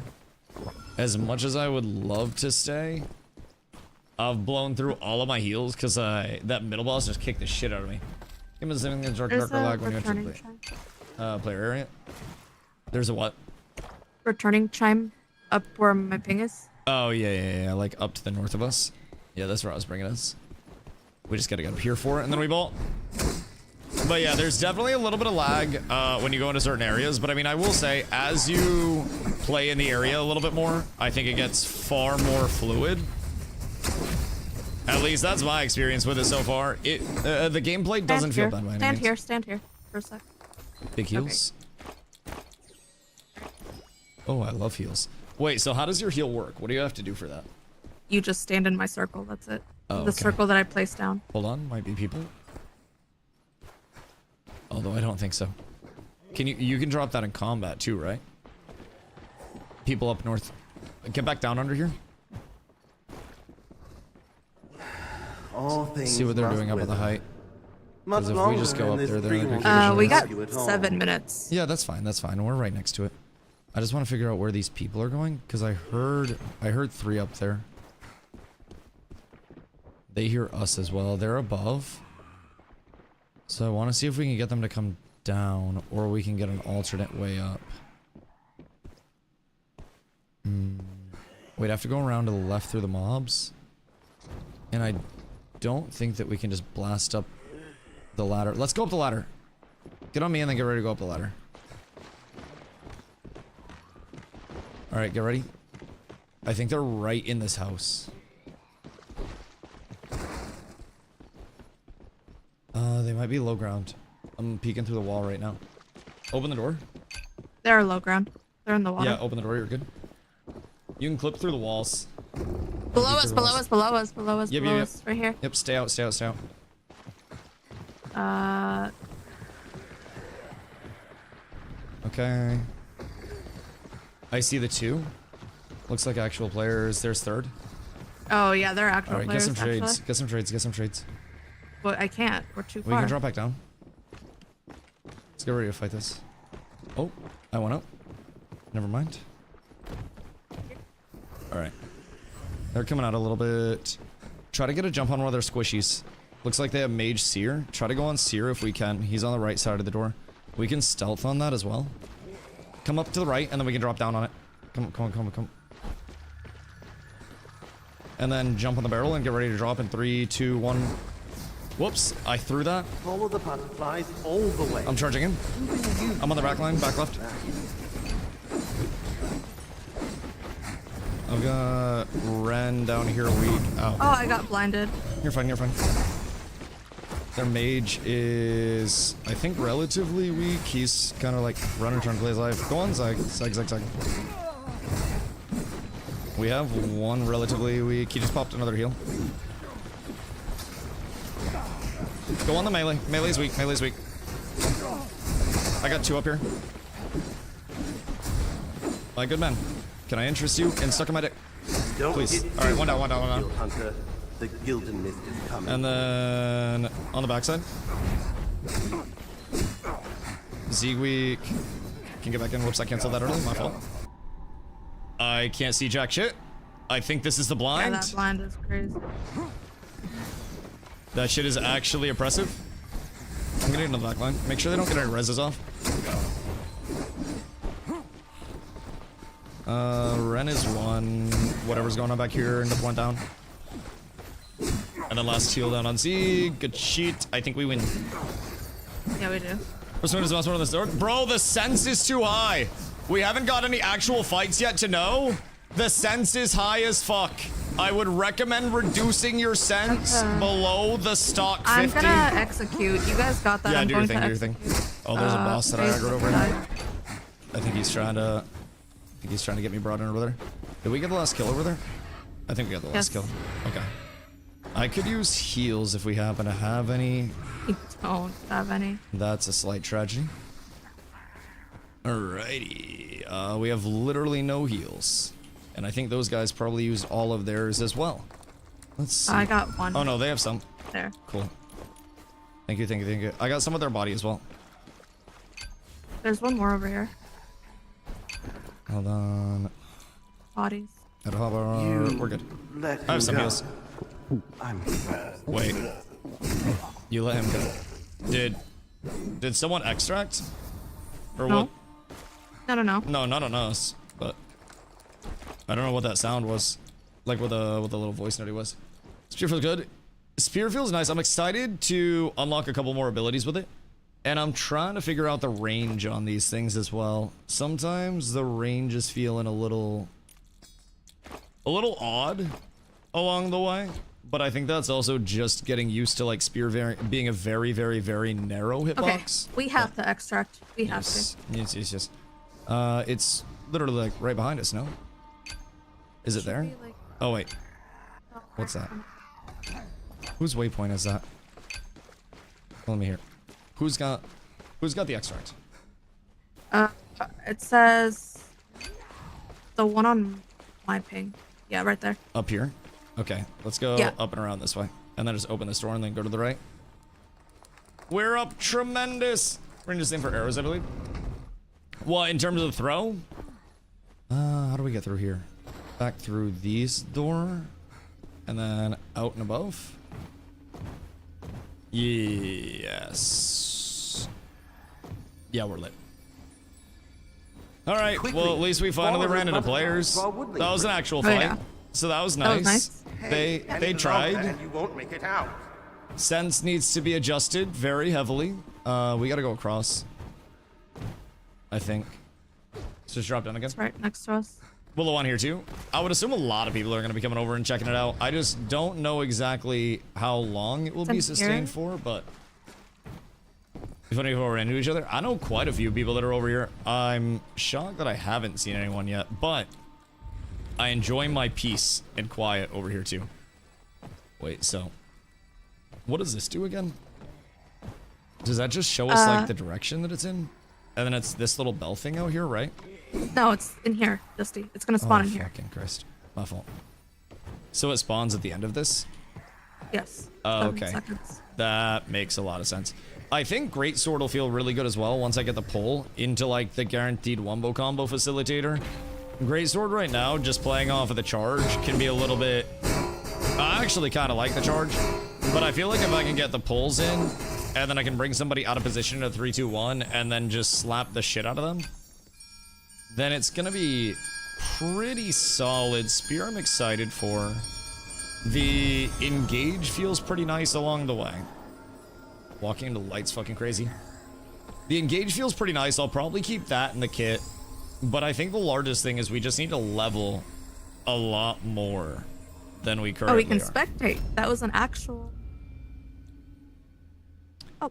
We could spectate previously too, I think. But probably just wouldn't have been spectating anyone. The next track looks sick.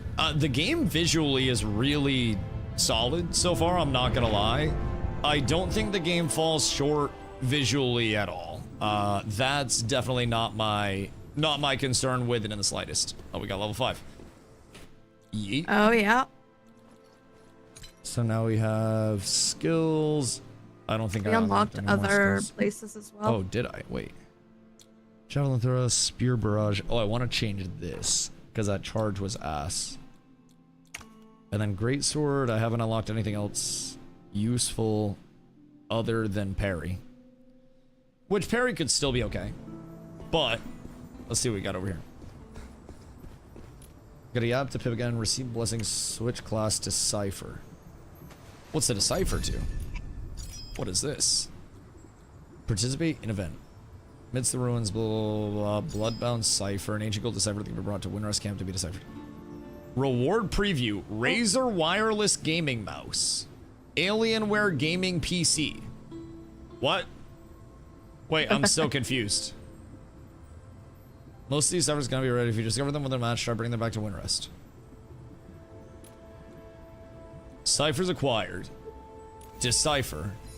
Am I gonna win an Alienware gaming PC off of this Decipher? Holy cannoli. Only to extract a few trivial matters. Am I supposed to skip it or am I supposed to let it run its course? Is this channeling the Alienware gaming PC right now? I got Gilded Blood. I did not get an Alienware gaming PC. That is a goddamn shame. Okay, wait. So, first hand over, you hand over Decipher. Do we get event rules, Decipher history? Interesting. Interesting. So we can get skins, game Steam keys. I'm always really confused when games do that. When it's like a reward for something in the game that gives a copy of the game stuff. It feels a little strange to me, but just personal stuff. Personal stuff. What do we have going on here? Can I interest you? Victory wine. Oh. So these are, each brew offers a different number of buffs for your next exploration. Buffs take effect after drinking and last until the end of your next exploration. So there are different brews that have different buff slots. Common brew crafted by the craftmaster, and then we can put in different buffs along the way. When health is below 50%, increase fizz res and magic res. Increases defense, increases max health, reduces duration of debuffs received. Getting CC'd gives fizz and magic res, which is kind of huge. Increased fizz damage and then general attack ones. Oh damn, they have so much. What the fuck?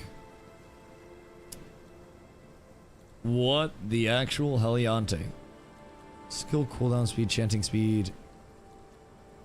Interesting. So there are constructs as well. Charging speed. Increases movement speed while charging as well. So that could be a really cool gap closer. Vitality is maximum energy.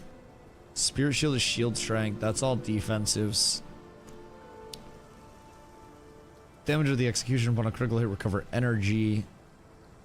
Upon reaching a certain level, upon crit hit, reduce the cooldown of all skills. After hitting an enemy, increase fizz damage and magic damage for 3 seconds, stacking up to 5 times. Okay. So this definitely isn't the worst. What exactly in this game? This is extraction fantasy, like action combat type beat.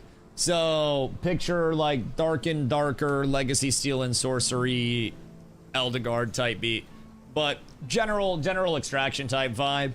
It's not exactly my main genre focus, but I think it's nice as a little one-off, you know, here and there to bring some fun into it. Hold on, I gotta turn the AC back.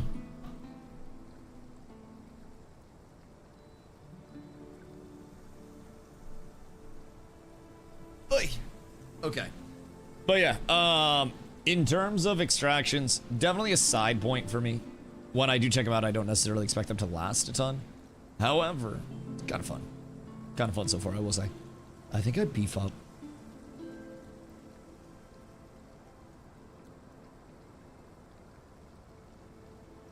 I'm assuming flat defense early is probably going to be relatively large.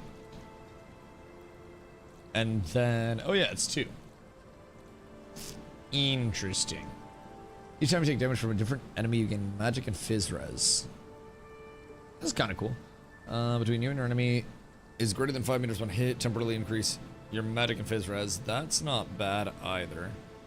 Grants increased defense to yourself and allies. Multiple team members have this fix on the highest level fix. Oh, I'll take Brotherhood because that'll give us all defense.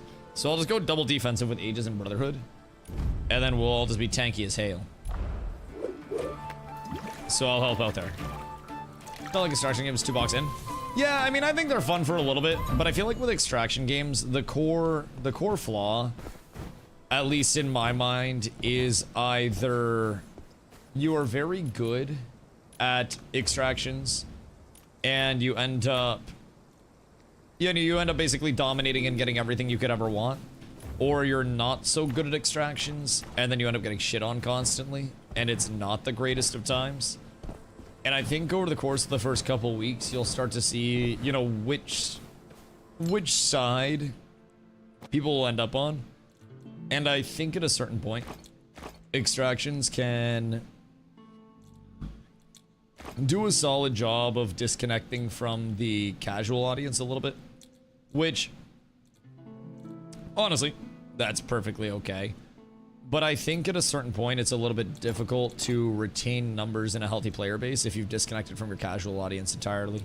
It's just one of those where I think it's a recipe for disaster more than it is a recipe for success. But check the prepare tab. Wait, what's the prepare tab have? Let's see, what else would I want within this? Should probably just bring more fucking healing elixirs. Based on my experience so fucking far. Oh. Slam these on my hotbar. Slam that on, and then we should be fine. The prepare part. Wait. Over here? No. Prepare tab. Where? Oh, here? E. Wait, so what's this? Quick buy and equip. Oh, wait, what? So this gives different attributes because of, oh, because the green armor and whatnot will give different attributes along the way between Wrath, between Stoic and shit like that. Interesting. So you can save up the money. And then under Prepare, you can literally just buy loadouts. Or you can save presets. Interesting. Interesting. So this just buys all the gear for you, right? Thought so far? It's got some interesting concepts. Definitely some interesting concepts. Making a lot of money so you can just constantly buy gear. Especially like higher tier gear. For... Wait. That doesn't seem right. 2011. What? To get all of this. 2160. And the equipment value is so high. Legendary gear seems bugged. Which is very bad if that's the case. Because that's only 2,000 to expense. If that's true, hold on. Mine has 0 cost. Try to buy it? I'm gonna see if I can sell some stuff real quick. And work my way up. Because if I might need to like sell on the player market maybe? I don't know how to access that yet. You're level 5, you can access it now. Sell in shop. Oh wait, can I? That's interesting. Because I can't use AH. Auction. Sell. Oh, it has to be in my inventory? Oh, no, it does not. Alright. Lowest price. 69, list for sale. So we basically just want to list everything like at the lowest price. Fill all of our slots. Wait. No average price.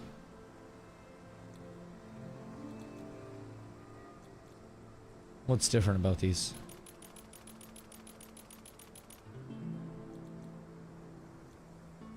Why are those different? Is it because I have the Wrath slot in them? I'm gonna list these for also 77. Sure, I guess. List for sale. List for sale. Wait. What? Look at the price above the equipment on the Prepare tab. It shows the cost to buy those equipment. If you remove the gem. Oh, it saves a slot? See what the cheapest one is selling currently. Oh, interesting. So basically, I would want to like remove the gems before listing stuff. Is there an easier way to remove the gem? Puzzle will be lost if you delete the item. I'll just leave those up for now. Although the deposit's probably not that much. So how quickly does shit typically sell? Also, am I going crazy? Or when we go into the Prepare tab, why is legendary shit 2,000? You sell gems when they're 10x in stack for 1 slot. Right. Remove all gems, post all gear. How to remove gems? Yeah, I'm interested in that as well. That's also got me because if I go into Prepare, it's correct for everything else. 966, 721, 3k, 3k, 6k for epic, and then legendaries 2k and 2160. Are there Lego items on the auction house? Remove all gems.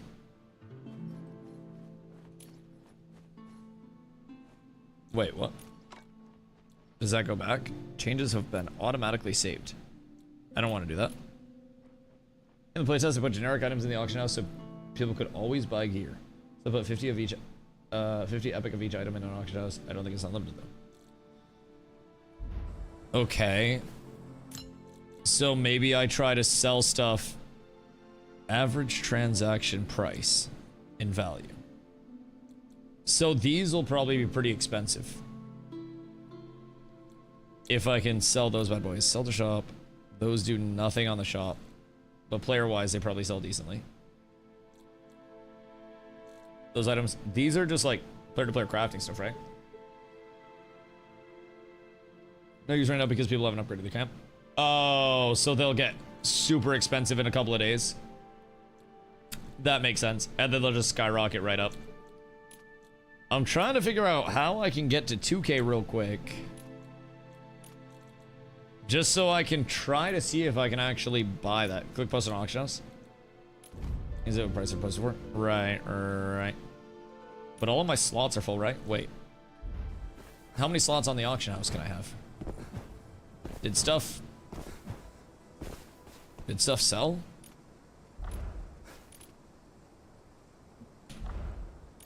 Hold on. Auction. Trading record. Oh. Sales record. Claim. We're up tremendous. And then I can list something else over here. Maybe slam this up, because that'll be... Okay, how do I take the gem out of stuff? More. Remove all gems. Word. Easy peasy. So we'll go 273 for that. That might get me a couple clams. Unlocking that, I have to get the camp upgrade. And then what are the queues? Can I... Look at my 1 gold quick sell. You goddamn hooligan. You absolute hooligan. I can have 6 things listed at once, right?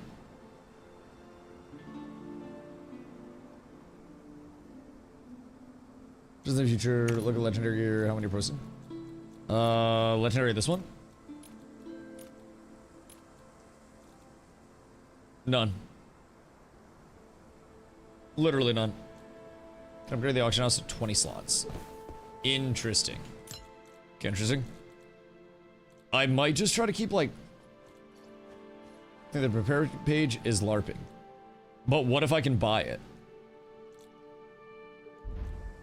Like, I want to see if I can get another 100 gold. So I can buy that. I might eat the... You should. I'm gonna undercut a few things real quick. To try to get some quick sells out. Because then... I will be able to... maybe generate some more money. Let's see. More...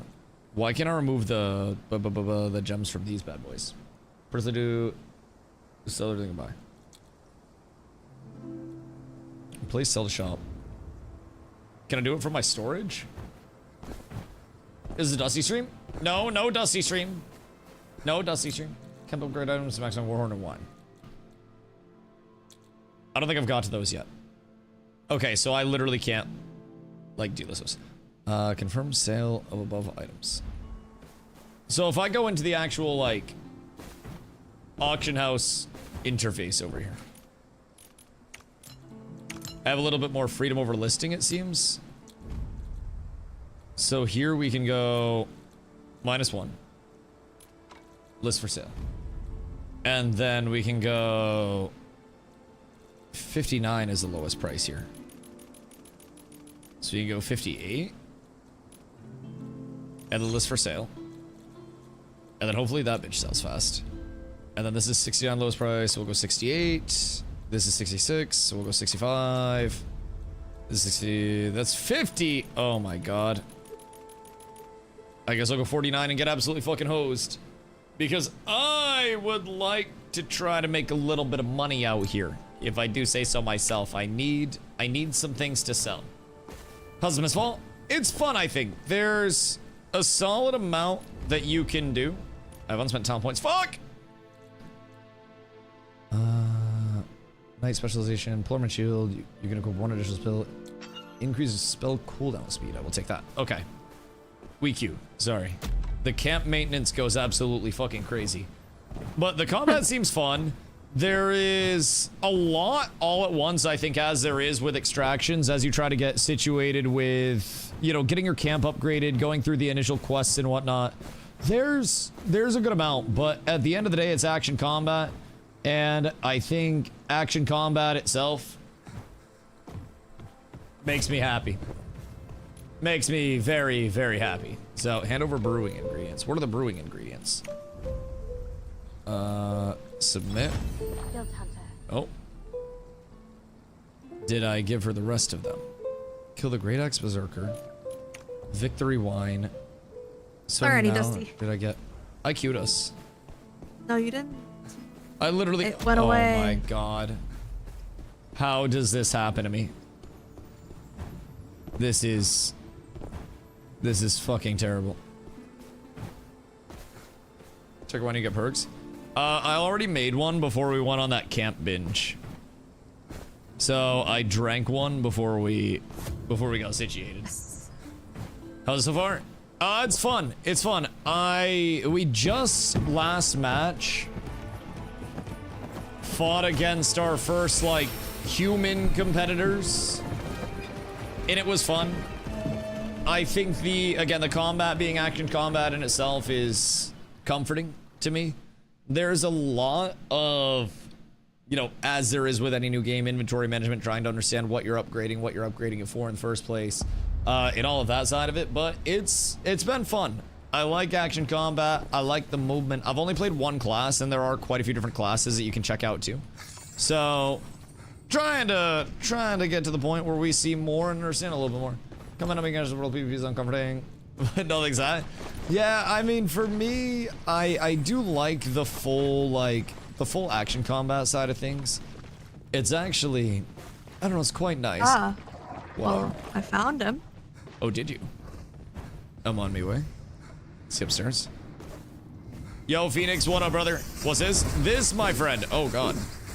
I got pulled into a weird spot there, if I do say so myself. Oh, it's this guy that we've fought before. Yes, Mr. Raven, man. And then he's got the whirlwindy arms. He's a goddamn asshole. Yeah, that does check out. We probably sold not getting the chest last time, huh? But yeah, Phoenix, this is an action combat fantasy extraction. It's kind of like dark and darkery, third-person combat-y, very similar to a game I played in the past called Legacy Steel and Sorcery, and I think it's pretty fun. The action combat actually feels quite solid with it. Overall, I've been having a solid time with it, if I do say so myself. All right, he's dead. Did that get us the key? It says just yes, unlock. I think so. This is. Don't worry, I got all those. I'll transport those safely. Back in this game says extraction shooter. Where are the guns? You can shoot arrows. Yoink. So technically there are projectiles and whatnot. I do think that's got something going for it. Oh wait, there might be people above us, Karen.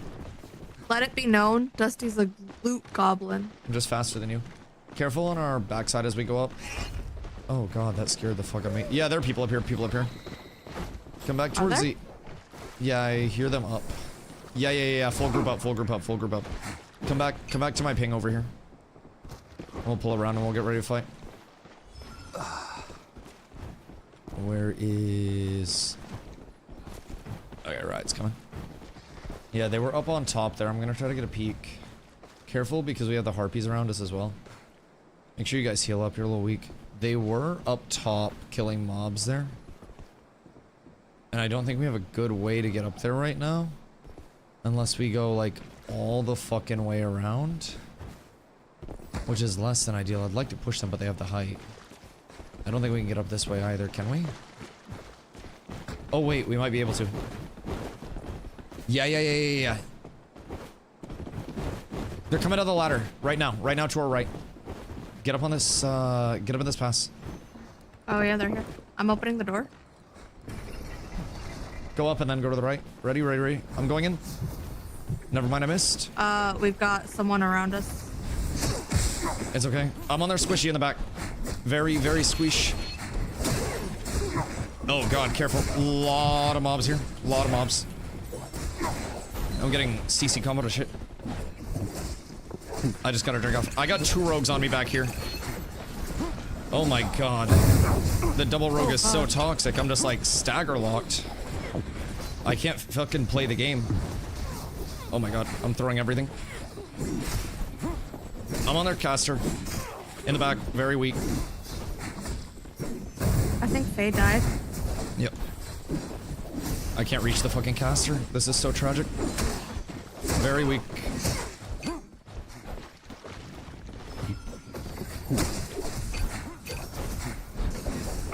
Oh my god, the rogue is just too fast. I'm getting stagger locked. This is so tragic.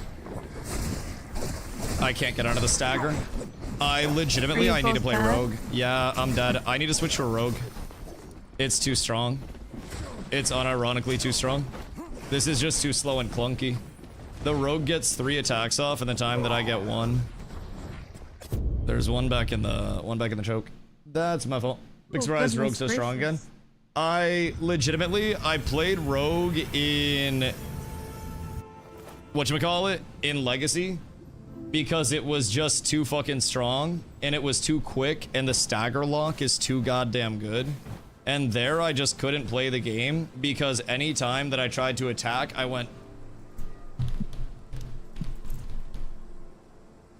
It's a goddamn shame. Goddamn shame. Like, I actually just fucking looked like a wacky inflatable arm man anytime I went to throw out a singular attack. It was slightly tragic. So I think it's either switch to a rogue and just embrace the fact that that's going to be absolutely stupid as shit. Because honestly, the range on this is not good enough in terms of the melee pull to warrant playing something without the level of movement and just quickness that rogue has. So I think we're gonna set that up real quick. Rogue is like water trying to fight water. Yeah. I think it's literally just gonna be embrace rogue meta. Because I need to so heavily get my slow ass character turn in place. I need to try to lock down. But anytime that I get staggered without whatever the mechanic is over here, their super armor that they call it, it's just a stagger chain of doom, and you hit somebody once and then you just left click the fuck out of them on a rogue and then they just get stagger chained. I was hoping it would be different than Legacy, but it's unfortunately not. And I think the answer is either super armor or nothing else. Knight class was a wheelchair in the playtest, really bad, but it's been buffed, so I don't know its current state. Rogues are really strong, but as a knight, you should be able to parry most of its attacks. This rogue has good mobility, big damage, and a lot of stagger. Parry as in, like, the actual greatsword ability? Because that shit kind of sounds ass, I'm not even gonna lie. I don't want to run something that's that, like, back foot and passive. I saw Knightfoot Rogue. They use shield one hand. Right. Yeah, I think that might be a part of it. Knight just seems very, like, slow to play. And I don't know that I like things that are super slow to play. And I like things that are much faster. Hold on, I gotta drop out of the group real quick. And then pop back in. Think you like Merc? I'll give it a try, because that just didn't feel good. How do I even leave group? Merc is big and clunky, but when you hit, you can two-shot people. Yeah, I think that's the shitty thing about this, is that it's big and clunky, and even when I... How do I leave the group? It's like, Q. There it is. F something. But yeah, it's big and clunky, and it's not rewarding when I actually hit with it. I think is the thing right now that makes it feel really weird for me. If something is feeling big and clunky, I want it to actually, like, be rewarding, you know? Shadow seems absolutely stupid after that shit. Plus the fact that it has dashes and stuff, I could just get on backlines and, like, not allow them to exist. Merc with hammer could be okay, but even then, playing around a shield side usually plays so pussy. Most of your abilities will give you super armor, so you don't get staggered by small staggers. Characters carrying valuable items. I don't want to deposit my valuable items. Rogue feels really good. Yeah, Rogue itself, I think, always tends to feel pretty good in these games. I won't lie. I just don't know that double Rogue is immediately going to be the play with everything, but like... Rogue does seem stinky. Merc having super armor seems like it could be good as well. The only thing with that is, like, against good players, I'm probably going to get kited and dodged out like crazy. And I feel like Rogue, the longest, or the hardest thing about a Rogue for me is going to be like, if I get caught. Rogues always feel good. Rogues always feel stupid as fuck. Yeah. Oh, shop, you get tactical items. There's a tactical item, which is a sludge jar. What does that do? Cast it on enemies and then it'll make a slowed. Say we on impact. Yeah, this seems nice for melee stuff, but I mean, even then they can dodge, yeah. I don't see a lot of people running Merc. We'll give Merc a try. Tactical item, you can get a key. Oh, that's the one that reveals from stealth, yeah. Oh, never mind, didn't say the locking open doors. Yeah, so we can kind of like catch people out type shit. So, I have a question to anyone who knows.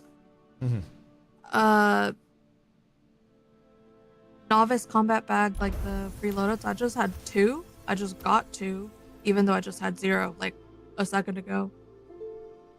How does that work? What are the novice combat bags? Oh, those are the combat bags in our presets. Yeah. Pip? Does Pip give them to us? Oh, that makes sense. When you die, he gives you one. Oh, okay. And like in our mail we get one. All right, let's see.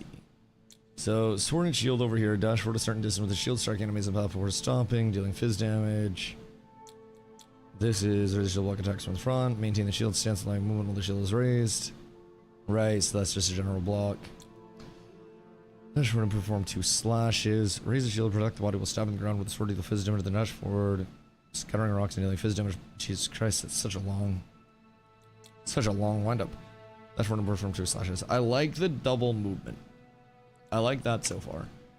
And then on hammer, we have lift the hammer and the smash the ground, dealing fizz damage. Hold to perform a level 1 charge. Gain super armor during casting a dash forward a considerable distance. Okay, that's nice for a little bit of chase. Left click to unleash light strikes. Chaining up to 3 hits for damage. You can hold left click to charge during this period. And then punishing hammer after launching a light strike with left click, press right click to turn and dash forward slightly, slamming the hammer into the ground ahead. So we can have some charges over there.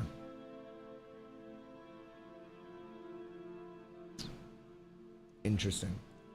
I think both Knight and Merc fighting another melee, you want a one-handed shield? Yeah, I just don't like shield gameplay. I think it's just so boring and passive, which is part of why I'm thinking I'll just rogue. Like, the prospect of just sitting here, locking down and being like... and then getting an opportunity, I just find it to be so boring. Which is the one thing that's killing me about Merc and Knight. I genuinely think it might be Rogue. All things considered. Rogue has high playmaker potential. Rogue in every game is like high PM. Yeah, I mean, that's fine. I'm not incredibly worried about that whatsoever. That is legitimately the least of my concerns. And in any time I've done fantasy extraction-y stuff in the past, for me, it's always been, I find Rogue to be like the easiest to just outplay people on, if that makes sense. So, yo, Kai, what up, brother? Are you Got him having on now? here. I think I'm gonna go Rogue. Yeah, I was gonna try Mercenary, but Mercenary just seems so dependent on, like, the shield trades and shit. And I don't know that I want to sit there just, like, holding my shield up in combat and not putting pressure out. So I think it might be Rogue angle, just so I can play something that's very, like, high pressure ooga booga, and not necessarily ooga booga because I'll have to play finessey, but something that puts a lot of pressure out and has a lot of opportunity to secure kills. I think I want that a little more. than just playing super passive. So, gotta have none on it. Yeah, it's pretty fun, I will say. Class balance, I think, is something that people will constantly be figuring out. There's also the element of, I think it has a similar issue that Legacy Steel and Sorcery had, where the stagger on getting hit by a melee attack is just fucking horrendous. There are ways around it, but I also think there is a certain element where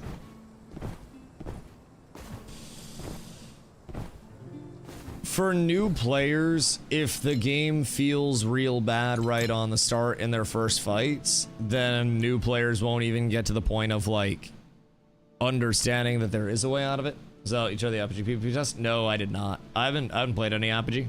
Landing the poison crow mark toward the target direction, dealing physical damage to enemies and reducing their move speed to dodge distance. Dash forward certain distance, dealing physical damage to enemies in the path. Okay, I like that. Land through a black crow towards the target area, unleashing a crow storm. During crow storm, enemies take fizz damage continuously. Shadow and place a dash forward, dealing fizz damage after a brief delay. The shadow dashes, and then stunning. Okay, we love that. We absolutely love that. Because then we can dash, and then we can dash forward again with the shadow dash. And then that'll be our stun. So that'll be a nice double up. And then that's just attacks. This is Crush Crow Feather Dust enter stealth for a period. The shadows are gonna present. You're gonna run 2 builds. Chris Arnold Blush. I mean, I'm sure there are more builds that are runnable. I appreciate it, Gotchi, but I'm probably just gonna enjoy the game.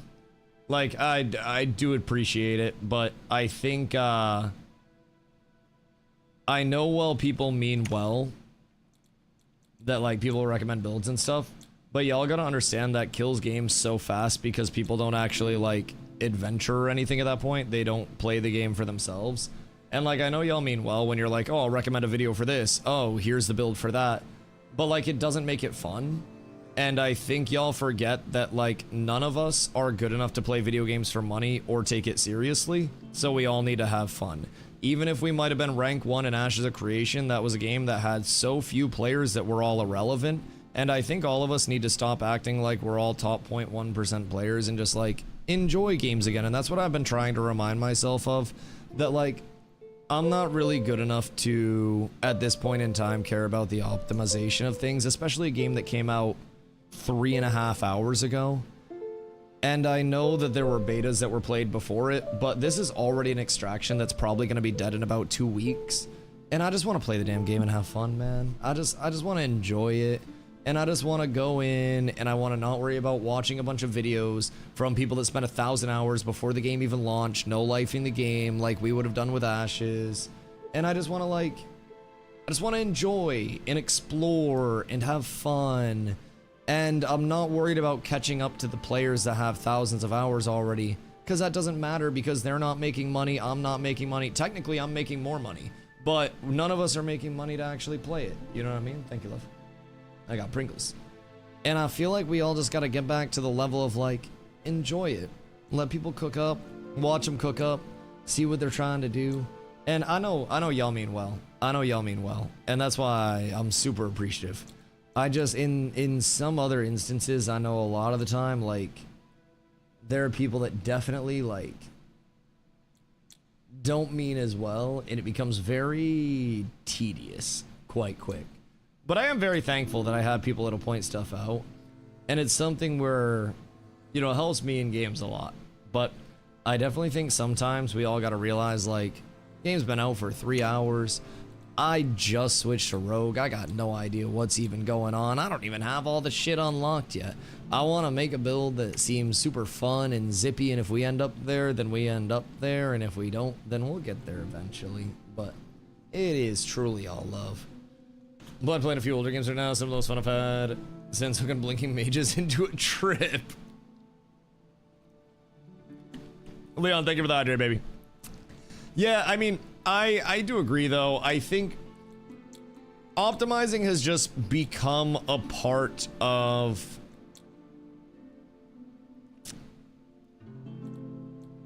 I don't know, I think everybody's daily. That we can sometimes forget a little bit. that, like, I don't know, that some people just don't really want to be on that top level and they want to chill. Some person that likes super good for AoE mob farming and staggers. Yeah, staggers are stupid. Does this stagger every single time that it hits?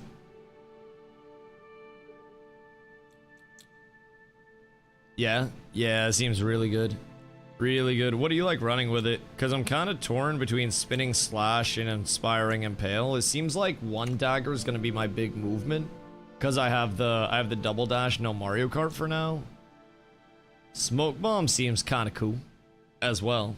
Smoke bomb seems kind of sick. Phantom shift, hold to aim and select a landing spot, then teleport. That seems kind of cool. Seems kind of nice. Step 1 hard to hit in PvP. Right, because people just gotta be moving a little bit more. Smaller hitbox. Munchington, what up, dude? Do you like the game or what? Be honest or else? I mean, I haven't... Honestly, I've played like 3.5 hours since it launched. And we're trying to figure out right now exactly, continuously attacking enemy, attacking forward. Like, it's definitely interesting. I think that there are certain things that separate it a little bit, like these combos, right? You can left click into a right click to move backwards and then dash forward. You can click both at the same time with your dual blades out to do a little blade dance. And then you can dodge and then left click and then dash forward again, I guess. So, I mean, it's fun. It's an extraction at the end of the day. I'm here for the, like, action combat side of it more than I am, I think, the extraction side of it. But at the end of the day, it's still fun. I've had a good time so far. I think there will inevitably be some balance things that will probably come on and be dealt with. Oh, there are dual blades. So it's dagger and dual blades. Interesting. Dual blade kind of better because there's no stealth OP. Couldn't you just switch for your stealth though, and then stealth in and then swap? What do the dual blades have for abilities? We'll confirm equip, and then we'll try that out. Okay, hold on. Let me set this real quick. Because I haven't seen the dual blades yet. Is it the same thing? Oh, it's a different combo. So that's a blade dance. Oh, wait. So what's the other one? It's dual blades and then dual daggers or something? Beverage for talent points. God fucking damn it. There's so much to do. There's so much. Victory wine. You bitch. I should probably go more attack at this point in time. So we'll go there, and then casting effects in the air. Well, above 70%. We'll take that. Actually. Movement speed. So they cannot get away. Stealth back up, then go to... Right. I mean, I'll probably stealth in. And then smack. Swap weapons, I never swap weapons. You never swap weapons? Really? It seems odd. Seems odd. Okay. But, bruh. Fucking hate this. Sneaker Kana. Flash Stride Enhancement. Bloody Blade Dance. Wheel Slash. Shadow Strike. Casting Shadow Strike increases fizz damage when the after image is summoned. Okay, that seems really good. And then Crow Storm increases the flying speed and maximum range, increases the AoE. Enemies hit by Crow Storm multiple times are stunned. That seems really sick. Alright, sorry, now we're good. I'm so sorry. We've sorted out my midlife crisis of wanting to rogue. And honestly, at the start of it, we maybe should have just rogued. Did Riot? Oh. Yeah, Riot's good. He's not in BC, so That's fine. Your cooldowns on both weapons should be insane.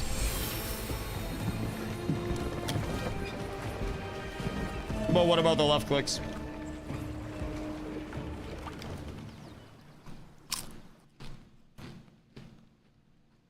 I think it's all about the left clicks, Goose.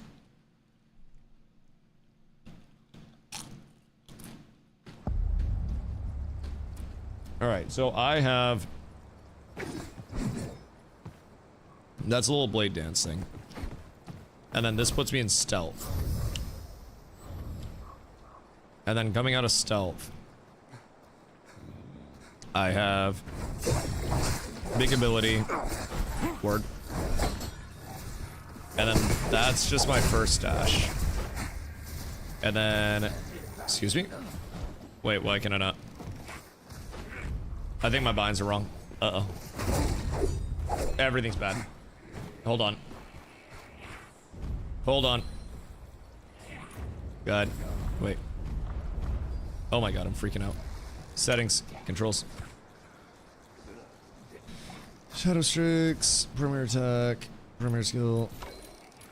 Secondary skill. There we go. Confirm. We're up!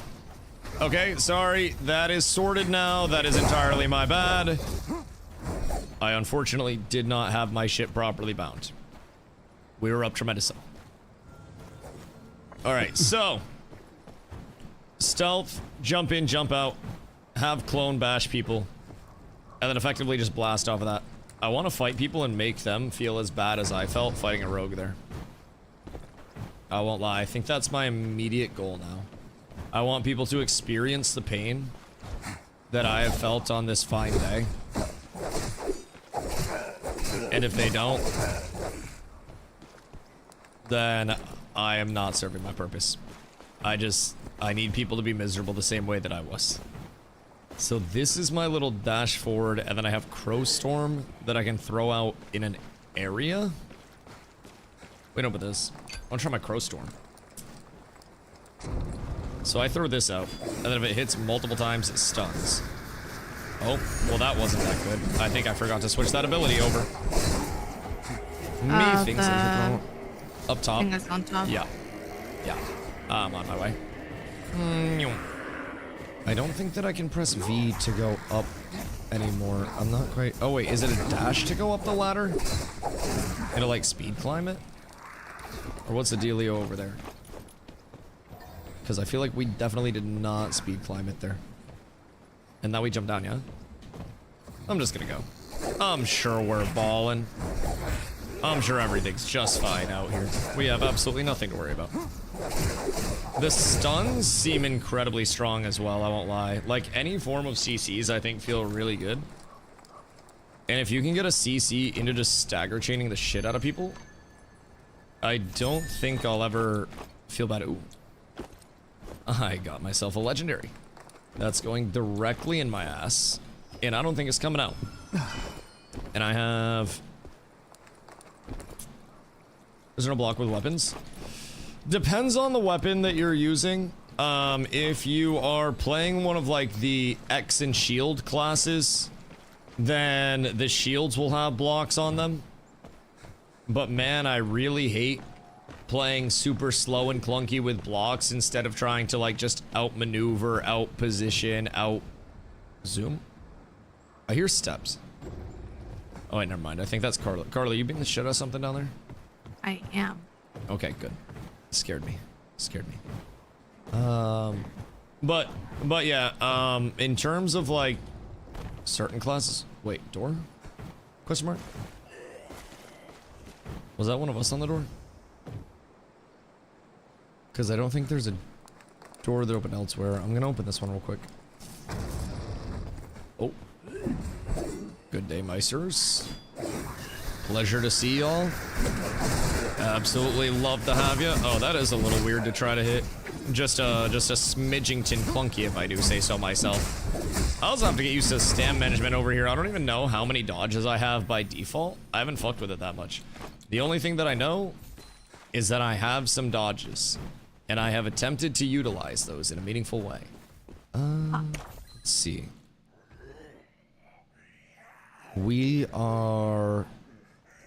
I think nowhere near... Oh, we can go for that side quest. I don't really know what the side quests do, but I'm assuming we can check those out and probably get some form of reward for them. Maybe a little bit of XP or some bullshit like that. Let us see. I'm just not seeing much right now in terms of players nearby. But I'm sure we will. I'm sure we're fine. Oh, the weapon swap is a little weird. It almost feels slightly delayed sometimes. Where the first time I try to swap, it like won't go through. And then after an attempt or two at swapping, it'll go through. It's a little strange. I think that's one of like my largest pain points right now, so to say. I hear people, I think. I really want to say I heard people, but I might be fucking tripping out here. I think I might be tripping. The Mist Lord rarely shows This is a high loot area though, right? Miss this So chance and you'll people regret it. should be around here. This is boss area. We can go down and clear this real quick because I think all the doors are closed. We just gotta be quick before other people come through and nuke our shit, because I don't want to get third-partied while we're in here. So let's go down and do this quickly. I think especially after the dodge, with New World, I'm so conditioned to dodge swap. And is that people? Where? No, I think it's just the actual staff noise. I think that's pretty much it. I think those will stick as a single-player extraction game. I mean, that's what a lot of people said about Legacy, Steel, and Sorcery, too, in all fairness. It all depends, because with single-player extractions, you have to keep in mind that how they manage the meta and how they balance that meta is going to be pretty much everything for it over many other things. And I think that if the combat itself feels, you know, even a lick unfun, ow. That the game itself could struggle to retain players. I think so far the combat's felt pretty fun, except for the immense amount of like stagger and soft CC. I think stagger, for the reason of like realism and immersion, is quite possibly one of the worst things in human history. And I think my one like chief complaint, I guess, so far, like I'm playing Rogue right now because hitting people frequently and just chaining stagger on things that don't have super armor is such an annoyance. Such an annoyance. Hurry up and ring it. And maybe as like, you know, maybe as we get a little bit better into the higher lobbies, I'll switch to something that manages a super armor if super armor does end up being this incredibly strong thing. But even as of right now, it's just like, if I don't get caught, then I don't take damage. If I don't take damage, then I don't die. So like, why not just work on not getting caught in the first place? You know what I mean? It's one of those situations for me where I'd almost rather try to, whoops. Rogue's sick. Yeah, Rogue's pretty dope. We fought one last match and it was an immediate level of like, oh damn, this is an ungodly amount of combat stagger that it can put out. And that is a very annoying thing for me. I don't like being constantly staggered and feeling like I'm losing my, you know, my agency and my ability to play. And Rogue definitely made me feel that way. It made me feel very uncomfortable and just like not welcome. Which, I think that's how it's supposed to be, but eliminate the intrush. I think we already did that, right? Or is that, oh, he gives us a quest and then we have to go elsewhere to finish the quest? That makes sense. I do wish that the delay on weapon switch wasn't quite as rough, though. I will say. That and the stagger. Probably my two things so far that are kind of like the largest pain points. And I say the stagger is a melee player too. Keep in mind, I could be using that shit to my advantage. But I think it just reduces fluidity just enough to be real fucking annoying. If I could describe it in one way. I don't have a ton of heals left either. So I want to be careful on that side, make sure we don't get caught without them out here. Would be slightly tragic. The fuck is going on down there? Oh, good day, sir. Pleasure to have you on this fine day. Thank you for joining us. The PvE side's kind of fun, though. The PvE side gives me, like, Enshrouded vibes. I think would be my closest immediate comp to it. Oh, you're right. Yeah, I think that's where I'm on it so far, is like Enshrouded-esque, which is fun. I like Enshrouded.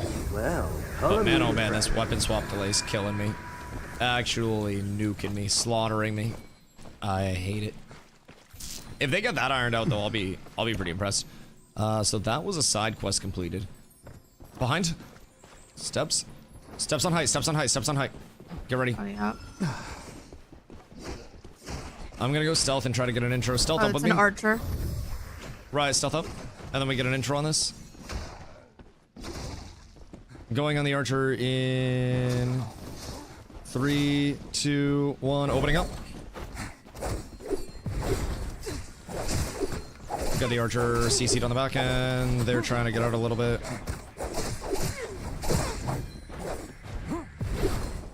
Got the archer locked down on the back, a little bit at least. I have them in my crows. They're stunned forever. Oh, crows is kind of sick, actually. That was kind of nasty. We're fighting one person, Dusty. Careful. I think it's just 2. If I had to guess, you guys got that? All right, good shit, good shit, good shit, good shit. Okay, yeah, Rogue's actually fucking nuts. I'm not even gonna lie. This shit's insane, comparatively. That has so much more chase, so much more pursuit, and so much more lockdown just right off rip. Oh my god. That was far different. Far different. Yoink. Gear did they have? They had 2 Lego crafting mats. They didn't have much for gear. A lot of gray stuff, but I'll take the Lego crafting mats and the heals, if I'm being honest. So we can probably go extract now that we saw those lads. Yeah, Rogue feels way better. I have 2 stuns already. Like, I got so much. We need to extract where? Here. Returning chime. All right, follow me. Steps. Oh wait, no, never mind. Riot going his own way. Come back, Riot. All right. Below us. He's at the bottom of the ladder. Just standing there menacingly. Riot, kick the shit out of him. Kick his ass, Seabass. What's he doing is that there? A bot? I don't know. I'm assuming. Whoops. Has to be a bot. Don't mind that. I'm gonna throw crows at him. I don't know, he's dodging like crazy. He just kind of fucked Riot up with that combo. Was that team's 3rd? Maybe? Because that was a solo? Maybe he disconnected. Weird. That's very strange. Very strange. Because that was like not the largest commitment to living. I won't lie. Definitely not the largest one that I've ever seen. I think we can work our way out now, though. I have, like, beyond a full inventory at this point in time. And I think we're probably good enough in terms of our haul from this one. What's going on through here? Sounds like a goddamn chipmunk. The fuck? What is that noise? The fuck am I hearing here? I don't like this. I think it's a mob. I'm going to avoid it. And do not want to get involved there. I think I'd just rather fucking chill. You want to do the boss? Do we have loot? Do we have... Oh, excuse me, room for loot? Oh, I have plenty of room. Okay. I can probably kill it real quick then. I'm sure it won't be the worst thing for us. Or maybe it will be. Try to get the ads down a little bit. So that way we can have a little bit smoother. Excuse you! A little bit smoother of a fight. Should be fine. The turn rate being a little slower on the characters is an intriguing thing for me. Ow. God damn, bro. I feel like everything is just a little delayed and like frame locky. Sometimes I try to dodge, but I'm in like the completion period of a hit. Take smooth camera off. It is off. At least it should be. I took that shit off like years ago. But like, I don't know, it feels sometimes just a little input delay. Like, I will input a dodge after an attack animation, and my character will just kind of sit there for a second and be like, hey, man, what you want me to do? Just be careful we don't get run up on here. Just be very cautious. I'm gonna have an iron rogue out. I mean, that's rogue in an extraction, in all fairness, especially when you bring in solo side of things to it. Make sure we get the ads, because these will kill, especially if we get run up on. I shall stop looting for the ads. I know, very humble of me, very goated. Just make sure we don't get cooked. Let's see, that is emissary gauntlets. Oh, that's for me. Word. Hold on. Yeah, I didn't get anything. Discard. Wait, reserve for doubloon. Oh, never mind, I got him. We're up. This really wasted 2 hours. That's a goddamn tragedy. I fought one rogue and then immediately said I am switching to rogue. Switched to rogue, and first fight that we took over here absolutely sharded on some people. So it's a complete game changer if I do say so myself. Rogue is nice. Rogue hits quite hard. Stealth is good. I see not a lot of bad over here. Living right now. What do you have to dip set for? I guess I need to, like, attack and then send it. Hey, you like it? I mean, I have my complaints about it, but it's action combat. It's a fun little side thing. Am I immediately abandoning Guild Wars 2 for it? God, no. But I mean, it's fun. It's fun. I think it's got some good stuff going for it. All right, we go to the south after this. These way. Unless we hear any other ops. But this is all uncleared around us. I don't think we're getting much else. Oh, the rogue? Oh. Yeah, the rogue is fucking stinky. I mean, rogue is what I played for Legacy Steel and Sorcery, Eldegard, when that was a thing. And I had a lot of fucking fun with it. It was really well done. I think right now, after day 1 of play, the 3 things for me that are really cooking it in terms of like a relatively bad feel: stagger, input delay on dodges and weapon swaps, and character turn radius, to where if I turn my camera here, I want to feel like in combat my character is immediately snapping to where my camera is. And sometimes the hit registration on fast turns, if you're tracking somebody, does feel kind of strange right now, especially on some abilities. Like if I immediately zip and then go to zip back, it turns me instead of completely back to the left because my character doesn't turn quickly enough. I think those are my big 3 of game feel, where I'm just like, oh, that's less than ideal. We need to wait a minute on it.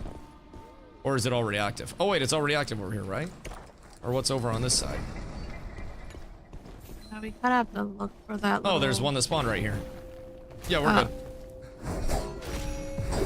So I almost have to like... I almost have to charge in once, and then after the first charge in, I have to, like, full turn the character and then charge in the second time. Which can be a little strange, I think, but just takes a little bit of time getting used to, so. Dad's car was parked while he was at the lake, so when we moved out of the apartment garage that was being cleaned, but his battery's dead, so the car's staying there. Bruh. That sounds like a royal waste of time. Wait, so... your dad had his car parked while he was at the lake and told you to spend 2 hours moving his car that was parked at the lake?